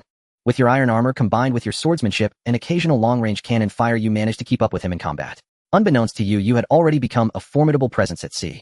After testing Pineapple No. 1 had average endurance and was somewhat heavy in armor, but correspondingly possessed strong defensive capabilities capable of withstanding a full-force strike from a quasi-admiral level powerhouse, while significantly enhancing your arm strength and sword speed. The only regret was the lack of an intelligent AI like Jarvis, which diminished combat effectiveness. It would be great to have a ship spirit. On the other hand, you read in the newspaper that Ace leading the Pineapple Pirates had passed by Moria's 3-masted ship. You were unaware of the outcome, but 2 new members had joined the Pineapple Pirates, Moria and the Ghost Princess Perona, and you were curious how Ace managed it. What infuriated you the most was that someone actually suspected that the captain of the Pineapple Pirates was Marco, simply because the hairstyle and the pineapple on the flag were too similar. At the end of October, Roger suddenly informed you that he recalled a sword technique he frequently used which might be useful to you. This technique is called Shuinpa and requires extremely refined swordsmanship. Only through his sword Ace could its true power be unleashed, but you were not foolish. This sword was too conspicuous, and you wouldn't use it except in special situations. From November 1517 to February 1518, aside from conducting various research, you became a master of time management. With clear goals, you made time to train your armament, hockey, and swordsmanship, no matter how busy you were. During this time, you almost visited G8 Fortress every night. Eventually, the ordinary soldiers at G8 simply stopped coming out watching you fight Jonathan from a distance, as you didn't kill anyone. This intense training proved effective. One day in late February, your swordsmanship experienced a transformative breakthrough, and you finally learned Shuinpa. When you cleaved through Jonathan with a sharp sword flash, even you were astonished. You gained the skills Shuinpa Beginner and Basic Swordsmanship Advanced. In March 1518, it seemed you had altered history again. During this time, CP9's activities had notably increased. They seemed to have discovered that the Pluton blueprint was likely not with Iceberg, and planned to assassinate him to find the whereabouts of the design. As you guessed when they made their move, you arrived in your iron armor and single-handedly defeated CP9. Defeating Lucci took a bit of effort, nearly preventing you from finishing him off. Later, when facing the reporters who arrived to take pictures, you desperately wanted to lift your mask and say, "I am Iron Man." At the end of May 1518, after long preparations, you began to plan the construction of the ancient weapon Pluton. Iceberg agreed to assist you. This would be a major project requiring countless shipwrights and 2 years of construction time, with expenditures amounting to an unfathomable sum, but you knew it would surely be worth it. From June to December 1518, with Frankie's help, you upgraded Pineapple No. 1 twice. In addition to enhancing its endurance and defensive capabilities, Pineapple No. 3 also had a layer of sea prism stone coating added to better counter devil fruit users. If all goes well, Pineapple No. 3 would also be your final set of armor in the near future. Besides upgrading your armor, you also purchased several devil fruits for research on the devil gene. By the end of December, you attempted to create a semi-finished artificial devil fruit, though you were unsure of its effectiveness. To your satisfaction, in the past year, your companions also made significant progress. Ace refused the position of Warlord of the Sea and led the Pineapple Pirates into the New World. After returning from Wano country, his strength had grown further. After visiting the Red-Haired, he still followed the original path to challenge Whitebeard. Although he lost again, he earned Whitebeard's admiration, who noted the resemblance to Kazuki Odin. Recently, Ace's bounty had reached 800 million berries, undoubtedly stronger than in the original timeline. In December 1518, the other members of the Pineapple Pirates made significant progress. Enel and Urich, both from the Sky Islands, became proficient in the dual-color hockey, and Enel, with his elemental abilities and extraordinary mind network, reached a bounty of 500 million. Robin's bounty also soared to 190 million berries, and the Navy took notice of her presence, relentlessly pursuing the Pineapple Pirates during this time. Fortunately, they managed to escape from danger multiple times. At the end of December 1519, Frankie brought you a gorilla to test the artificial devil fruit, but after eating the fruit, the gorilla transformed into a dog-headed creature barking like a dog. Was this an animal fruit with the form of a hyena? Do you not know whether your experiment was a success or a failure? In January 1519, the construction speed of the Pluto was much faster than expected, and with the full support of the Ice Mountain Carrera Company, nearly half of it was completed, potentially hoping to be completely finished by early 1520. If you could recruit more shipwrights, it might speed things up even further. Additionally, your research on the weapon system of the Pluto inspired you greatly. It was a legendary cannon capable of sinking an island with a single shot. Through studying its structure, you found it did not resemble anything that could be made in the world of One Piece, as its design was extraordinarily intricate, able to fire powerful air cannonballs using compressed air. You replicated its manufacturing ratio in your steel battlesuit, completing the production of Pineapple's 4th generation. Although its power was significantly reduced, your tests showed it was still comparable to the powerful modern weapons. While you celebrated your success, you encountered some setbacks in your research due to the complexity of the devil fruit factors. You could never fully comprehend the patterns of their arrangement. Thus, you had to replace the effects of the devil fruit with a special composite substance, resulting in all the artificial devil fruits being unknown varieties of animal-type fruits. This feeling of partial success left you somewhat frustrated. You obtained the skill manufacture of artificial devil fruits, which cannot be upgraded. In February 1519, you established a factory for artificial devil fruits and began anonymously selling some to the black market to recoup funds, as the financial pressure of constructing the Pluto was quite staggering even for you, a time traveler. Some of the devil fruits were used to arm a troop entirely composed of animal-type devil fruit users inspired by Kaido. At the end of February 1519, a Roger informed you that his soul had been repaired considerably, and he should be able to assist you in short battles through your body. This might be one of your greatest trump cards. Even in the manga, Roger, afflicted with a terminal illness, could still contend with an apex Whitebeard, fighting for days and nights without a clear victor. If combined with the enhancements of the steel battle suit, it was unimaginable how powerful he would become. You suddenly had a peculiar thought: what if Roger acted as a guest AI for Jarvis? This would be a genuine real-person AI, and of the highest caliber. So you headed to the G8 fortress to test it with Jonathan, and the result left you astounded. Roger not only accurately advised you on how to fight, but also enveloped your armor and weapons with an overwhelming amount of Conqueror's haki. With a single divine dodge, Jonathan was knocked back. In March 1519, after you began selling artificial devil fruits to the public, your wealth began to swell rapidly due to a mysterious force buying your devil fruits. Even the Revolutionary Army contacted you, wanting to purchase a large quantity of your artificial devil fruits. Simultaneously, you formed a troop of about 300 animal-type users. Although still limited in number, this was enough to trouble all forces, including the Navy. With newfound wealth, you began recruiting more shipwrights, greatly accelerating the construction of the Pluto.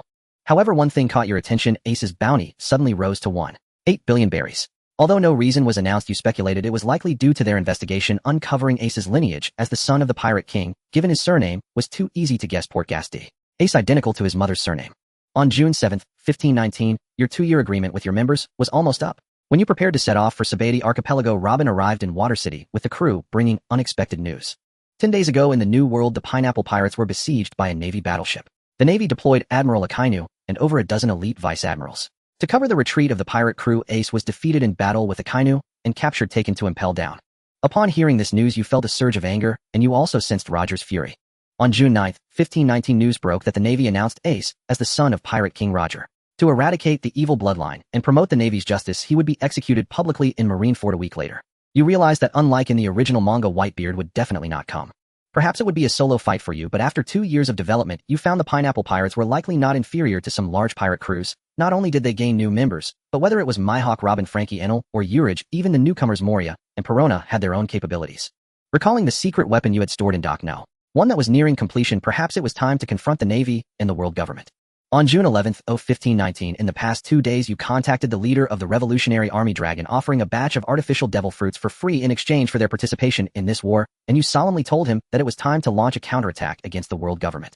After reviewing all your bargaining chips, Dragon assured you they would arrive on time.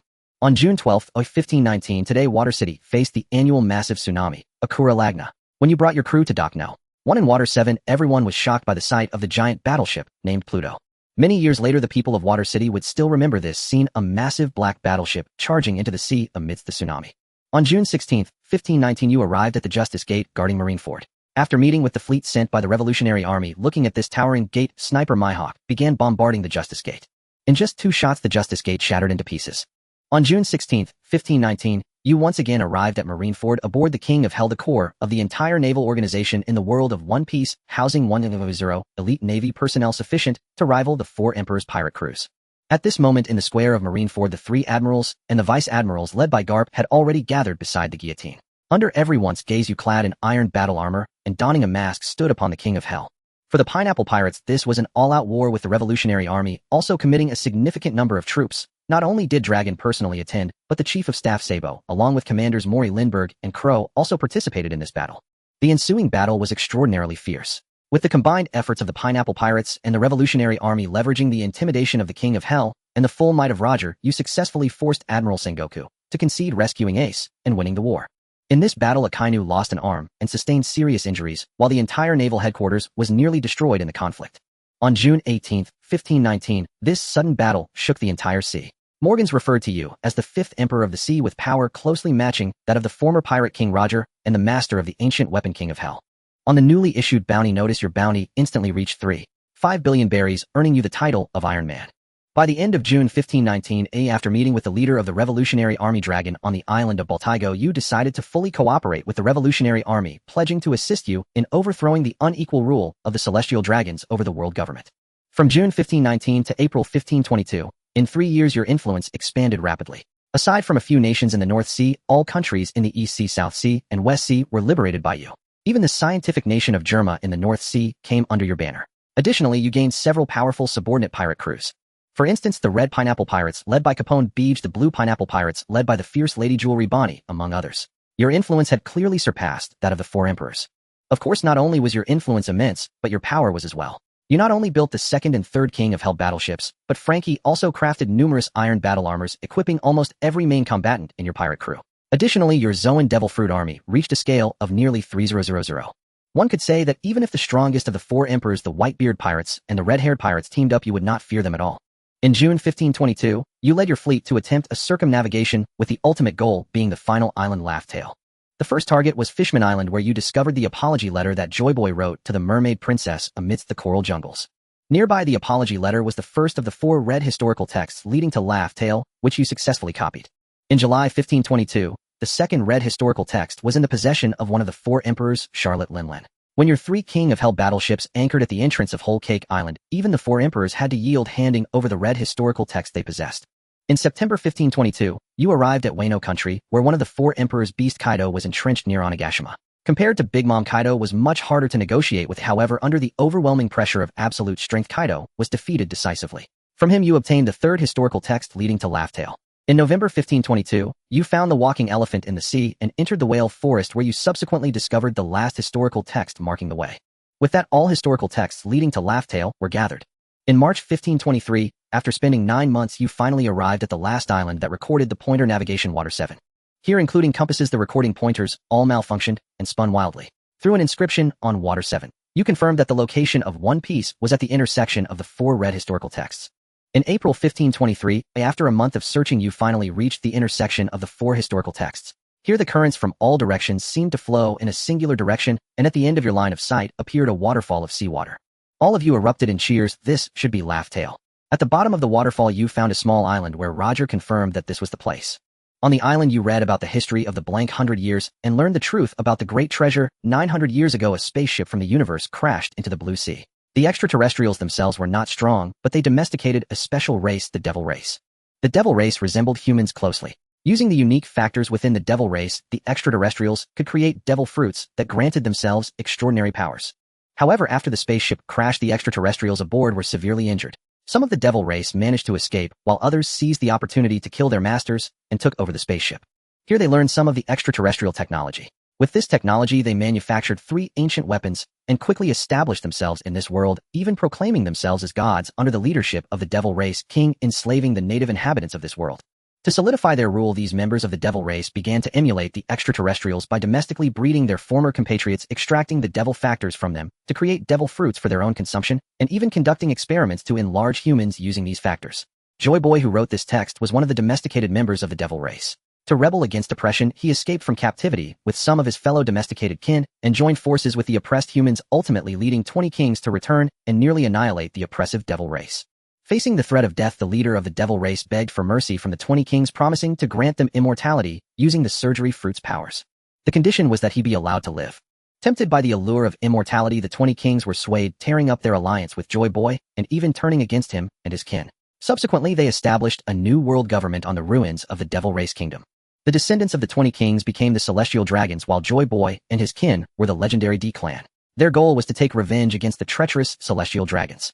Of course, later the leader of the devil race only partially fulfilled his promise, helping one of the kings achieve immortality, as the surgery fruit could only be used once. That king was the legendary celestial dragon King Emu, who, as compensation to the other 19 kings, promised to grant their descendants supreme status. Joy Boy and part of the D-clan came to this final island and inscribed the historical texts to mock the treacherous humans. As for the other details, they are scattered across other monuments along the Grand Line. Only by gathering all the monuments could one attain the complete truth of history. Ultimately, the so-called One Piece is actually a mask with a smiling face inscribed with the name Joy Boy, the king of jokes. Looking at the sealed history, you couldn't help but chuckle. So this is what the legendary great treasure is. How ridiculous. Indeed, the name Laugh Tale is not incorrect. After reading the history of the blank 100 years, you held no reverence for the celestial dragons. Once you had made copies of this history, you departed from Laugh Tale. You achieved the title Pirate King.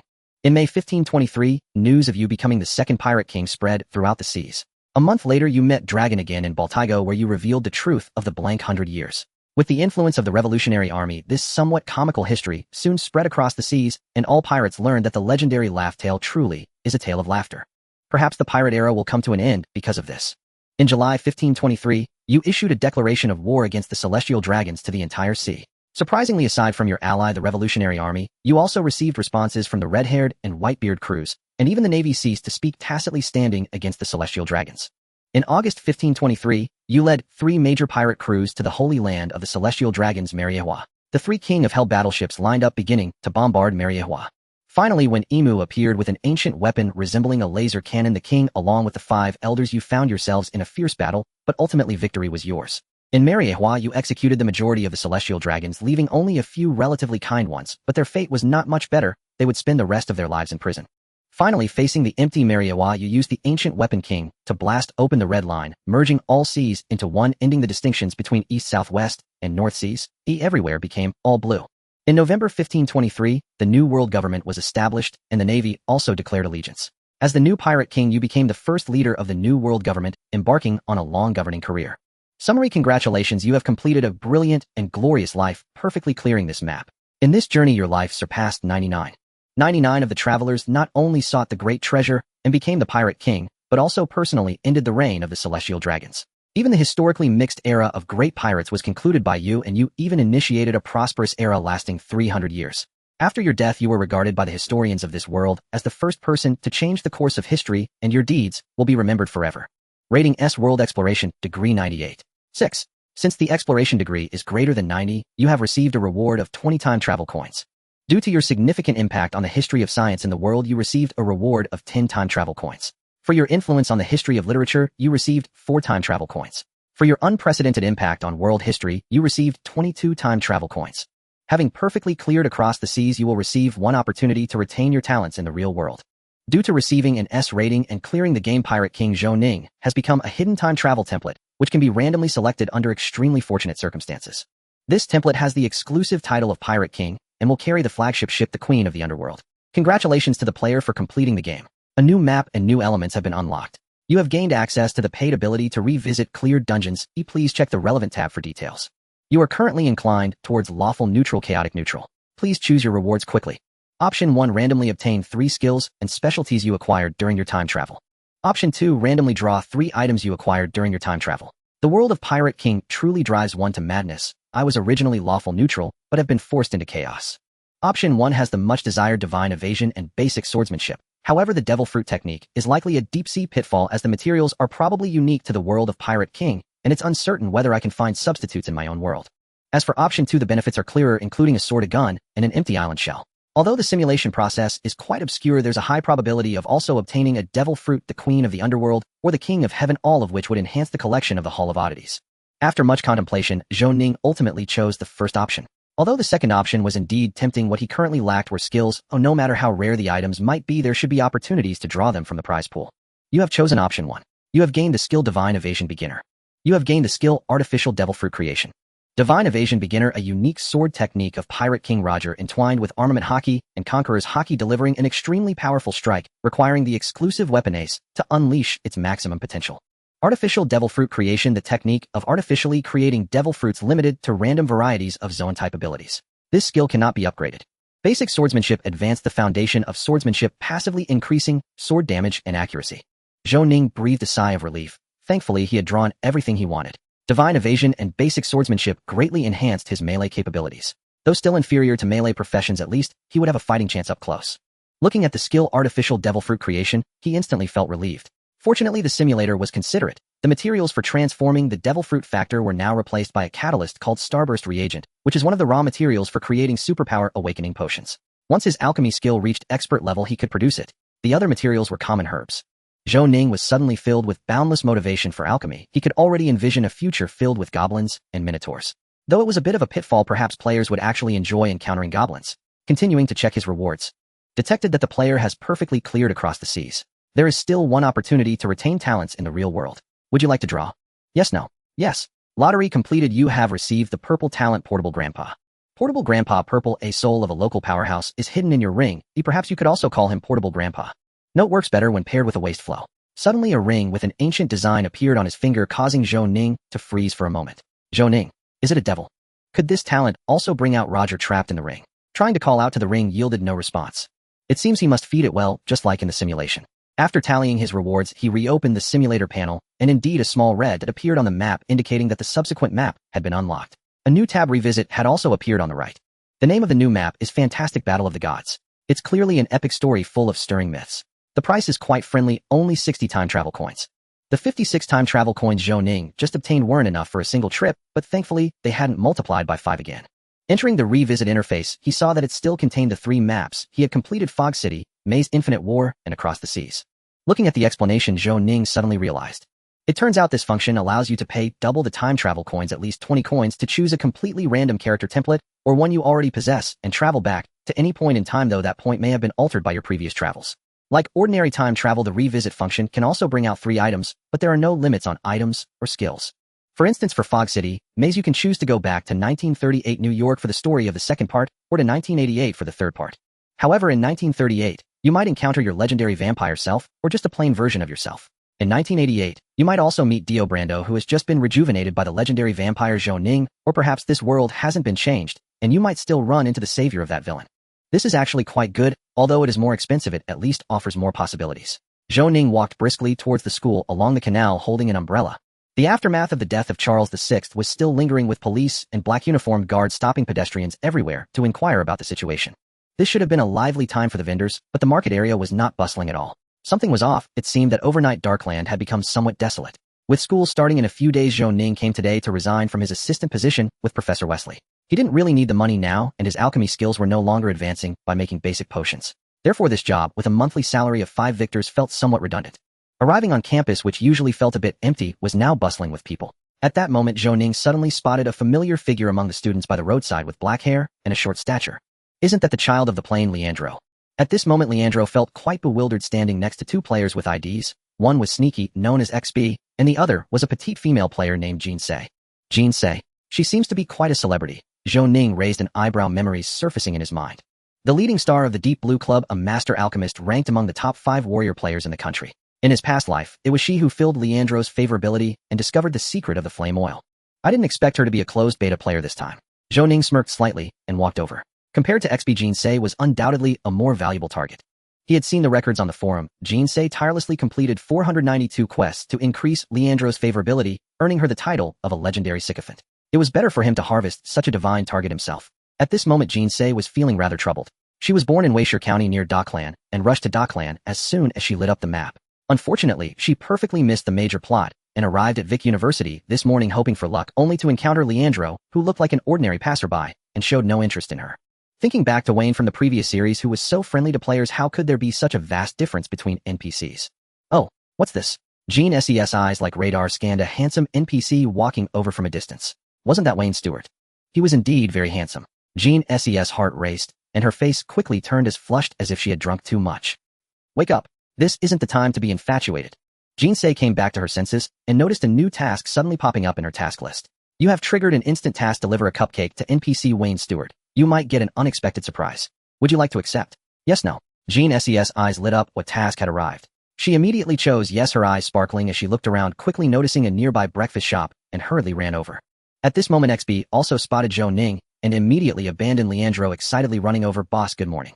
Zhou Ning nodded at him and casually issued a task to buy breakfast. Soon Jean Se returned with a steaming cupcake. Boss here. Zhou Ning pretended to be slightly taken aback and smiled. Is this for me? Yes, yes. Jean Se could hardly contain her desire to scream, nodding vigorously. This smile was too handsome, as she felt dizzy. Thank you. Zhou Ning accepted the cupcake and casually asked, by the way, you seem to be an alchemist. Yes, yes. Jean Se continued to nod vigorously, increasingly feeling that this NPC was mysterious. Her identity as an alchemist apprentice meant she currently had a skill in alchemy beginner. I see. I have some simple tasks for you. Would you like to accept? Zhou Ning asked. I would. Jean Se replied eagerly. Although the closed beta would end in less than 2 days, at least she could build a relationship with the protagonist, making things much smoother once the open beta began. Zhou Ning wrote down the address of his alchemy laboratory on a piece of paper and handed it to Jean Se. Come by this afternoon to try it out. If you can't handle it, I won't go easy on you. At this moment XB returned with breakfast, looking at Zhou Ning with longing. What about me, boss? Thank you. Zhou Ning smiled and accepted the breakfast, casually settling the task for him. He then turned and walked away, heading towards Leandro. XB. He felt very uncomfortable, extremely uncomfortable. His current mentality was somewhat like seeing the person he loved most holding hands with others while getting into another vehicle under the car he was once in. I was clearly the first to arrive. At this moment Leandro was also a bit dazed. He originally wanted to ask for directions, but inexplicably 2 strangers surrounded him, pulling him this way and that, and then suddenly left warmly surrounding another person. Though he didn't care, why did he feel this inexplicable sense of loss? Zhou Ning handed the breakfast bought by XB to Leandro, smiling.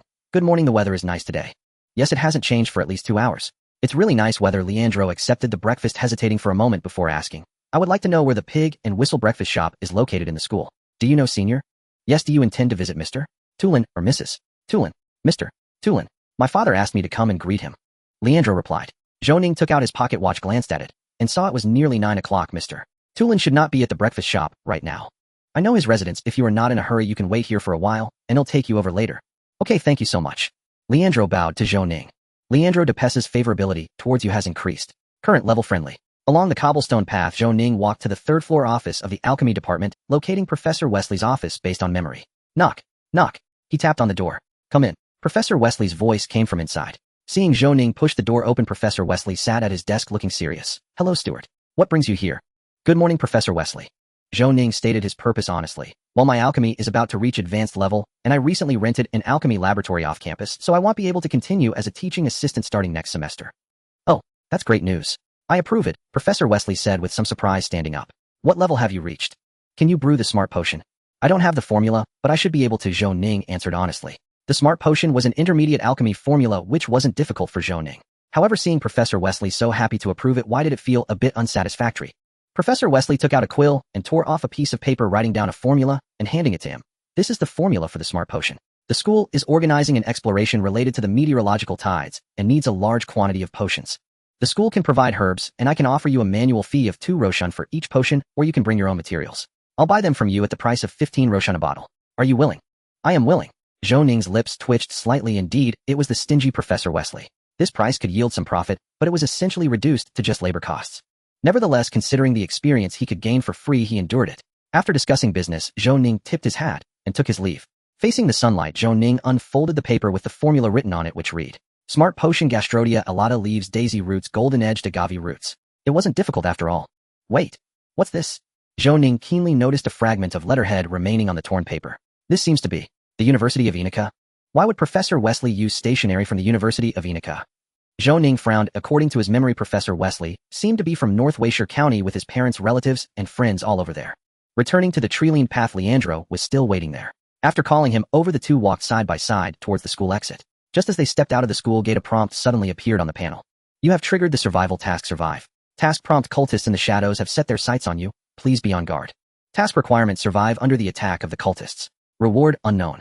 Zhou Ning's heart sank. Suddenly, all the hairs on the back of his neck stood on end, as if pricked by needles. It was an overwhelming sense of crisis. With Zhou Ning's current observation hockey, it was impossible for him to be mistaken. The enemy must be stronger than himself, though otherwise he wouldn't feel such a dangerous sensation. Moreover, this enemy should be lurking nearby. Zhou Ning discreetly observed his surroundings out of the corner of his eye. This road was the main thoroughfare in front of Week University, mostly frequented by students and teachers, with no suspicious individuals in sight. Zhou Ning took a deep breath, quickening his pace, his alertness heightening. Leandro, confused, closely followed behind him. As Zhou Ning walked past a shop window, he suddenly saw a man's face appear on the glass. Without hesitation, he drew his gun and shot at the glass. Bang! The sound of shattering glass rang out, and with a buzzing, Zhou Ning's head felt as if it had been struck. In the next moment, he found himself in a very unfamiliar world. Everything here was distorted. Light twisted stones, warped buildings, bent as if everything was made of irregular blocks. Looking back, he couldn't see an exit, but he could still see everything in reality, including Leandro, who appeared perplexed and was searching for him. Not far away, a brown-haired man stood there, shrugging his hands at him. Welcome to my world, Elvis Bart. Zhou Ning's heart jolted, almost thinking this guy was also a transmigrator. Not to mention, the pixelated style of this world resembled the one he once obsessed over in Minecraft. This dog must be the source of his crisis. Although he was injured in the previous battle, it was entirely due to Sherlock's assistance. This Elvis was undoubtedly a mage with a level exceeding 40. He was now considered one of the suspects in the assassination of Charles VI, with a bounty of 1,000 victas, equivalent to 1 of his Roshan. Zhou Ning silently inhaled, extending his hand as a gun appeared in his palm. He pulled the trigger, and a bullet imbued with hockey shot swiftly towards Elvis. But in the next second, a sense of deathly crisis enveloped him. He hurriedly dodged back as a familiar fire bullet shot down from above, striking the ground. What was happening? Seeing this bizarre scene, Zhou Ning felt sweat break out in his palms. Just then he sensed danger again. Suddenly turning around, a massive blood-sucking worm burst from the ground and lunged at him. Zhou Ning slipped and activated dodge, shot instantly appearing behind the blood-sucking worm. He squeezed the trigger, but with 2 gunshots the bullets came from another direction and missed. Elvis wore a mocking smile. Still don't understand. In this twisted world, bullets are useless. You'll never know where they will come from. But my spells and my companions can hit you. He raised his right hand and snapped his fingers. Zhou Ning felt a jolt of alarm and suddenly bent down, rolling forward. Boom. A bolt of lightning struck the ground, accompanied by Elvis' somewhat frenzied voice. Now you have a chance to live. Join us and worship the true god Neostora. You will escape your certain death. Soon, when the true god descends, the ground will transform into a divine kingdom, and we will become angels. High Priest Elvis Bart of the Cursed God Sect invites you to join the Cursed God Sect. Do you agree? Yes, no. Note: after joining the Cursed God Sect, your reputation in the 6 kingdoms will become hated, and your alignment will shift to chaotic evil. Sorry, I'm not interested. Zhou Ning smirked and decisively chose no. Why would he want to become an angel? To spread his arms and turn into wings to protect you. What a pity. Elvis shook his head in disappointment. Suddenly, more blood-sucking worms erupted from the ground around Zhou Ning. Dozens of massive blood-sucking worms swung toward him. Zhou Ning rolled, leaped, and darted forward, skillfully evading the attacks of 3 consecutive blood-sucking worms. He then activated his dodging skill, slid back, and drew the magnificent dagger that Charles VI had gifted him, using divine avoidance. In an instant, a bright sword light shone. At least 2 blood-sucking worms were severed by this strike, but soon the dagger let out a creak and broke in the middle. Is that all? Zhou Ning was somewhat stunned. Seeing his stamina running low, he decisively chose to use the item he had kept in his inventory for a long time. Epic Vampire Zhou Ning Character Possession Card. Character Possession Card has been used. The card will soon disappear. Zhou Ning's gaze suddenly became deep and profound. He no longer dodged, but charged forward. His right hand shot out like lightning, accurately grasping the neck of a blood-sucking worm. The worm tried to struggle, but was choked by its fate, hurled away with a whoosh. In an instant, a shockwave surged, sending 3 or 4 other blood-sucking worms flying. The remaining worms trying to pounce were intimidated by Zhou Ning's casual gaze and hurriedly shrank back into the ground. Elvis' eyes nearly bulged out. What was going on? Based on the information he had seen before and the personal experience from yesterday, Wayne Stewart was proficient in firearms and had weak melee abilities. But what was happening now? Could it be some kind of explosive secret technique? It must be. This state won't last long. The more Elvis thought about it, the more convinced he became. He hurriedly recited a spell, and red firebirds instantly coalesced, accurately locking onto their target and flying toward Zhou Ning. Boom, boom. The firebird struck Zhou Ning instantly, and flames erupted into the sky. Direct hit. Moments later, his triumphant smile froze. Elvis saw Zhou Ning emerge unharmed from the flames with his hat in place.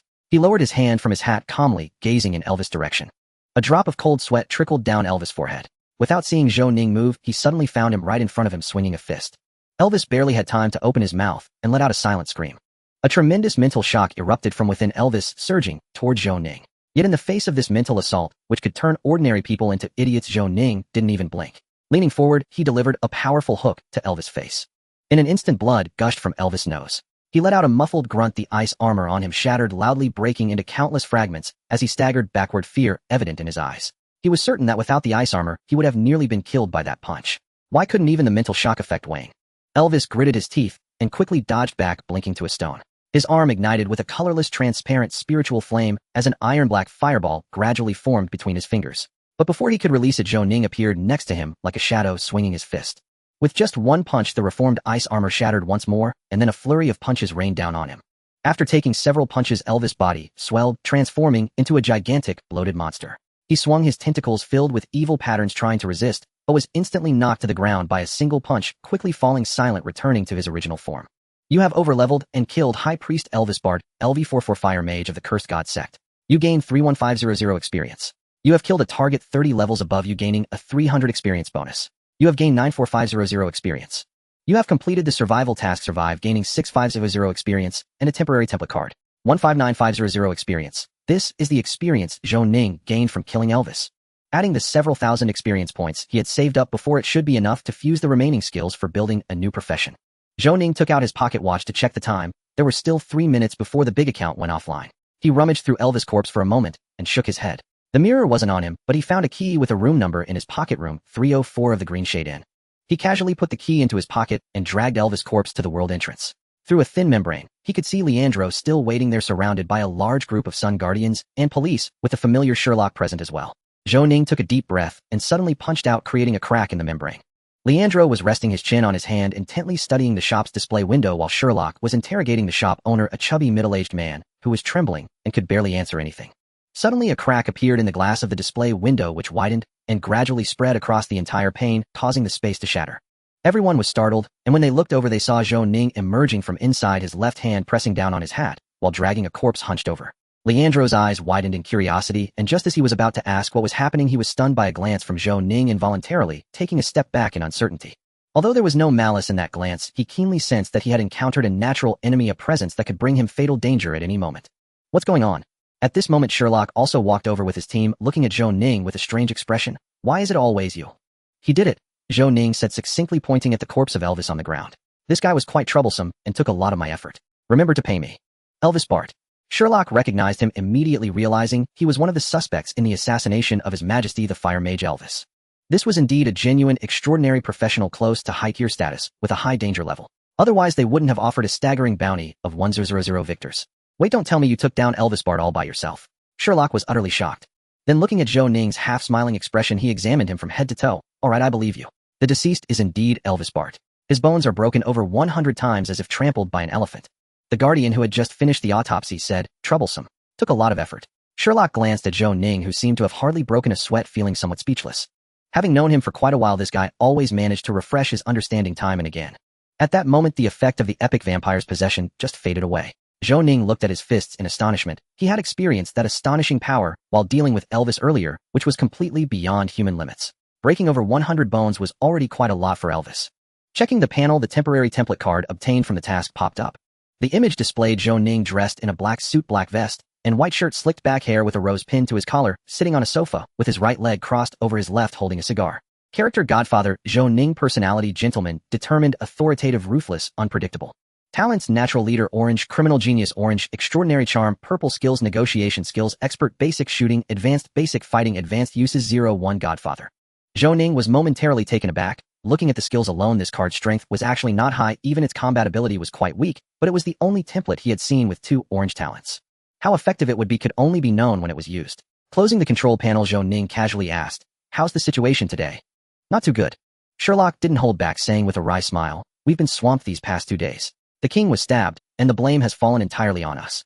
We haven't had a moment's rest searching for the culprit, and it's been a nightmare. Fortunately, you helped us deal with Elvis, so we can finally take a breather. Should we continue the gun and bullet trade these days? Zhou Ning asked. Yes, you don't think the Guardians are just a handful of people, do you? Sherlock said, speechless. I will arrange for someone to wait for you at the Shilin grocery store tomorrow, and I will also have him bring your bounty of 100 victors. Impressive. Zhou Ning gave Sherlock a thumbs up. After finishing his conversation with Sherlock, Zhou Ning walked over to Leandro and patted his shoulder, saying, let's go.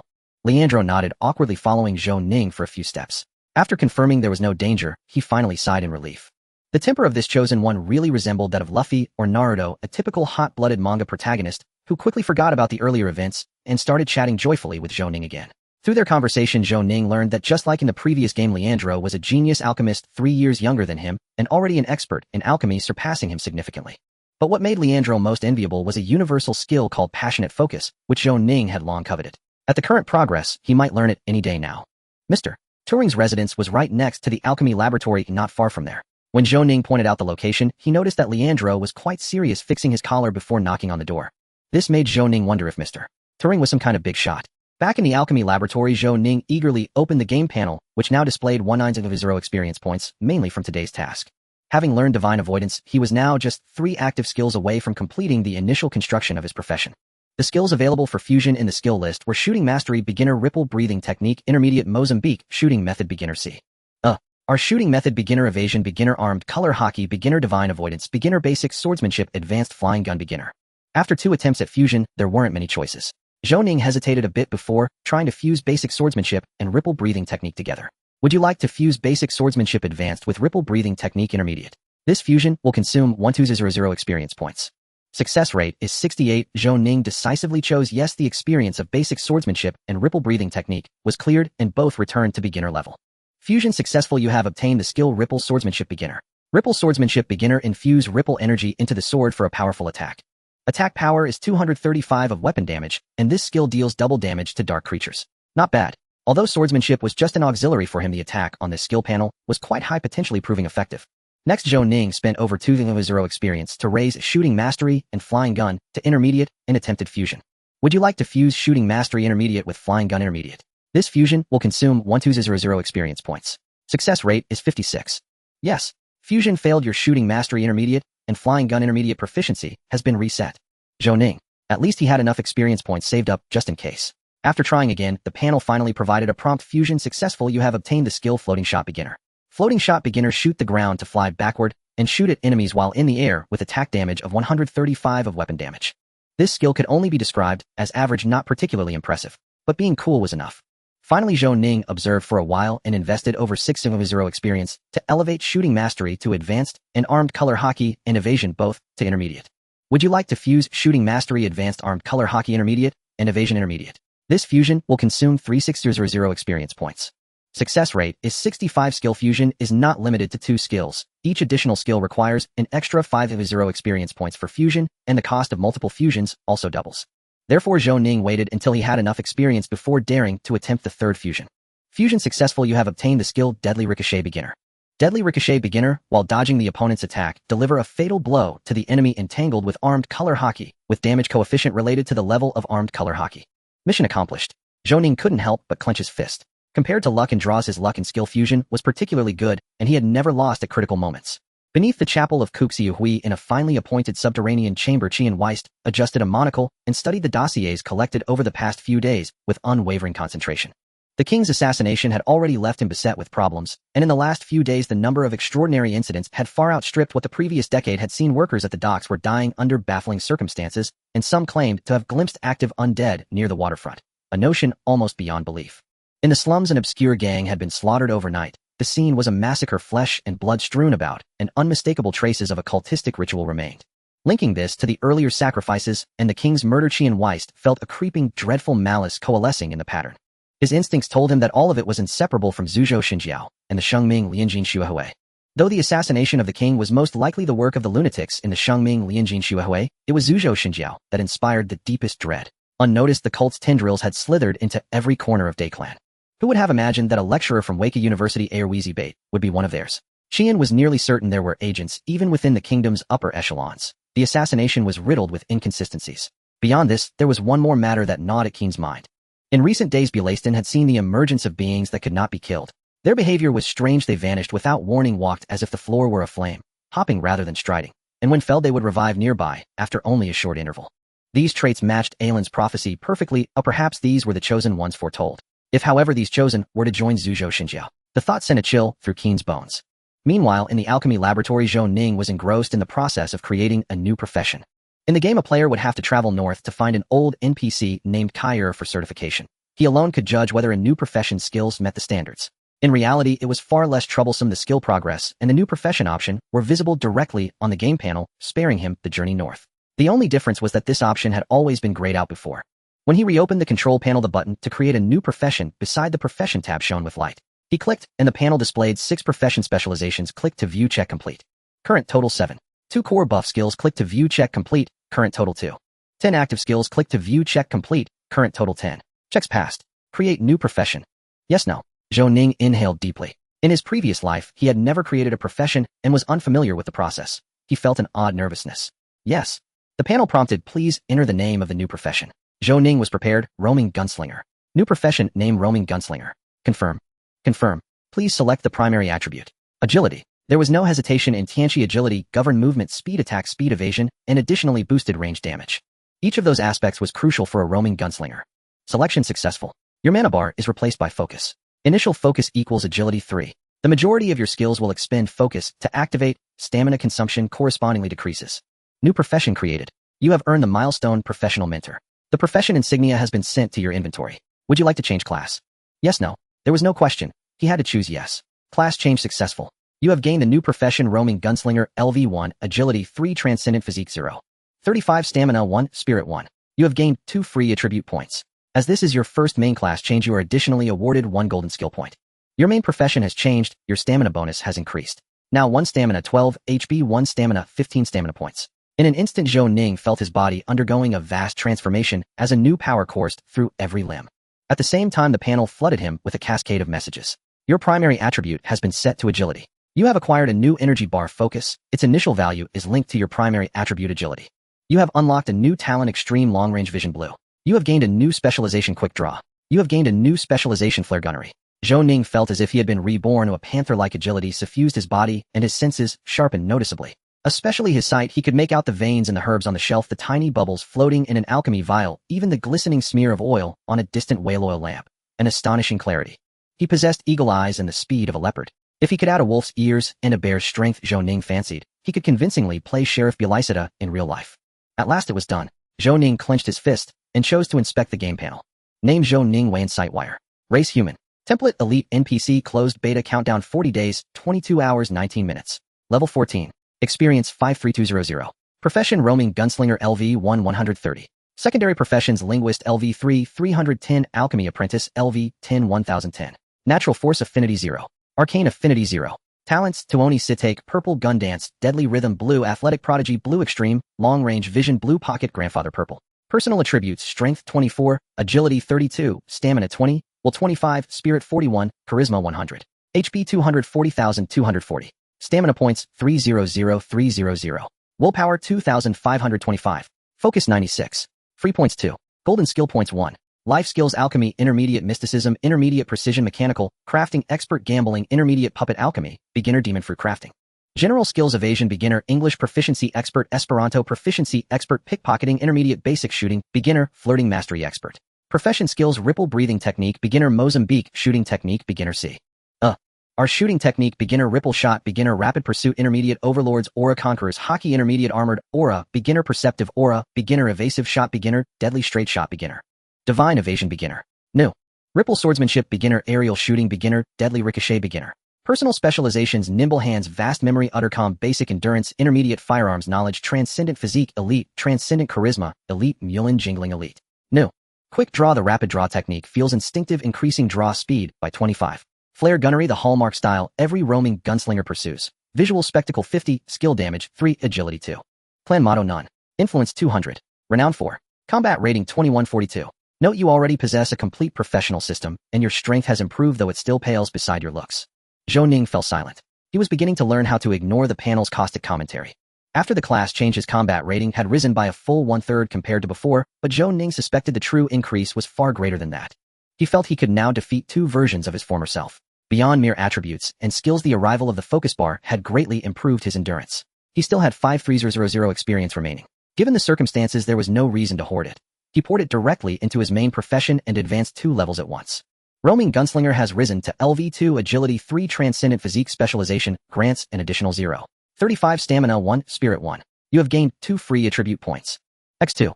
When Roaming Gunslinger reached LV3, for more free attribute points were awarded. Zhou Ning poured all his free points into agility, bringing it to a remarkable 43. His firearm damage, attack speed, and movement speed all received substantial boosts. It could be said that although he still could not match the likes of Lion Deluo or Qian Weist, BOS-level figures laden with elite specializations and unique inheritances, he was walking the right path. If he made full use of the simulator, and the players surpassing them was merely a matter of time. Experience comes quickly and departs even faster. Fortunately, Zhou Ning indicated that he could still gain a steady income of experience through alchemy.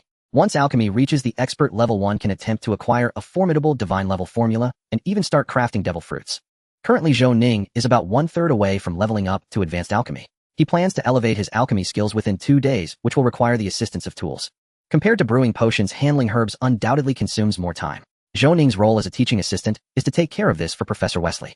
There is still plenty of flame oil for crafting special bullets, so there is no need to produce more for now. Clearly, creating smart potions is a more profitable endeavor. According to Professor Wesley's formula, crafting smart potions requires tianma leaves, daisy roots, and golden edge agave roots. Daisy roots are very common herbs, and Zhou Ning has a substantial stock. A portion of tianma leaves and golden edge agave roots combined costs about 8 rosen. The profit margin is decent. Thus, Zhou Ning made a special trip to the Golden Oak Herb Shop at noon to order a batch of herbs. Around 1 o'clock in the afternoon, there was a knock at the door. Zhou Ning opened the door to find the first tool he had pre-ordered, Jin Sei. "Hello ma'am, you're more punctual than I expected." Zhou Ning tried to adopt the tone of an NPC. "Hello." Jin Sei appeared somewhat reserved. After inviting her to sit down, Zhou Ning asked her to help handle the tianma leaves and golden edge agave roots. Handling herbs is a task that an alchemist apprentice can manage. It provides considerable experience and helps in improving alchemy proficiency as long as one is not too clumsy. Zhou Ning plans to cultivate Jin Sei to become his representative among players, turning her into his asset. As for XP, he's also a promising candidate, but depends on the situation. To Zhou Ning's pleasant surprise, Jin Sei's skills were quite impressive. She sorted herbs and ground them with great organization, saving him a lot of trouble. As expected of a future grand alchemist, she shows great talent. Nodding in approval, he said, "Very good, I'm quite satisfied. Would you be willing to accept my employment as my alchemy apprentice?" The salary is 8 vecta per month, requiring only 4 hours of work each day with the task of helping me handle herbs. With good performance, the salary can be increased. Additionally, as an employee benefit, everything in my shop can be offered to you at a 10 discount. A 10 discount on items in the shop. Jin Sei's eyes widened in surprise, momentarily overwhelmed by the sudden happiness. She nodded eagerly. "I'm willing. However, I need to leave Dockland for a while in a couple of days, and won't be back for over a month. Rest assured I can help you for free during these 2 days. Isn't it just that the closed beta is ending and you have to wait for the internal test to enter the game?" Zhou Ning smirked and nodded. "Very well, I see your honesty. No problem, this job can be reserved for you." Wayne Sturwell's affection for you has increased by 12 points. Currently acquainted, after adjusting the affection level, Zhou Ning pushed the prepared standard contract towards her. Watching her happily sign it, he suddenly felt a pang of guilt as an unscrupulous boss. It's important to note that apart from the miserly Professor Wesley, one could hardly find a reliable alchemy apprentice at double the price. His previous self had also agreed to this because he could freely use the materials from the alchemy laboratory.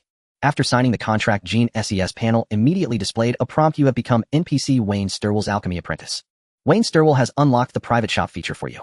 Jin Sei immediately clicked on it with excitement. She had previously watched XB's live stream and already seen the items inside, but seeing them with her own eyes was entirely different. Indeed, everything inside was discounted.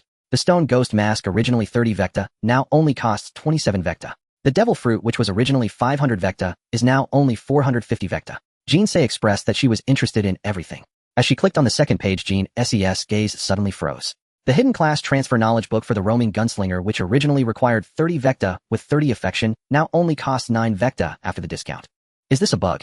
It must be a bug. Jin Sei could hardly believe her eyes. "Boss, is the price for this knowledge book incorrect?" Zhou Ning smirked. "No problem, it's a limited time offer." In fact, Zhou Ning had originally planned to lower the price. The previous setting of 30 vecta was purely because the class had not yet been created, and he had set a high price threshold at random. Given the current situation, thin profit margins and high sales would allow for better extraction of benefits from players. Otherwise, with such a high starting threshold, it would easily discourage some impatient players. Who would his skills be sold to? Based on his previous gaming experience, the closed beta had been running for almost 3 days. Considering the rewards from beginner tasks, players like Jin Se should now have nearly 40 Rosen in savings. If she has enough insight, she might try to ask him for an advance on a month's salary, which would still be enough for her to learn a few skills here after her class transfer. Limited time offer. Jean Ses' expression became quite uncharacteristic as she widened her eyes. Isn't the protagonist losing out on this? What should I do? Jean Se was somewhat anxious, conflicted as she touched her body. She currently had less than 4 Vecta, which was all her savings from these exhausting days. However, she really wanted that class transfer knowledge book. If she could transfer classes now, it would put her ahead of all the players. Missing this opportunity, who knows when there will be such a favorable price again. Suddenly, Jean Se had a spark of inspiration and cautiously asked, "Boss, can I advance a month's salary? I will definitely work hard." Indeed, the bait was taken. Zhou Ning secretly laughed, pretending to ponder for a moment before nodding. "I understand your thoughts, and I agree." Originally feeling apprehensive, Jean Se was instantly moved to tears. "He is so gentle," I'm crying. After receiving the money, Jean Se immediately chose to buy the Roaming Gunslinger class transfer knowledge book and selected to use it. Would you like to transfer to Roaming Gunslinger? Confirm. Player Jean Se has purchased the knowledge book you sold, and you have gained 8 Vecta. Your proficiency in shooting has been learned. You gained 2,000 experience, 9 Rosen. Your Mozambique shooting method has been learned. You gained 12,000 experience, 24 Rosen. Thus, these 8 Vecta returned to his hands in less than 10 seconds, equivalent to him gaining a free laborer, while the other party also gained a certain advantage in the game. It's a classic win-win situation. Looking at the money and experience submitted by the new client, Zhou Ning couldn't help but smile. Although the future god-level warrior was tricked into becoming a roaming gunslinger, it might be a bit of a trap, but at least in his view, the strength of the roaming gunslinger would not be inferior to other professions, especially in the first season. As for future developments, who knows? After spending, Jean Se was more motivated than ever, enthusiastically diving into work. Her efforts greatly improved Zhou Ning's work efficiency, and she even voluntarily extended her working hours. In just one afternoon, Zhou Ning completed the preparation of 60 smart potions. Indeed, she is a quality employee. Zhou Ning couldn't help but exclaim. By evening, after Jean Se left, Zhou Ning chose not to continue making smart potions. He had something more important to do. Zhou Ning toyed with the room key he obtained from Elvis Room 304 of the Green Shade Inn. If he guessed correctly, the unknown artifact on Elvis Damien's ordinary mirror was likely stored there. In the later stages of the game, almost every local powerhouse would possess one or even multiple unknown artifacts. Zhou Ning was very interested in the mirror that dragged him into the unknown space. Zhou Ning visited a nearby tailor shop, spending 5 Rosen and 7 Vini to buy a relatively inconspicuous shirt and pants. After temporarily storing his changed clothes in the shop, he headed to the Green Shade Inn 3 blocks away. Zhou Ning was not unfamiliar with this place, one of Dockland's 4 offline points where he had previously bound a resting point. The Green Shade Inn is quite far from Vic University, located in the southwestern area of Rusted District in the West Zone. Public carriages cannot reach it directly due to a weather-volatile area along the way, which is prone to thunderstorms, hurricanes, and even acid rain. Generally, if one wishes to go there, they would typically use a transportation tool known as the mining subway. Long ago, Dockland was a large mining area where the ancient Ferric people excavated a network of underground tunnels. Perhaps to seal away an evil god, mining deeper underground was prohibited, and the Kingdom of Blaiston upheld this rule. However, with advancements in technology about 15 years ago, some existing tunnels were transformed into the mining subway, which is quite remarkable. There is an entrance to the mining subway in the nearby neighborhood, and the game has rendered it quite faithfully with a staircase and train icon hanging above the entrance, making it easily recognizable. The mining subway operates until 9 p.m. and the fare is not expensive with dedicated ticket vendors. It costs 5 Vini for a one-way trip and 9 Vini for a round trip with no distance limitations. The only downside is the limited number of stops and the lack of seats. Passengers must stand the entire journey, which is not very friendly for frail ladies and the elderly. Very advanced, but still needs improvement. A candid evaluation from the traveler Zhou Ning. The ride was very smooth, and after about 20 minutes, Zhou Ning arrived at the subway station in Rusted District. As a region where various races gather in Dockland City, the security in Rusted District is not particularly good. Cohen Avenue even has the infamous nickname of Murderer's Avenue. As soon as Zhou Ning disembarked from the carriage, his observation hockey immediately captured 5 or 6 hostile gazes. However, when they saw him casually toying with a revolver in his hand, they promptly vanished. The Green Shade Inn is located at No. 227, the southern end of Cohen Avenue, at the entrance of Murderer's Avenue. Along the way, he encountered no troubles and smoothly arrived at the inn's entrance. Just like in the game, the Green Shade Inn is a 3-story building directly adjacent to the street. Zhou Ning lowered his hat brim and strolled into the inn. The reception desk is set at the entrance, with the front desk attended by the same 50-something northern woman from the game, whose appearance is distinctly northern, rugged, and larger in build than Zhou Ning. Accommodation. Zhou Ning thought for a moment, walked up to the counter, and spoke in a low voice. The front desk lady did not lift her head, casually pushing a lodging register book across the table to Zhou Ning. You need to register first. A large room costs 4 Roshan per night. A small room is 2 Roshan per night, and if you don't mind sharing, it's only 5 Vini. Of course, if you share, you need to be wary of your purse and your backside. Zhou Ning. How did he not know that this lady was so fierce in his past life? I want a large room. By the way, I want one on the 3rd floor. Zhou Ning pulled out 4 Roshan from his pocket, piled it on the table, took the register, casually filled in a name, and pretended to flip through a few pages. He soon spotted a name in the registration column for room 304, LV Bale, which should be Elvis alias. Room 306, remember to check out by noon tomorrow. The lady swept the money on the table into her hand and handed Zhou Ning a key. Through the narrow, dimly lit corridor, Zhou Ning walked up to the 3rd floor, where the hallway runs east to west with a total of 10 rooms, and room 304 is located to the south directly across from room 306. Zhou Ning softened his footsteps and approached room 300 for almost silently straining to listen. After becoming a wandering gunslinger and officially becoming an extraordinary professional, Zhou Ning's senses had significantly heightened. Coupled with his observation haki, he could clearly sense that there was no movement or breathing inside room 304. There should be no one else present. After hesitating for a moment, he took out Elvis' key from his pocket, inserted it into the keyhole, and gently turned it. The door opened with a click. Zhou Ning couldn't help but let out a sigh of relief. The window was open, but the room was still very hot, with a temperature of at least over 30 degrees. The room was empty, featuring a normally arranged room with a bed, a row of wardrobes, a desk, a small sofa, set, a dressing mirror, and a gas stove on the table. The room's occupant had evidently left temporarily, as the expensive gas stove was still on with a billing receipt indicating 36 Roshan. Even if one had a mine at home, they couldn't afford such a burn. After circling the room, Zhou Ning lightened his steps and walked to the head of the bed, where he found a suitcase near the dressing mirror. The suitcase was open, and on the top was an antique-looking small mirror. The mirror itself was unremarkable, but when he cast his gaze towards it, a prompt appeared on the panel: unknown oddity, Damien's ordinary mirror. It allows you to possess a mirror world you can freely enter and explore, but it may also cause you to be replaced by the ghost within the mirror, forever lost inside it. This was crafted by the great mage Damien during the era of the 4 heroes through research of ancient texts, and he subsequently vanished into the mirror. Effect 1. Allows you to freely travel between the mirror world and the real world. Effect 2. This is it. Zhou Ning felt delighted and cautiously reached out towards the mirror. As soon as he touched it, Zhou Ning was filled with a chilling sense of danger as shadows flickered across the mirror, as if a monster inside was impatiently trying to break free from the mirror. Indeed, all unknown oddities in the world of Apocalypse possess their dangerous and eerie sides. Zhou Ning no longer thought or looked further. Tightening his grip, he grasped the mirror surface and decisively placed it into his item slot. This item could be studied, but it was necessary to find a safe and private environment for thorough examination. Next, Zhou Ning turned his attention to Elvis' suitcase. After a brief glance, the first layer contained some simple clothing, while the second layer held scattered cash, herbal powders, silver accessories for crafting, talismans, magic powders for spellcasting, and other items. At the very bottom was another layer containing some fragmented feathers and bones, along with something wrapped in silk and incense. Carefully unwrapping the silk, he found a palm-sized red idol inside. This idol appeared somewhat grotesque, with numerous tentacles growing from its shoulders and sides, each engraved with an eye, some closed, some open, densely packed. It also bore 2 massive goat horns on its head. In the worldview of the game Apocalypse, goat horns are widely regarded as a symbol of evil gods. It was clear that this idol represented the evil god Neostora, worshipped by the cursed god sect. Just then the lights in the room suddenly went out. Immediately a chilling sensation surged from the idol before him, causing his legs to weaken. A series of prompts then echoed in his mind. You have attracted the attention of the evil god Neostora. Mentality 41, willpower 25, judgment, failed, willpower 2. You are being watched by the evil god Neostora. Mentality 41, willpower 25, judgment, failed, willpower 3. You are being tempted by the evil god Neostora. Mentality 41, willpower 25, judgment, failed, willpower 4. In an instant, Zhou Ning's previously high willpower of 25 dropped to single digits. Zhou Ning was horrified, biting his lip hard to distract himself from the tremors and rigidity in his body, hastily covering the idol back up. That overwhelming, unresistible, and confronting power finally dissipated. After re-wrapping the idol and casually storing it in his item slot, Zhou Ning let out a long sigh of relief. If he guessed correctly, this idol was likely also an unknown oddity possessing a trace of Neostora's divinity. He had come dangerously close to disaster. At that moment, his observation haki suddenly gave him an extremely ominous premonition, as if some lethal danger was approaching.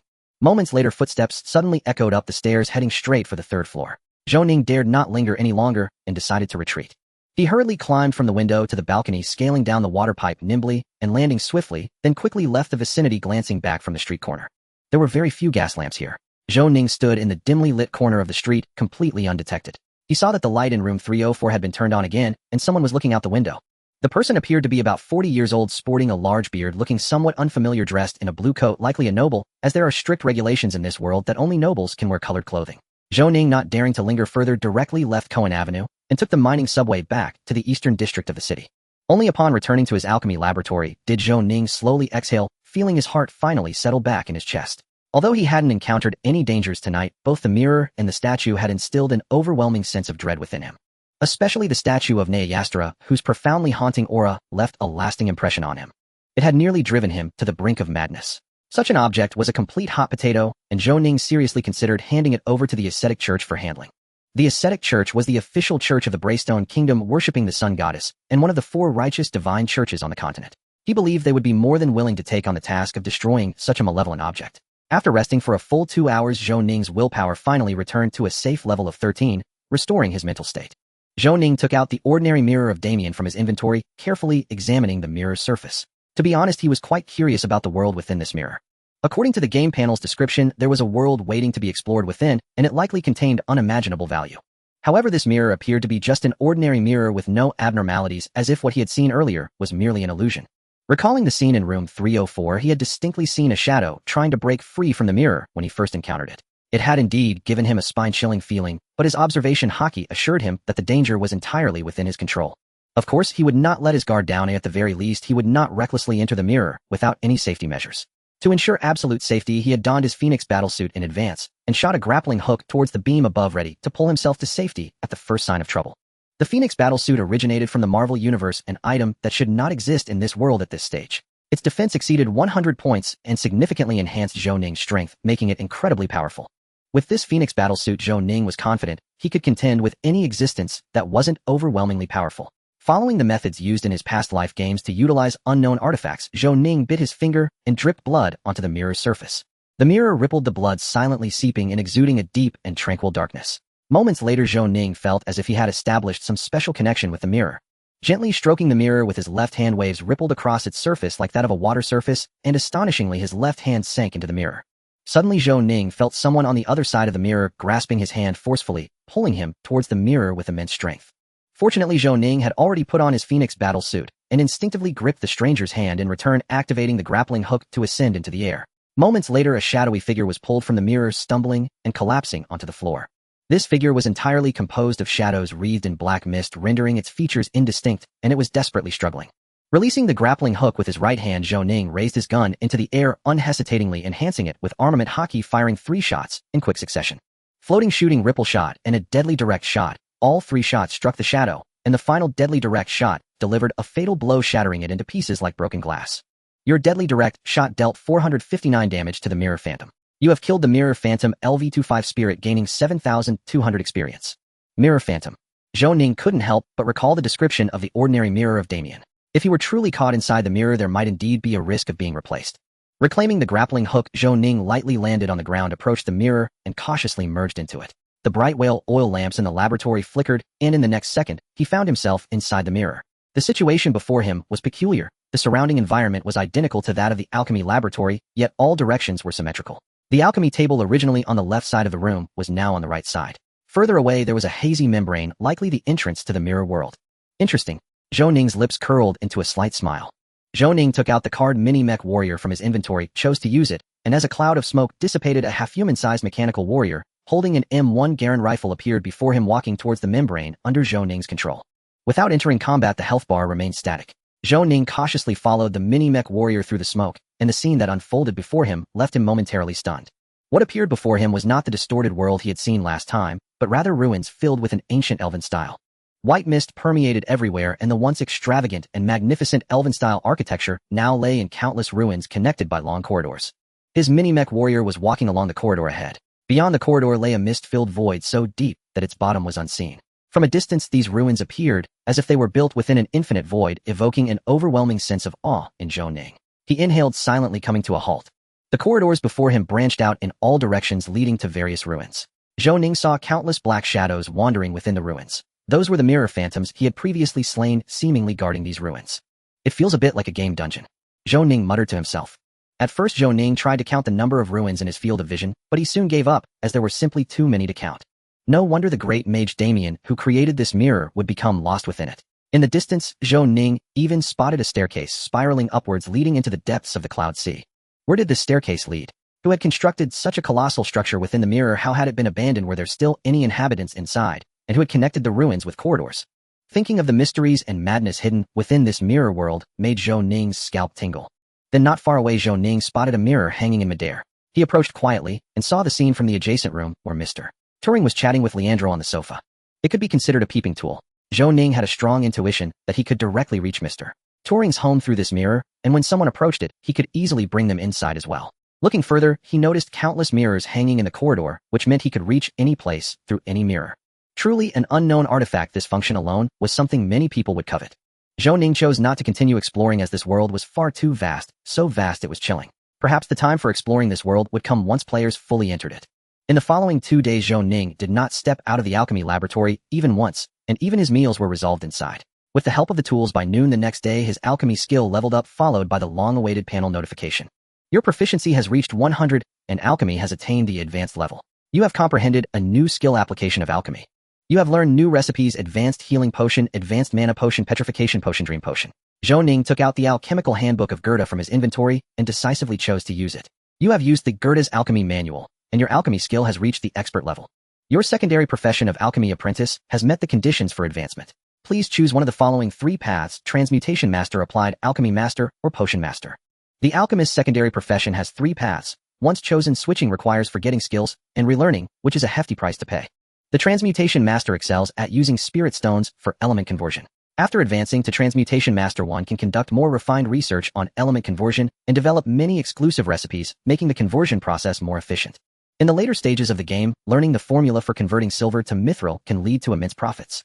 As for the applied alchemy master, it focuses more on the application of alchemical arrays. After advancing to applied alchemy master, one can use alchemical arrays to create a variety of quirky toys, which is somewhat similar to Zhou Ning's puppet alchemy, but leans more towards daily leisure.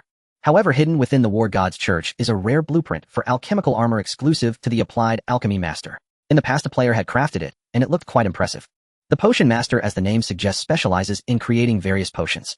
After advancing to potion master, one can develop more useful recipes through potion trial mixing, with most recipes being exclusive to the potion master. Additionally, the success rate for potion crafting is higher, and there is a chance to produce potions with even better effects. In Zhou Ning's view, options 2 and 3 were originally available, but considering that he already had puppet alchemy, option 3 became the only choice. Advancement successful. You have gained a new secondary profession: alchemist potion master. Will 1 extraordinary physique 0. 35 spirit 1 extraordinary physique 0. 35. You comprehended a new skill: potion trial mixing. You have learned new formulas: starlight potion, fortune elixir, super life potion, and super mana potion. Not bad, Zhou Ning sighed. After reaching the expert level in alchemy, he felt it was a true entry into the field. To advance further, he would need to interact with the Alchemist Association and various major factions, as the condition for becoming an alchemy master is to obtain the certification from the Alchemist Association with a prerequisite of learning 12 alchemical recipes of expert level or higher. The problem arises that such advanced recipes are mostly unique to major factions and rarely shared, making the path to becoming an alchemy master a long and arduous journey. Zhou Ning directed his attention to potion trial mixing and chose to use it. This is the only way for a potion master to acquire expert level recipes or higher. By consuming random herbs and experience, a recipe is derived randomly, with the recipe level being random. Of course, the higher the level, the lower the chances of obtaining it. You can only derive once a day. Therefore, Zhou Ning had purchased a small quantity of various herbs and stored them in the alchemy laboratory a few days earlier, and now they finally came in handy. You consumed 4,000 experience fish scale x1, fish gills grass x1, oil, and castor oil x1, and derived a new recipe: underwater breathing potion. Underwater breathing potion intermediate alchemy recipe requires fish scale, fish gills grass, and castor oil for brewing. Consuming it allows you to breathe underwater for 15 minutes. Meanwhile, the potion trial mixing skill has also entered a 24-hour cooldown. It's quite average, but Zhou Ning wasn't disappointed. Alchemy is inherently a long-term endeavor that requires patience. Compared to the mediocre results of potion trial mixing, the newly comprehended recipes after his advancement are quite good. Both the super life potion and super mana potion are commonly used potions in adventures and sell very well. The starlight potion is not only a catalyst for creating super potions, but also a material for crafting devil fruits. As for the fortune elixir, it is a rather mystical potion with high consumption among players. It is said to bring a period of good luck after consumption. The 150 bottles of clever elixir demanded by Professor Wesley have been completed. Zhou Ning's next temporary goal will be to focus on crafting starlight potion and fortune elixir. For the next while, his daily schedule is very packed. School starts the day after tomorrow, and although he's already in his senior year, there are still 2 classes each week, and on Tuesday and Thursday afternoons, there are physical training classes, which already sounds quite painful. Crafting starlight potion requires a large amount of moonstone and dragon scale grass, while fortune elixir needs black root grass and ice gap flower. These herbs are relatively expensive, and the herbs needed for crafting devil fruits are also quite pricey. Conservatively estimated, it will take no less than 800 victas. Looking at the lunch he is currently eating, the total is less than 1 roshan. Zhou Ning felt that what he was eating suddenly lost its flavor. No wonder Professor Wesley is so stingy. He is most likely pressured by the expensive alchemical materials. After a simple lunch, Zhou Ning stood up to stretch, pulled back the curtains, and saw the sun hiding behind the clouds. According to the weather forecast, there should be a strong wind this afternoon. He turned to look at Jinsei, who was still helping him tidy up the alchemy table, and asked, "When are you leaving?" "In half an hour." Jinsei looked at the countdown timer on the panel, feeling a bit disappointed. She wished time could be extended a bit longer to gain some more experience. Although she hadn't gone on many adventures, the experience gained from helping Wayne with alchemy was substantial, and she often triggered various small tasks. Over the past few days, she had learned 2 new skills and her combat power sword. It can be said that her starting line is already ahead of most professional players, not to mention being able to enjoy the sights of handsome guys. Zhou Ning also felt a bit regretful to lose such a good helper and nodded, "Then go early and return early. Before leaving, remember to help me clean the room again and lock the door for me." Jinsei. Although she was reluctant, what is with this strong scent of being a tool? After reminding Jinsei, Zhou Ning left the alchemy laboratory and hailed a public carriage heading to the Golden Oak Herb Shop. Entering the Golden Oak Herb Shop, Richard was not present. Instead, there was a middle-aged man with graying hair who looked familiar. He was the NPC responsible for teaching herbalism in the later game. "Good afternoon, sir. I am Wayne Stewart. Is Richard here?" Zhou Ning asked politely. "I am Richard's father. Welcome." "Richard? He had some trouble," the middle-aged man said with a bitter smile. "Last night he suddenly went berserk on his way home and injured a passing homeless man. Fortunately, the person is fine, just lightly injured. However, he will have to stay at the police station for a few days." Zhou Ning's expression immediately became serious. He remembered what Qian had said before. Among the 27 survivors who survived the sacrifice, only 9 were spared. The others either mutated or committed suicide. It seems that Richard is clearly not as lucky as him and is likely on the brink of mutation. "Mr. Paisa, Richard's situation may be serious." Zhou Ning recounted Qian's words to old Paisa and added, "Based on my understanding, there are currently 2 options available. One is to immediately go to the church to find clergy, and the other is to seek the keepers. They may have a solution. I have a good relationship with the keepers, so if needed, I can help make contact." Old Paisa's expression also became grave, and he nodded slightly. "I understand. Thank you. I need to leave for a while. If you have any needs, just tell the steward, and I will have him give you a corresponding discount." After old Paisa left, Zhou Ning bought a large quantity of herbs at the Golden Oak Herb Shop, spending over 800 victas in total. His wealth of 1,000 victas instantly dropped below 200, leaving him with only 185 victas. At 1:30 p.m. a delivery from the Golden Oak Herb Shop brought the herbs to his alchemy laboratory. After a brief rest, Zhou Ning began grinding the moonstone and dragon scale grass. He had an idea of perhaps the keepers would be interested in animal-type devil fruits. The task of grinding herbs is not only exhausting, but also tedious, causing Zhou Ning to deeply miss the departed tool usury. Unlike the cheap potions from before, the materials for this starshine agent are quite expensive. Zhou Ning estimates that one batch costs around 50-60 victar. If he fails once, he fears he might have trouble sleeping at night. After advancing to expert level in alchemy, Zhou Ning's movements in potion making are now precise and aesthetically pleasing, devoid of any superfluous actions, as perfect as if honed through countless trials. Moonstone and dragon scale grass are merely part of the starshine agent. In fact, as a catalyst that is relatively expensive in alchemical potions, its formula is exceedingly complex. Moreover, the refining technique is exceptionally intricate. Zhou Ning steadied his emotions, added auxiliary materials to stabilize the potion in the beaker, and poured in distilled water, causing a large amount of powder to disperse within. Next, Zhou Ning took out the moonstone powder and carefully added it to the beaker. In an instant, the liquid in the beaker was tinged with a starlight-like black hue. Without delay, Zhou Ning also added the dragon scale grass. Suddenly, bubbles erupted in the beaker. Zhou Ning held his breath, added the buffer agent, and began to heat it slowly. Minutes later, the liquid in the beaker shimmered with starlight on the verge of solidifying. It was at this moment that a notification suddenly rang in his ears. Important notice: the first closed beta test of Apocalypse has successfully concluded. For related summaries, please check the forum. Thank you for your participation. The game's internal testing will officially commence in 1 month. Please pay attention to the game's forum announcements. Important notice: the 4th episode of the Apocalypse series has simultaneously launched on the forum and various platforms. This series is automatically generated by the Light Brain. Players interested in understanding the game's background can go watch it. The notification echoed loudly in his ears, startling Zhou Ning. His hand trembled, and he smelled a hint of burning from the beaker. You have completed a potion formulation with a quality of 9. The formulation failed, and you gained 276 experience and 9 proficiency points. Zhou Ning. The thunder struck, and he couldn't help but want to smash this stupid intelligent brain. He couldn't afford to be distracted. He decided to handle everything after finishing his task. Taking a deep breath, Zhou Ning began the second formulation. This time he was even more focused, his movements precise, without any deviation. Minutes later, a notification appeared on the panel. You have completed a potion formulation with a quality of 95. You gained 25 experience and 12 proficiency points. Success. Zhou Ning exhaled deeply. The experience awarded was substantial, as just 1 bottle of potion granted him 2,000 experience. At this moment, the beaker contained a shimmering black liquid. After it completely cooled, Zhou Ning poured it into a test tube. Focusing on the test tube, the panel displayed a notification: Starshine Agent Quality Excellent, one of the catalysts for creating super energy elixirs. It can also activate special abilities in the human body with a very small probability when consumed alone. Zhou Ning did not stop. He placed the test tube containing the Starshine Agent into the nearby rack and began to prepare the herbs according to the method for creating artificial devil fruits. About 15 types of herbs are needed to create the devil fruit, and the order of mixing must not be wrong. After some time, Zhou Ning sequentially added the herbs into the crucible, then poured in the starshine agent, covered the crucible, and started heating it, waiting for the solidification reaction. Opening his stopwatch with a click, 5 minutes later, Zhou Ning opened the crucible to find a spiral-patterned red fruit resting quietly inside. You have created an artificial devil fruit animal type. You gained 3,000 experience. Surprisingly, there was not a single trace of herb residue around the crucible. Indeed, the skills produced by the simulator are always so unrealistic, Zhou Ning thought. As he focused on the red fruit, a notification popped up on the panel. Artificial devil fruit animal type, unknown variety, can grant the consumer powerful abilities, but the side effect is an inability to swim, which does not conflict with super abilities. Including the failed attempt, the cost of this fruit is around 230 Victar. It can be considered exorbitant. Its practical value fully justifies this price. Even if the fruit's ability might be slightly inferior, it can still stack with super abilities. It can significantly enhance many physical attributes. Zhou Ning picked up the devil fruit, placed it into his item inventory, and considering the huge cost, decided to make just this one for now, waiting to see the sales before producing more. Next, Zhou Ning spent another 10 minutes crafting the Fortune Spirit Potion. The cost of one bottle of the Fortune Spirit Potion was about less than 10 Victar, without any pressure, and he was very familiar with the process.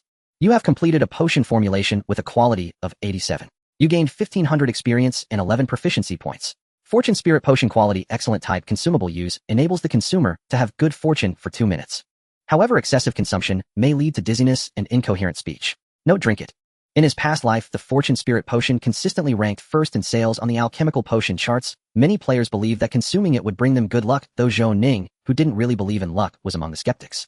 However, now was the time to test its effects, and Zhou Ning unhesitatingly drank the Fortune Spirit Potion. Opening the simulator, there were still 56 crossing coins left, reserving about 10 for backup. The remaining amount was enough for 5 10 pulls. Zhou Ning opened the prize pool for Misty City Maze and unexpectedly found that the pool for Infinite War had been unlocked, but the lottery price was the same as the crossing price, both costing 5 crossing coins each time. Just one word: a scam. Zhou Ning really wanted the price bureau to come and oversee this. After hesitating for a moment, he still chose to click on the first prize pool for a lottery, intending to exhaust the first prize pool first. The Fortune Spirit Potion proved utterly useless. The first 10 pull yielded no surprises, netting a total of 6 long guns, 2 short guns, and 2 utterly useless trinkets.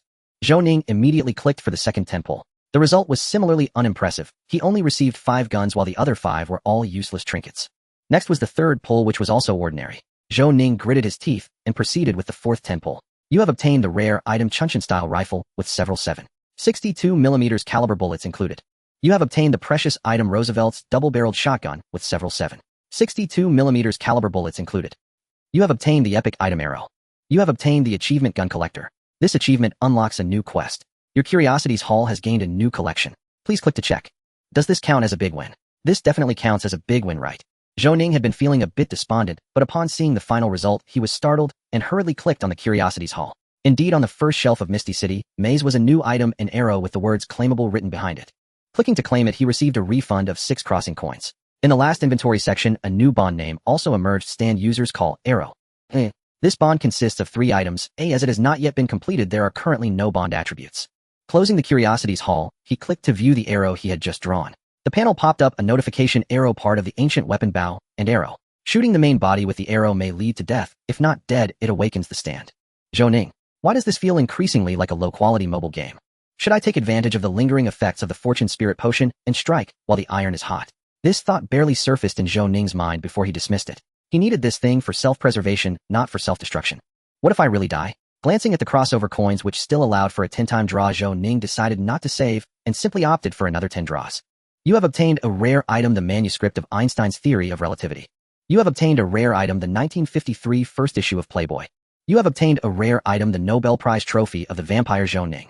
Zhou Ning couldn't help but feel a bit speechless. This round of 10 draws yielded 3 rare items, breaking the historical record, yet they were no different from junk. None of them were useful. The Fortune Spirit Potion truly is utterly unreliable. In 5 rounds of 10 draws, Zhou Ning accumulated 14 long guns and 17 handguns. While stacking the guns into his suitcase, he chose to review his recent acquisitions. He had discovered a hidden quest during the third 10 draws. Upon choosing to accept it, a notification popped up: hidden quest can be triggered under special circumstances. Famous gun collector. As a collector, you have a great passion for collecting famous guns. Please achieve the collection of 5 famous guns in both simulated and real worlds. 25. Task tip: the true value of a famous gun lies not in its firepower and range, but in its historical significance. Keep it up, collector. Reward: random firearm X1. Collector Zhou Ning. This task is very simple, and the reward is quite ordinary. Zhou Ning did not plan to make a special effort to complete it. It could be automatically achieved while drawing lots. Taking another look at the other two hidden tasks, the reading progress for literary life had reached 2,327. Conservatively estimating, it would require 2 more simulated worlds. The simulation progress for True Colors of Heroes was now at 23, and if luck was on his side, the next simulated world could complete it. The road ahead is long and arduous. Zhou Ning couldn't help but sigh. After packing all the firearms into the suitcase, he hurriedly left for the Shilin grocery store. A wildebeest slowly pulled the public carriage along the muddy and filthy road. This segment leading to the Shilin grocery store was part of the old town where the number of homeless people had been gradually increasing in recent days, with groups of them visible on the streets outside the carriage window.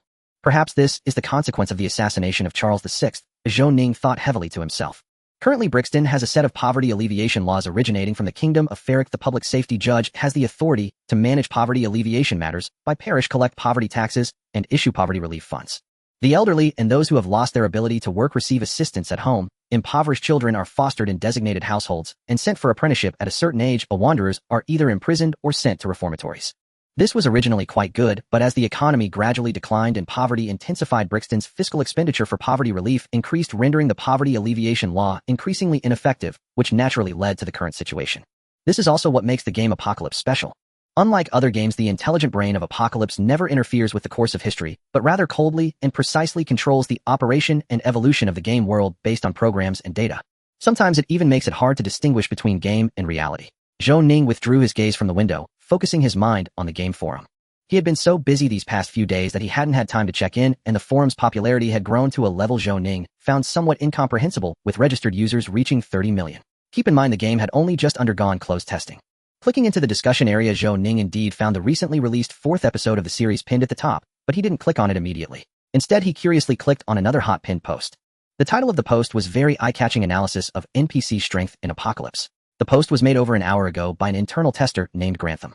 He was randomly born in the fervently religious kingdom of Sepharek, and on the day of his birth, he witnessed the scene of the Knights of the Earth God punishing heretics. In a segment of the video, he posted a knight in armor was seen engulfed in golden flames, raising his long gun and thrusting it toward the heretics ahead with the gun tip, even emitting a golden beam, looking incredibly cool. This armored knight is called the Lance of Judgment Emblem, a profession known as a temple knight, and is one of the main professions. There are several knights of similar strength in the Church of the Earth Mother, with bishops, cardinals, and the Pope above them. While Wayne Stully could indeed be the protagonist, he seems to be the type of growing protagonist currently definitely not strong enough, and even compared to Emlyn, he holds no advantage. I wonder if you have noticed that Wayne has faced somewhat weak enemies in several battles. The credibility of his victories is lacking. The only 2 formidable opponents, Halvig and Elvis, were won with the assistance of Sherlock. Not to mention, if he were to face a mage like Elvis Hedon, I can bet that the protagonist would likely be the one to lose. Grantham went on to analyze many of Zhou Ning's shortcomings, concluding that there are many strong characters in Apocalypse, and every profession is powerful. Choosing a profession must be done cautiously and not blindly follow the stars. Zhou Ning squinted. To be honest, what he said wasn't wrong, at least it was far more professional than XP, and he certainly didn't consider himself strong at this moment. But what he shouldn't have done was use Elvis as an example. Based on the understanding of the AI's behavior during this time, it was likely that the 4th episode would include the battle between him and Elvis. Looking at the replies, some agreed, while many criticized. Zhou Ning's fanbase largely consisted of young girls with abundant online battle experience. Grantham initially responded a few times, but was soon overwhelmed by the backlash.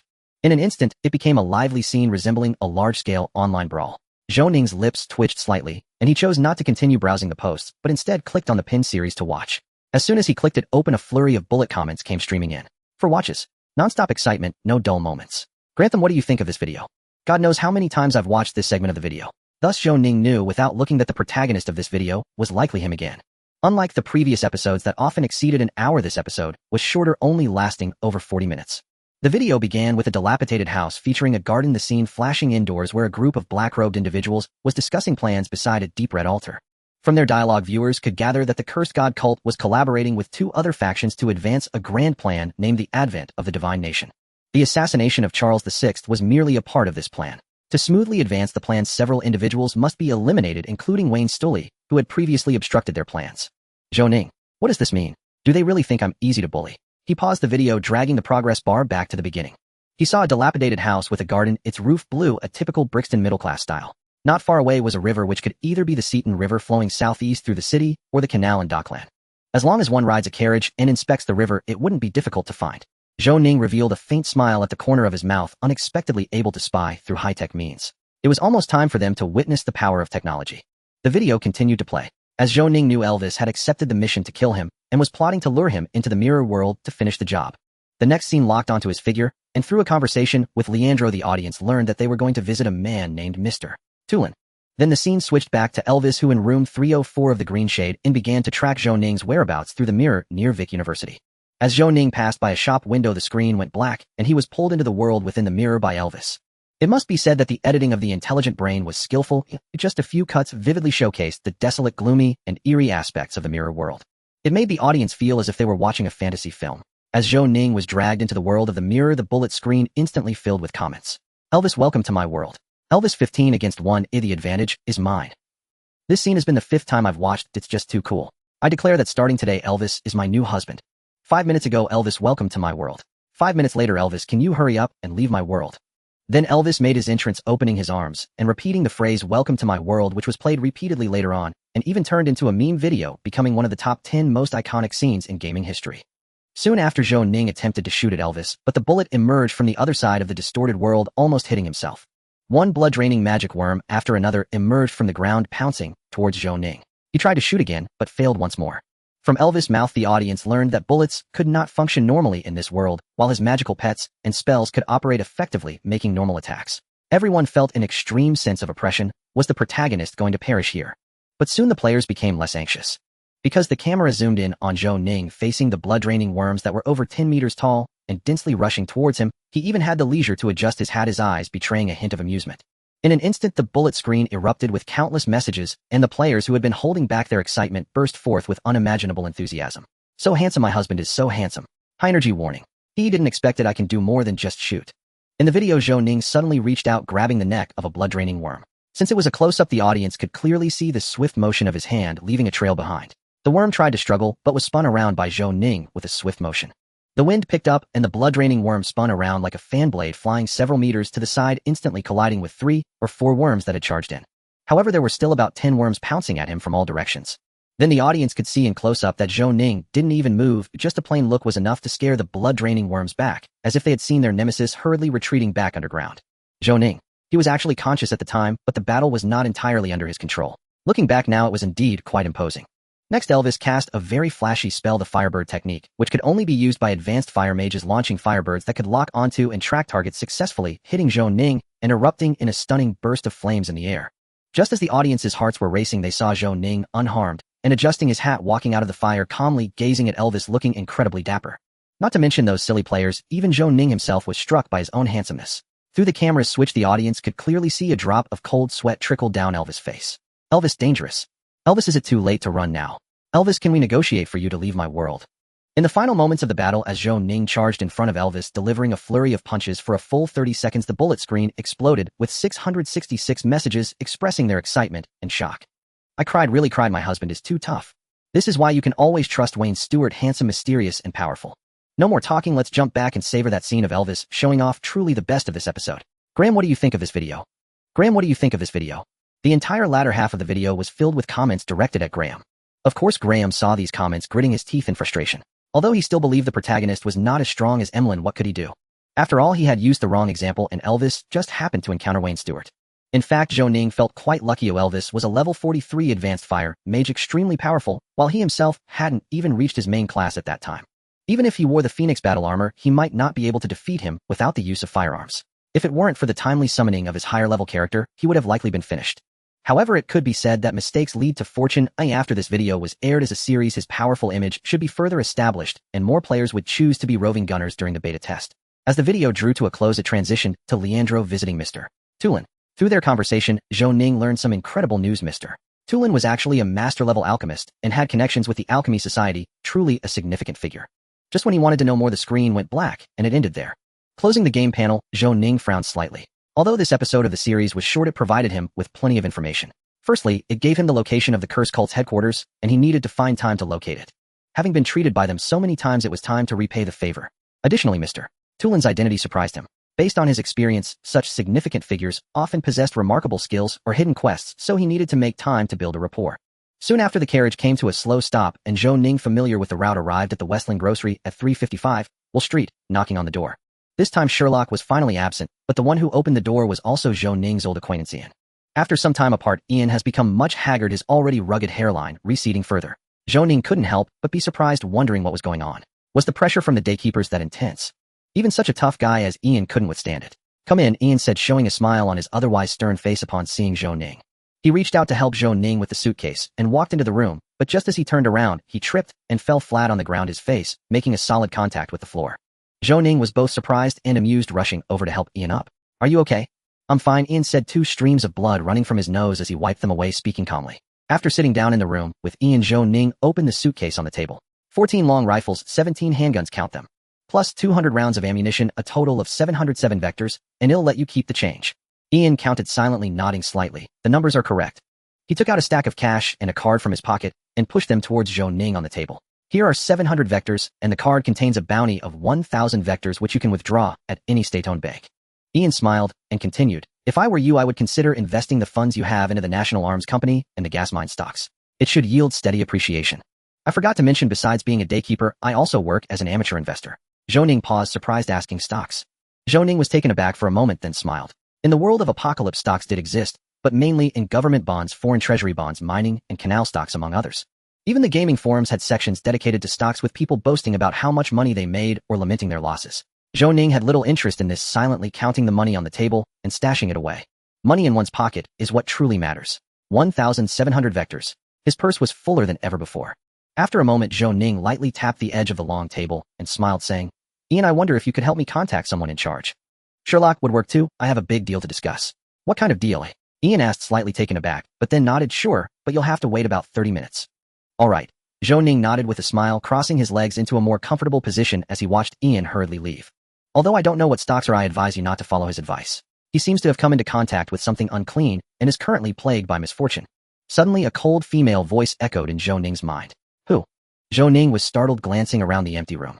He soon realized that this voice was different from the prompts from the control panel. It formed directly in his mind, feeling quite eerie. The cold female voice continued, I am inside your ring. Don't worry, I am merely a remnant soul and have no power to affect you. Zhou Ning responded with an, oh, finally understanding. This must be the effect of the purple talent portable grandpa. He originally thought it would bring Roger along, but looking back, the talent's description states a native powerhouse's soul resides within your ring. It seems this person is indeed the native powerhouse described. Curious, he asked, how long have you been awake? About 2 days, the cold voice said. You can ignore me, I won't affect you. Bizarre. Zhou Ning was somewhat speechless, but bore no ill will. Through their exchange, he learned that this portable grandma was named Jasmine, who worshipped the sun goddess in life, and was a formidable meteorologist and priestess with some knowledge of alchemy and enchantment. As for more details, she couldn't recall them for the time being. Zhou Ning was indeed curious about her past, but didn't have time to ask further because Ian had already brought Quinn West through the door. Zhou Ning was surprised that Ian had actually found Quinn standing up to tip his hat in greeting. Hello, mister. Quinn, I didn't expect you to come. It was on my way, Quinn smiled, sitting down across from him with a curious gaze fixed on Zhou Ning. I heard Ian say you have a big business deal to discuss. Yes, Zhou Ning nodded with a smile, taking out the devil fruit from the box and placing it on the table, adding, this is called devil fruit, and it is extremely rare. Consuming it grants the eater powerful special abilities. More importantly, it won't conflict with any profession, including psychics. I wonder if you are interested. Devil fruit. Quinn's eyes flickered as he reached for the fruit on the table, running his fingers over its patterns, a hint of temptation in his eyes. Is there a chance of failure like with super ability potions? Are there any side effects? The success rate is 100, but a person can only eat one. As for side effects, is not being able to swim a problem? 100 success rate.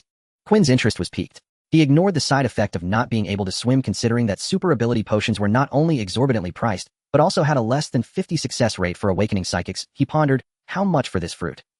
Zhou Ning felt secretly pleased, realizing there was an opportunity. After some thought, he said, I was initially going to sell it for 1,000, but considering our good cooperative relationship, I'll only charge you 800 vectors. Quinn nodded.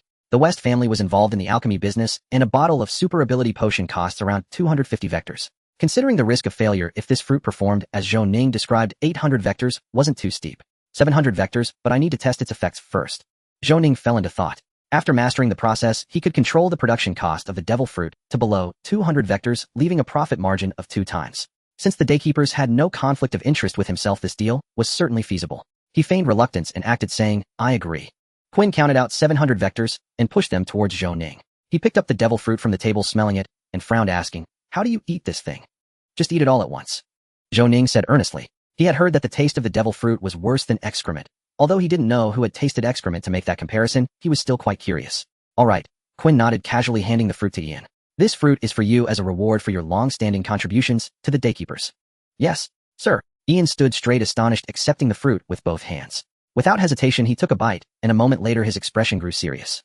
His hands holding the devil fruit began to tremble. He closed his eyes, and with great resolve devoured the fruit completely, taking a deep breath afterward, maintaining a calm expression throughout. Zhou Ning. No wonder he's a tough guy, quite impressive. How does it feel? Quinn West asked Ian. I think I feel something. Ian closed his eyes, and after a while his body began to swell, his head transforming into that of a bull, with curved horns sprouting from the sides of his head. At that moment, even the composed Quinn West couldn't help but stare in disbelief. He looked at Zhou Ning, saying, "What is this?" Zhou Ning was also taken aback by the sight of the bull-headed man. There was indeed a difference between animation and reality. Ian now stood around 2.5 meters tall, his muscles bulging, quite astonishing. This should be the ox fruit, buffalo form, of very powerful supernatural ability. Don't worry, he can transform back into human form at any time. Zhou Ning smiled, raising his voice. Ian, why don't you test how much your physical attributes have increased? In the underground training area of the Shilin General Store, after testing, Ian transformed back into human form and returned to the two excitedly, saying, "In the buffalo transformation, my strength has increased by about 50, agility hasn't improved much, but my resistance and endurance have increased significantly. Moreover, I feel that my physical qualities are still far from their limit. The only drawback is that energy consumption is a bit fast in the transformed state." Quinn West nodded. From these data, he could clearly understand the power of the devil fruit, and asked thoughtfully, "The effects are impressive. I represent the Daykeepers to order a batch. I want to know, what is the yield of the devil fruit like?" "The materials for the devil fruit are extremely rare, and at most I can make one every 2 days. Besides, I have to start school the day after tomorrow, so I won't have time to visit the Shilin grocery again in the short term." Zhou Ning shrugged and said. What Zhou Ning said was true. Making the devil fruit requires a large amount of herbs, and the supplies from the Golden Oak herb shop are simply insufficient, so he must control the production appropriately. "I'll take all the devil fruits for this period. I will trade every Saturday. I'll send someone over to collect them, is that alright?" Qian looked at Zhou Ning with an inquiring gaze. "No problem." Zhou Ning nodded. "Pleasant cooperation." Qian extended his hand, and they shook hands. After negotiations, Zhou Ning and the Day Watcher reached a procurement agreement regarding the devil fruits. Zhou Ning sold the devil fruits, which cost less than 200 victas, for 700 victas, achieving a net profit of nearly 300. This is the benefit of monopoly.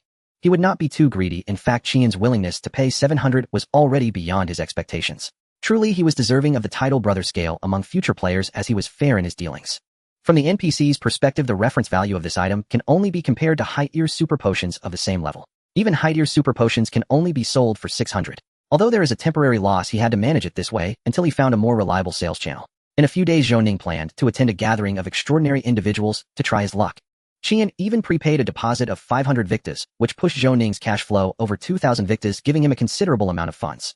The two discussed the details of the transaction, and then Qian changed the subject, taking out an invitation card from his pocket, and smiled as he said, "When this Sunday is Alan's Kamingafage ceremony, he would like to invite you to the banquet.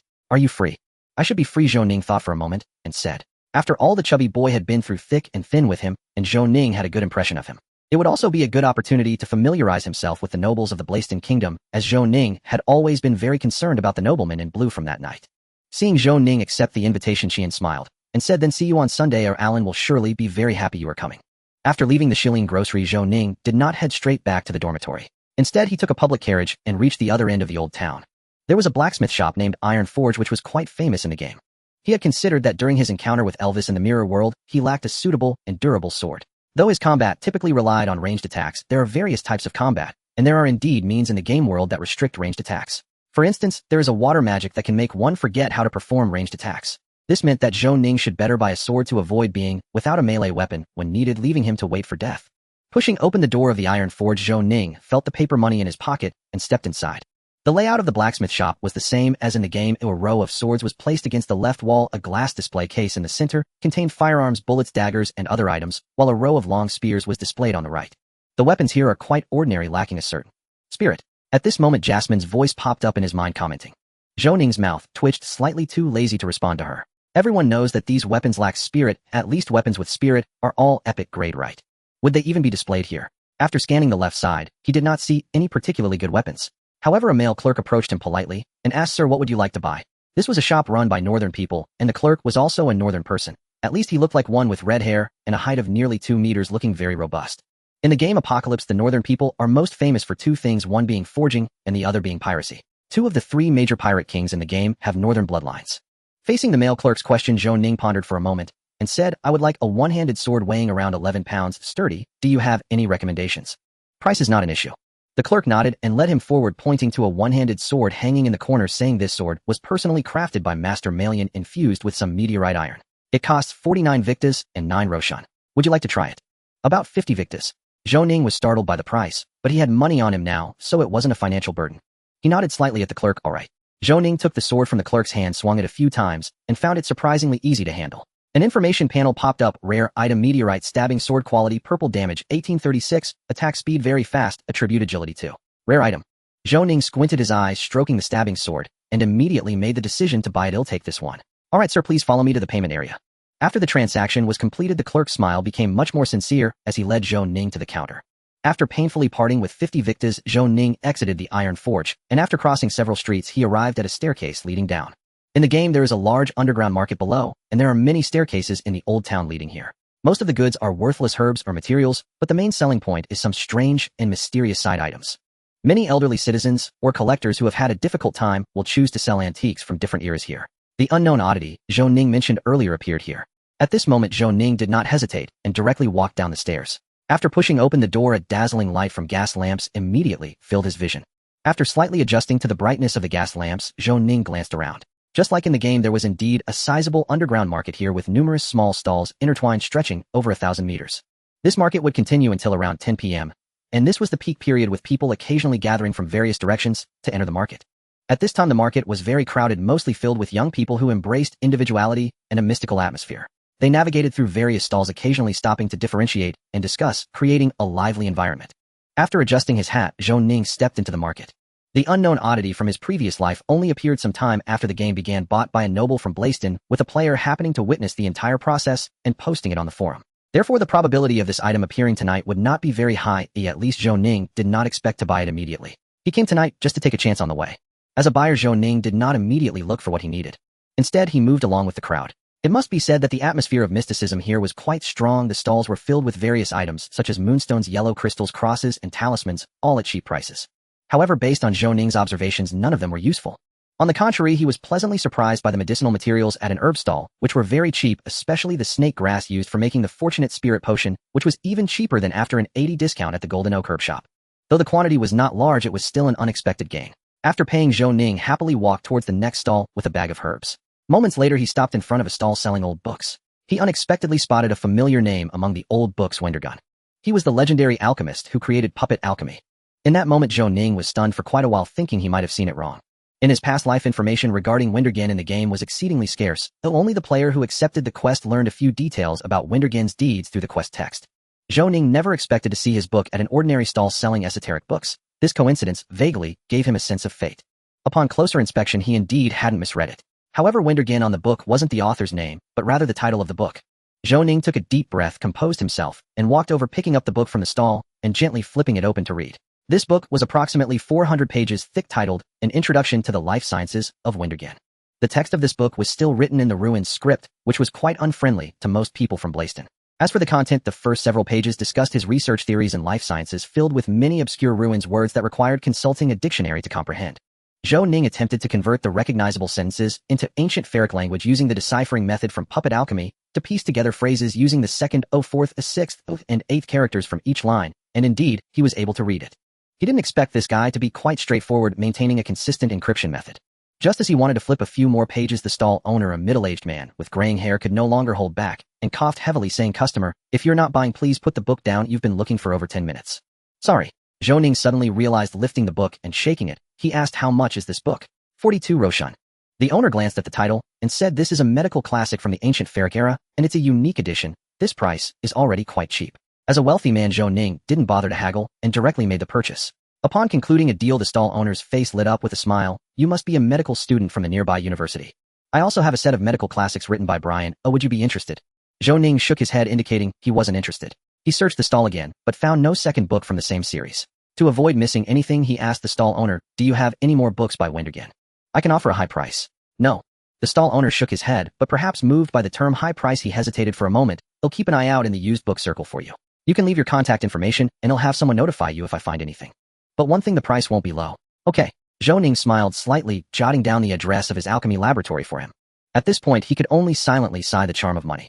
After leaving the stall, Zhou Ning walked around the nearby booths. According to Jasmine, there were indeed some items imbued with spiritual energy, including some antique silverware that could serve as substitutes for secret silver to create talismans with special abilities. Zhou Ning possessed a skill called mystic arts which encompassed this aspect. After spending over half an hour browsing the entire area, Zhou Ning, guided by Jasmine, purchased some old silverware and special materials, spending about 10 vectors. Unfortunately, he did not see that mysterious item. Frankly speaking, as a market centered around mystical items, this place had quite a few interesting aspects, especially after the resurgence of extraordinary powers.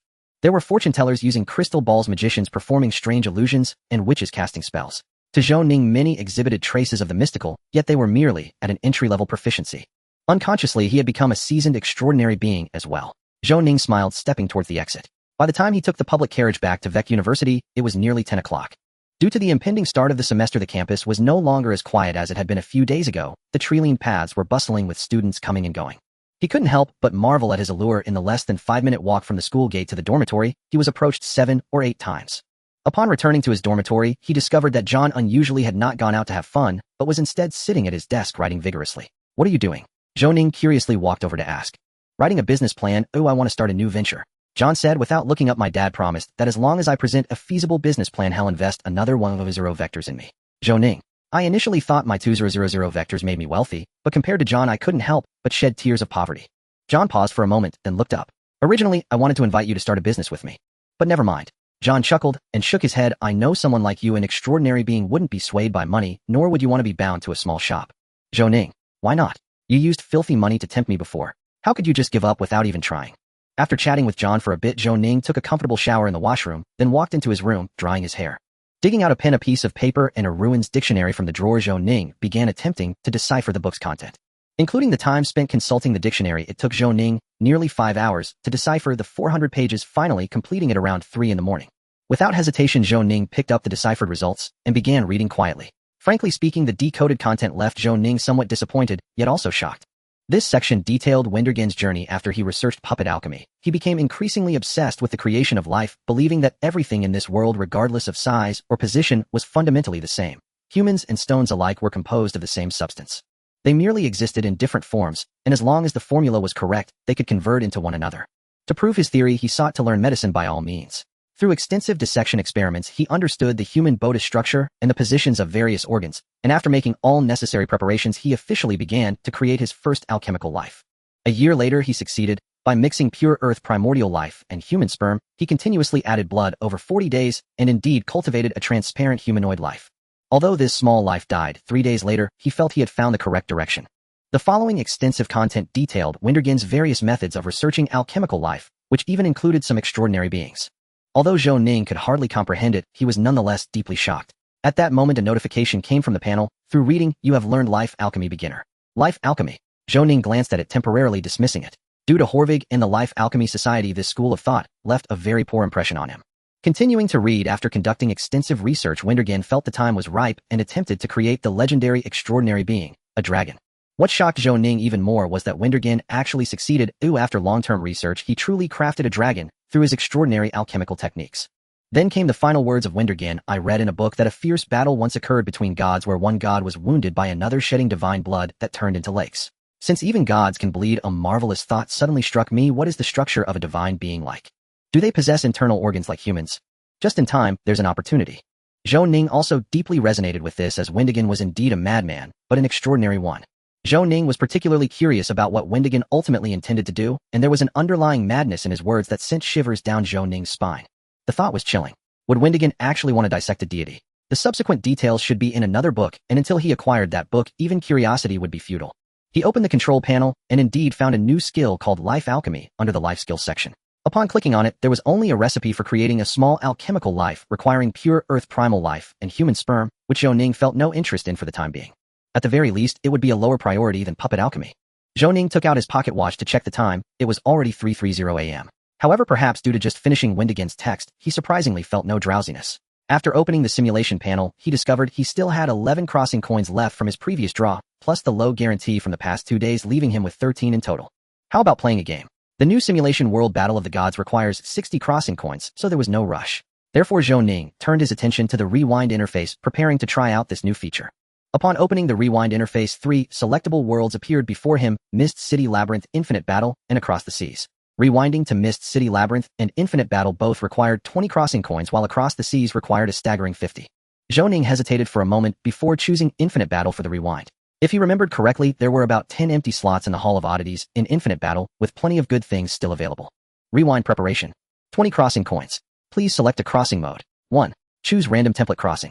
2. Choose existing template crossing. WoW is expected of a new mode, even the crossing methods have changed. For now, I only have a disposable template of the Godfather, so there's no need to use it for the first attempt.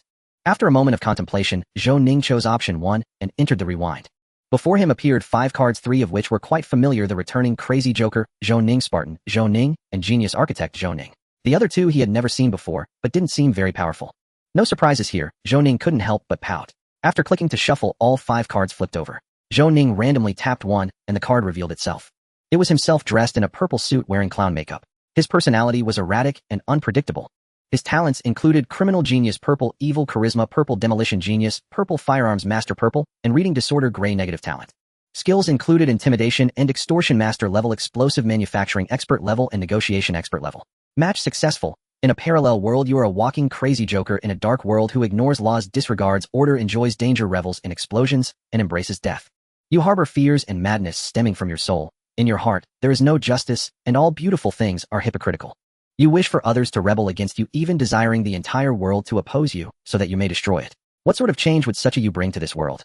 Stay tuned. Current world exploration rate is 95. 2. Having explored world Earth 83716. Please remain vigilant as a fellow traveler. When you die in this rewind, the game ends. Note: using template crossing allows you to freely choose the time and place of crossing. Note: in rewind mode, template characters possess strong subjectivity. The Crazy Joker Zhou Ning's alignment is chaotic evil, and you have no control over the character's actions in rewind mode. You are considering the time and place of crossing. You chose New York, Manhattan in 2006. You crossed over to New York, USA in 2006, and from this moment the wheels of history began to turn. On March 1, 2006, you stood alone on the streets of Manhattan, penniless with no weapons. Not far across the street was the largest tech company in this world, the building of Stargazer Corporation, with Stark Industries nearby. Faced with such a hellish start, you whistled. Isn't this quite fun? That afternoon, you mugged a police officer in a small alley, taking his sidearm and obtaining 500. You had a hearty meal with that money, and with the remaining cash you bought 3 bombs at 56 each. That night you held up a blonde woman on the street. When she thought you were going to rob her of something else, you merely took her underwear. Facing her bewildered expression, you said, "Why so serious?" On March 2, 2006, you dismantled the underwear, obtaining a soft steel ring. Then with this soft steel ring, an alarm clock, and a bomb, you crafted a simple timed bomb. You began plotting a bank heist. On March 4, 2006, you used your eloquence to persuade 5 thugs to join your ranks. You needed helpers, as well as scapegoats. Under your arrangement, 3 of them were responsible for robbing the bank. 1 would sabotage the alarm system, 1 would break into the safe, and another would act as the bus driver. Of course, each of them also had their independent task to kill their companions. On March 5, 2006, you arrived at a mob bank in Manhattan's West Side. Under your arrangement, you successfully robbed the bank vault, and the process unfolded exactly as you designed. The one sabotaging the safe killed the one disabling the alarm, and the bank robbers killed the one breaking into the safe. The bus driver killed the bank robbers, and finally you used the timed bomb to eliminate the bus driver, keeping all the money for yourself. Family wealth 10. From March to June 2006, your reputation began to spread through Hell's Kitchen, of course, attracting the attention of SHIELD. However, as a criminal genius, you would not allow them to find any evidence against you. During this time, your underlings gathered several supervillains from Marvel, such as Electro, Max, Dylan, Sandman, William Baker, and a doctor of electrical engineering named Vulture. You conquered them with your astonishing evil charisma. In July 2006, you saw on television that Stark Industries announced the successful development of a serum for human enhancement, so you set your sights on Stark Industries. Under your arrangement, Electro, Max, Dylan kidnapped Pepper Potts to demand the enhancement serum from Tony Stark. Anticipating SHIELD's involvement, you had already set up bomb traps. Your ingenious design not only killed several elite agents, but also allowed you to acquire the enhancement serum smoothly. You obtained the item Tony Stark's enhancement serum.